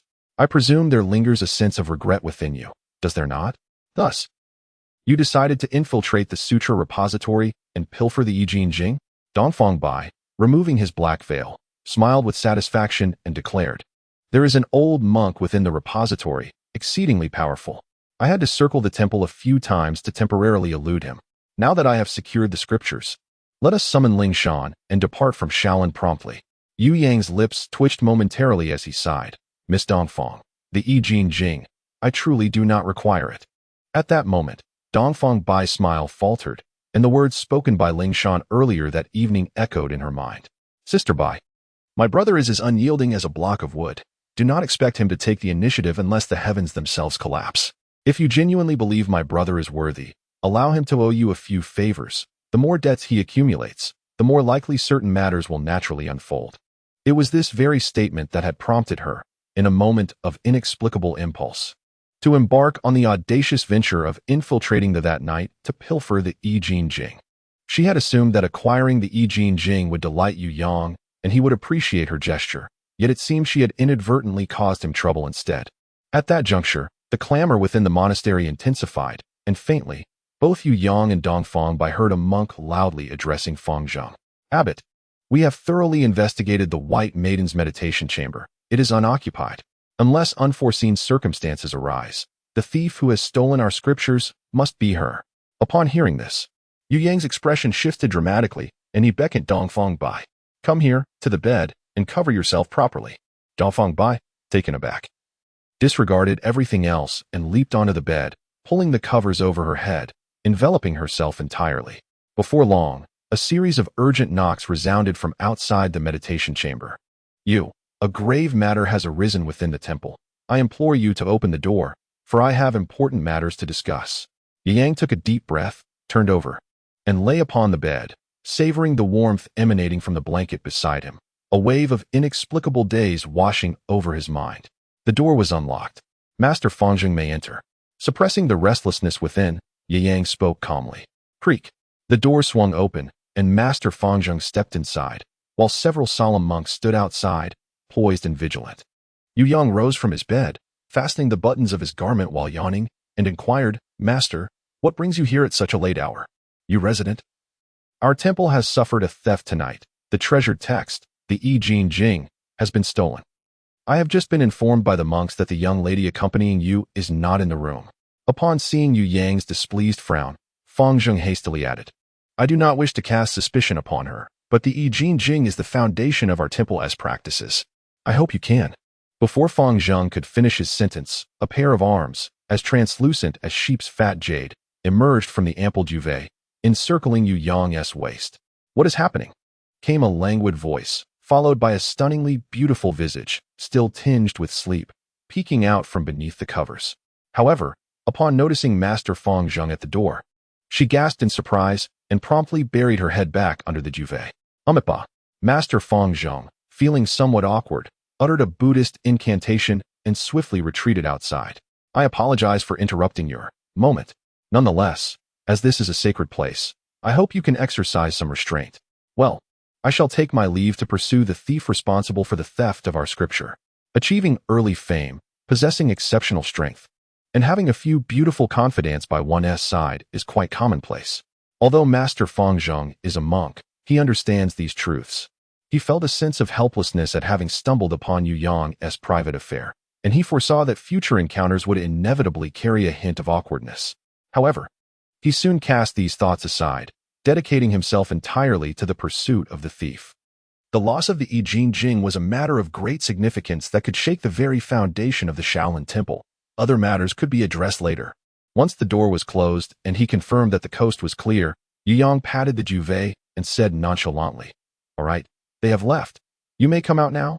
Then, Dongfang Bai, her delicate features tinged with a hint of shyness, peeked her head out, locking eyes with Yu Yang, their gazes meeting in a silent exchange. "Shall I remove another layer for you to see?" she suggested coyly. Yu Yang opened his mouth, momentarily parched and at a loss for words. The exquisite beauty lying beside him stirred an undeniable warmth in his heart, despite his years of self-cultivation. "Could you please turn around? I need to get dressed." Yu Yang was taken aback. In such a brief moment, had she truly undressed under the covers? Indeed, as a child of the martial world and the leader of a dark sect, Dongfang Bai surprisingly maintained her composure at that moment. "I am aware of your intentions. You seek to deceive Fangjing. However, it would be quite suspicious for a man and a woman to occupy the same room, both fully clothed." Yu Yang was rendered speechless. "My dear, how is it that your intellect has suddenly become so astute this time? Where, pray tell? Had your intelligence vanished prior to your pilfering of the Yi Jing?" Although he felt an overwhelming urge to voice his thoughts, Yu Yang nonetheless rose and, turning his back to her, seated himself in the chair. After a brief pause, a melodious voice chimed in his ear, "All done." Yu Yang turned around, only to see Dongfang Bai had already donned her attire, a flowing white gown that accentuated her ethereal beauty, reminiscent of a celestial being amidst the clouds. The blush upon her cheeks imparted an illusion of a fairy descending to the mortal realm. "What about your night attire?" Yu Yang inquired after a brief silence. "I have put it on." With a soft sigh, Dongfang Bai regained her usual carefree demeanor and chuckled lightly. "You have?" Yu Yang surveyed her from head to toe, unable to discern any trace of it, and instinctively asked, "Where is it?" Dongfang Bai shot him a sidelong glance and replied, "Shall I take it off again for you to see?" Yu Yang waved his hand awkwardly yet politely, asserting that it was unnecessary. "Keep the secret tome hidden well. Ensure it does not reveal itself. In any case, we must never acknowledge that it was taken by us." Dongfang Bai nodded in agreement. The theft of the Yi Jing was an egregious act that the Shaolin Temple could not possibly tolerate. If this matter were to come to light, her identity as the leader of the demonic sect would undoubtedly be exposed as well, bringing forth a cascade of troubles. While she was indifferent to the potential fallout, as a notorious figure of the demonic sect, the repercussions for Yu Yang, the young leader of the Huashan Sect, would surely be overwhelming. The scandal of a righteous sword master entwined with the head of a demonic sect would send shockwaves throughout the martial world. The following morning, Master Fang Zheng arrived at Yu Yang's doorstep, visibly fatigued, inviting him to partake in breakfast. Throughout the meal, Fang Zheng probed subtly. Yet Yu Yang steadfastly maintained his ignorance of the matter. Although Fang Zheng harbored lingering suspicions, he refrained from antagonizing such a formidable figure without concrete evidence. After the meal, Yu Yang expressed his desire to take his leave, and upon observing Fang Zheng's hesitance, he offered a faint smile. "I am aware of Master Fang Zheng's suspicions. After all, I had just visited the scripture pavilion to examine the Yi Jing, and lo and behold, the text was stolen in the dead of night. From any perspective, I would appear to be the prime suspect." Upon hearing this, Fang Zheng quickly joined his palms in a gesture of respect, exclaiming, "Please do not misunderstand, esteemed layman. I harbored no such thoughts." Yu Yang smiled and said, "Regardless of what the master may think, I must reiterate that I did not steal the scriptures. The Yi Jing is of no consequence to me." Observing the skeptical expressions of the other monks, he continued, "I kindly request that the master prepare some paper and a brush for me. I shall prove to you all that the treasured scripture you hold in such high regard is truly unnecessary for me to pilfer." In a spacious meditation room, Yu Yang wrote fervently, and after half an hour, he set down his brush and blew gently upon the ink on the paper. All done, Fang Zheng stepped forward swiftly, perusing the contents of several pages, and then exclaimed in astonishment, "The Yi Jing. Indeed, it is the Yi Jing," Yu Yang declared with confidence. "Since my childhood, I have possessed an extraordinary ability to retain everything I have read and seen, committing every word to memory. Just yesterday, I perused the Yi Jing, and its contents are already firmly etched in my mind. Do you, master, believe it necessary for me to clandestinely infiltrate the scripture repository to pilfer sacred texts?" In truth, Yu Yang did not possess such remarkable powers of recollection. However, the technique of the Yi Jing was already documented within the system. All he needed to do was transcribe its contents, which was hardly a formidable task. Umitba, Master Feng Zheng intoned reverently, his expression tinged with embarrassment. With such a gift, it is indeed unnecessary for the layman to engage in such acts of thievery. It appears we have underestimated your noble character with our petty assumptions. Yang waved his hand, assuring the master that there was no need for self-reproach. Had he been in the same position, he would have thought likewise. Please keep these scriptures safe, master. And it would be prudent to transcribe a few more copies to prevent any unforeseen events that might disrupt the transmission of knowledge. As for the lost portion, I shall be vigilant in the future. Should I encounter it, I will certainly reclaim it for Shaolin. Ba, well said. Feng Zheng wore a look of joy.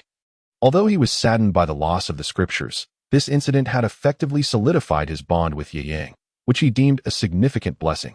However, there was no need for the layman to expend excessive energy on this matter.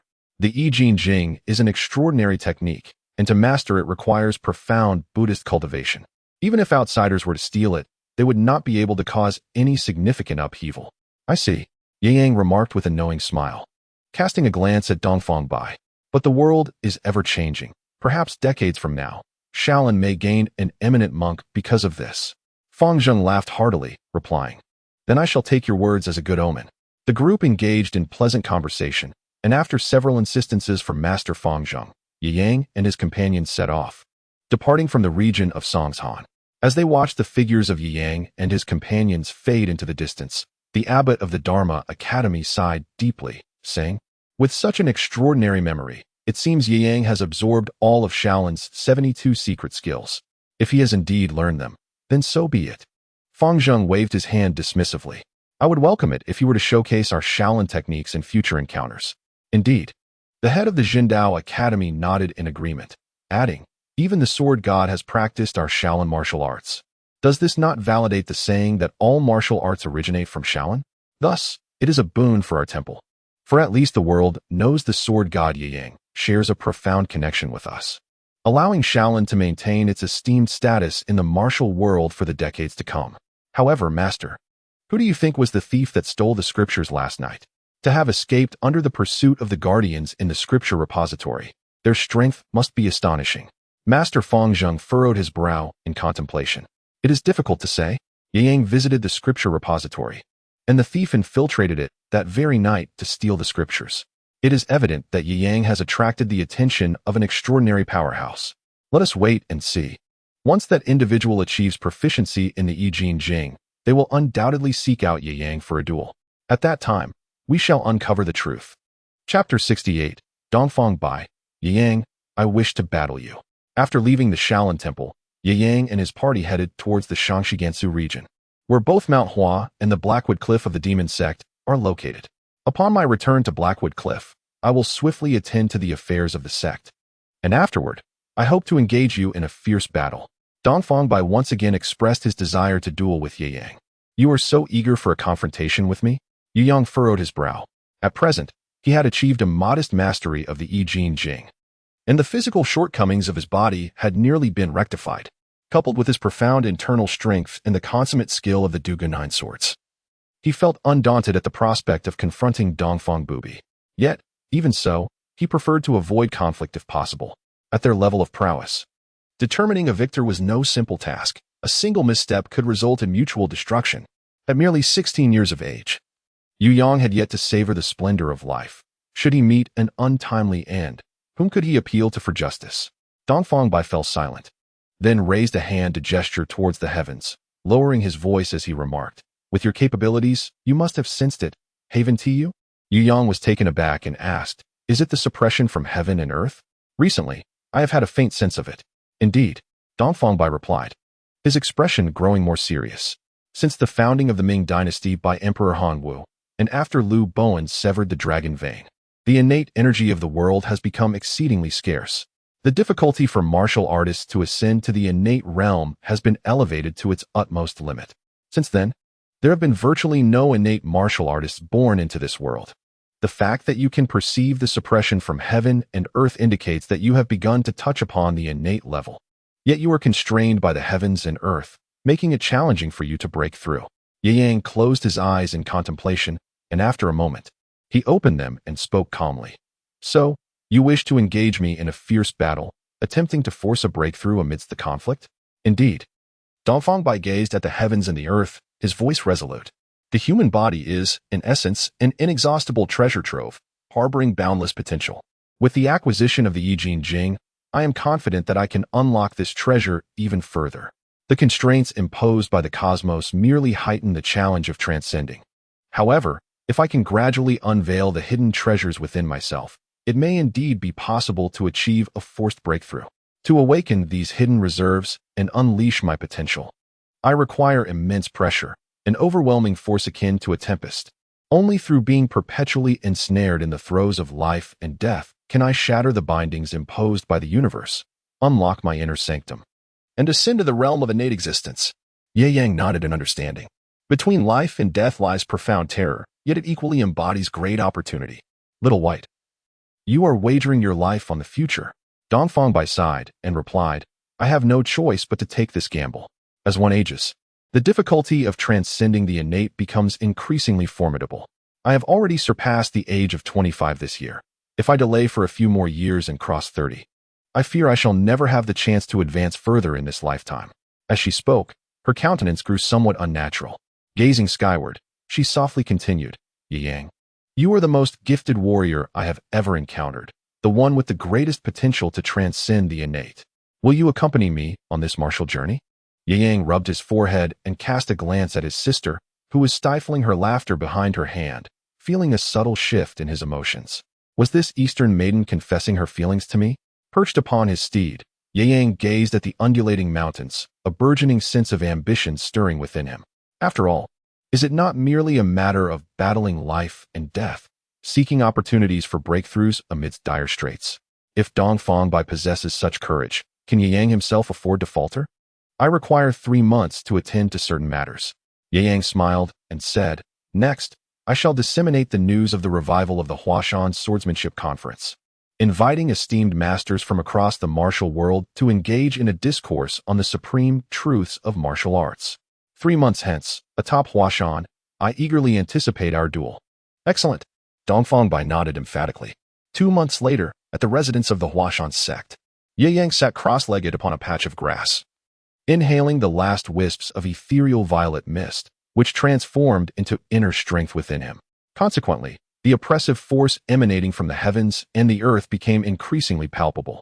At present, he had attained the pinnacle of level 49, fully laden with experience points, yet the elusive threshold of level 50 remained unyielding. For the first time in his journey, he found himself ensnared by a bottleneck.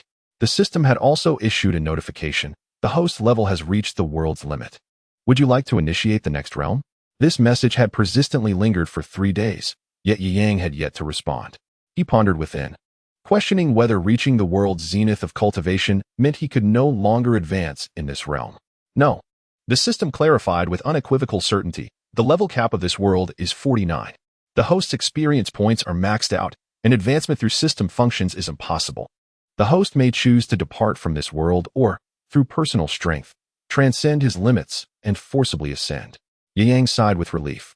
It is indeed commendable that Dongfang Bai seeks to unlock his divine potential through the harrowing trials of life and death in order to ascend to the innate realm. What might transpire should one surpass the ultimate limits of this world?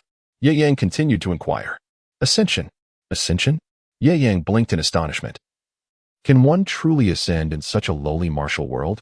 Beyond the confines of this realm, the host shall be cast out from the heavens and the earth, entering a realm that accommodates innate warriors. Understood. Yi Yang nodded in satisfaction. Rather than relying on the system's capability to alter the world, he yearned to ascend to a higher realm through his own prowess, embodying an invincible, mythical figure.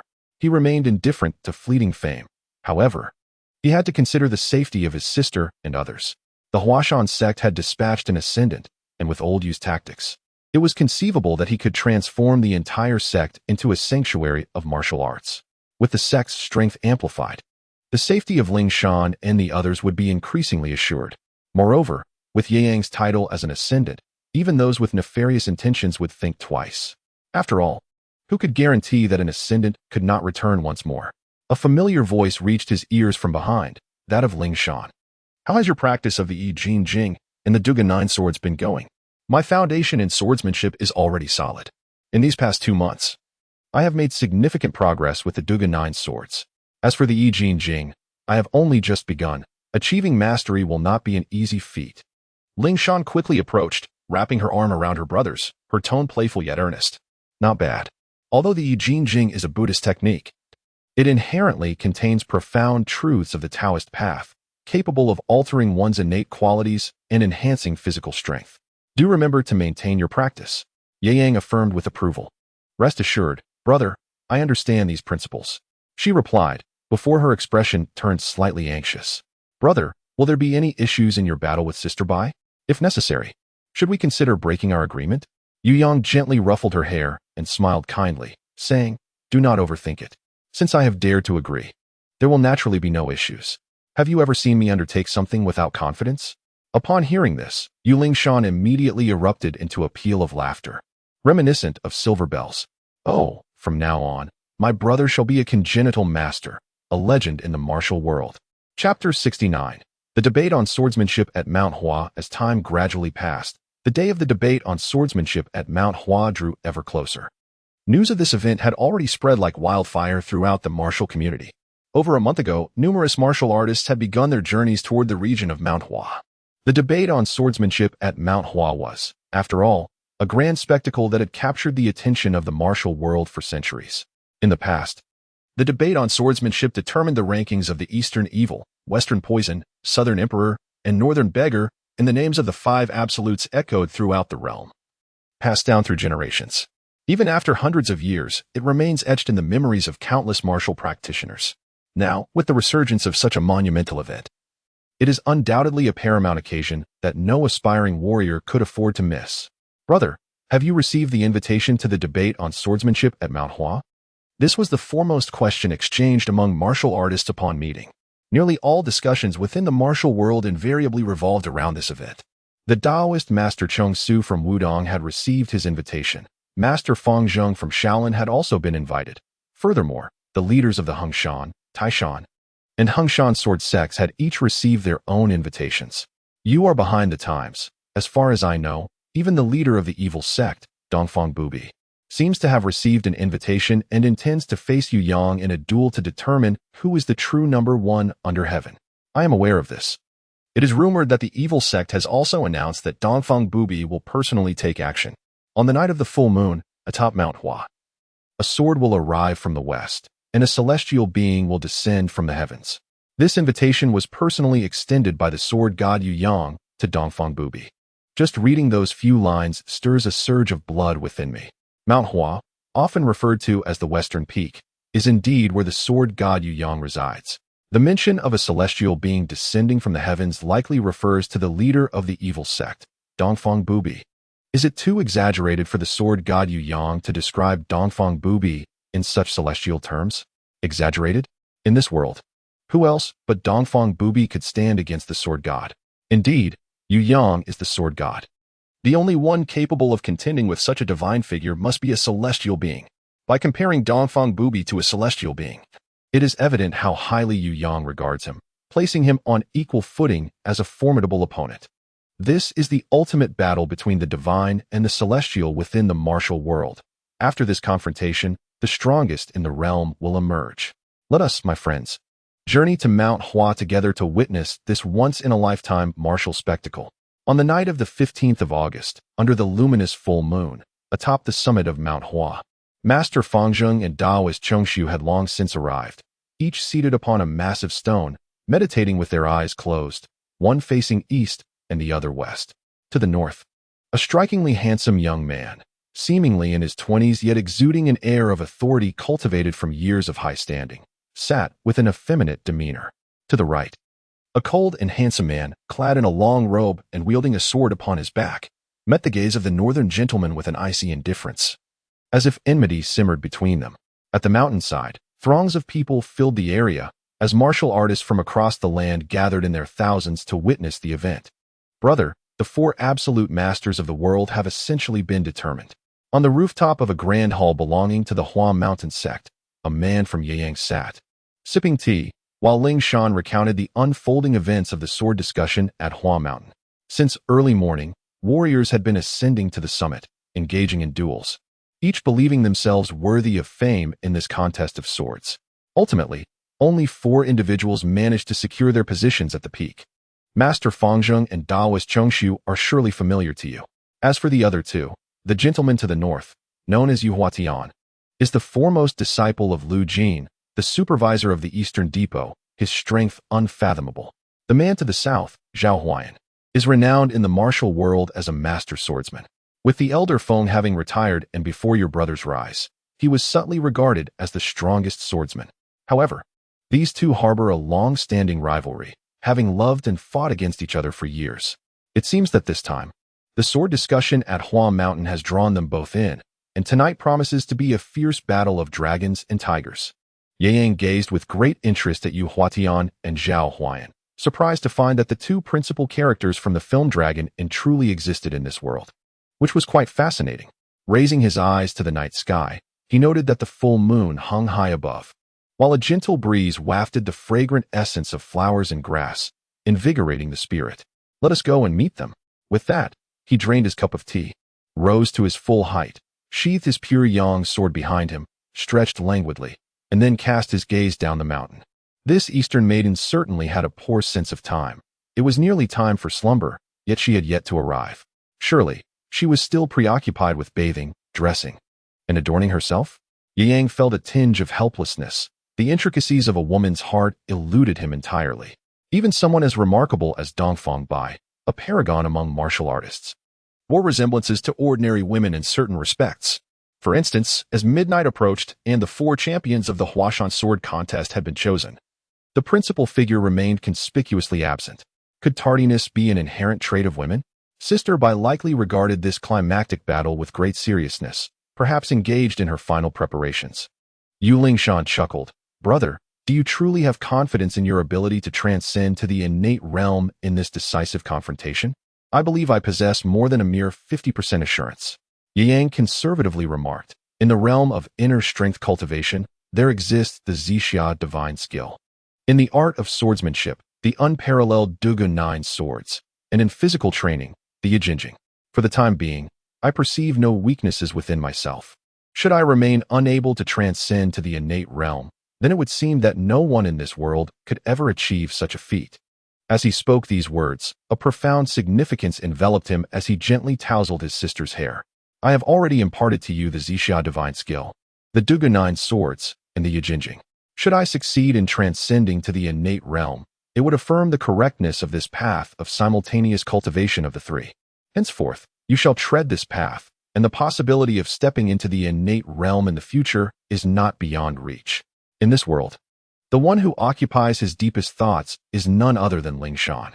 Before the ultimate battle for ascension, he nearly emptied his reservoir of knowledge, all for the sake that his sister, who had grown overly dependent on him, could possess the means for self-protection after his departure. Even though Ling Shan now possesses the strength to contend with the pinnacle of postnatal warriors, he, as her elder brother, remains uneasy. The age-old adage of a mother's worry for her child resonates deeply within him, despite being contemporaries, as the prospect of ascension looms. Ye Yang finds himself consumed by a paternal concern. He constantly fears that his sister, with her overly virtuous nature, may suffer in the tumultuous world of martial arts after his departure. Chapter 70. Not just anyone deserves to share a drink with me treading upon the steep mountain path. Ye Yang ascended step by step. Unlike the other 4 extremes, who showcased their profound lightness of skill to leap to the mountain's summit, he approached the peak steadily, exuding no aura of mastery nor any hint of internal power, appearing as unremarkable as a humble farmer. Yet, at the moment his youthful figure clad in a green robe came into view, those who had been seated upon the massive stones, meditating and regulating their internal energies, instantly rose to their feet. Amitba, the esteemed Yu has arrived. Feng Zheng, already familiar with Ye Yang, was the first to utter a greeting, a respectful invocation of the Buddha. My apologies for keeping the master waiting. Ye Yang clasped his fists in salute. Young hero Yu, the Taoist master Chongshu, the head of Wudong, performed a gesture of reverence, exclaiming, your martial prowess has reached a level that is almost akin to returning to simplicity. With such a prodigy as yourself, Master Yu is indeed fortunate. Ye Yang smiled gently, clasped his fists in salute, and was about to speak when, from the northern peak, The effeminate Yu Huatian suddenly let out a cold laugh. The sword god Yang? Yang furrowed his brow and turned to his opponent, inquiring, "Is there a matter at hand? During my time in the palace, I have often heard your name. In the entire realm of martial arts, you are the sole one renowned as a divine swordsman for over a century." As he spoke, Yu Huatian patted the wine flask at his waist, then swiftly waved his hand, sending the flask soaring toward Yang. "On our first meeting, allow me to treat you to a drink. Not everyone in this world is worthy of sharing a drink with me." With a flick of his sleeve, Yang conjured a gust that sent the approaching flask hurtling back. "However, I insist on treating you to a drink." The flask was pushed back, and Yu Huatian waved his hand once more, releasing a chilling inner force that enveloped the flask, causing it to spin violently. He then struck the flask with his hand, and in an instant, the iron-forged vessel emitted a resonant, thunderous sound, unleashing a torrent of wine that transformed into an arrow of liquid, shooting directly at Yang. The wine arrow hurtled toward Yang with astonishing speed, surpassing even that of a powerful bow. Yet, Yang's expression remained unchanged. It seemed as though he had not even cast a glance at it. He simply raised his hand and flicked his fingers, and in the blink of an eye, the wine arrow halted in midair. "Since you enjoy wine, allow me to present it to you." As his words fell, Yang gently tapped the wine arrow, which instantaneously morphed into a long sword, gleaming with an icy light, before vanishing from sight. "Ah!" Yu Huatian exclaimed in shock, retreating swiftly. Those watching, including Feng Zheng and others, could vaguely see blood dripping from the back of his left hand, which held the wine gourd. Moreover, as Yu Huatian retreated, his complexion shifted from a flush of red to a pallor, and moments later, he expelled a mouthful of blood imbued with a chilling essence. "Just now, as I channeled my inner strength, your wine sword struck me, causing a backlash that nearly sent my meridians into chaos." What kind of technique was that? At this moment, Yu Huatian's earlier confidence had evaporated, replaced by an expression of dread as he gazed at Yang. The strength of his opponent was truly terrifying. With a mere flick of the wrist, he had nearly met his demise. Had he truly engaged in earnest, he might have perished within mere exchanges. "Duga 9 swords. Break chi style," Yang replied calmly, refraining from launching another attack. Today's contest on Mount Hua was merely a test of skill, not a matter of bloodshed or enmity. He had no desire to leave a mess for the Huashan sect before his ascension. The sword path is divine. In every gesture, there lies sword intent. Yu Huatian inhaled deeply and then clasped his fists in a respectful salute. "The title of sword god is indeed well-deserved. I yield. Your prowess is also remarkable, worthy of the title of 4 absolutes." Yang nodded with a smile, acknowledging his opponent's strength. Meanwhile, the martial artists who had gathered on the mountainside were left in a state of bewilderment. "Just now, how did Yu Huatian lose?" "I saw the Rain Elder inviting the sword god for a drink, but the sword god declined, tossing it back. Then the two exchanged a blow, and Yu Huatian was defeated. I am aware of Yu Huatian's loss. However, the wine transformed into a long sword vanished in an instant. Did you see how it struck? Isn't that redundant? If I could see it clearly, I would surely have a place among the 4 absolutes, rather than standing here as a spectator. It's all right if you don't understand. Just know that the sword god is formidable." "Vulgar. Am I vulgar? Even my coarseness surpasses your effeminacy." With that nauseatingly sweet voice. "Who are you calling effeminate? Do you dare to face my fist? Come on, if you can't knock me out, I'll take you down tonight." The commotion at the foot of the mountain naturally did not capture the attention of those at the summit. After Yu Huatian's probing defeat, Zhao Huan, who had initially been eager to engage, settled down. He and Yu Huatian had been arch-rivals for years, contesting both openly and covertly, yet neither could best the other, as their strengths were quite similar.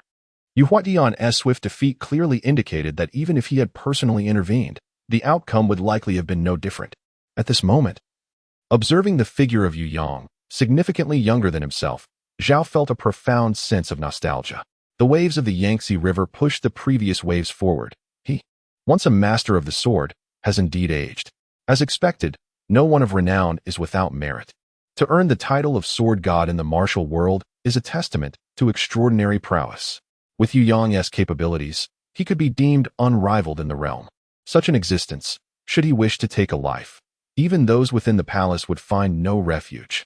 Unconcerned with the thoughts of others, Yu Yang had shifted his focus. Beneath the full moon, a figure clad in white gracefully glided through the forest, bathed in silvery light. This was a beauty beyond the realm of ordinary women, her white attire like snow, an unparalleled elegance. With a gentle push from her toes on the branches, she leapt over a distance of more than 10 zhang, appearing as if she soared upon the moonlight, akin to a celestial being dancing in the glow. A fairy from beyond the heavens, is this truly the legendary fairy? In Huashan, countless martial artists gasped in astonishment, their faces filled with disbelief. Is she Dongfang Bubi? Dongfang Bubi is a woman? By heavens, if Dongfang Bubi were such a celestial being, what harm would it be to fall into the demonic sect in this lifetime? Senior sister, pinch me, I think I've fallen in love again. Ouch, you really pinched me. Chapter 71. I present you with a flower. Dare you to accept it? Amidst the crowd's attention, Dongfang Bai, in her flowing white gown, gracefully approached, landing atop Huashan, facing Yu Yang from a distance. Apologies for my tardiness. This time, she did not veil her face with white gauze. Instead, her exquisite features shimmered subtly with a pearlescent glow, as if she had stepped out from a painting. When she gazed at Ye Yang, her eyes held a hint of anticipation, for she had devoted considerable effort to present her most beautiful self before him. Ye Yang remained silent, his expression grave as he scrutinized the other person. After a moment, he furrowed his brow and inquired, "Have you applied makeup?" Dongfang Bai had donned a light touch of cosmetics, and under the luminous moonlight, paired with her flowing white gown, she appeared breathtakingly exquisite, a beauty that could rival the heavens. Even Ye Yang, with his composed demeanor, found himself stealing glances. However, he soon shook his head and remarked, "I shall exert my utmost in the forthcoming endeavor, yet your gown may hinder your movements." Dongfang Bai's expression shifted. The faint blush that had graced her cheeks vanished in an instant, replaced by a hint of indignation. This fool, did he truly not understand? Or was he merely feigning ignorance? Did he not grasp the age-old truth that a woman adorns herself for the one she cherishes? Ye Yang is not incapable of understanding. Rather, he simply cannot comprehend. The ensuing battle is undeniably fraught with peril, where a single misstep could spell the difference between life and death. In such a momentous clash, concerning the safety of one's existence, this Eastern maiden astonishingly insists on adorning herself exquisitely, even donning an impractical long gown unfit for combat. What could possibly be her reasoning? All he can do is sigh inwardly, for the complexities of a woman's heart elude him entirely. Rest assured, it shall not impede the confrontation. Dongfang Bai rolled her eyes, her voice becoming noticeably colder, her teeth audibly clenching. How could one be so blind as to overlook her beauty? I shall make you weep before this is over, as long as it does not interfere. Ye Yang did not perceive the emotional fluctuations of Dongfang Bai. Rather, he let out a sigh of relief and nodded towards Fang Zheng and the others in the distance. If any of you wish to challenge, now is the time to begin. Fang Zheng and Master Chongshu exchanged a glance before diverting their gazes skyward, adopting an expression of detachment. This Dongfang Bubi, regarded by Ye Yang as a rival of equal caliber, undoubtedly possessed formidable strength. Should they rashly embark on a challenge? A victory would indeed be exhilarating. However, a defeat would be quite humiliating. Losing to Ye Yang would be one thing, as he was the righteous sword god. But succumbing to the leader of the demonic sect would undoubtedly diminish the prestige of both Shaolin and Wudong. At that moment, Fang Zheng discerned that, despite her makeup and altered appearance, he recognized the identity of this Dongfang Bai instantly. This young woman was none other than the fair maiden who once accompanied Ye Yang. Previously, when Ye Yang claimed that the Yi Jin Jing was not stolen by him, Fang Zheng had believed him. Now it seemed he was indeed truthful. The Yi Jin Jing was not pilfered by Ye Yang, but rather by this Dongfang Bubi, who must have ensnared Ye Yang's trust through the means of the demonic sect, thereby gaining entry into Shaolin Temple and the opportunity to seize the scriptures. However, he naturally would not utter this revelation here, for it would incite chaos in the martial world. The notion of the righteous sword god and the leader of the demonic sect having shared a bed would surely upheave the entire realm of martial arts if it were to be disclosed. Master Fang Zheng clasped his hands in a gesture of prayer, gazing skyward with an expression that suggested he had not recognized her at all. After a moment's hesitation, Yu Huatian and Zhao Wyan each shook their heads. On this full moon night, atop the peak of Mount Huashan, a sword descends from the west, heralding the arrival of celestial beings. Next would be the ultimate battle between immortals and deities, and we mere mortals shall not interfere. Master Chongshu waved farewell to Ye Yang and was the first to descend the mountain peak. With someone leading the way, the others promptly followed suit, making their way down to the mountainside, leaving the battlefield atop the peak solely to Ye Yang and Dongfang Bai. Over 10,000 martial artists had gathered for the sole purpose of witnessing this impending showdown. Even Fang Zheng and the others were filled with curiosity in the contest between immortals and deities, which would prove more powerful. As the unrelated spectators departed, Yang smiled and said, "Shall we begin?" Dong Fangbai nodded, and then, in an instant, soared into the sky, unleashing a flurry of over 10 silver needles that shimmered like starlight, hurtling through the air towards Yang with alarming velocity. Though merely a handful of silver needles, they bore the terrifying aura of meteors descending from the heavens, arriving before Yang in the blink of an eye. Clang! As Yang twisted his long sword, it traced a circular arc in midair, deftly deflecting the barrage of flying needles aimed at him. With a swift tap of his toes against the ground, he surged forward like a wisp of cotton, closing the distance between himself and his opponent. In contemporary gaming terminology, Yang could be likened to a melee swordsman endowed with exceptional burst power. While he possessed some ranged capabilities, his true strength lay in close combat. In contrast, Dong Fangbai excelled as a marksman, specializing in various arcane long-range attacks. With his unparalleled agility, he was virtually invincible as long as he maintained distance. Thus, after deflecting the silver needles launched by Dong Fangbai with a single stroke, Yang's movements were propelled to their utmost speed as he charged toward his adversary. Confident that if he could close the gap, he had over a 70% chance of swiftly concluding the battle. However, Dong Fangbai merely smiled at Yang's approach. With a light touch of his toes against the ground, he became a fleeting white cloud, retreating 10 paces in an instant, once more establishing distance between them. Simultaneously, as he withdrew, Dong Fangbai elegantly waved his hand, causing a cascade of cold starlight to erupt as silver needles, glimmering with a frosty sheen, once again descended upon Yang. Yang executed a swift maneuver with his long sword, conjuring a swirling orb of light around him, which instantaneously flickered with dozens of sword shadows, precisely deflecting all the incoming flying needles. However, the momentary obstruction caused by these needles slightly hindered his forward momentum, allowing Dong Fangbai to create a greater distance between them. The long sword traced a graceful arc through the air as Yang shook it, his expression turning serious as he regarded his opponent. Within the essence of the utmost yang lies the power of the utmost yin. The sunflower scripture, this divine skill, has indeed blossomed in your hands. Blossomed, you say? A hint of amusement surfaced in Dong Fangbai's otherwise placid demeanor as he replied, "I truly possess a flower here." As his words fell, a myriad of cold stars twinkled above, and this time, the silver needles were unlike those before. Over 100 of them were entwined with crimson threads. With a mere flick of his fingers, the red threads danced wildly, causing the silver needles to dart and weave through the air, transforming into a colossal silver-white petal. "I present you with a flower. I wonder if the young hero you appreciates it?" A voice, both melodious and imbued with a touch of valiance, resonated, followed by the shrill sound of fierce winds. On the mountain peak, the gathered energy surged, causing the petal formed from the silver needles to spin rapidly, hurtling towards Yang with lethal intent. Chapter 72. The sword chi whistles, indomitable and unyielding. What kind of technique is this? Those watching from the mountainside were all astonished. They had never conceived that martial arts could be wielded in such a manner. Could this even be classified as martial arts? It would not be an exaggeration to call it a form of celestial magic.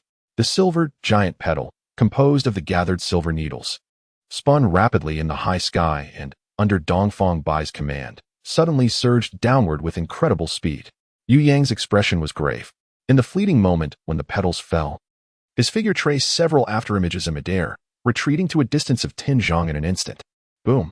The silver petals swept through, and the 3 zhang high giant stone that Yu Yang had previously occupied emitted a grinding sound that made one's teeth ache. Before, to the astonished gaze of countless martial artists, the entire stone shattered with a resounding crash. Even Master Fang Zheng was utterly astonished. That was a stone over 3 zhang tall and several inches thick, yet it was so effortlessly destroyed. Was this still the work of a mere human? It was the power of rotation and vibration. The Taoist Chengxu discerned the underlying principle, murmuring that Dongfang Bubi's internal strength has reached a harmonious balance of hardness and softness, with the forces of yin and yang intricately intertwined.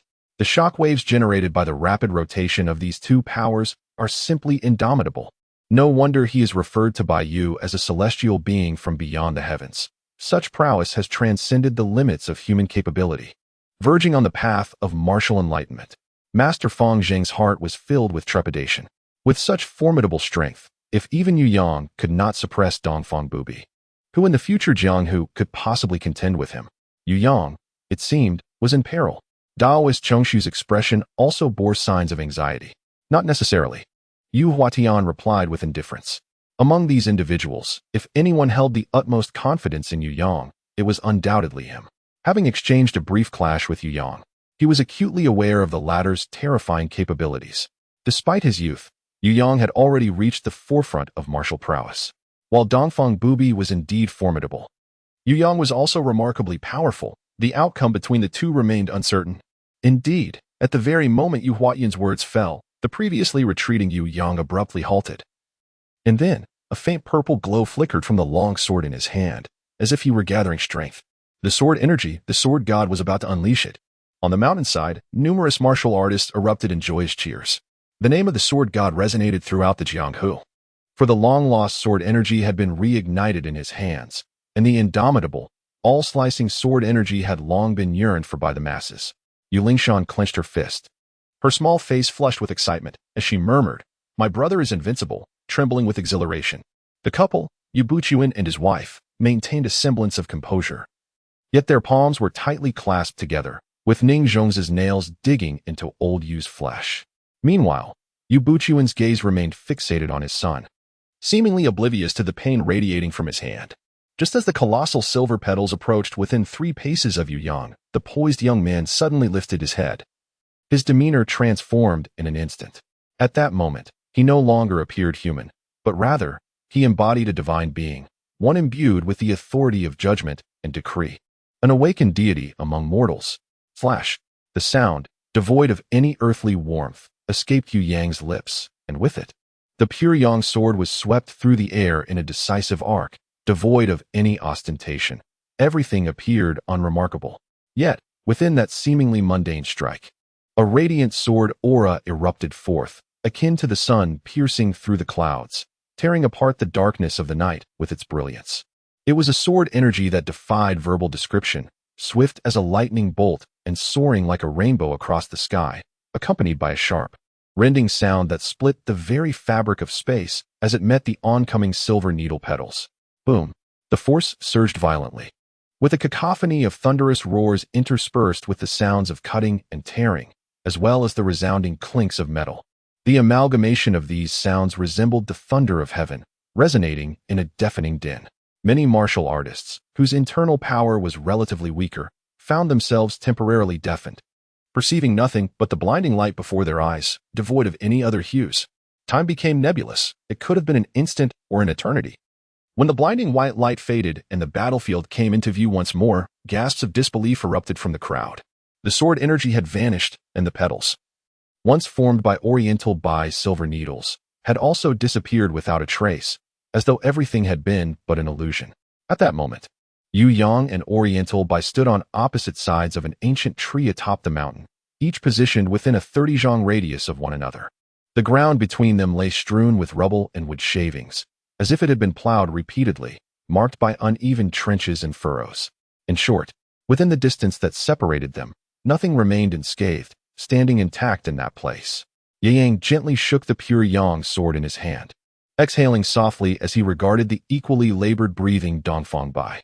He spoke slowly. "In terms of recuperation speed, I surpass you. Do you still possess a sufficient number of silver needles? If your supply is dwindling, then the battle may soon reach its conclusion." Dongfang Bai patted her flowing white gown, a garment that should have danced gracefully in the wind, yet at that moment, it emitted a clattering sound of metal colliding. Heaven knows how many silver needles this young lady from the east has concealed upon her person. Excellent. Yu Yang took a deep breath, knowing that the battle must continue. With that, he moved like a phantom, leaping effortlessly over a distance of several dozen feet, wielding the pure Yang sword as he charged swiftly towards Dongfang Bai. To vanquish his opponent, engaging in close combat was imperative. A distant offensive strategy would only leave him at a disadvantage, akin to being ensnared by a kite. Dongfang Bai chuckled softly, retreating in tandem, then raised his hand and scattered a flurry of silver needles, which filled the air like twinkling stars. sealing off Yu Yang's path and forcing him to deflect them with his sword. In the next moment, within the sight of Feng Zheng and Daoist Chong Su, Yu Yang and Dong Feng Bai danced a relentless duel on the mountain peak, one advancing while the other withdrew. The sky was alive with the glint of silver needles and flashing sword light, as the brilliance of their confrontation intertwined, shifting unpredictably from left to right and east to west, rendering it almost impossible to distinguish their movements. The martial prowess of these two had transcended our understanding. Should they engage earnestly, it would be but a few exchanges before we met our demise at their hands. After observing for a while, Feng Zheng sighed deeply. Not to mention anything else, even a single silver needle casually launched by Dong Feng Bai contained the dual forces of hardness and softness. With dozens of silver needles raining down like cold stars, none among us, even those of us who were considered the four absolute beings, could guarantee our ability to withstand such an assault. Yet, remarkably, Yu Yang had endured this tempestuous onslaught for over half an hour. One could only wonder at the peril he faced. Chapter 73. I have a sword, named Celestial Flight. Clang, clang, clang. The sky shimmered with the brilliance of sword light as Yu Yang wielded his sword with a fluid motion, sending the incoming silver needles flying. However, he did not pursue further. Instead, he gently descended, standing atop a sturdy pine tree, his gaze fixed upon Dong Feng Bai. Ye Yang did not pursue, and Dong Feng Bai also ceased her retreat, gracefully descending. After such an extended confrontation, Ye Yang found herself unable to approach, her white gown remaining unwrinkled. As if untouched by the turmoil of battle, the two stood facing each other, their gazes locked, yet an unspoken understanding lingered between them. Do you sense it? Ye Yang inquired. Indeed, I perceive the innate aura, Dong Feng Bai replied, lifting her gaze to the heavens. In a solemn tone, she continued. To transcend into the innate realm requires a unique power, which we shall provisionally refer to as innate qi. However, in this era, innate qi is exceedingly rare, rendering it exceedingly difficult for acquired martial artists to summon. Yet, amidst our recent skirmishes, it seems that the innate qi has begun to stir, hinting at its awakening. Ye Yang nodded, indicating that we must exert ourselves even further. Yu Yang gently caressed the sword in his hand and remarked, I began my martial training at the tender age of 4, and by 5, I had taken up swordsmanship. Aside from the mundane necessities of eating and sleeping, I devoted the majority of my time to cultivation. To this day, I have practiced martial arts for 12 long years. Since I was 10, a vague outline of a sword technique began to form in my mind. However, this technique is extraordinarily potent and extreme. Even now, I still lack the confidence to execute it flawlessly. At this point, he fixed his gaze intently on Dong Feng Bai and said, Prepare yourself, there may be fatalities to come. Dong Feng Bai chuckled nonchalantly, brushing back a lock of hair. He replied, Yu Yang, do not underestimate me. Since I entered the martial world, I have never faced defeat. You may have your hidden killing move, but I possess my own as well. Whatever extraordinary techniques you wish to unleash, feel free to do so. Today, I will either break through to the innate realm or perish beneath your sword. Both outcomes are aspirations I hold dear. Yang took a deep breath, a unique sparkle flashing in his eyes, as if he had made a momentous decision. With a powerful push from his feet, he soared into the air. And at that instant, under the gaze of countless spectators at the foot of the mountain, he appeared to merge with the immense moon above. Celestial Ascendancy. A tranquil voice resonated from Yang's lips, instantly igniting a stir among the onlookers below. Is this the ultimate technique of Yang? Even the sword god claimed it was beyond perfect mastery. What manner of technique could this be, perhaps even more formidable than the legendary 9 swords of Dugu? No need to speculate further. The answer is about to unfold. The anticipation is palpable, as everyone yearns to discover the nature of the swordsmanship that the sword god deems a lethal strike. Countless eyes turned skyward, and inexplicably, the moonlight at that moment bore an air of melancholy. To the west, a sword pierced the void, unstoppable, the blade's sword, and in that moment, Master Feng Zheng and others beheld the astonishing sight of the sword god Ye Yang, whose figure had mysteriously vanished. Yet, as Ye Yang's form disappeared, a mural-like shadow emerged on the moon, with figures both graceful and ethereal, dancing in exquisite harmony. The spectacle was breathtaking, a beauty beyond compare. This celestial ascendancy. Under the resplendent full moon, its true power remains unknown, yet it is undoubtedly magnificent, an epitome of beauty. Under the influence of such transcendent swordsmanship, many were left entranced, even forgetting to breathe, their heartbeats slowing. Some felt an overwhelming urge to perish beneath this spellbinding technique. Amipa, Master Fangjeng was the first to regain his senses. Cold sweat beading on his brow, his heart gripped by terror. He was certain that had this sword technique been aimed at him, he, lost in the depths of beauty, would have perished long before realizing it. This celestial ascendancy possesses the power to affect one's very soul. A sword from the west, celestial ascendancy. Is this truly the essence of your expression? Dongfang Bai, with a serene smile, astonishingly did not retreat. Instead, she soared upwards to meet the dazzling brilliance of the sword light. At the moment her figure ascended, a myriad of silver needles erupted around her, countless in number, forming layers of defense that enveloped her entirely. Meanwhile, at the mountainside, the martial artist watching beheld Dongfang Bai's figure vanish, replaced by a silver dragon formed of countless flying needles. With a fierce dragon's head, a body glistening in silver, and vividly animated 5 claws thrashing. It was indistinguishable from the mythical dragons of legend. A celestial clash, indeed. This is a grand confrontation between deities and immortals. The martial arts displayed to such an extent transcend mere skill. They resemble the fabled techniques of the divine. After this battle, regardless of who emerges victorious, this confrontation will undoubtedly be an unparalleled spectacle, and it is unlikely that such an extraordinary duel will ever be witnessed again. Master Fangjeng and Daoist Cheng Su exchanged a glance, after which both sighed in unison. As the foremost representatives of the two mightiest sects of the present era, their understanding of hidden truths far surpasses that of ordinary individuals. These two, endowed with exceptional talents, are truly a timeless masterpiece. Alas, they were born in the wrong era.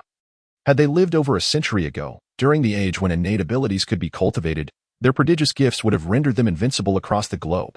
Daoist Cheng Su nodded, acknowledging that the world does not permit the birth of innate talents. They are wagering their very lives on the slender chance of ascending to such heights. In terms of their fervor for martial arts, we cannot compare. Born in such a time, one cannot discern whether it is their misfortune or ours. As the two sighed, the astonishing sword, celestial flying sword, clashed with the silver dragon.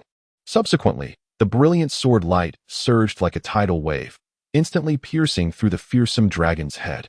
In the night, countless shattered silver needles could be seen cascading from the sky. Dongfang Bubi has been defeated. Observing the falling fragments of silver needles, Daoist Cheng Su offered his conclusion. Indeed. Fangjeng nodded, acknowledging that Yu Yang had channeled his entire mastery of swordsmanship into that one strike, achieving the legendary state of unity between man and sword. Although Dongfang Bubi's transformation of silver needles into a dragon appeared mystical, the power ultimately became somewhat dispersed and lacked the necessary refinement. Yu Huaiyan also concurred, stating that the martial prowess of both individuals is, in fact, nearly equivalent. Whether in internal strength, agility, or other aspects, it is exceedingly difficult to discern a victor. Regrettably, in the realm of their ultimate techniques, Yu Yang's precision in piercing through the surface has ultimately given him the upper hand. With their explanation, the other martial artists immediately comprehended the situation. The contest on Mount Hua, the divine battle, has truly revealed the world's foremost champion. Chapter 74, Ascending to the Heavens. Until we meet again in the next world, the outcome of this battle has been determined. The sword god, Yu Yang, executed the heavenly immortal technique. Resembling an ethereal swordsman descending from the heavens, charging forth with an unstoppable momentum into the silver dragon formed by the Eastern White's needles. Subsequently, a flurry of silver needles cascaded down, and the menacing dragon's colossal head collapsed with a thunderous roar. It was evident to all that the leader of the demonic sect, Eastern White, was in grave peril. However, just as the moonlit sword surged forward, cleaving through obstacles with its invincible radiance, it suddenly hesitated for a brief moment. Then, the blade shifted slightly to the right. It was this minor deviation that prevented the celestial sword from piercing through Eastern White's body. Instead, it tore through the belly of the silver dragon, vaulting outwards. As the sword light dissipated, Yu Yang's figure in his azure robe re-emerged before the spectators, tall and handsome. At that moment, he gazed skyward, sensing an indescribable and enigmatic energy permeating his being. With the infusion of this energy, the prior suppression imposed upon him by the heavens and earth unexpectedly eased. The innate realm, which had once been firmly locked, began to break through imperceptibly. With a resounding clang, the long sword returned to its sheath, and Yu Yang, bearing the pure Yang sword, refrained from launching further attacks. Instead, he gracefully shifted mid-air, leaving behind a fleeting silhouette before landing abruptly upon an ancient tree. He then fell silent, sitting cross-legged and entering a meditative state. The innate realm, distinguished by its fundamental difference from the acquired realm, allows one to cultivate innate vital energy within, gradually condensing inner strength into true essence, significantly enhancing one's power. At this moment, Yu Yang was guiding that unique innate energy within him, as he sought to refine the inner power in his dantian into flowing true essence.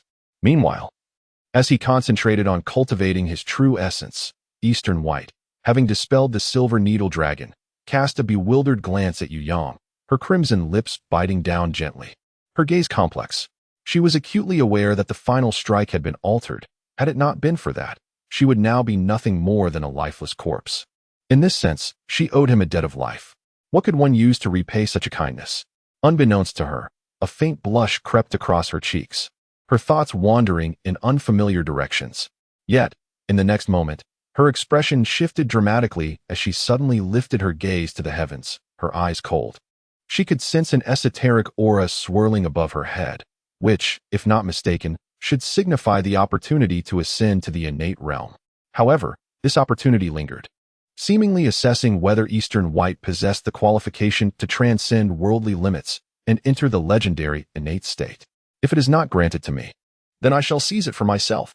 As the words fell, Dongfang Bai, clad in garments as white as snow, lightly touched the ground with her toes and, like a celestial maiden leaping towards the moon, soared into the sky, imbued with a sense of determination and unwavering resolve towards the ethereal aura that beckoned her. With a gentle hum, that mystical essence descended, seemingly acknowledging Dongfang Bai's resolute spirit. In a fleeting moment, it merged into her brow. This essence, rather than being merely a manifestation of innate energy, was more accurately a recognition from the heavens and the earth. Only through such acknowledgement could one hope to break free from the shackles of the universe, awaken the divine within, and step into the realm of the innate. As the oppressive force of the cosmos within her suddenly eased, a smile of relief graced Dongfang Bai's lips. She descended gracefully, first casting a glance at Yu Yang before unceremoniously seating herself on the ground to commence her cultivation. Meanwhile, the onlookers below were utterly bewildered. What was happening? Who had emerged victorious? It seemed that the sword god had triumphed, yet out of compassion, he had altered the trajectory of his sword at the last moment, choosing not to inflict harm.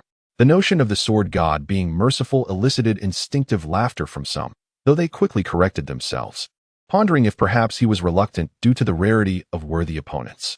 The common martial artists were preoccupied with the outcome, who would claim the title of the world's strongest. In contrast, the eminent figures like Master Fang Zheng observed the two in meditation with grave expressions, their faces reflecting a blend of longing, curiosity, and anticipation. While they could no longer sense the profound innate energy from earlier, they could surmise the state of Yu Yang and his companion. At their current level, opting to meditate amidst a climactic battle could only signify one thing. A breakthrough was imminent. Is my brother about to transcend into the innate realm? Yu Lingshan inquired excitedly from a short distance away. It is highly likely. Daoist Chong Su replied, a hint of envy in his tone. I have devoted my life to cultivation, yet I feel as though I've achieved little more than to be akin to a dog. Does this imply that we are even inferior to a dog? Yu Bu Qing thought cheerfully, imagining his son stepping into the innate realm, destined to become an invincible force in this world. The Huashan Sect would undoubtedly rise to become the most formidable sect, overshadowing even the likes of Wudong and Shaolin. As they exchanged jovial banter, Yu Yang, who had been seated beneath the ancient tree, suddenly rose. At that moment, he was enveloped in an enigmatic aura, and even in stillness, he exuded a profound sense of weightiness, as if both he and his counterpart had ascended to different tiers of existence, a natural dominance of higher life over the lower. Fortunately, this oppressive sensation did not linger long. Yu Yang's aura gradually retracted, ultimately returning to simplicity, indistinguishable from an ordinary person. Brother, Yu Lingshan, filled with excitement, dashed towards the summit, arriving before Yu Yang. With a leap, she aimed to plunge into his embrace. Oh, my esteemed elder brother, the greatest in the realm. I am simply overwhelmed with joy and yearn for a hug. However, just as she drew near to his chest, an invisible force unexpectedly thrust Lingshan away, causing her to tumble onto the ground. Pouting in a somewhat aggrieved manner, she murmured, has my brother, after ascending to the innate stage, forgotten about his little sister? Yu Yong let out a bitter smile and gazed skyward. In the next moment, a brilliant radiance enveloped him, as endless streams of light cascaded from the heavens. To the east, vast expanses of purple clouds billowed with the wind, the auspicious purple mist heralding something remarkable. Brother, what is happening? Yu Lingshan quickly rose to her feet, sensing the extraordinary nature of the unfolding events. I am about to ascend. Yu Yong let out a gentle sigh, extending his palm with the intention of caressing his sister's head once more. Yet, an imperceptible force repelled him, preventing him from making contact with her delicate crown. His gaze shifted to observe the couple, Yu Buchuan and his wife. Subsequently, he knelt upon the ground, bowing thrice in reverence. As the child prepares to ascend to the celestial realm, it remains uncertain when he shall return. He implores his father and mother for forgiveness for his perceived unfilial conduct. Yu Buchuan and his wife appeared to be somewhat oblivious, merely murmuring incessantly about how good the child was, how good the child was. Brother. Yu Lingshan reacted with utmost intensity, hysterically lunging towards Yu Yong, desperately attempting to grasp her brother's hand. Yet each time, an invisible force repelled her, rendering her unable to advance. Lingshan, in terms of talent, you are not inferior to your brother.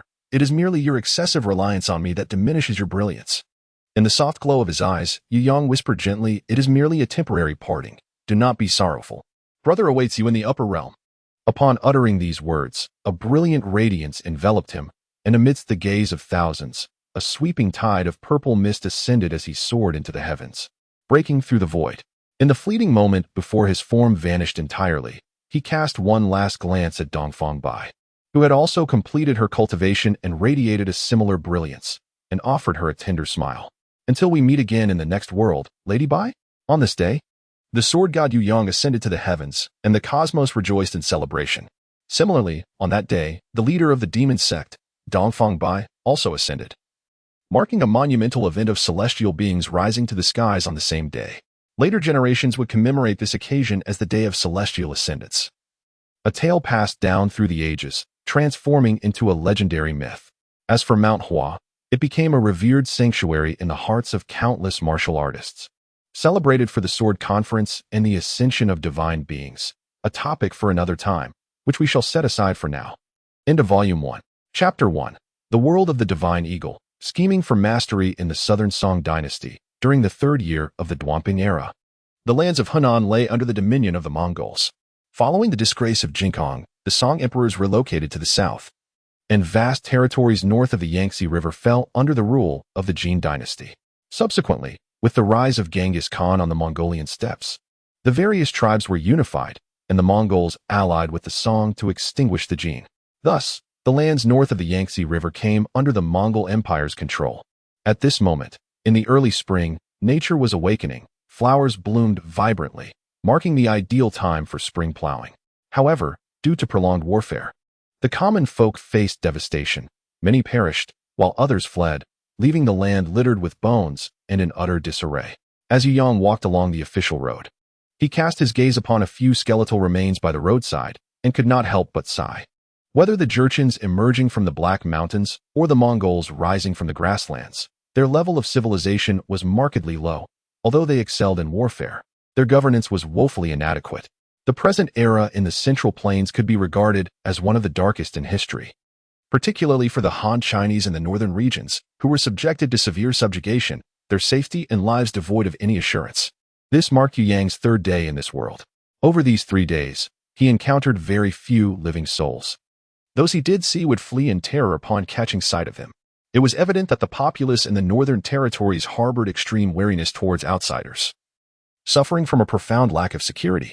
Fortunately, by scattering a few pieces of silver, Yu Yong managed to glean specific information about this world from some locals. He learned that the recently extinguished Jin dynasty had retreated to a corner, while the Southern Song had unified the lands north of the Yangtze, setting its sights on the south under the gaze of Genghis Khan, alongside the legendary figures known even to the common folk, the Eastern Heretic, the Western Poison, the Southern Emperor, and the Northern Beggar. After assimilating this information, Yu Yong finally grasped the essence of the world he inhabited. This realm remained within the universe of Jin Yong's martial arts, situated, as he estimated, in the later stages of the legend of the Condor heroes and the earlier stages of the return of the Condor heroes. The name of the great hero Guijing was known even among the northern folk. Yet figures such as Yanghua and Xiaolong were unfamiliar to the commoners of Hunan, indicating that the legendary pair destined to become renowned in the martial world had yet to rise to prominence. The sound of galloping hooves echoed across the earth, and soon, a contingent of cavalry appeared on the horizon, clad in armor, with their hair shorn on the crown and temples, and braided into two small plaits at the back. These were evidently soldiers of the Mongol Empire. Although their appearance differed from the later Qing dynasty's Hu hairstyle to Yu Yang, they shared a common trait. They were decidedly unappealing. To speak candidly, this hairstyle of having a shaved head with small braids on the sides is one that Ye Yang truly cannot appreciate. Adhering to the principle of avoiding trouble as a newcomer, he stepped to the roadside, wishing to steer clear of these Mongolian cavalrymen. However, his desire for tranquility did not guarantee that others shared the same sentiment. Perhaps Ye Yang's pristine blue robe appeared too immaculate and conspicuous, or maybe his striking handsomeness stirred discomfort in certain individuals. In any case, as a group of over a dozen cavalrymen passed by him, one with a bushy beard unsheathed his saber and, with a casual swipe, aimed to strike at Ye Yang. His nonchalant demeanor suggested that such casual acts of violence against unsuspecting civilians were not unfamiliar to him. With a gentle sigh, Yu Yang lamented the troubles that came with his handsome appearance, which often attracted unwarranted difficulties, causing him frequent distress. Raising his hand, he discovered a Mongolian cavalryman's long knife had somehow found its way into his grasp. With a swift motion, he unleashed a deadly strike, severing a large head from its body, which promptly fell to the ground from its mount. This sudden turn of events incited unrest among the other cavalrymen, their steeds whinnying in alarm, while the metallic sound of unsheathing blades echoed throughout the air. The lead cavalryman let out an enraged roar, the words lost to Yu Yang, but he surmised it was a threat to kill him. Unfazed, Yu Yang blurred into motion, leaving behind a fleeting shadow. As the air filled with the sounds of blood spraying and flesh being cleaved in the vast expanse of the field, in mere moments, he had dispatched over a dozen armored Mongolian horsemen. After discarding the knife, Yu Yang assessed his own condition. His azure robe remained pristine, untouched by blood, which pleased him greatly. Setting aside the question of how much his strength had increased after breaking through to the innate realm, the enhancement in his agility allowed him to kill without shedding blood, an indication that his ascension to this level had not been in vain. Exhaling lightly, Yu Yang mounted a war horse and chose a direction, setting off with purpose. He intended to journey to the Shaolin Temple on Mount Song in Hunan to pay a visit to Master Jiyuan. The nine-yang skill, concealed within the Sutra of Lankavatara, likely remained undiscovered in the temple's scripture repository. If he approached normally, the chance of acquiring the nine-yang skill would be exceedingly high. Since entering the innate realm, Yu Yang had reached level 50, and his mastery of the purple cloud skill had ascended to the 9th tier. However, he found himself lacking subsequent cultivation methods suitable for the innate level.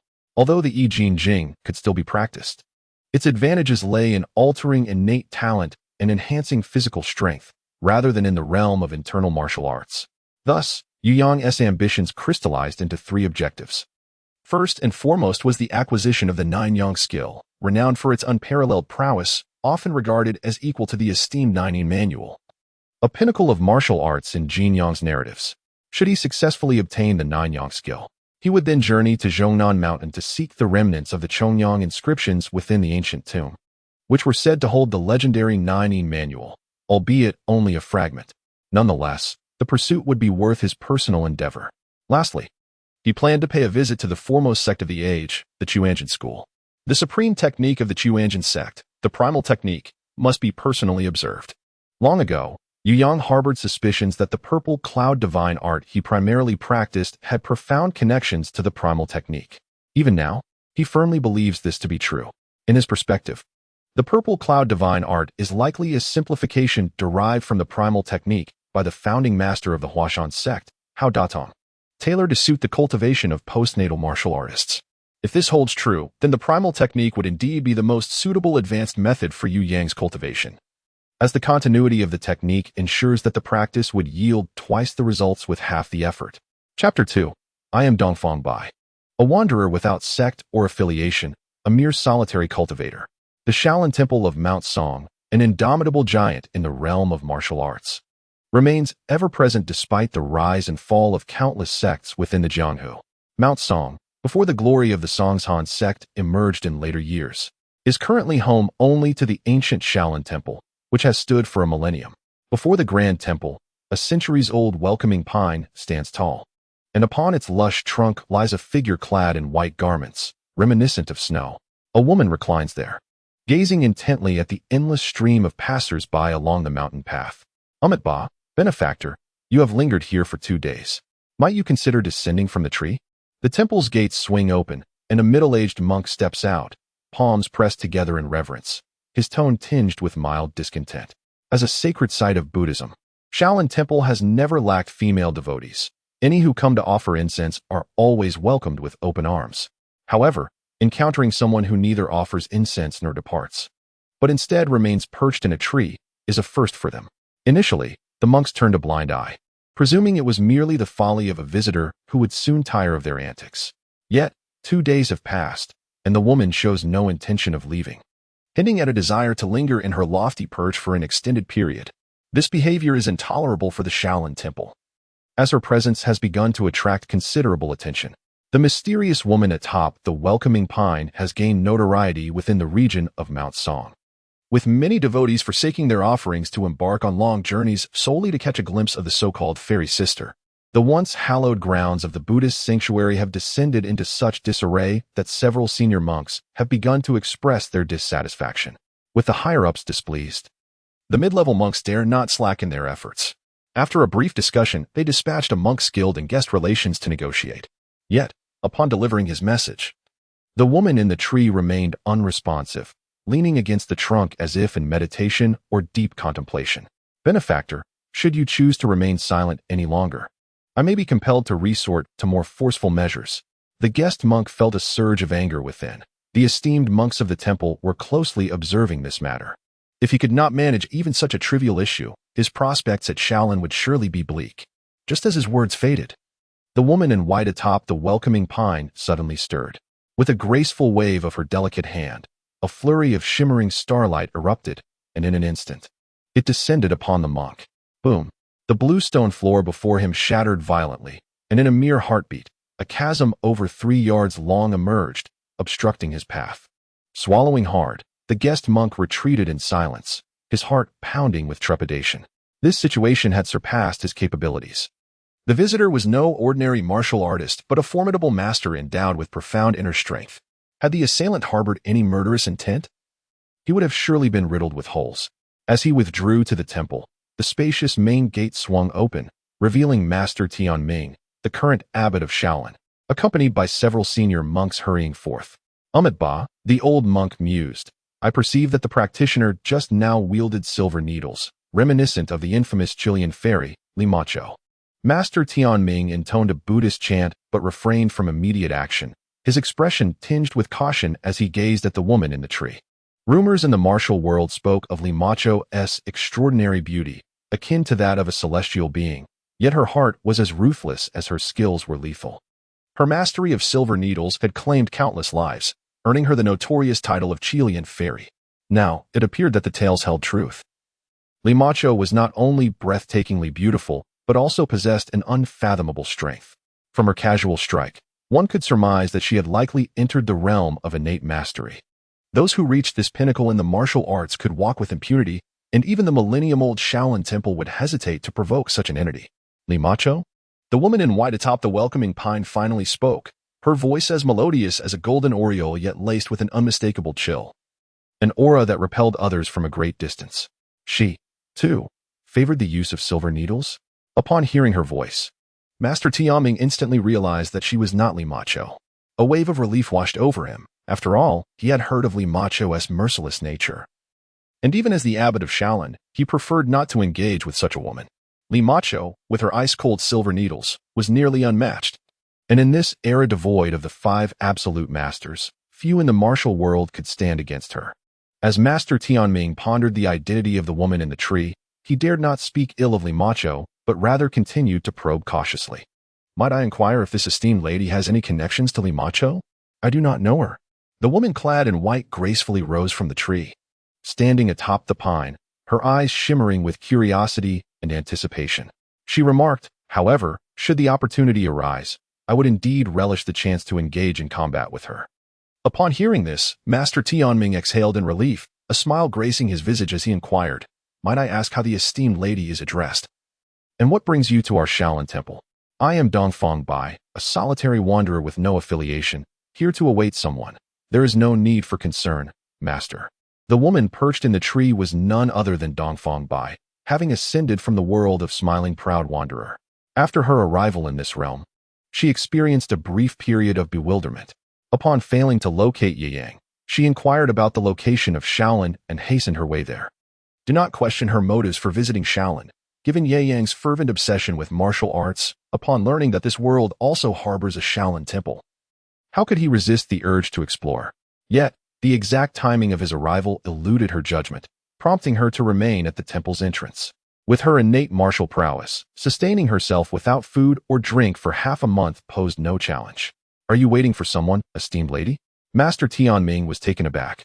Having contemplated numerous possibilities, even surmising that she might harbor vengeful intentions, yet he had never anticipated such an absurd situation. Are you awaiting a particular monk from our temple?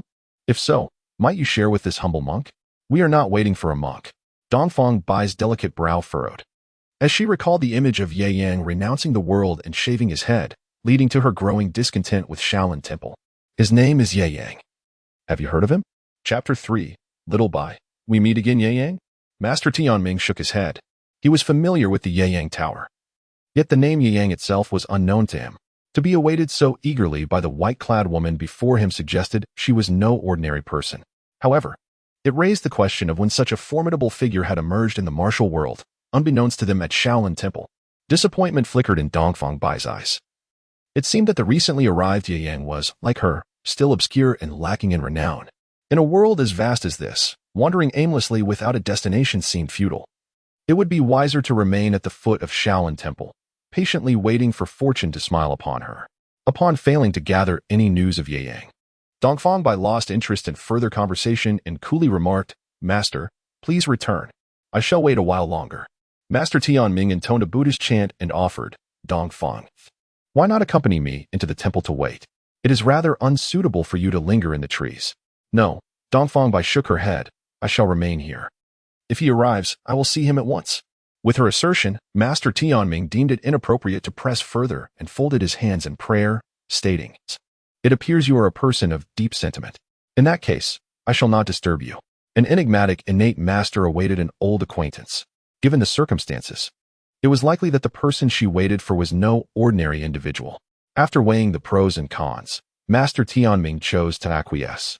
There was no need to create enmity with one or possibly two innate masters over such a trivial matter. The reason Shaolin had endured for a millennium was their understanding of such discretion. At that moment, however, Dongfang Bai was utterly indifferent to him.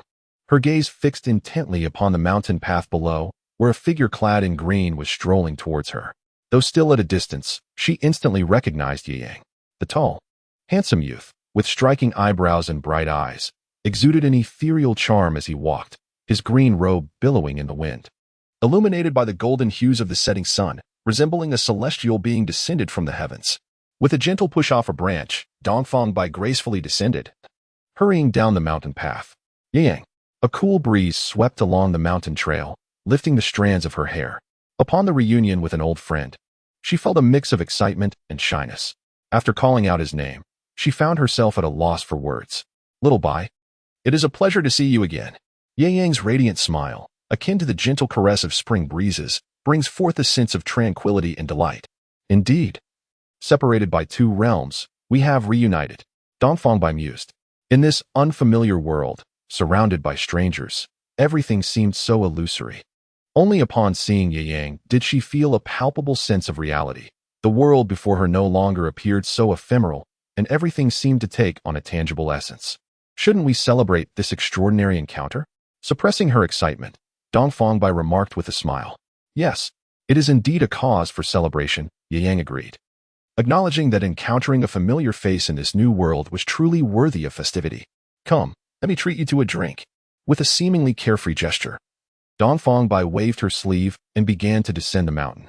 However, as she passed by Ye Yang, she gracefully lifted her delicate hand and grasped his arm. Hurry along, or the tavern at the foot of the mountain will close for the night. Ye Yang was momentarily taken aback, feeling the delicate warmth radiating from his arm. A rush of warmth surged through his heart, and instinctively he allowed her to guide him downward. Strangely, however, the usually brisk Dongfang Bai slowed her pace after grasping Ye Yang's arm. From a distance, it appeared as though the two were entwined, leisurely strolling under the lingering glow of twilight. Amitabha, in this world, such celestial lovers truly exist. Before the Shaolin Temple, Master Tianming gazed at the receding figures of Dongfang Bai and Ye Yang, his hands clasped together as he uttered a Buddhist chant. Yet, a hint of nostalgia flickered across his countenance, as if long ago, before he took his vows, he too had cherished a beautiful memory. Alas, the sands of time had obscured many details, rendering some recollections indistinct. As dusk deepened into night, a faint blush adorned Dongfang Bai's cheeks, though it remained subtle in the shadows. At that moment, her heart raced, and she realized that her hand, which had once merely held Ye Yang's arm, had now encircled it. Fortunately, Ye Yang only appeared slightly stiff, not withdrawing his arm. Otherwise, she would have felt utterly mortified. From childhood to adulthood, this was her first instance of actively desiring closeness to a man, and it was also the first time she felt apprehensive about the possibility of rejection. She harbored feelings for Ye Yang, although she may have once been uncertain, ever since the duel at Huashan, when Ye Yang gracefully evaded her sword strike. She had come to understand her own heart. Particularly poignant was Ye Yang's parting words before he ascended. "Miss Bai, we shall meet in the next world," which felt like a refreshing summer breeze, stirring the tranquil waters of her heart. It was for this very phrase that she had remained at the Shaolin Temple, abstaining from food and sleep, simply to await his arrival. Upon reaching the tavern at the foot of the mountain, night had fully descended. The journey, though not lengthy, had taken them nearly an hour, and rather than merely traveling, it felt as though they were a couple enjoying each other's company. "Owner, bring us 2 jugs of fine wine and a few of your signature dishes." Upon entering the tavern, the two instinctively released their hold on one another's arms. Ye Yang let out a sigh of relief and called out to the tavern keeper with an air of familiarity. In this lifetime, aside from his sister Lingshan, this was his first close interaction with a girl, and he could sense Dongfang Bai's nervousness, mirroring his own.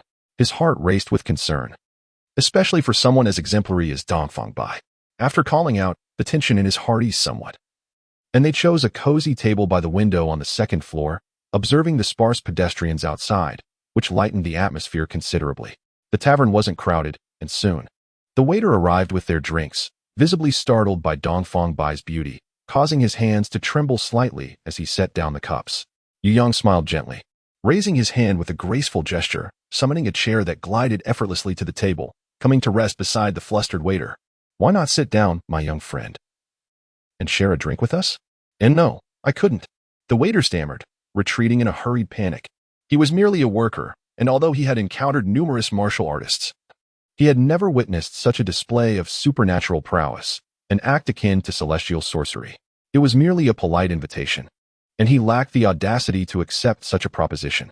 Otherwise, he feared he might not see the sun rise again the following day. Chapter 4. Yu Yang, do you long for the strife of the world? Yu Yang, she mused, we are, after all, ascendants, yet upon arriving in this realm, we find ourselves without even a place to rest. Is this truly the fate we deserve? As they sipped their drinks, their conversation began to flow more freely. Dongfeng Bai, unusually talkative today, felt a sense of disorientation in this unfamiliar world. The Mongolian soldiers that occasionally dashed past her regarded her with predatory gazes, their unabashed stares unsettling her. Despite having dispatched numerous Mongolian warriors on her journey to Shaolin Temple, she still felt a profound discomfort in this land dominated by foreign rule. Ascendants? Ye Yang took a sip of wine and, with a hint of self-mockery, remarked, to speak of ascension is merely to embellish our own dignity. In truth, we both know the reality. To put it bluntly, we are but castaways, rejected by the heavens and the earth. It is already a stroke of fortune that other worlds are willing to embrace us. What more can we possibly demand? Dongfeng Bai was momentarily taken aback, but soon, with a contemplative nod, acknowledged, your words ring true. We are indeed homeless wanderers. At this juncture, her gaze held a touch of shyness. Yet she bravely met Ye Yang's eyes and confessed, in this world, apart from you, I possess nothing. Ye Yang was taken aback, perhaps overwhelmed by the excitement of their reunion across 2 lifetimes. Today, Dongfeng Bai exhibited an unusual exuberance that surpassed her typical demeanor. I too felt similarly. After a brief silence, he ultimately responded. Dongfeng Bai was aware of her own affections for him. She could sense it, just as he harbored feelings for her. Yet, presently, he found himself in a tumultuous new world, preoccupied with mastering various martial arts to enhance his skills. In matters of the heart, he believed there was no need for haste.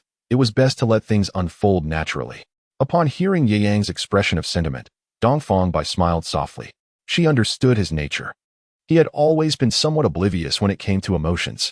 For him to articulate such a nearly heartfelt sentiment today was indeed a rare occurrence. Aware that such matters could not be rushed, and having realized that Ye Yang held feelings for her as well, she chose to shift the conversation. Ye Yang, what kind of world is this? On my way here, I encountered numerous Mongol soldiers, and I heard there is a Song dynasty to the south. Could it be during the Yuan dynasty? Ye Yang fell into a brief silence before elucidating, barring unforeseen circumstances. This world should belong to the era at the close of the Song dynasty and the dawn of the Yuan. The illustrious Genghis Khan has already unified the Central Plains, while the Song dynasty is confined to the south of the Yangtze River, relying solely on its formidable natural defenses. I estimate that in a mere decade or two, the Mongol Empire shall dominate the world entirely. Upon hearing this, Dongfang furrowed her brows in contemplation, murmuring, "The Yuan dynasty, is it?" She then shook her head, expressing, "I harbor no fondness for this dynasty. The sense of inferiority, or rather, a profound sense of being several tiers beneath, unsettles me greatly." "So, what is it that you wish to do?" Ye Yang inquired. "I aspire to revolt." Dongfang's eyes sparkled with enthusiasm at the mention of rebellion. Born into the demonic sect, she was no stranger to the art of insurrection. In her previous life, during the Mid-Ming dynasty, the nation was still robust, rendering the prospect of successful rebellion virtually impossible. However, the present circumstances are markedly different. This world stands at the crossroads of the Song and Yuan dynasties, an era rife with warfare and the suffering of the populace. Furthermore, the Mongol rule is excessively brutal, leaving the common people in dire straits. According to Ye Yang's previous assertions, this signifies a solid foundation of public support. With the emergence of a leader possessing both prestige and capability, it is certain that a substantial military force could be amassed. No, what I seek is not mere rebellion. I am to contest for the world. Dongfang lowered her voice, asserting, "This Central Plains was originally seized by the Mongols. Did they not take it by force? Why should I not strive to reclaim it?" Ye Yang chuckled lightly and shook his head, saying, "Contention is naturally inevitable. The question is, what do you possess to contest with? First and foremost, to vie for dominion, one must have an army. Do you not agree? From where do you intend to gather these troops? Furthermore, even if you manage to rally a multitude of refugees to form an army, how will you sustain them? You are no longer the former leader of the demonic sect. You lack funds, provisions, and territory. Whether it be tens of thousands or even hundreds of thousands of soldiers, the consumption will be staggering." Dongfang giggled, nestled beside Ye Yang, and remarked, "Gathering manpower is my forte.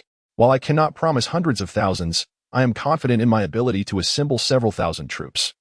As for your concerns regarding territory and resources, they are not insurmountable.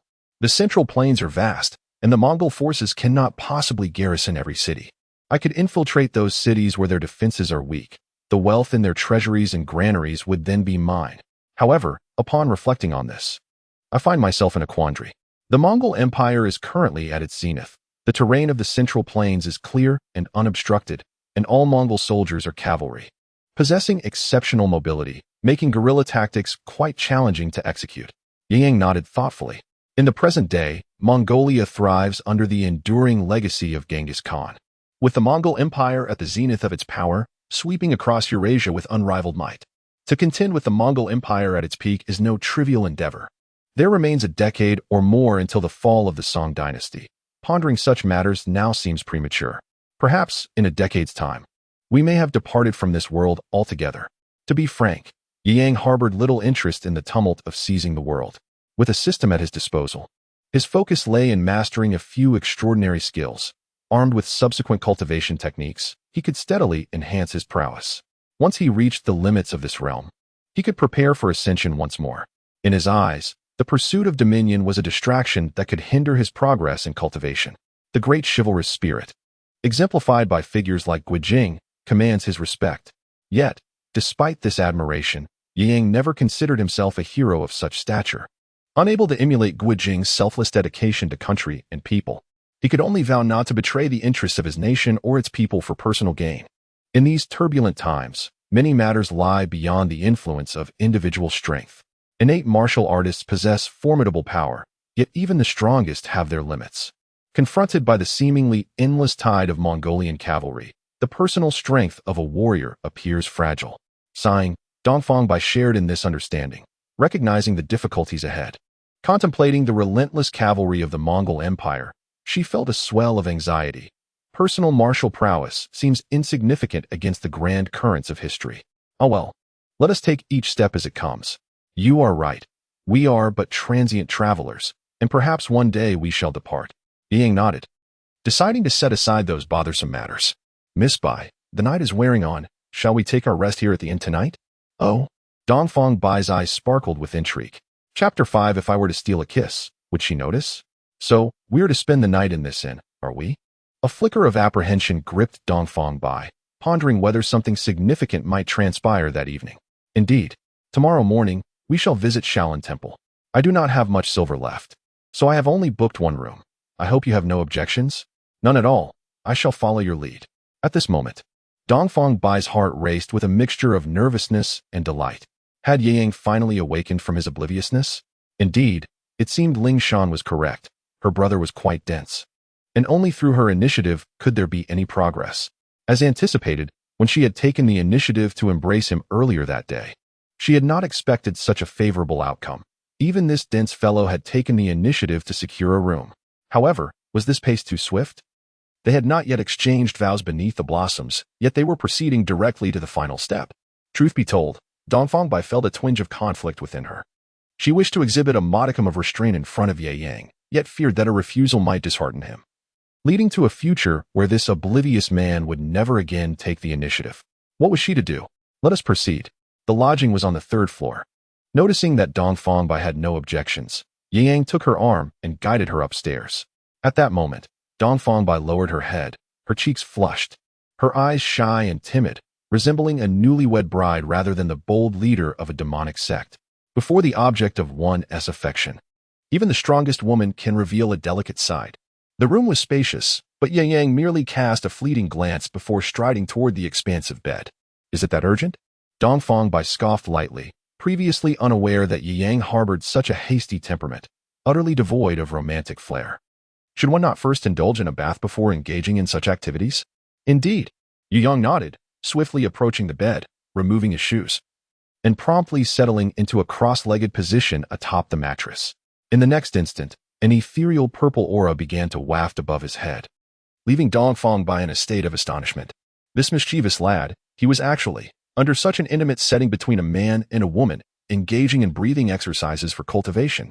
Was the act of cultivation truly more significant than the presence of such a captivating beauty before him? After completing a full cycle of his breathing technique, Yu Yang opened his eyes and gently exhaled. He then patted the space beside him on the bed, smiling as he said, "Make yourself comfortable. Feel free to sit. I presume you haven't had the chance to cultivate properly these past few days? Although we have entered the innate realm, we are merely at the beginning stage. We must not be negligent in our practice. I hope that during our next ascension, you, little Bai, will not fall behind. Rest assured, I shall not lag in my cultivation." Dongfang Bai felt the words escape her lips through gritted teeth. At that moment, she yearned to vociferously question him. Had he prepared this room solely to entice her into cultivation with him? Yet, gazing at Yu Yang's earnest demeanor as he immersed himself in practice, a bittersweet smile crept across her face. What on earth was she contemplating? This was the true Yu Yang she recognized. If he were indeed an impatient libertine, she would have no interest. Taking a deep breath to calm her fluttering thoughts, she observed the young man enveloped in his mysterious purple aura, and her heart began to ease considerably. To be candid, she was not entirely prepared. If Yu Yang were to pursue something more intimate with her tonight, she might not refuse, yet she would harbor some resentment in her heart. After all, an event of such magnitude concluded so hastily and immodest and would surely leave anyone feeling unsettled. Fortunately, Yu Yang had not entertained such thoughts. After removing his shoes and taking a seat by the bed in a similar fashion to Yu Yang, Dongfang Bai did not commence her cultivation immediately. Instead, she rested her chin in her hands, relishing the warmth radiating from him, her gaze fixed intently upon him. From the side, Yu Yang's features appeared incredibly chiseled. Handsomely striking, perhaps enhanced by his recent advancement to the innate realm and his practice of the I Ching Jing, which gave his skin an almost luminescent quality even in the night. Dongfang Bai had always considered herself above superficiality, believing she was not one to be swayed by appearances. Her affection for Yu Yang stemmed from his intellect, strength, and conduct, which resonated deeply with her own values. Yet at that moment, she could not deny that his looks were indeed an asset, complementing his other virtues. Aside from his occasional awkwardness in matters of the heart, he was nearly flawless. In this moment, her mind wandered to countless thoughts, eventually leading her to envision a future life alongside Yu Yang. Given his character, he would undoubtedly seek a serene and tranquil haven to retreat to, wouldn't he? In the future, their children, certainly the girl will be beautiful and well-behaved, while the boy will undoubtedly be brave and handsome. However, what names would be fitting for them? As these thoughts lingered in her mind, the young lady from the east felt her eyelids growing heavy, her eyes involuntarily narrowing. During her recent days at Shaolin Temple, beneath the welcoming pine tree, she had not closed her eyes for several consecutive days, fearful of missing a chance encounter with Ye Yang. Indeed, her body and mind were beginning to feel fatigue. Sensing the familiar and reassuring aura of Ye Yang beside her, Dongfang Bai could no longer restrain herself. She gradually lay down on the bed and soon fell into a deep slumber. Half an hour later, after circulating his innate true essence in a complete cycle, Ye Yang opened his eyes and looked at the slumbering Dongfang Bai, who lay beside him, and could not help but chuckle softly. Indeed, I am the one who has cultivated the latest. At that moment, Dongfang Bai seemed to be immersed in a beautiful dream, a faint smile gracing her lips. This enchanting image of her in slumber, coupled with her gently rising and falling exquisite figure, stirred a warmth within Ye Yang's heart. Taking a deep breath to quell the restlessness within, he picked up the blanket from the bedside and tenderly covered the young woman beside him. It was early spring, and the night still held a chill. Though as a martial artist, she could endure the cold, Ye Yang found himself concerned that she might catch a chill. Having completed this act of care, he felt no desire to continue his cultivation. Instead, he rubbed his forehead and gazed at her exquisite visage, feeling a surge of happiness within. Does this mean I have a girlfriend? He began to reflect on the nature of his relationship with Dongfang Bai. Undoubtedly, their bond was deeper than that of ordinary friends, yet to label them as a couple seemed premature. Perhaps they could be considered as kindred spirits. Ye Yang has defined the nature of the relationship between the two. He feels a sense of satisfaction regarding their connection, believing that their progress is not particularly slow. After all, their time spent together has been relatively brief, and as they continue to share experiences, a deep friendship may gradually evolve into romance. Casting a glance at the slumbering woman beside him, he is drawn to her luscious, crimson lips, stirring a once-suppressed restlessness within him. A daring thought persistently lingers in his mind. What if I were to steal a kiss? Surely, she would not notice, would she? Chapter 6. This young man is destined to be tied to our Buddhist path ultimately. Ye Yang refrained from acting upon this enticing notion. The perceptive instincts of a martial artist are quite formidable, especially in the case of someone like Xiaobai, a natural-born warrior who, even in slumber, remains attuned to her surroundings. The mere thought of leaning in for a kiss only to have Xiaobai awaken suddenly painted a rather awkward picture in his mind. How would she perceive him afterward? A lewd opportunist plotting mischief? That night, Ye Yang found himself unable to sleep, and in the latter half of the night, he could not settle his mind to meditate. He simply sat quietly beside her, eventually experiencing a gentle wave of happiness. Perhaps his years of relentless training were all in pursuit of safeguarding such simple, yet profound moments of joy. The following morning, Dongfang Bai awoke early to find Yang seated beside her, seemingly lost in contemplation. Awake? She murmured softly, in the company of a lone man, though nothing untoward had transpired. This encounter marked a bold endeavor in her 20-plus years of life. To claim that she felt no sense of shyness would be disingenuous. However, having once been a leader, she quickly composed herself and rose to her feet, making her way toward the door. Let us depart. You are still bound for Shaolin, are you not? While the morning is still young and the number of pilgrims is few, Master Tianming should have time to receive us. Yu Yang smiled softly, having previously been in a quandary about how to navigate his relationship with Xiaobai. However, upon observing her carefree and bold demeanor, he felt an immediate sense of relief. Engaging with such an unpretentious and magnanimous woman was, to be candid, a delightful experience. Exiting the room, the two shared a simple breakfast within the inn, and then, bathed in the luminous rays of the morning sun, they set forth towards the Shaolin Temple. Ascending the mountain path, they They encountered few travelers along the way. This was an era marked by the rise of the Mongols, who had nearly unified the lands north of the Yangtze River. The realm was rife with turmoil, and even the number of pilgrims visiting Shaolin to pay their respects had dwindled significantly. As they continued on their journey, Dongfang Bai, with her fingers as smooth and delicate as mutton-fat jade, suddenly grasped Yu Yang's arm.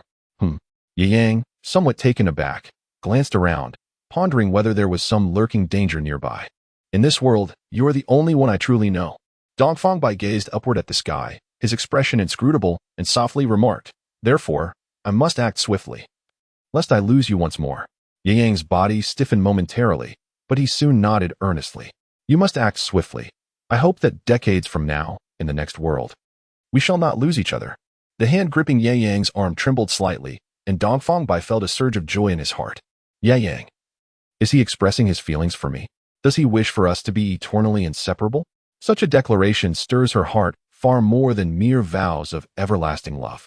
The mountain path, though not overly long, felt like a journey stretching on for ages, as the intoxicating ambience of their flirtation compelled them to unconsciously slow their pace. Upon reaching the grand entrance of Shaolin Temple, the resonant chimes of the bell heralded the end of the monks' morning prayers.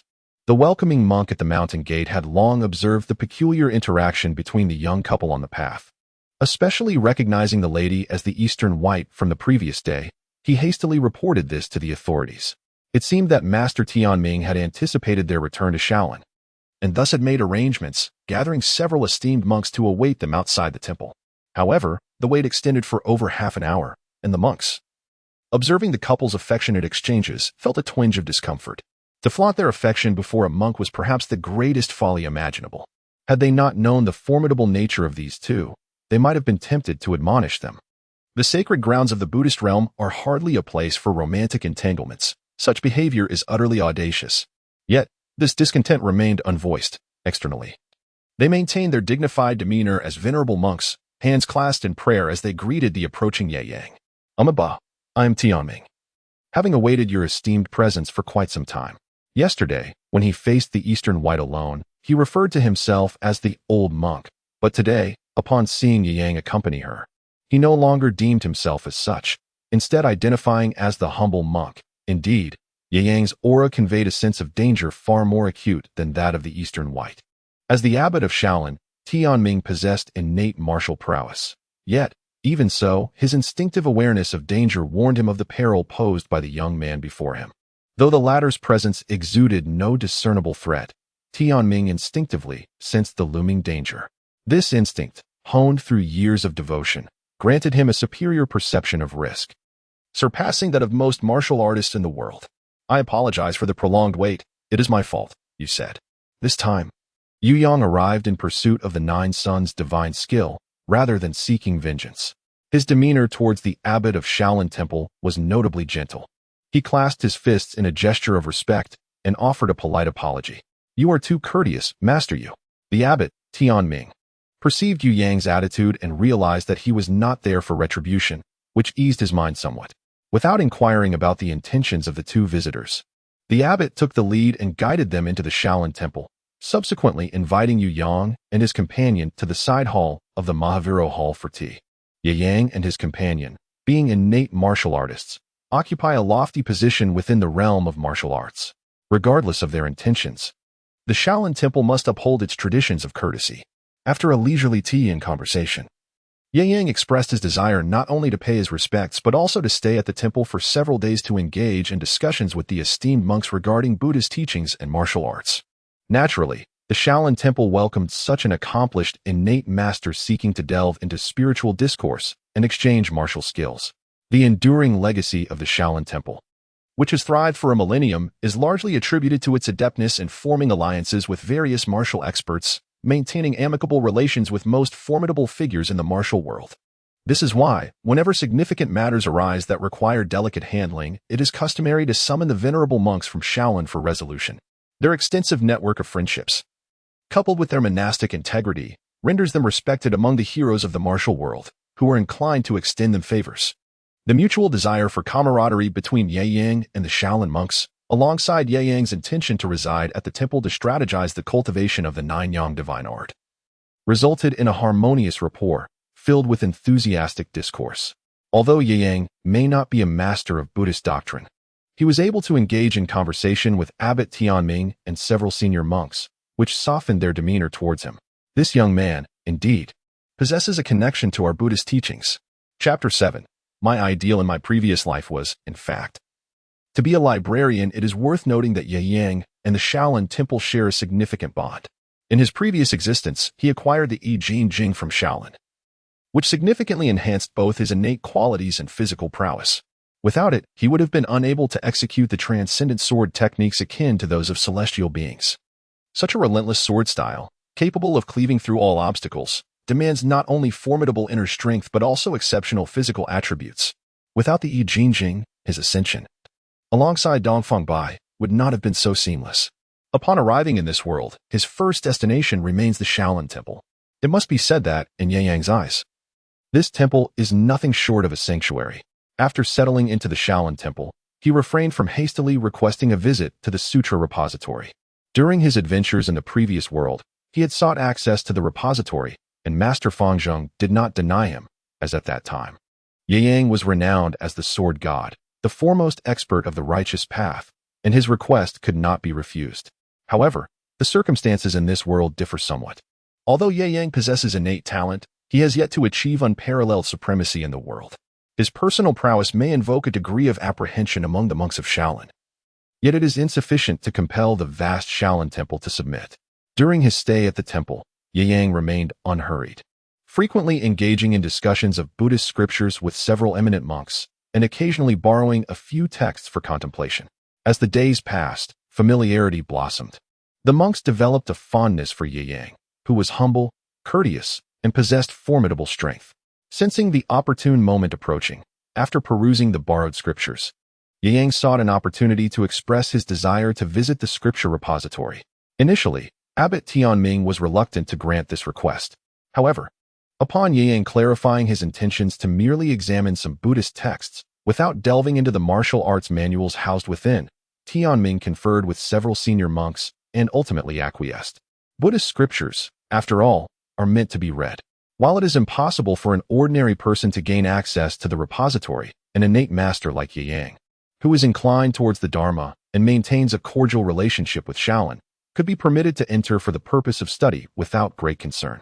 Guided by Master Tianyun from the Dharma Hall, Ye Yang and Dongfang Bai proceeded to the scripture repository. The repository, familiar yet awe-inspiring, was expansive despite being an upper-level structure. Even standing at the entrance, Ye Yang sensed the powerful auras emanating from within, unmistakably belonging to innate martial artists, thus revealing the profound heritage of the millennia-old Shaolin Temple. Esteemed guests, should you wish to peruse the scriptures, please confine your movements to the first level and refrain from ascending to the second, Master Tianyun cautioned at the entrance. The second level housed various secret techniques of Shaolin, and such manuscripts must not be disclosed lightly. Ye Yang nodded slightly, his heart unperturbed. The Shaolin techniques housed within the second floor of the Sutra Repository were largely familiar to him from his time in the world of laughter and swords. While these techniques were considered treasures by others, to him, they held little allure. In contrast to the various martial arts of Shaolin, he found a greater affinity for swordsmanship.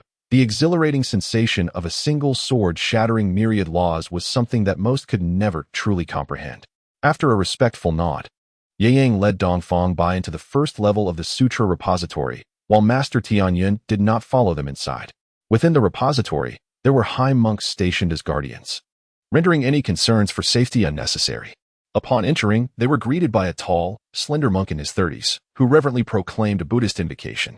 Amitabha, I am Jiwei Yuan, the overseer of this first level of the Sutra Repository, entrusted with the care of the scriptures herein. Should you seek any particular text, please feel free to express your request, and I shall procure it for you. With a smile gracing his face, Ye Yang regarded the librarian of the first floor of the Sutra Repository. Historically, those entrusted with the role of librarian are seldom ordinary individuals. Though Jin may appear unremarkable at present, he is destined to become an extraordinary monk, ultimately the revered founder of the Huashan Sect, Zhang Sanfeng, who will one day be his disciple. Master, there is no need for formalities. My curiosity simply compels me to peruse some scriptures. Should I encounter anything perplexing, I shall not hesitate to seek your guidance, Ye Yang stated. Jin, a man of sincerity, devoid of any pretentiousness. Nodded in acknowledgement and gestured for Ye Yang and his companion to make themselves comfortable, standing at the entrance, ready to assist them should the need arise. Once Zhu Yuan had distanced himself, Dongfang Bai leaned in towards Ye Yang and whispered, "Have you discerned it?" Ye Yang nodded slightly. Although the monk Zhu Yuan appeared to be an ordinary individual devoid of martial prowess, he possessed formidable internal energy. Indeed, Dongfang Bai said gravely, the refinement of the internal energy within him is exceptionally high, making it exceedingly difficult for outsiders to perceive. It is likely a method of utmost yang and rigidity, somewhat akin to the sunflower manual I practice, which is why I can sense it.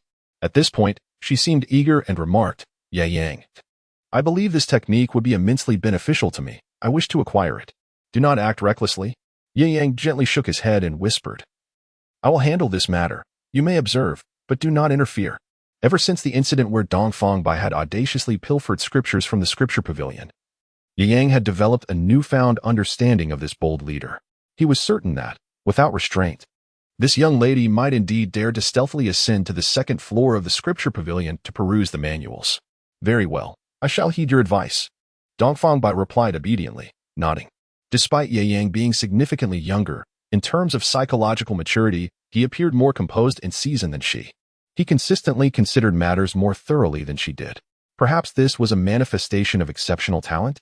It was merely unfortunate that this young gentleman, seemed to have his talents somewhat misaligned. He exhibited a certain clumsiness in matters of the heart. Ye Yang remained blissfully unaware of the thoughts swirling within Xiao Bai's mind, meandering through the first level of the space. Occasionally, he would pluck a sacred text from the shelves, engrossed in its pages. Indeed, he possessed a genuine passion for reading. Regardless of the genre, he could immerse himself in any book with fervor. In his previous life, even when purchasing a household appliance, he would meticulously peruse the instruction manual from cover to cover. Had he not traversed into this new realm, he often mused that he would likely have pursued a career as a librarian after university, spending tranquil days with a cup of tea and a good book. As he continued to leaf through one scripture after another, more than 2 hours slipped away in silence. Initially, Dongfang Bai would idly select a text to skim through herself. But gradually, an unsettling feeling began to gnaw at her. This was due to Ye Yang's profound engagement with the Buddhist scriptures. His demeanor suggested he was utterly captivated by their essence. A flicker of concern crossed Dongfang Bai's mind. Fearing that Ye Yang might impulsively decide he was destined for monastic life as a monk. If that were to transpire, what would she do? Would she follow suit and become a nun alongside him? The author has something to say. Chapter 3. Seeking a Complementary Gift. Chapter 8. The Acquisition of the Nine Suns' Divine Skill. Ye Yang. As the shadows lengthened with the setting sun, Ye Yang remained absorbed in his reading. Finally, the young lady could no longer contain herself and gently nudged his arm. Ye Yang turned his head somewhat bewilderedly, casting a glance at Dongfang Bai, whose expression was a blend of feigned anger and genuine concern. He couldn't help but smile awkwardly. "Apologies, I became rather engrossed and nearly forgot the matter at hand." His purpose for visiting the sutra repository was to seek the 9-yang divine skill within the Lankavatara Sutra. Yet he had become so absorbed in reading that he had inadvertently lost track of time as dusk approached. Clearing his throat, Ye Yang spoke softly, "Do not fret. I shall take care of this." Dongfang Bai stifled a laugh, finding Ye Yang's somewhat awkward demeanor amusing. In her recollection, this esteemed young master was typically composed and unperturbed, appearing to possess an unwavering confidence regarding all matters of the universe. Little did she expect him to be so captivated by something that he would momentarily forget his priorities. After searching through several bookshelves without finding the Lankavatara Sutra, Ye Yang furrowed his brow and proceeded to the entrance. There, he discovered the monk Jan seated on a bench, engrossed in the reading of a scripture. Yu Yang stepped forward, pulled out a chair, and sat down, expressing a hint of envy as he remarked, "Master truly enjoys a life of luxury." "Oh?"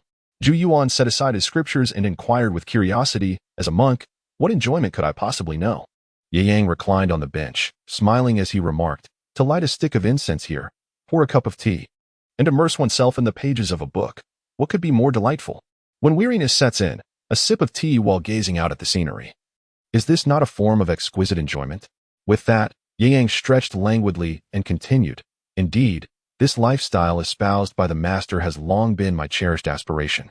Zhu Yuan, feeling a touch of embarrassment, chuckled softly. "Though I am a monk, I am but a bookish fellow. My life's passion being the unyielding embrace of literature to pass the time. I cannot compare to your vibrant existence, adorned in fine garments, gallivanting through the world. Yang shook his head, remarking that everyone has their own pursuits. Perhaps the unassuming simplicity to which you are accustomed is, in fact, my lifelong aspiration. At this juncture, he waved his hand dismissively and said, "Let us not dwell on such matters. By the way, Master Jiwei Yuan, I have heard that your esteemed temple is the ancestral seat of Zen Buddhism, tracing its origins back to the Lankavatara Sutra from India, primarily focused on the study of this very text. However, I have perused this first level for quite some time and have yet to locate the Sanskrit version of the Lankavatara Sutra. Has it perhaps been lost to time?" Jiwei Yuan paused in surprise, then, slightly embarrassed, lifted the scripture he held in his hands and replied with a smile. "This particular Sanskrit version of the Lankavatara Sutra is what I happen to be borrowing for my own reading, which has inadvertently delayed your examination, esteemed guest." As he spoke, he extended the scripture to Ye Yang, saying, "You are the visitor. Please, you may go ahead." Ye Yang, without hesitation, took the scripture and gazed at the Sanskrit inscribed upon it. Inquiring, "Master, do you comprehend Sanskrit?" "I possess a rudimentary understanding, though I cannot claim mastery. However, I can generally decipher its meaning." Ye Yang smiled gently as he opened the first volume of the scripture, only to discover that interspersed between every 2 lines of the Sanskrit text were lines of Chinese verses. At the title of the first line, the 4 characters Jiao Yangzhen Jing were inscribed. "Ye Yang?" Upon witnessing this scene, Dongfang Bai softly uttered Ye Yang's name, his eyes brimming with curiosity. Yu Yang nodded slightly, bestowing upon her a reassuring glance. Instantly, Dongfang Bai's heart swelled with joy. Indeed, the esteemed young master Yu had never faltered in his endeavors. Had she sought this profound martial art on her own, she would have likely rushed to the second level of the scripture repository, perhaps even engaging in a fierce altercation with the guardian monks there. The most unfortunate outcome would have been that, after such a confrontation, she would have found it exceedingly difficult to acquire the coveted technique. Who could have anticipated that such a formidable internal cultivation method was not nestled within the second level, but rather intertwined amidst the ancient scriptures inscribed in Sanskrit? This Hanwen commentary on the Nine-Yang True Classic was annotated by the master himself. Ye Yang perused the scriptures, swiftly glancing over the contents, while in a composed manner. He inquired, "You have overestimated my humble abilities, for I possess no such skill." The honest monk Jiwei Yuan replied, "This Nine-Yang True Scripture, I surmise, was authored by the Venerable Bodhidharma in ancient times. However, it does not delve into the profound principles of Buddhist texts, rather. It instructs one in the arts of strengthening the body and cleansing the sinews and marrow. I have endeavored to practice it for over a decade, diligently and unrelentingly. And as a result, I have remained free from ailments." He paused for a moment and continued, "Yet, I believe this scripture merely teaches the maintenance of the corporeal form, which is ultimately inconsequential. Although the text is attributed to the great Bodhidharma, it ultimately represents a superficial path, not to be compared with the profound Lankavatara Sutra, a quintessential work of the Buddhist canon." Yu Yang smiled faintly, revealing no intention to argue. Whether the Nine-Yang True Scripture was authored by the revered Bodhidharma remains uncertain. However, what is indisputable is that this martial art is undoubtedly an extraordinary skill. Upon completing the perusal of the scripture, Yu Yang's system attribute panel indicated the addition of a remarkable martial art, the Nine-Yang True Scripture. Furthermore, it had directly reached the minor success realm, with the Nine-Yang True Essence beginning to manifest within his body, harmonizing without interference with the true essence cultivated through the purple mist divine art. As the Nine-Yang True Essence converged in his dantian, Yu Yang's level ascended from 50 to 51, with the experience bar reaching its maximum capacity. This alone attests to the exceptional nature of this divine skill. Ye Yang cast a contemplative glance at Juan, the monk, who remained oblivious to the true power of the Nine-Yang divine skill, perceiving it merely as a method for enhancing one's physical prowess. Yet, it was precisely this unassuming and tranquil mindset that allowed Jiwei to progress in his cultivation of the Nine-Yang divine skill with scarcely any impediments. Over the course of more than a decade, his internal energy had burgeoned to the pinnacle of the acquired realm. Should this momentum persist, with an additional decade of dedication, this esteemed monk Jian would undoubtedly transcend into the realm of the innate, becoming yet another eminent figure within the Shaolin Temple. However, it must be noted that while this monk possessed profound internal strength, he had never pursued the mastery of other martial arts, rendering his combat capabilities rather lackluster. Nevertheless, were Jiuyin to become overly fixated on martial cultivation, he might find it exceedingly challenging to reach the lofty heights of the nine-yang divine skill. Every action and event seems preordained. Some matters truly cannot be forced. As twilight approached, I shall not intrude upon the master any further.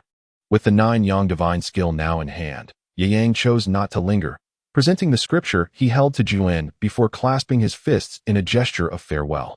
Jin, having learned of Ye Yang's formidable identity as a renowned innate martial artist from other monks, regarded the latter's hasty departure after merely perusing the Lankavatara Sutra with indifference. It was entirely understandable that such a master would dismiss the physical enhancement techniques contained within the sutra. As a junior monk with responsibilities, I shall refrain from seeing you off. Should you wish to delve into scriptures again in the future, you are always welcome to visit. Indeed. Ye Yang smiled knowingly. The Shaolin Temple was indeed his sanctuary, and in the future, he would undoubtedly pay it more visits. However, it remained uncertain in which realm he would next encounter the Shaolin Temple. Chapter 9. Ye Yang suddenly yearns for Lingshan once Ye Yang and his companion departed. Master Tianming and several esteemed monks entered the scripture depository, their arrival unannounced. Master. Upon recognizing the newcomers, Monk Jiuyin swiftly rose to pay his respects. Relate in detail the actions of the two within the scripture depository, the master commanded. Yes. Jiuyin recounted their activities without the slightest concealment, narrating the events of their reading. Are you saying that Ye Yang was engrossed in the scriptures for an entire afternoon? If not for that Eastern Bai's reminder, you would have continued reading? Indeed, before leaving. Benefactor, you even engaged in casual conversation with me, casually perusing the Lankavatara Sutra I had borrowed. He expressed envy for my serene life of studying scriptures and savoring tea. The master glanced at the Lankavatara Sutra in Jiuyuan's hands and then nodded to the nearby senior monks.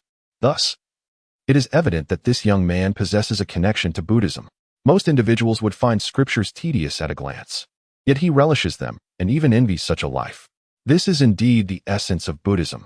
Does this imply an invitation for him to ordain at Shaolin? Inquired the head of the Demo Institute. No. Master Tianming shook his head. Having an affinity for Buddhism merely indicates a connection to our path. Yet, Ye Yang is in the prime of youth, reveling in the world. How could he renounce worldly desires for a life of seclusion? With a wave of his hand, he continued. There is no need for compulsion. Let things unfold naturally. Perhaps, in several decades, when Ye Yang has gained clarity, he will come to us without invitation. Indeed. One of the senior monks nodded, smiling. We have many monks here who have turned to the monastic life after witnessing the fleeting nature of the world. There is truly no need for force. Upon leaving the scripture depository and returning to the meditation room, Ye Yang did not hastily transcribe the nine-yang true classic. Being in the Shaolin Temple, he felt it prudent to exercise caution and discretion regarding certain matters. Ye Yang, what do you think of that martial art? Dongfang Bai did not return to his own meditation room, but instead sat beside Ye Yang, pouring tea as he inquired. Remarkable. It would not be an exaggeration to describe it as divine skill. Ye Yang replied, Can I cultivate it? Certainly. The sunflower manual you practice is fundamentally a technique of supreme yang energy, which aligns perfectly with the nine-yang divine skill. There would be no conflict in your training. Yu Yang continued to smile and said, If you can harmonize the two streams of true essence into a singular entity, your strength will undoubtedly experience a remarkable enhancement. Although I have merely glanced through it, I can ascertain that the true essence cultivated from the Nine Suns' divine art possesses characteristics such as rapid recovery, formidable defense, and tremendous explosive power. Should you master this divine skill to a profound level and achieve a flawless fusion with the Sunflower Manual, it is likely that you will be able to traverse the innate realm with ease. The Eastern Maiden's face instantly brightened with joy. Although she was not as fervent a martial enthusiast as Yu Yang, she naturally yearned for a technique that could significantly elevate her own prowess. Yu Yang, I truly believe you are favored by the heavens. Wherever you go, serendipity follows, and those who accompany you seem to bask in your fortune. Well, it's merely a stroke of good luck. Ye Yang waved his hand and said, You should return and rest early. Tomorrow morning, we shall depart. Once we descend the mountain, I will transcribe the cultivation method for you, and thereafter, you may begin your practice. All right, I shall heed your instructions. Dongfang Bai expressed no dissent. Ye Yang executed his plans with meticulous precision, and Dongfang Bai, devoid of any semblance of his former authoritative demeanor as a leader, simply acquiesced to his arrangements. Ye Yang rose and escorted the other out of the meditation room. Dongfangbai lifted her gaze to the sky, where the luminous moon hung high, her eyes reflecting a hint of wistfulness. The moonlight tonight is truly exquisite. A gentle breeze caressed her, lifting the wisps of hair at her temples, bestowing upon her delicate features an added touch of sanctity. Ah, the wind is so tender, Yang instinctively replied. Dongfangbai smiled softly, then cheerfully waved her hand. Well then, young master, you good night. With those words, she did not wait for Yang's response. With a graceful flick of her sleeve, she clasped her hands behind her back and strode away, entering her own meditation room. Good night, Miss Bai, Yang murmured softly, watching her figure in white fade from view, a smile gracing his lips. The night passed without further conversation. At dawn, Yang concluded his cultivation early, refreshed himself, and then opened the door. Outside, Dongfangbai stood vivaciously, clad in ethereal white, seemingly having awaited his arrival for some time.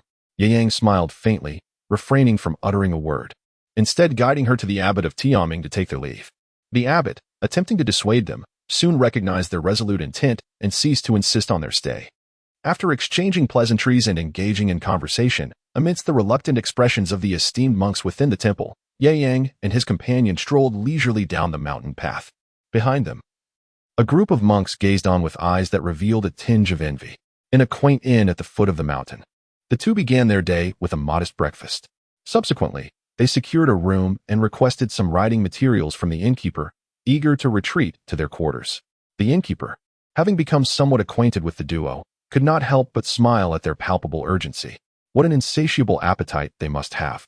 As if they had gone days without a proper meal. Within the confines of their room, tranquility reigned until, after the passage of over half an hour, Yang exhaled a deep sigh of satisfaction, a clear indication of his fulfillment. Setting down his brush, he stretched languidly and blew gently across the ink on the paper. Casting a glance at Dongfangbai, who stood by, her eyes sparkling with anticipation. Rest assured, every word is transcribed flawlessly, including the diagram of the cultivation path. Without a single error, there shall be no complications. Dongfangbai gazed at him with a hint of admiration, marveling at his remarkable ability to retain information. Truly, such a prodigious memory could guarantee success in the imperial examinations, securing the title of the foremost scholar without question. Upon hearing this, Yang, with a contemplative expression, rubbed his forehead. Your words resonate with truth. As a young scholar who is yet to marry, I suppose I might be summoned by the emperor to become a son-in-law. Wouldn't I? At that moment, Dongfangbai, clutching the secret manual, found the smile on his face abruptly freeze. You wish to become a son-in-law? Not really. I was merely speaking off the cuff, Yang replied nonchalantly. The royal princesses are likely to be willful and capricious. I certainly do not desire to bring an ancestor home. As he spoke, a sudden sigh escaped his lips, and he found himself reminiscing about Ling Shan. I wonder if she has been diligently practicing since my departure. That girl, accustomed to a carefree disposition, is at an age filled with exuberance and playfulness. I do question whether she can focus on her training. Yang held a glimmer of anticipation for Yu Ling Shan. With the top-tier martial arts such as the Yi Jin Jing, Zi Xia Shengong, and the Duga Nine swords at her disposal, if she were to dedicate herself to her cultivation, there could indeed be a chance for her to ascend in this world. Chapter 10. Those who kneel live. Those who stand die. Life or death, one's own choice. After enjoying lunch at the inn, the two departed from their room. After a morning of exertion, youth is truly a blessing. My stamina, rivals what I possessed in my prime. The innkeeper gazed enviously at Yang's retreating figure, his eyes filled with nostalgia, as if reminiscing about his own illustrious days spent amidst the blossoms of youth. Yang, where shall we head next? Riding upon the white steed, the curious Dongfangbai inquired. Do not question the source of the horse. For those of the martial world, acquiring a mode of transportation is exceedingly simple. To Shanxi, to Zhongnan Mountain. Zhongnan Mountain? Dongfangbai was momentarily taken aback. Isn't that the territory of the Huashan Sect? Indeed. Yu Yang chuckled and remarked, the Huashan Sect originated from the Huashan Sect. Founded by Hao Datong, a second-generation disciple of Huashan after its demise. Now that I have arrived in this era, is it not fitting for me to pay a visit to our revered founder? Dongfangbai cast a dubious glance in his direction. In her perception, this esteemed young master was not one to strictly adhere to etiquette. Could it be that he undertook such a long journey merely to behold the legendary founder of the Huashan Sect? The Huashan Sect and the Huashan Sect share a profound lineage, and the innate skills taught within the sect would significantly benefit my future cultivation. Thus, while paying homage to the founder, it would be equally advantageous to explore the teachings of innate skills. Dongfang Bai smiled gently, nodding in understanding. Indeed, this was in accordance with Yu Yang's character. After spending so many days together, she had gained ample insight into his disposition. To put it succinctly, he was a remarkably naive individual. He would actively engage in endeavors that promised some benefit, yet he generally exhibited indifference towards matters devoid of personal gain. Possessing a strong sense of purpose, with a clear understanding of what he ought to pursue and what he ought to disregard.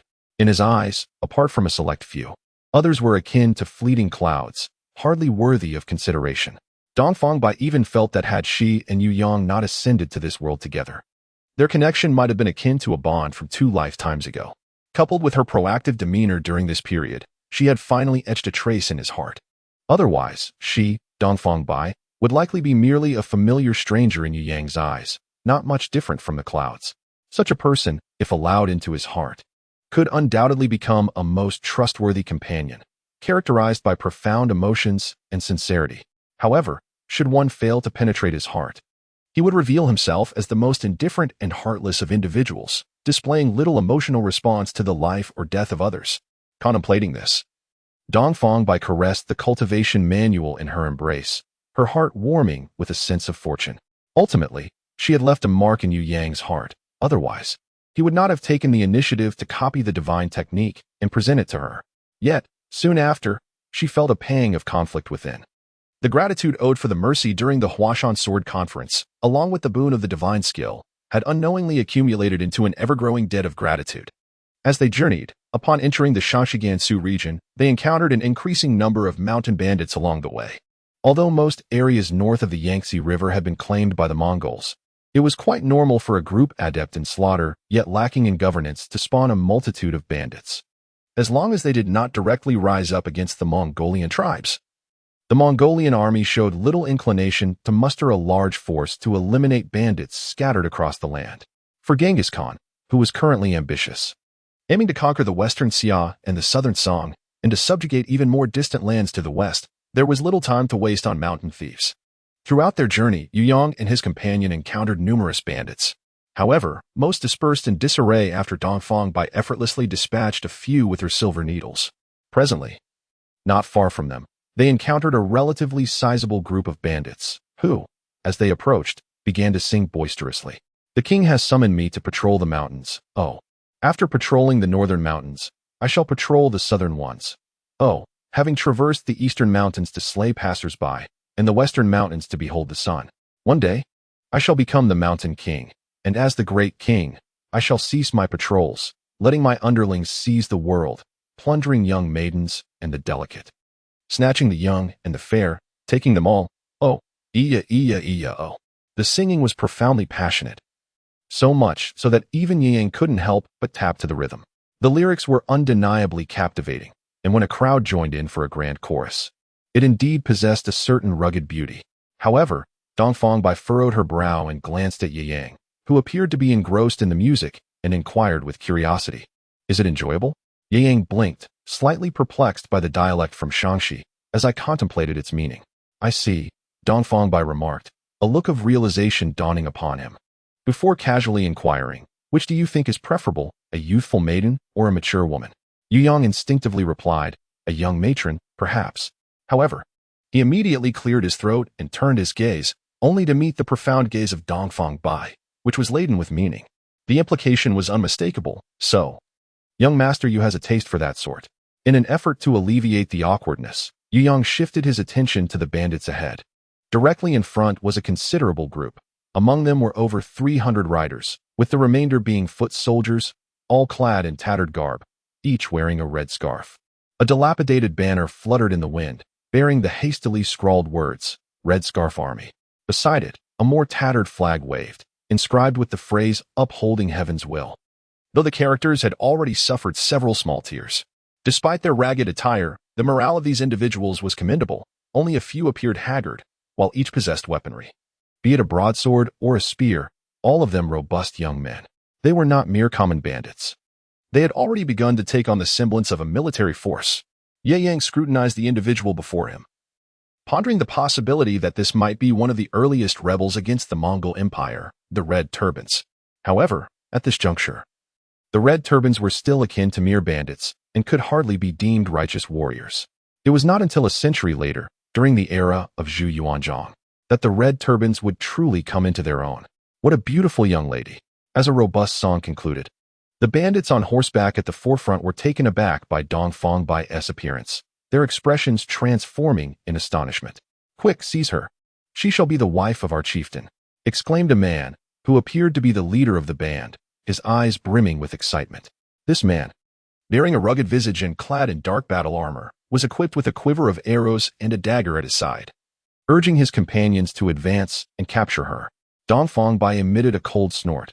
Before Ye Yang, she might appear as a delicate and shy young maiden. Yet when confronted by a band of assailants intent on capturing her, her demeanor shifted dramatically. With a swift motion, she raised her hand, and a flurry of silver needles shot forth like stars, causing several charging horsemen to tumble from their mounts. In a breathtaking leap, she soared through the air, leaving behind a fleeting shadow. Before the bandits could comprehend the unfolding scene, she had already arrived beside the chieftain. With a swift motion, blood erupted skyward as she brutally twisted the head of the chieftain from his body, subsequently holding the severed head aloft with one hand, standing resolutely upon her steed. Her expression one of cold indifference as she gazed upon the bandits. "Those who kneel shall live. Those who stand shall die. Life or death, the choice is yours." Her words, though simple, resonated with an air of menace, akin to a demon descending upon the world, instilling fear into the hearts of the bandits, who promptly fell to the ground, trembling in terror. The author has a note. 3 chapters, seeking 5-star reviews, seeking complimentary gifts. Chapter 11. My sole pursuit is the concept of longevity. In that moment, Dong Fongbai, with the bloodied head in hand, bore a fierce countenance, her gaze fierce and unwavering, truly resembling a demon amongst mortals, causing those before her to falter in their resolve. Ye Yang parted her lips, accustomed to the gentle and charming demeanor of Xiaobai, nearly forgetting that she once was a merciless leader of a demonic sect. "Do you require my assistance in addressing this?" Ye Yang slowly unsheathed the pure yang sword from his back. He was well acquainted with the act of killing. It was an endeavor that could enhance his experience, and he never found it bothersome. "No need to worry. After a day of travel, you should rest up ahead. This trivial matter I shall handle swiftly." Casting a glance at the severed head in his hand, Dong Fongbai hastily threw it to the ground in disgust. Surely, his earlier expression must have appeared quite fierce. Will Ye Yang come to despise herself for this? Since their acquaintance, she has exerted immense restraint to avoid taking lives. Even when confronted by mountain bandits and thieves, she has merely resorted to firing a few silver needles to resolve the conflict. She recalls Ling Shan mentioning that her brother does not favor willful and domineering women. Therefore, in Ye Yang's presence, she strives to embody an elegant and gentle demeanor. Yet, just moments ago, her true nature as the leader of the demonic sect inadvertently surfaced. The persona she had meticulously maintained as the amiable older sister has crumbled. Will Ye Yang still harbor affection for her? At this moment, she yearns to crush that hideous head lying on the ground beneath her foot. "Very well, I shall wait for you ahead. Take your time. There is no need to rush." Ye Yang maintained an expression of calm, revealing no particular emotion. Instead, he thoughtfully advised, if possible, it's best to avoid bloodshed. In the desolate wilderness, getting blood on oneself would complicate matters, especially with no streams or rivers within dozens of miles, making bathing quite inconvenient. As he disappeared into the thicket ahead, Dong Fongbai couldn't help but exhale in relief, reassured that Ye Yang likely held no objections to her earlier actions. Gazing at the bandit sprawled on the ground, her demeanor grew cold once more. After the passage of half a tea time, Dong Fongbai rode into the not-so-dense grove. "Have you dealt with them?" Ye Yang inquired. "No," she replied. "Didn't you say to avoid bloodshed? Hence, I chose to recruit them." "Recruit?" Ye Yang was taken aback. "Are you still contemplating a bid for supremacy?" He had little interest in such ambitions. The challenges were immense, building a power base, seizing territory, and constantly contending with the relentless cavalry of the Mongolian army left scant time for cultivation. Ye Yang is a rational individual in his endeavors. He prioritizes his own interests above all. He may not mind performing tasks that are convenient, yet if such actions impede his cultivation, he would undoubtedly refuse. To him, vying for supremacy is an endeavor of exceedingly low cost-effectiveness. For the average person, becoming an emperor is a coveted dream, but for a martial artist like him, who seeks the path of martial arts. Power holds no significance. What is an emperor, after all? A century hence, they too will merely be dust in the grave. The fleeting nature of power is beneath Ye Yang's regard. His singular pursuit is immortality. As a congenital martial artist, one's lifespan can extend to 150 years. According to the system's records, should one break through the congenital limits and ascend to a higher realm of martial mastery, their life could be further extended by a century. Under proper care, a lifespan of 300 years is not beyond possibility. With the system at his disposal, Ye Yang's cultivation faces few obstacles. Given suitable subsequent techniques and ample time, he is confident in his ability to reach the realm of masters and beyond.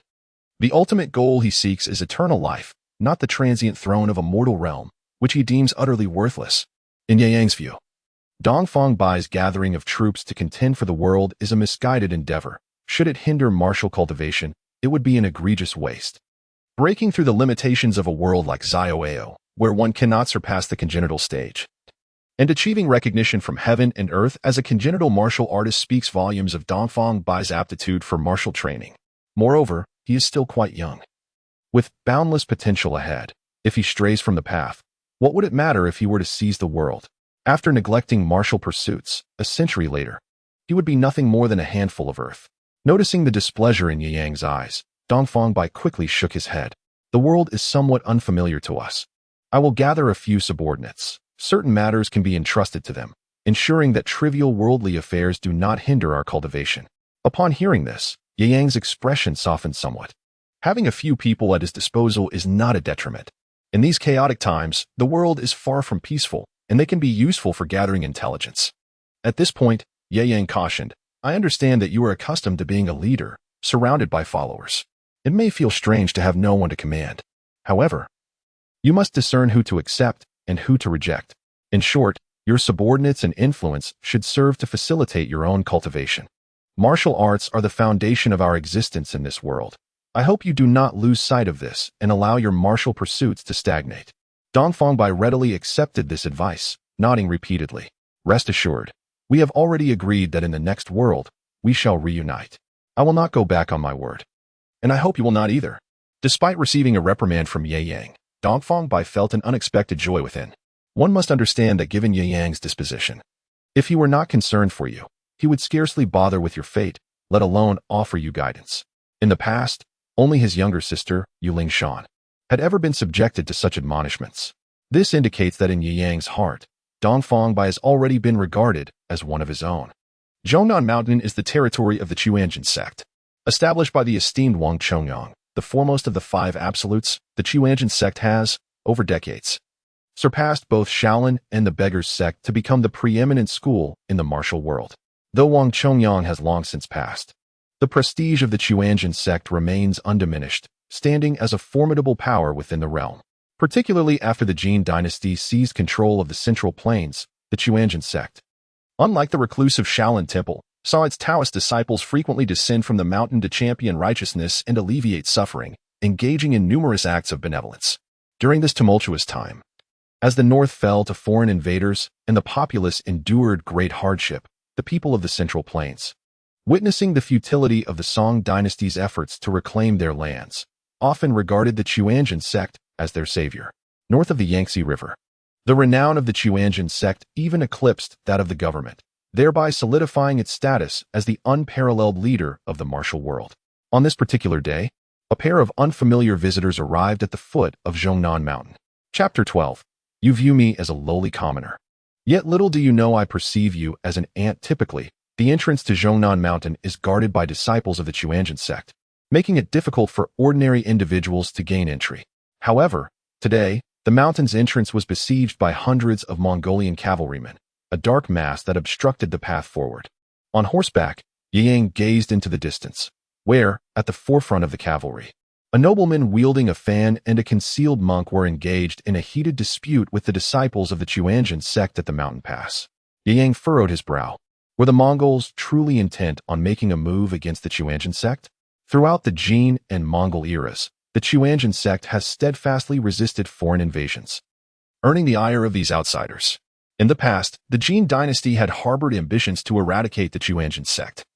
Yet the formidable Wang Chongyang and the capable second-generation disciples proved to be a formidable obstacle.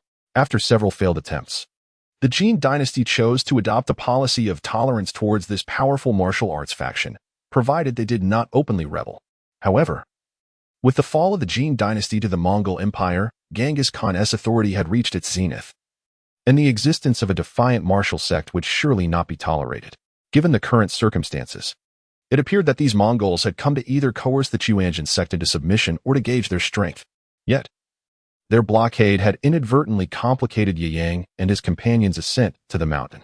As they approached, a tall Mongolian cavalryman, fluent in Chinese, galloped forward, scrutinizing Ye Yang with an icy demeanor before dismissively gesturing with his hand.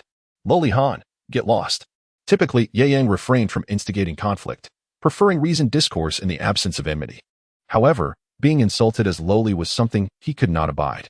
To have a group of recently emerged Tatars, who had barely transcended their primitive ways, deride him in such a manner filled Ye Yang with revulsion. Ye Yang, weary of idle chatter, raised his hand and flicked his fingers, launching a stone that shot forth like a meteor from the heavens. In an instant, it struck the head of a Mongolian cavalryman with a resounding thud. The skull shattered like a watermelon, splattering crimson and ivory fluids in all directions, staining the surrounding area with a gruesome hue. "You lowly wretch, dare you slay a warrior of Mongolia?" A burly Mongolian, fluent in Mandarin, stepped forward from the cavalry ranks, his expression one of disbelief. In their eyes, the Han people were merely timid sheep, easily slaughtered at will. Who would have imagined that today, the most despised of Han would dare to take a life? What of a creature as insignificant as an ant? You regard me as a lowly being, yet you remain oblivious to the fact that I perceive you as nothing more than an insect. Ye Yang's expression was one of stoic indifference, his demeanor icy as he leapt into the air, leaving behind a series of fleeting shadows. In an instant, he found himself directly behind the Mongolian cavalry.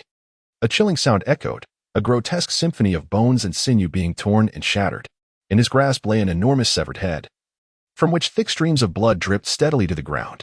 Previously, he had regarded Dongfang Bai's act of snapping the neck of that mountain bandit leader as somewhat unrefined. Yet now, the sensation of personally decapitating an outsider bestowed upon Ye Yang an inexplicable thrill. This feeling was ineffable, but in essence, it was immensely gratifying, exceedingly so. No wonder Dongfang Bai, despite possessing the ability to effortlessly slay foes with a single dart, chose instead to personally claim the heads of his enemies. This intoxication of holding an adversary's head, while experiencing the haunting terror and despair lingering in their lifeless gaze, was undeniably addictive. Roar! The surrounding cavalry, finally snapping back to reality, erupted in furious cries. These once arrogant and undefeated Mongolian warriors, upon witnessing the decapitation of their leader, did not retreat in fear. Instead, they instinctively drew their long blades from their waists, charging at Ye Yang with reckless abandon. With a cold smile, Ye Yang swiftly drew his pure Yang sword. In an instant, a flash of sword light cut through the air, and with a sharp sound, 7 or 8 severed heads adorned with the distinct hairstyles of foreign tribes were sent soaring. Perhaps in a future era, after a grand amalgamation of cultures, the Mongolian people will be regarded as part of the great family of Huashan. However, that is a matter for posterity. In this tumultuous period at the end of the Song dynasty and the onset of the Yuan, these invaders from the steppes were, in the eyes of Yu Yong and the Han people, undeniably foreign. Moreover, they were a brutal horde that had invaded the Central Plains, mercilessly slaughtering the innocent. For these foreign invaders, Yu Yong felt not a shred of psychological burden in his actions. To speak bluntly, the more he killed, the more he became a hero in the eyes of the common folk. As more Mongolian cavalrymen unsheathed their sabers and joined the fray, they shouted in their native tongue.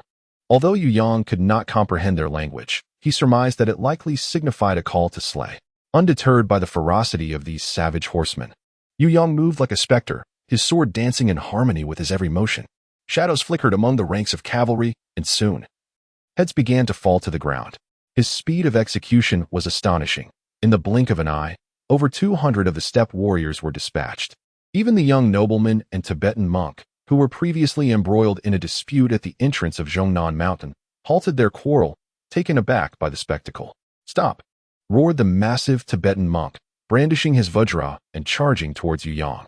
An odd occurrence unfolded. Despite his intent to confront Yu Yong and save the beleaguered Mongolian cavalrymen, Those few who had narrowly escaped death displayed expressions of reverence upon seeing the monk rush forward. They turned their horses and fled to the sides, creating a vast expanse on the battlefield. I shall slay you. With the area now open, the Tibetan monk's eyes sparkled with excitement.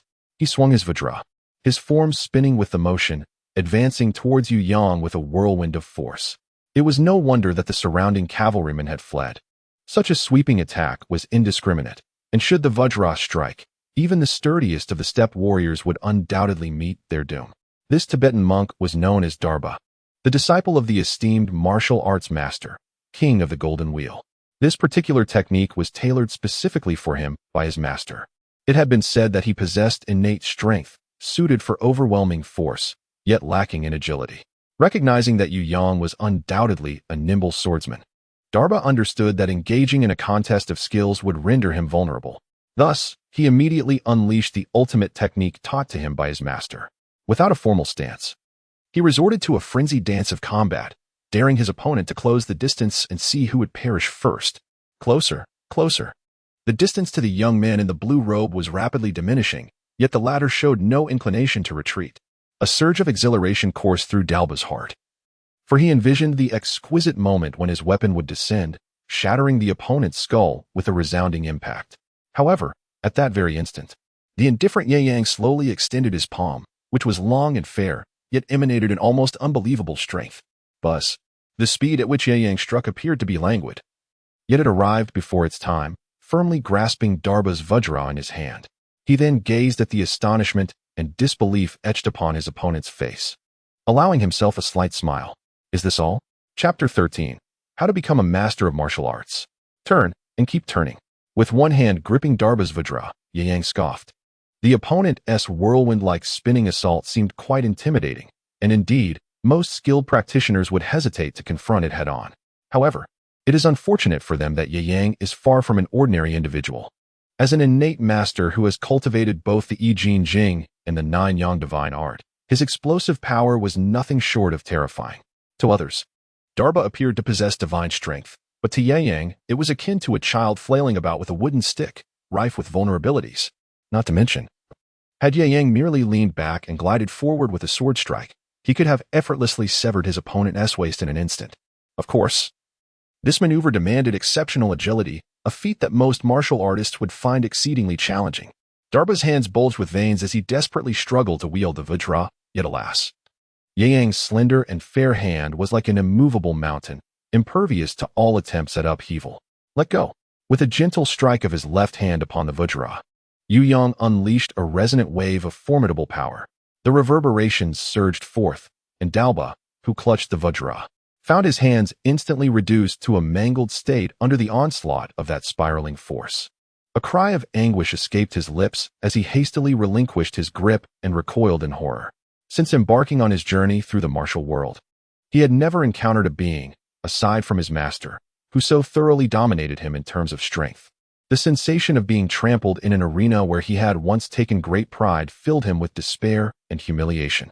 Brother, the young nobleman, wielding a fan, rushed forward to support Dalba, casting a wary gaze at Yu Yang. There is no need for such bloodshed over mere words. Let us discuss this matter amicably. The nobleman, known as Hodu, was also a disciple of the king of the Golden Wheel. Unlike his brash companion Dalba, he possessed a more astute demeanor and, recognizing that he was no match for Yu Yang, sought to engage in a reasoned dialogue. With a gentle smile, Ye Yang's figure flickered, leaving behind several afterimages as he swiftly approached the two individuals. With a casual yet decisive motion, he struck their shoulders. Suddenly, a tremendous force surged forth, overwhelming them like the weight of Mount Tai, causing them to collapse to the ground. The disparity in strength was so vast that they possessed no capacity for resistance.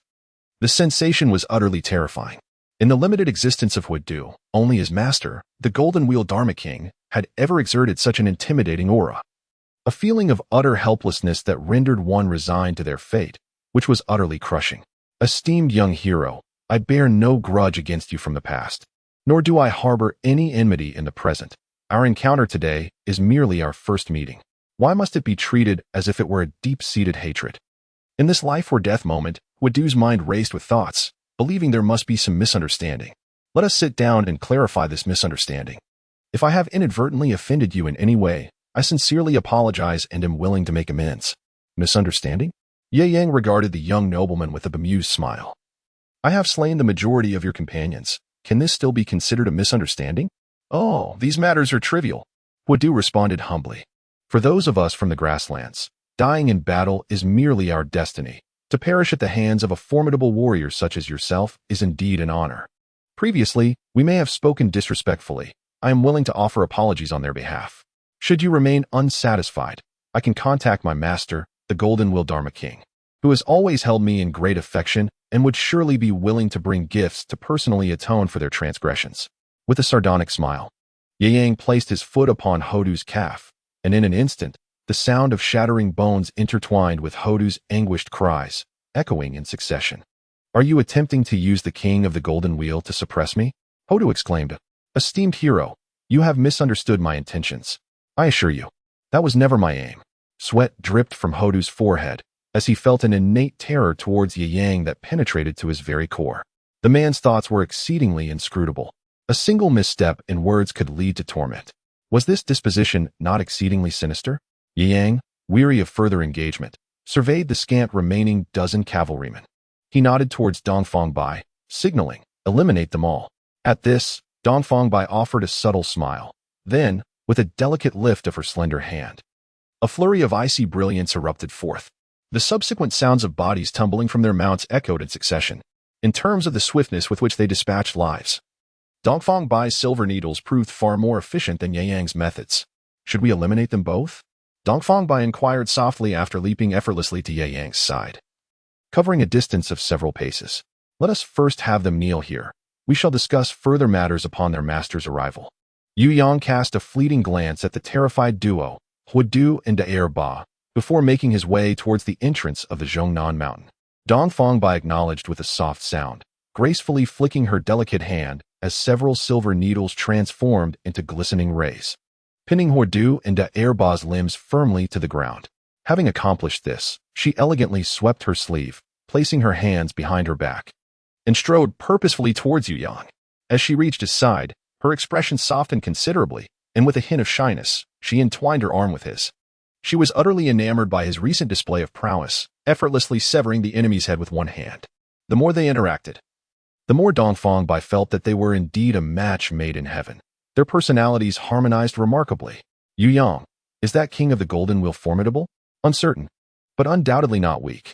Ye Yang elucidated. The King of the Golden Wheel is the protector of the teachings in the esoteric tradition of Buddhism, having mastered the profound techniques of the dragon-elephant prajna.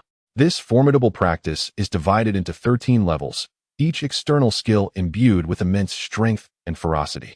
It is said that mastering each level bestows one with the power of a dragon and an elephant. Upon completing all 10 levels, one would possess the might of 10 dragons and 10 elephants, a force of unimaginable magnitude. The difficulty of this practice is exceedingly high. However, both you and I have already significantly enhanced our physical prowess through the cultivation of the Easy Muscle Classic, making this technique particularly suitable for our training. Although I am aware of the exaggerations surrounding its benefits, upon hearing Ye Yang's words, Dongfang Bai's eyes sparkled with intrigue. The dragon-elephant prajna? Such a protective technique exists in this world. How does it compare to the 18 palms of the dragon subduing? It is difficult to ascertain. The 18 palms, too, are renowned as a legendary martial art, acclaimed as the strongest external technique, with its 18 layers of palm strength compounding to render it virtually invincible in the world. Yu Yang waved his hand and said, enough of overthinking. When the opportunity arises, I shall master the 18 dragon-subduing palms. Ultimately, the pursuit of supreme martial arts is a venture where abundance is advantageous. Beyond the innate realm lies the domain of the Grandmaster. Achieving such a lofty status requires more than mere cultivation of true essence. It necessitates an extensive study of diverse texts, assimilating the strengths of various schools, and seamlessly integrating numerous martial techniques to forge a unique and unparalleled system that resonates with one's own essence. Only then can one aspire to glimpse the legendary realm of the Grandmaster. This ambition is the driving force behind Yu Yang's relentless quest for various martial arts techniques. Creating one's own martial arts is not merely a matter of declaration. It demands the extraction of essence from numerous techniques while discarding the superfluous. and accumulating substantial cultivation experience before success becomes conceivable. Chapter 14. U.S. Deception at the Entrance of Mount Zhongnan. Disciples and elders of the Huashan Sect had gathered a considerable network. Upon witnessing the approach of Yu Yang and his companion, the members of the Huashan Sect displayed heightened vigilance. Ye Yang has slain the Mongols, who should have been his allies. Yet, upon witnessing the terrifying swiftness of Ye Yang's slaughter, many felt an involuntary shiver run down their spines, their hearts gripped by trepidation. They had engaged in acts of chivalry and violence before, yet never had they encountered anyone who could kill with such ease and levity, as if mowing down grass. Who among them could remain unperturbed in the presence of such formidable assassins? Before long, a kind-eyed elder from the Huashan sect, surrounded by his disciples, slowly approached. With a respectful bow, he inquired with a warm smile, "Might I ask how to address the two of you?" His demeanor was exceedingly gentle, for there was no room for harshness in this moment. Although the Huashan sect boasted a grand legacy since the passing of the esteemed Master Chongang, the sect had not produced a single innate warrior, while Qiu Chuji had indeed taken in the lay disciple Guijing, who had reached such heights. Guijing was far away in Xiangyang and could not return in time. Now, faced with these two seemingly innate masters, if their intentions were malevolent, a dire conflict loomed on the horizon. One could only wonder if the celestial polar array, inherited from Master Chongyang, would be sufficient to contend with two innate experts simultaneously. "I am the Taoist Ye Yang," he said, "and this is Dongfang Bai. We have come to pay our respects to you, esteemed friends." Yu Yang also performed a slight bow in accordance with Taoist etiquette, his gaze scanning Ma Yu and the few individuals beside him. "Ah, it is indeed you, Taoist friend.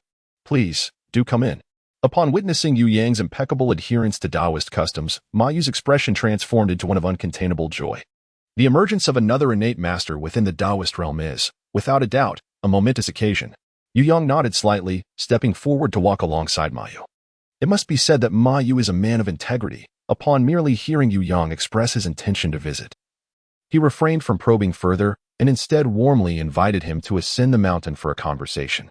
Beside him stood his junior disciple, a middle-aged Taoist with a somewhat impulsive demeanor, who seemed eager to inquire about something. However, after casting a glance at the two individuals, who were pinned to the ground by silver needles, his lips moved, yet he ultimately refrained from speaking. As they journeyed, Ma Yu took the opportunity to enlighten Yu Yang about the current state of the Huashan sect. In brief, although the founding master, Zhen Rin Chongyang, had passed away many years ago, the sect still thrived remarkably. The number of disciples who had entered the sect was no less than 1,000. Not to mention the additional lay disciples, bringing the total to an even greater figure. In terms of sheer numbers, it even surpassed that of ancient temples like Shaolin, justifying its reputation as the foremost sect in the martial world. Particularly noteworthy was the fact that, despite the absence of innate masters to oversee it, the Huashan sect possessed the Tiangang Beidou formation, a premier array meticulously crafted by Master Chongyang. The 7 disciples of Huashan, when arranged in this formation, exhibited no fear even when faced with formidable opponents such as the 5 absolutes. During their leisurely conversation, the group arrived at Chongyang Palace, where the host and guest took their respective seats in the main hall. After sipping tea and engaging in casual dialogue for a while, Ma Yu, in high spirits, began to share various Taoist texts with Yu Yang. It was at this moment that his junior disciple, Qiu Chuji, could no longer contain his curiosity. "Dear Taoist Yu, may I inquire which sect you are affiliated with? Do you have any other matters for your visit?" Qiu Chuji felt a sense of frustration. His master, the sect leader, was often engrossed in solitary cultivation on the mountain and seldom descended. His overly benevolent nature left him devoid of guile, answering any question posed to him without hesitation, almost revealing the secrets of their sect. Yet, despite this, he had failed to ascertain the identity and background of their guest, which seemed utterly absurd. "I am but a wandering practitioner, without a sect to call my own. My interest in the Tao led me to peruse various Taoist texts, and through this, I have gleaned some methods of cultivation. To speak frankly, my abilities are merely the result of haphazard practice, and I cannot compare to you esteemed friends who possess the heritage of a proper lineage." Yu Yang spoke with utmost seriousness, his demeanor exuding sincerity, making it exceedingly difficult for anyone to believe he was being disingenuous. Meanwhile, at the side, Dongfang Bai sipped her tea, her head slightly bowed, her expression unchanging, yet her shoulders subtly trembled, as if she were stifling a laugh. She had come to realize that the gentleman she admired, the esteemed Master Yu, was fundamentally devoid of any connection to the ideals of a virtuous man. When it came to matters beneficial for cultivation, he could weave lies with unwavering resolve, his honesty seemingly beyond reproach. As Ye Yang's words fell, Ma Yu and Xiao Chuji, along with others, immediately rose to their feet, their eyes filled with incredulity. A solitary cultivator, unaffiliated with any sect, who had achieved the innate realm through self-study, this individual was undoubtedly akin to the living incarnation of the true Yangzhenren.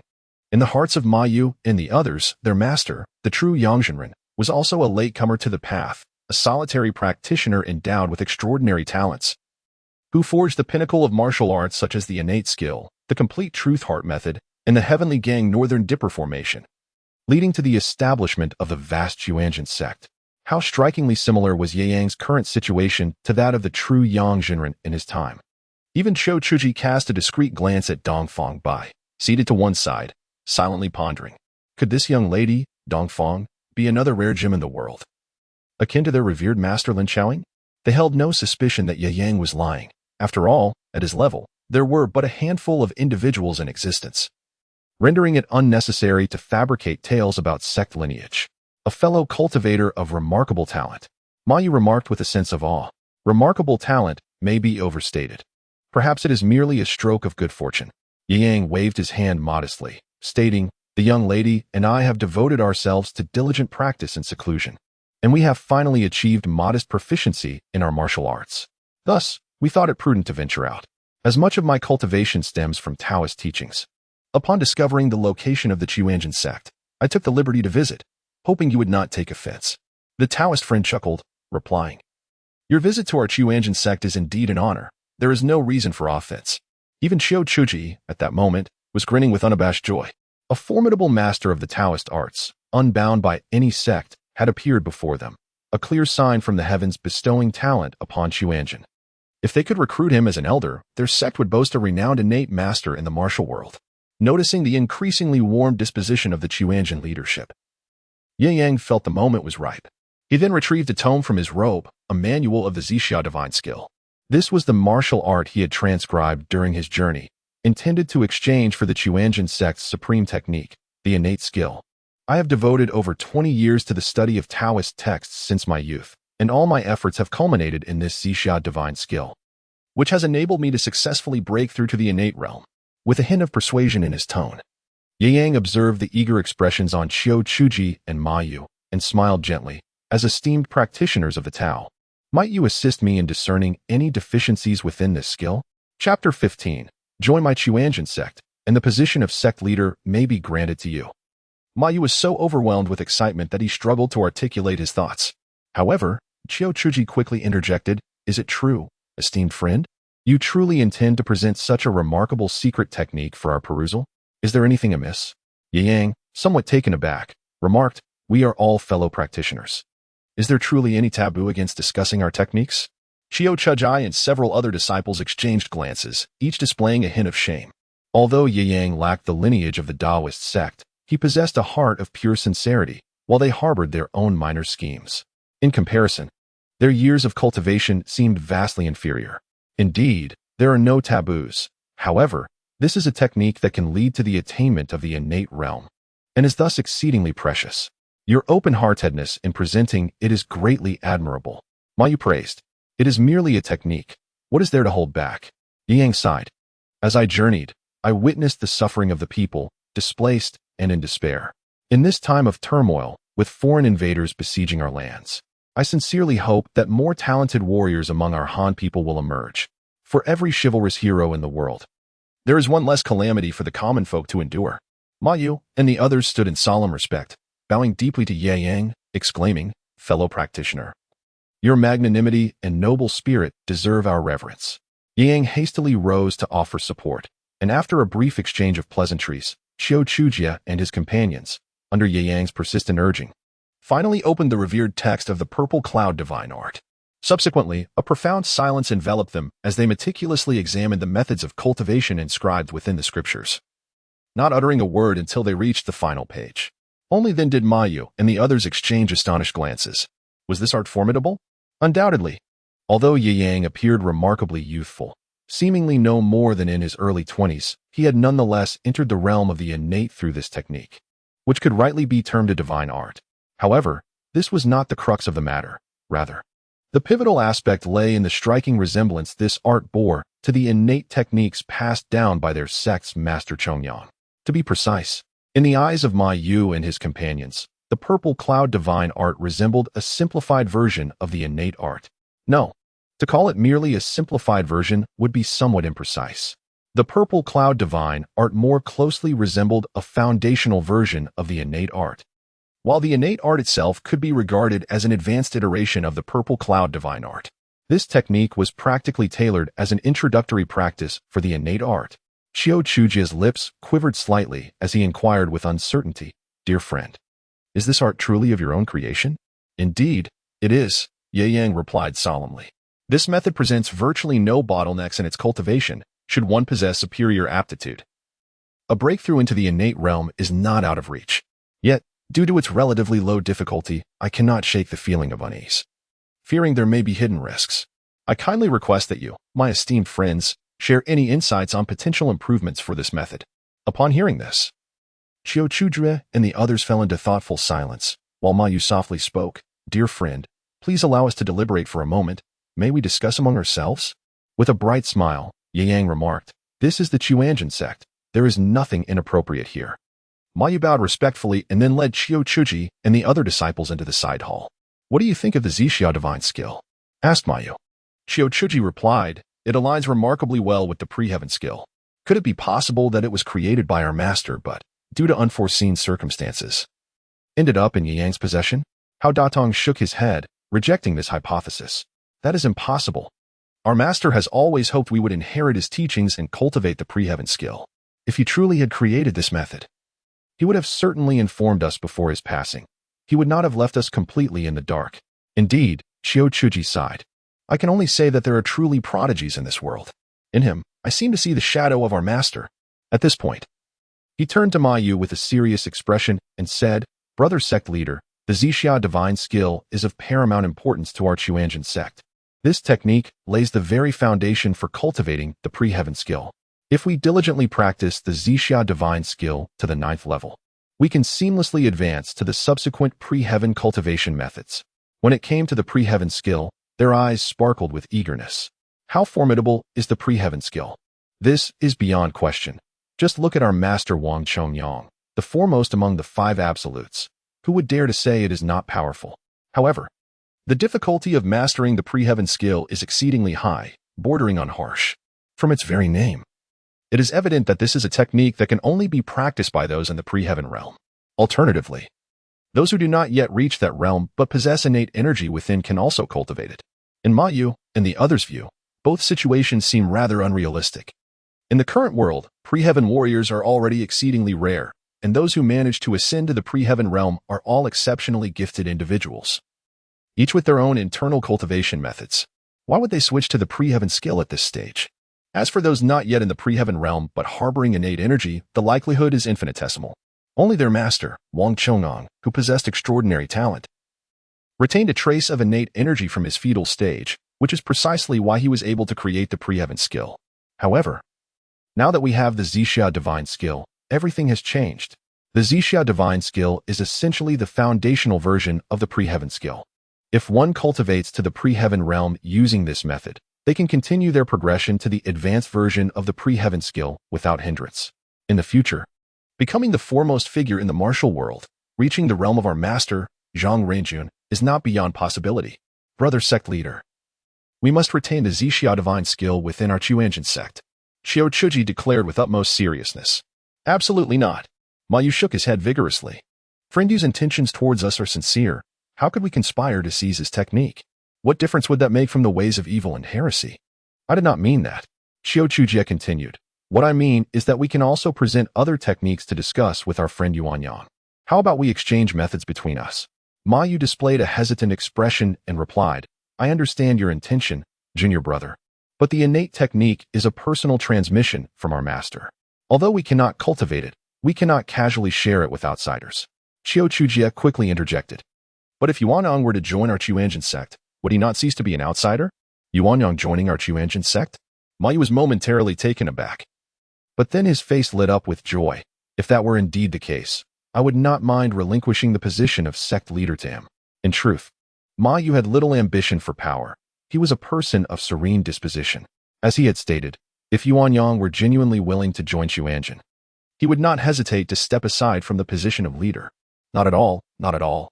Qiu Chujie hastily dismissed his senior brother's notion and cautioned. For now, brother, please refrain from saying too much. Let me handle this matter, if you would. Chapter 16. You seek reputation, I seek techniques. Each taking what is needed in the grand hall of the Chongnong Palace, Ma Yu and the others had yet to return. The third-generation disciples of Huashan Sect could only wait outside the hall, leaving it momentarily empty, with only Yuanyang and Dongfang Bai leisurely savoring tea within. Yuanyang, is the innate technique truly that significant to you? With no one else around, the two engaged in quiet conversation. Indeed, since my ascension to the innate realm, the Zixia divine skill has somewhat lagged behind my cultivation progress. I require a technique of a higher level to serve as my primary focus. You are quite confident that the Huashan sect will present the innate technique? The deeper Dongfang Bai delved into the matter, the more he found Yuanyang to be enigmatic. It seemed he was always composed regarding any situation. Since their acquaintance, it appeared that he had never failed to obtain what he desired. Nor had he ever harbored animosity towards others. In mere exchanges, the other party willingly presented their technique manuals for Yuanyang to peruse, even expressing a desire for him to return in the future. Such circumstances were indeed peculiar. They will, he mused. Every human possesses desires, and even Taoists are not exceptions. As Yu Yang casually remarked, at that very moment, Ma Yu and others emerged from the side hall and entered the grand hall. I apologize for keeping you waiting. Fellow Taoist. Qiu Chuji hastily approached, placing the Zixia divine skill before Yu Yang. He continued, we have deliberated upon this technique and found no flaws within it. If one were to point out a limitation, it would be that this skill encompasses merely 9 levels, reaching its pinnacle at the innate realm. Given your current state, this technique may appear somewhat superfluous. Yu Yang concurred, stating, indeed, that is the case. Therefore, my purpose in coming here, aside from inviting several fellow practitioners to observe the purple cloud divine art, is to make a humble request.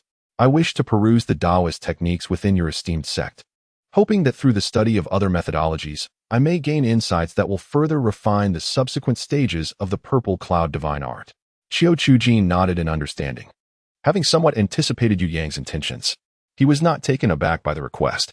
In the eyes of the humble practitioner, enhancing the subsequent stages of the purple cloud divine art would not be a trivial endeavor.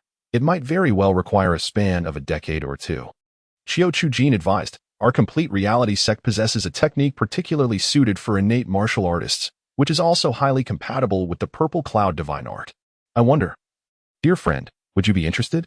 Ye Yang was taken aback and remarked, is it suitable for innate martial artists to cultivate?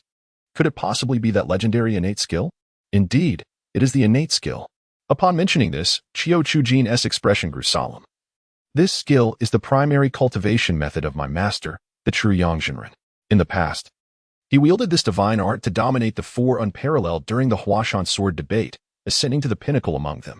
My friend, the Zixia divine skill, shares a common root with the innate skill, and should you choose to focus on the latter in your subsequent practice, you shall encounter no obstacles whatsoever. Upon hearing this, Ye Yang displayed a hint of interest, smilingly inquired, might I have the honor of witnessing the primordial skill? To this, Qiu Chuji revealed a look of difficulty, responding, my dear friend, you may not be aware, but the primordial skill is a closely guarded secret of our Huashan sect, not to be divulged to those outside our order. Yu Yang furrowed his brow, thus understanding that Qiu Daoyu implied that if he wished to cultivate this technique, he would need to join the Huashan sect, correct? Indeed, such is the reasoning. Qiu Chuji clapped his hands together and nodded in agreement. However, at that moment, before Yu Yang could utter a word, Dongfang Bai, standing nearby, erupted in fury. What did you say? At that instant, Dongfang Bai's expression turned icy, her exquisite features subtly radiating a sense of lethal intent, as if she were poised to unleash a massacre at the slightest provocation. I recall that your Huashan sect prohibits marriage. Is that not so? Dongfang Bai's voice was tinged with coldness, and the aura of a congenital warrior emanated from her, stirring a tempest within the grand hall, causing Qiu Chuji's countenance to shift dramatically. This woman harbors an immense killing intent. Junior brother, do not act rashly. Ma Yu, witnessing the scene, hurriedly stepped forward, his expression revealing a hint of discontent as he glanced at Qiu Chuji. We agreed that this matter would be under your arrangement. Is this how you choose to proceed? To advise the male party to renounce marriage in front of the female party, who would not be infuriated. Miss Dongfang, please calm down. Ma Yu, being a congenial person, took it upon himself to mediate. Dongfang Bai's expression softened slightly, yet she continued to fixate on Qiu Chuji, embodying the resolve that this matter would not be resolved without an appropriate explanation. This matter was not clearly conveyed by junior brother, Ma Yu reiterated. What he means is that the cultivation of the congenital technique is forbidden to those outside the Huashan sect, and should you Dao wish to practice it, he may join our sect as a guest elder. Guest elder? Dongfang Bai's aura retracted somewhat. Yet she inquired further about the nature of this position, one that enjoys the privileges of an elder without adherence to the sect's precepts, only required to intervene during times of life and death crises. Precisely. Ma Yu nodded vigorously. What do you think, esteemed friend? Dongfang Bai ceased her verbal onslaught, instead turning her gaze to Yu Yang. This moment also reflected a certain tacit understanding between the two. She played the role of the antagonist while Yu Yang took on the part of the protagonist, their combined strengths as congenital warriors leaving anyone at their mercy. At that juncture, Yu Yang rose at an opportune moment, placing a reassuring hand on Dongfang Bai's shoulder, signaling her to take a seat. He then cast an apologetic glance at Ma Yu, clasped his fists in respect, and said, Xiao Bai tends to be a bit impetuous. I hope the esteemed friends can forgive her. Ma Yu waved his hands repeatedly, for he dared not provoke a woman as extraordinary as her. Akin to the rare Lin Xiaoying, I am merely a reclusive cultivator in the mountains. Bearing the title of elder within the Huashan sect is of little consequence to me. However, I am accustomed to a leisurely life, relishing the exploration of the 3 mountains and 5 peaks, making it difficult for me to reside permanently within the Huashan sect.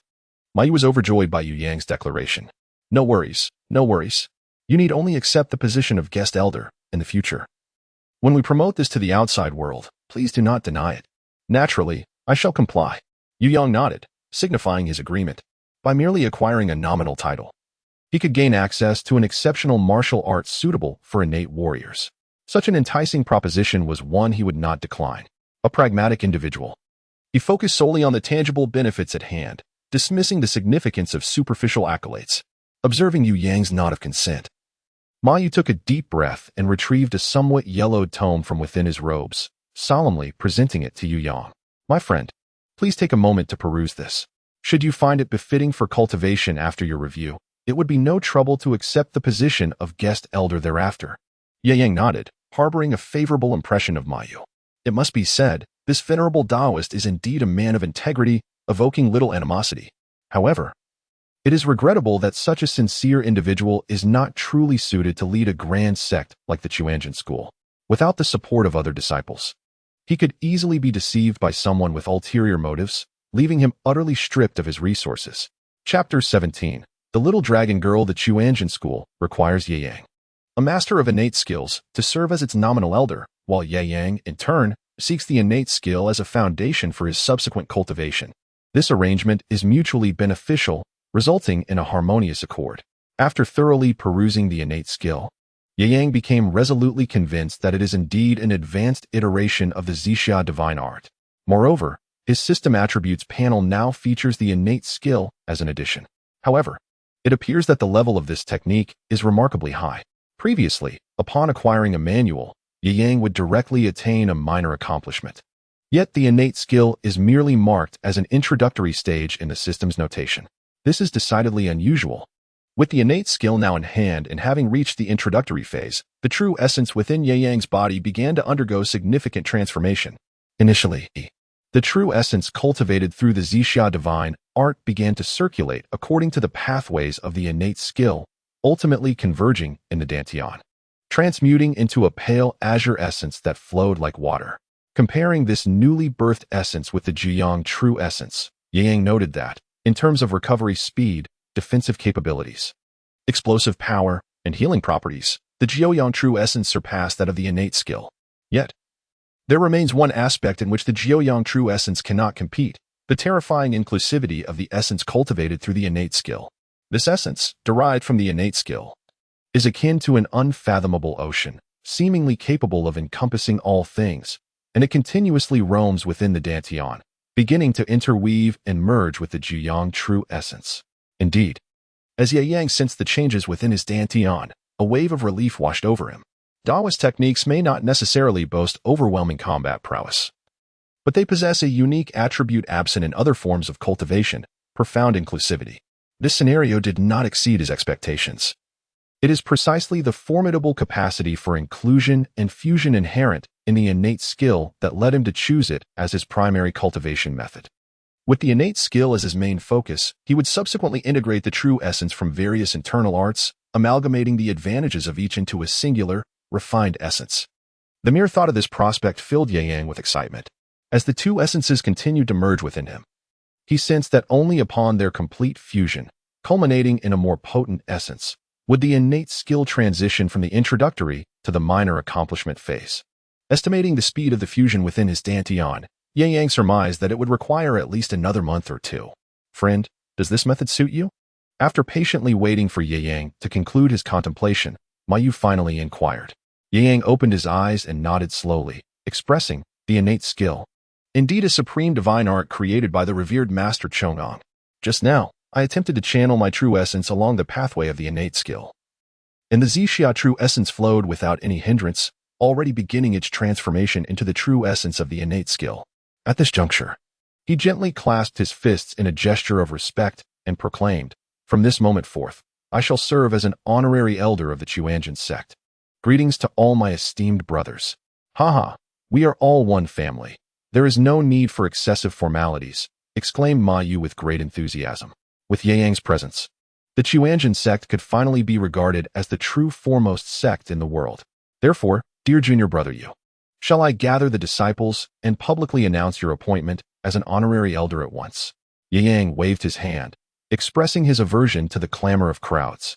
Let my senior brother announce this matter. I shall refrain from making a personal appearance. This was agreeable. Ma Yu, well aware of Ye Yang's temperament, recognized him as one who embodies the Taoist principle of effortless action. It is no wonder that he achieved the remarkable feat of mastering the Zixia divine skill at such a tender age, not to mention attaining the innate realm. As they spoke, he received a token of elder authority from Qiu Chuji and subsequently presented it to Ye Yang.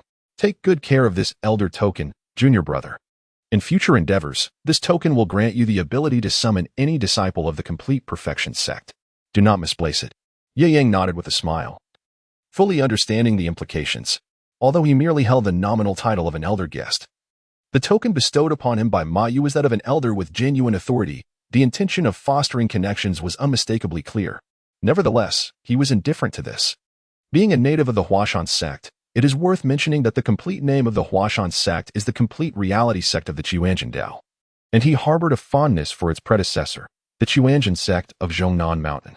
As long as it did not impede his own cultivation and was within his capacity, he was more than willing to lend a helping hand. After securing the elder's token, Ye Yang raised his hand and entrusted the manual of the Zixia divine skill to Ma Yu. Henceforth, this skill could serve as the foundational practice for the inner disciples of the sect.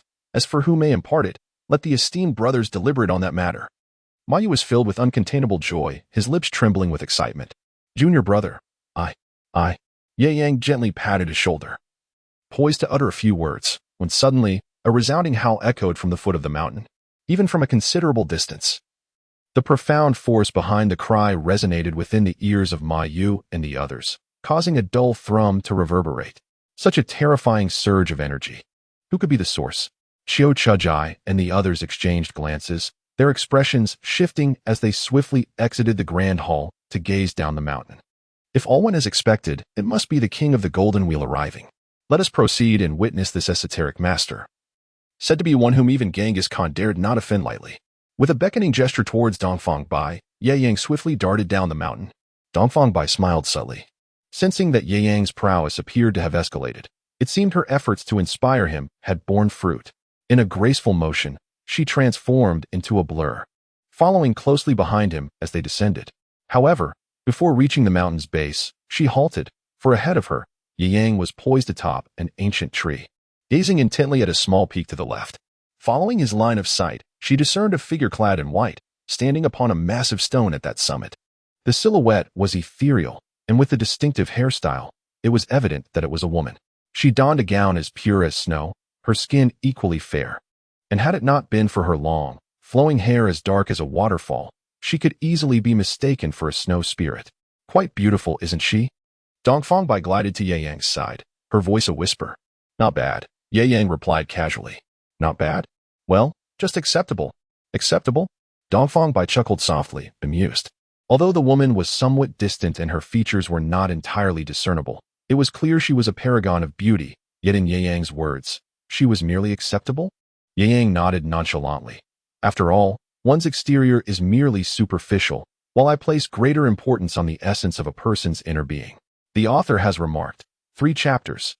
Please click for free gifts. The viewership is dismally low, and I am impoverished to the point of eating dirt. Chapter 18. Do you believe that I wander around your imperial palace from time to time? Inner self? Soul? Dongfang Bai was momentarily taken aback, instinctively glancing at the 2 crescent moons upon her chest, then raising her gaze to the white-clad woman on the peak to her left. After a moment of comparison, Dongfang Bai nodded in satisfaction. In terms of inner strength, she believed herself to be somewhat more formidable. As for the soul, Dongfang Bai felt she held an advantage. Her bond with Ye Yang spanned 2 lifetimes, with many more to come, affording ample time to gradually comprehend the essence of their souls. Thus, when Ye Yang claimed to value inner depth and soul, was he subtly expressing his affections toward her? Noticing a peculiar expression on Dongfang Bai's face, Ye Yang's lips twitched slightly. He was acutely aware that this girl's thoughts had likely wandered to some fanciful realm. Why was it that he was speaking earnestly? Yet others consistently interpreted his words in a frivolous manner? Subsequently, Qiu Chuji, Ma Yu, and others arrived in succession. Upon meeting Ye Yang's gaze, Qiu Chuji promptly explained, that individual is a disciple of the ancient tomb sect, seemingly named Xiaolong. The renowned Red Lotus Fairy, Li Macho, is her senior sister. Oh? This was the second time Dongfang Bai had heard Li Macho's name mentioned, piquing her curiosity. Isn't this territory dominated by the Huashan sect? How is it that another sect resides here? Qiu Chuji's expression grew somewhat awkward. The ancient tomb sect had a profound connection with the Huashan sect, founded by their revered master, Lin Xiaoying.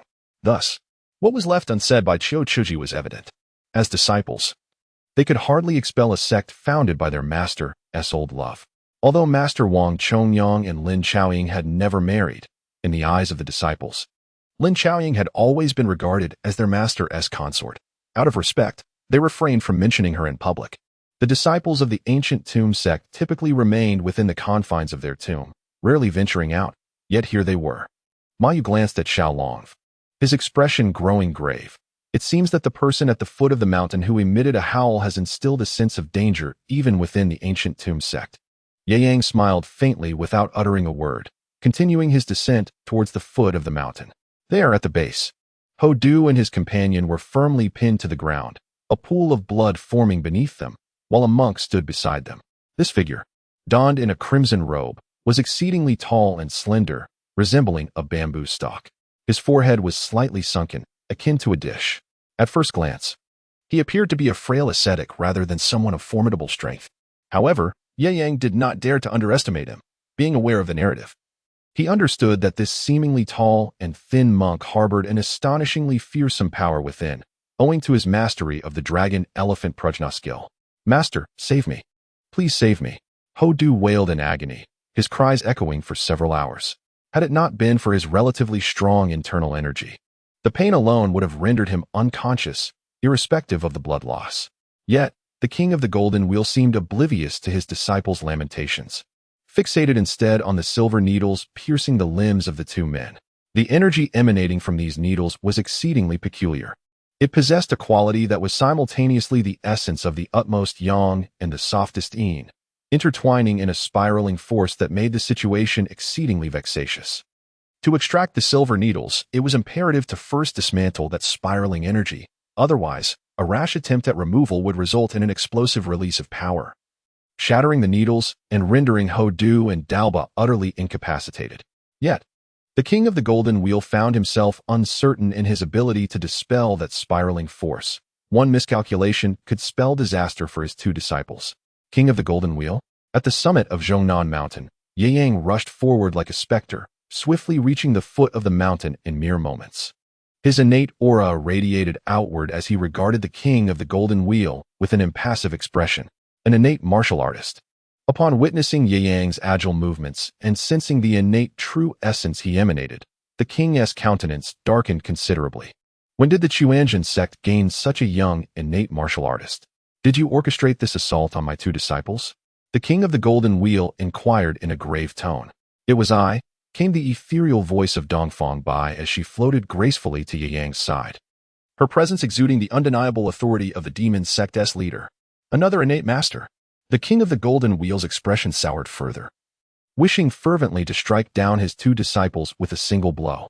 I merely instructed you to apply pressure on the Huashan sect, not to provoke innate martial artists. And yet, you've summoned two at once. Were these two indeed his disciples? Ye Yang embraced his arms before his chest and remarked softly, "Their subordinates have the audacity to insult me to my face, labeling me as base. How does the king of the golden wheel intend to address this matter?" The king of the golden wheel was momentarily taken aback, lowering his gaze to Hodu and inquired, "Is this truly the case?" Hodu, initially inclined to offer a feeble defense, found himself unnerved under his master's stern scrutiny and could only nod in acquiescence. How inept, unable to even manage your own subordinates. It seems that over the years, you have grown complacent, forgetting that there are always greater heights beyond your own. It is a shame, considering how long you have studied the culture of the Central Plains. An innate martial artist stands at the pinnacle of the contemporary world, a rare breed, perhaps numbering no more than a handful across the vast expanse of the realm. To have such a being subjected to ridicule by a crude soldier is understandable, as it would incite a fierce retaliation. Had it been the king of the golden wheel himself, such an affront would have provoked him to unleash his wrath without hesitation. "My lord, one should exercise mercy when possible." The king of the golden wheel inhaled deeply, his eyes gleaming with intensity as he fixed his gaze upon Ye Yang. "It is indeed wrong for those individuals to insult you, yet you have already eradicated them all, and even punished my two disciples. Is that not sufficient? And if I were to declare that it is not?" Ye Yang's tone grew more frigid. "It appears you are resolutely intent on creating enmity with this humble monk." The king of the golden wheel's expression darkened as he replied, "Allow me to speak plainly. I am the foremost protector of the Mongol Empire, and my disciple Hodu is of royal lineage. Should you take his life, do you believe that within an instant, a million-strong army would not raze this place to the ground?" Ye Yang let out a disdainful laugh, addressing the old monk with a hint of mockery. "Do not think to intimidate me with tales of the Mongolian army. While others may tremble at the mention of your people, I remain utterly unfazed." He displayed an air of confidence, even going so far as to refer to himself in the first person, declaring, "I am but a solitary wanderer, without ties or allegiances. What are the million-strong Mongolian forces? Surely, you do not believe we would be foolish enough to remain stationary, awaiting our doom? Mark my words, should you provoke my ire, we shall pay a visit to your Mongolian palace from time to time, and we shall see who ultimately suffers the consequences." The author remarks, Chapter 19, "A sword startles the Dharma King." Faced with Ye Yang's taunts, the Dharma King of the Golden will found himself at a loss for words. What Ye Yang stated is, in fact, not incorrect. Innate masters are not lifeless beings. They would not simply remain stationary, awaiting the encirclement of hundreds of thousands of troops. The world is vast, and should two innate masters choose to conceal themselves within a formidable mountain, it would be exceedingly challenging for an army of hundreds of thousands to locate and apprehend them amidst the rugged terrain. As the two individuals descended the mountain, their graceful lightness of movement had already been witnessed by King Jinluan. He privately acknowledged that in the realm of agility, he fell short compared to these two. If they were truly resolute in their intent to seek trouble within the Mongolian royal palace, although the palace was home to many formidable masters, few could effectively counterbalance these two. The saying that heroes violate the law with their prowess is no mere jest. A congenital martial artist, unbound by any sect and devoid of vulnerabilities, is capable of reckless abandon, should such a person unleash their fury. Even a master like King Jinluan would need to carefully consider the ramifications. "Pray tell, what course of action does your excellency intend to take to spare my two disciples?" Ye Yang smiled, his sleeve sweeping gracefully as the sharp sound of a sword being unsheathed echoed in the ears of the onlookers. In an instant, a dazzling silver light surged forth, akin to a startled swan darting through the air, accompanied by a thunderous roar and a terrifying sound of tearing, aimed directly at the Golden Wheel Dharma King. This streak of sword energy, swift as a meteor and fierce as a tempest, reached the Golden Wheel Dharma King in the blink of an eye. The Golden Wheel Dharma King was taken aback, a profound sense of danger surging within him. Instinctively, he employed his agility to retreat backward. Simultaneously, as he withdrew, he reached into his robe, and with a flash of golden light and the sound of metal scraping, a golden wheel appeared in his grasp. This golden wheel, measuring 1.5 feet in diameter, shimmered with a resplendent golden hue, inscribed with esoteric mantras in Tibetan, containing 9 small spheres within. A slight shake produced a continuous ringing sound. With the golden wheel now in hand, the Golden Wheel Dharma King's expression steadied considerably. The wheel began to spin rapidly in his grasp, and then, with great force, it sliced through the incoming sword energy. The sharp sword energy clashed with the whirling golden wheel, which spun like a high-speed saw, sending sparks flying and producing a deafening noise that reverberated across the ground. Stop! The fierce energy cultivated through the dragon-elephant prajna skill surged wildly into the golden wheel. The Golden Wheel Dharma King's face contorted with ferocity as he continued to retreat. Yet the sword energy before him visibly diminished at an astonishing rate. After retreating over 10 paces, leaving deep furrows in the ground, a glimmer of delight flickered across his face. Thankfully, this extraordinary sword energy had ultimately been thwarted. What is your intention? Gasping for breath, the Golden Wheel Dharma King regarded Ye Yang with trepidation. The mere swing of a sword had proven such a formidable challenge. He genuinely felt no assurance of victory in close combat. Not only victory, but if the white-clad woman beside the man in the green robe were to join the fray, he doubted he could even escape unscathed. With a slight smile, Ye Yang sheathed his sword and nodded at King Jinhua. If you can withstand a strike from me, then I shall acknowledge you as an equal. Observing that Ye Yang had ceased his aggressive demeanor, King Jinhua felt a sense of relief and respectfully bowed, saying, in that case, would you be willing to release my 2 disciples? Releasing them is not out of the question. Ye Yang's gaze was like lightning, emanating a sharp sense of pressure as he spoke in a deep voice. From now on, I intend to enter seclusion on Mount Zhongnan for a period of time. I do not wish for Mongolians to disturb my tranquility during this period. Is this request something you can accommodate, King? Without hesitation, King Jinhua nodded, assuring him, rest assured. I guarantee, in my capacity as a Mongolian master, that Mount Zhongnan will henceforth be a sacred ground, and the Mongolian army shall not set foot here again. Ye Yang smiled ambiguously. The assurance from King Jinluan was merely for show. In the short term, as long as the other party was not foolish, they would naturally refrain from causing further trouble. However, should that old monk's cultivation break through once more, he would inevitably seek to reclaim his lost honor. Yet, Ye Yang was indifferent to this. He too required time to meld the 9 Yang true essence with the primal energy within him. As long as the Mongols did not disturb him for the foreseeable future, that would suffice. Seeing that a temporary truce seemed to have been reached, Dongfang Bai leapt into action, swiftly arriving before Hodu and Dalba. However, she did not release the silver needles embedded in their bodies. Instead, her gaze remained fixed on King Jinluan in the distance. My esteemed Ye Yang possesses a broad mind, wishing to avoid conflict with the Mongols.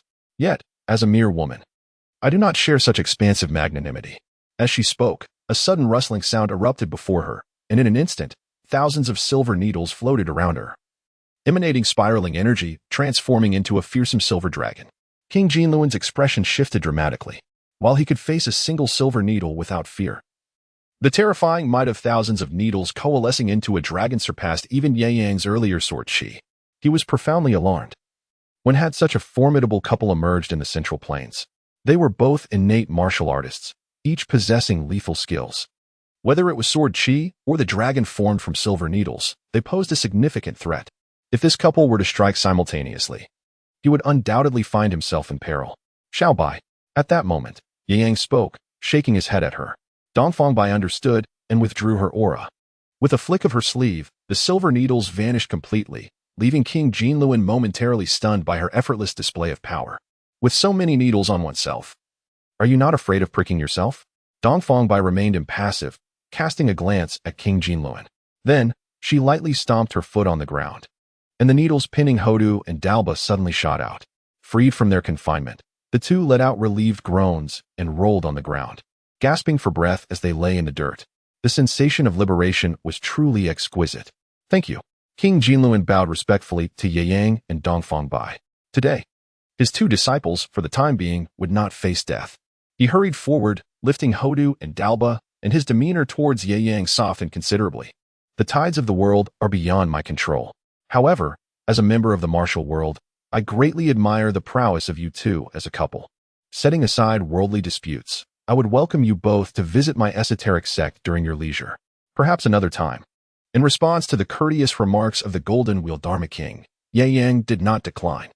The Golden Wheel Dharma King offered a respectful bow and then swiftly departed with his two disciples, disappearing into the horizon in the blink of an eye.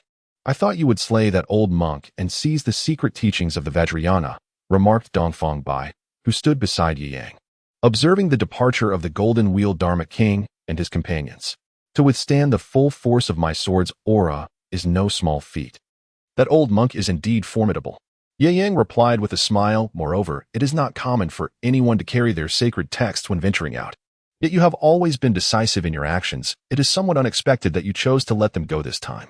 Ye Yang shook his head. Killing was merely a means, never an end. Our foremost task at this juncture is to cultivate ourselves and swiftly enhance our strength. The old monk was undoubtedly shaken today. And for a time, the Mongols will surely behave themselves. This interval is crucial for our cultivation. The author has something to say. Chapter 20, The Clever Youth. After Yang Guo repelled the king of Gold Wheel, the members of the Huashan sect breathed a sigh of relief. Mayu turned to Ye Yang and advised him in a hushed tone. Although Genghis Khan, the founder of the Mongol Empire, has long since passed, the reigning Kublai Khan remains a man of great talent and ambition, commanding numerous capable generals. It would be wise to heed the junior brother's earlier suggestion to avoid the palace. It is far too perilous. Ye Yang was taken aback. Oh, Genghis Khan has already passed away. Indeed, he has been gone for several years. His son Taiyue governed for a time, and then Ogdi ascended to the throne. Yu Yang let out a soft exhale. To be frank, he had only a vague understanding of the Mongolian Khans, their years of demise and ascension to power. However, he held little concern for such matters. Who reigned as Khan bore little significance to him, as long as they did not interfere with his cultivation. Observing the worried expression on Ma Yu's face, who seemed anxious about his impulsiveness in potentially venturing into the Mongolian palace, Yu Yang couldn't help but chuckle. Rest assured, I shall not approach the Mongolian palace until it becomes absolutely necessary. With that, he ascended the mountain path, contemplating a period dedicated solely to his cultivation. Raising his gaze, he noticed that the ethereal figure of the girl in white, the little dragon girl, had vanished without a trace. This did not surprise him. For someone like her, merely stepping out to breathe fresh air was commendable enough, and it was unrealistic to expect her to engage actively with others. The Zhongnan Mountains stretched for miles.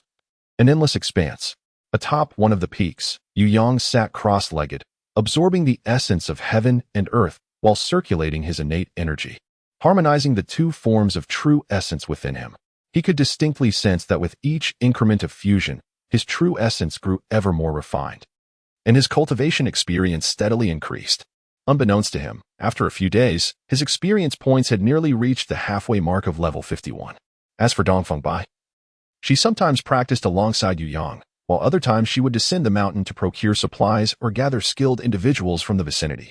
Yu Yang made no comments on her actions, for he sensed that her strength remained intact, and as long as her endeavors did not hinder his cultivation, he refrained from interference.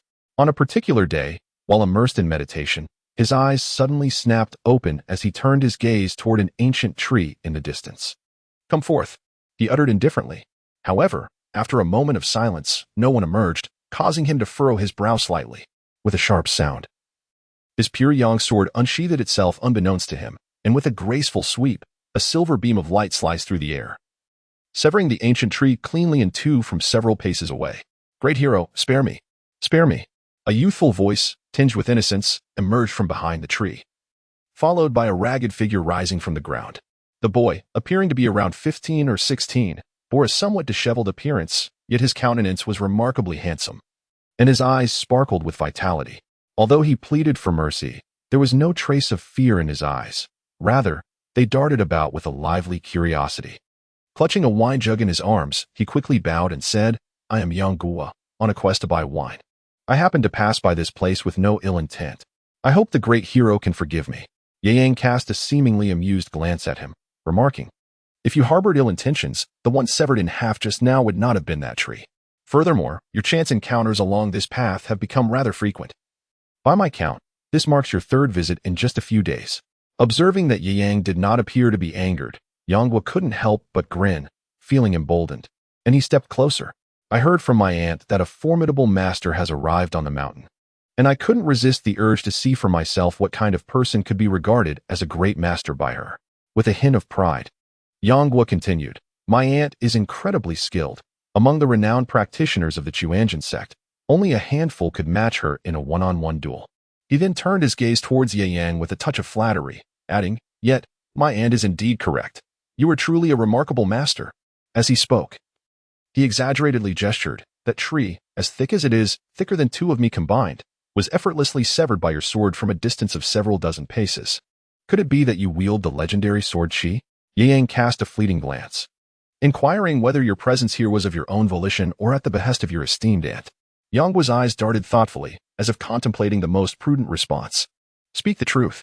Ye Yang uttered calmly, devoid of any harshness yet imbued with an air of authority that commanded respect. Even in the presence of the esteemed members of the Huashan sect, Yanghua felt an inexplicable shiver of trepidation. Instinctively, he opted for honesty. I came of my own accord. My aunt is someone who seldom concerns herself with worldly affairs. On that day, when she mentioned the great hero, it was merely a casual remark, and she has not spoken of it since. Yet, I have quietly etched it in my memory. The hero may not realize that there are days when my aunt does not utter a single word. However, upon her return from an outing, she unusually brought up the arrival of a formidable master from beyond the mountains, advising me to refrain from wandering aimlessly. The more she insisted, the deeper my curiosity grew. Thus, for the past few days, whenever she engages in her training, I have taken the opportunity to stealthily slip away, eager to behold what a true master of the martial world resembles. Yu Yang gave a soft acknowledgement, nodding as he spoke. Now that you have finished, you may take your leave. Do you truly believe that your aunt remains oblivious to your daily escapades? Yanghua chuckled lightly. I am aware that my aunt knows of my secret outings. However, her temperament is such that even when she is informed, she chooses to disregard it. As long as I do not bring her any trouble, she hardly deigns to utter more than a few words. As he spoke, he raised his hand and offered the wine gourd to Yu Yang with a courteous demeanor, saying, Hero, it seems we have become acquainted now.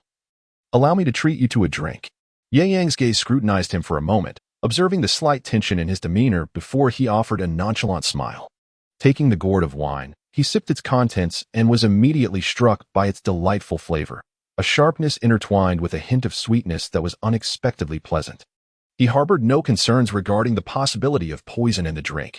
Setting aside whether Yanghua possessed such audacity, even if he did, it mattered little to him. With the 9-yang divine skill, he was impervious to all toxins, after all. Did you brew this wine at the foot of the mountain? He inquired. No. Yanghua replied, shaking his head. This is something I concocted during my idle hours in the mountains, experimenting with various wild fruits I gathered. I found the flavor to be quite agreeable. What do you think, esteemed hero? Indeed, it suits my palate quite well. Ye Yang's demeanor had softened somewhat compared to before. When he gazed at Yanghua, he found him more agreeable. At his level of enlightenment, there was no need for feigned pretense. Finding someone pleasing to the eye was simply that, with no need for further contemplation. Chapter 21. Such an astute young man deserves cultivation. Having shared a drink and exchanged words, Yanghua intended to draw closer, yet he was swiftly dismissed by Ye Yang with just a few remarks. Finding him agreeable was one matter, but the prerequisite was that he must not disturb Ye Yang's cultivation. On the following morning, after a night of meditations, Ye Yang opened his eyes and turned to behold a massive boulder beside him. There sat Dongfang Bai, also immersed in her practice. She had returned in the dead of night, not wanting to disturb Ye Yang, and had quietly settled down to cultivate beside him. This was their way of coexisting, devoid of dramatic flair or solemn vows, characterized instead by a serene companionship. Noticing Ye Yang's glance towards her, Dongfang Bai smiled gently and said, A new tavern has opened at the foot of the mountain. Shall we go for a drink or two? Ye Yang shook his head and said, There's no need for such trouble. Someone has already brought it. As his words fell, a handsome face emerged from the thicket in the distance. Noticing Ye Yang's gaze directed towards him, Yanghua grinned and stepped forward. Hero, I have returned. With a wine gourd cradled in his left arm and a fragrant roast chicken in his right hand, he approached briskly. First, he clasped his fists in salute to Ye Yang, then turned with a hint of awe towards Dongfang Bai, exclaiming, Esteemed hero, might this be your esteemed wife? Yu Yang maintained a calm demeanor, remaining silent. However, Dongfang Bai, perceiving that Yu Yang had no intention to refute, immediately brightened, casting a glance at Yang Guo with a hint of amusement in her eyes. Though still youthful, her discernment was commendable. She gestured for him to take a seat and casually inquired, "What is your name, and when did you become acquainted with you?" "Yu Lang?" Upon hearing this, Yang Guo's heart suddenly enlightened. It turned out that this valiant hero bore the surname Yu. "I am Yang Guo, and I had the pleasure of meeting the esteemed hero just yesterday. We even shared a drink together. Knowing that the hero enjoys fine spirits, I have come today to present some food and drink. The conditions in Mount Zhongnan are rather modest, so I hope you both will not find my hospitality lacking." Dongfang Bai smiled faintly, finding his youthful charm quite endearing. As she spoke, she waved her hand, and from Yang Guo's wine gourd, a stream of liquor flowed forth like a ribbon of water, gracefully spiraling through the air. Even before tasting it, the delightful aroma of the wine wafted around. "Yu Yang, shall we share a cup together?" Ye Yang nodded slightly, raising his hand in a gesture as if cradling a wine cup within his palm. To Yang Guo's astonishment, the water serpent that had been swirling in midair transformed into a dart of wine, swiftly plunging into Ye Yang's hand as though it had seamlessly entered the cup, which he held delicately, pouring it into his mouth. "This wine is exquisite, crafted personally by that young rascal Yang Guo. It aligns perfectly with my palate. You should have a taste as well." As the liquid coursed through him, Ye Yang felt an invigorating freshness, and he turned to introduce it to Dongfang Bai. Dongfang Bai nodded, mimicking Ye Yang's gesture, using her true essence to conjure a wine cup, then deftly guiding the wine into it from a distance. After savoring a sip, she expressed her satisfaction with a soft hum. "Indeed, while it may lack the potency of the wine I had during my time at the Blackwood Cliff, it possesses an added fragrance that renders it quite delightful." After several cups, the three of them finished the roast chicken brought by Yang Guo, and then Ye Yang waved his hand, sending Yang Guo on his way. Once he departed, Dongfang Bai smiled and inquired, "It seems you have taken quite a liking to this young fellow. He is an intriguing individual. In him, I vaguely see the reflection of my younger self from years past," Ye Yang replied. He was acutely aware of Yang Guo's intentions. The young man merely wished for him to teach him martial arts, but feared that a direct request would be met with refusal. In his own youth, Ye Yang had harbored similar aspirations, yearning for Feng Qingyang to instruct him in the Dugun Nine Swords. Yet he too had been apprehensive about whether he would align with the old man's temperament. Consequently, he would regularly bring offerings of food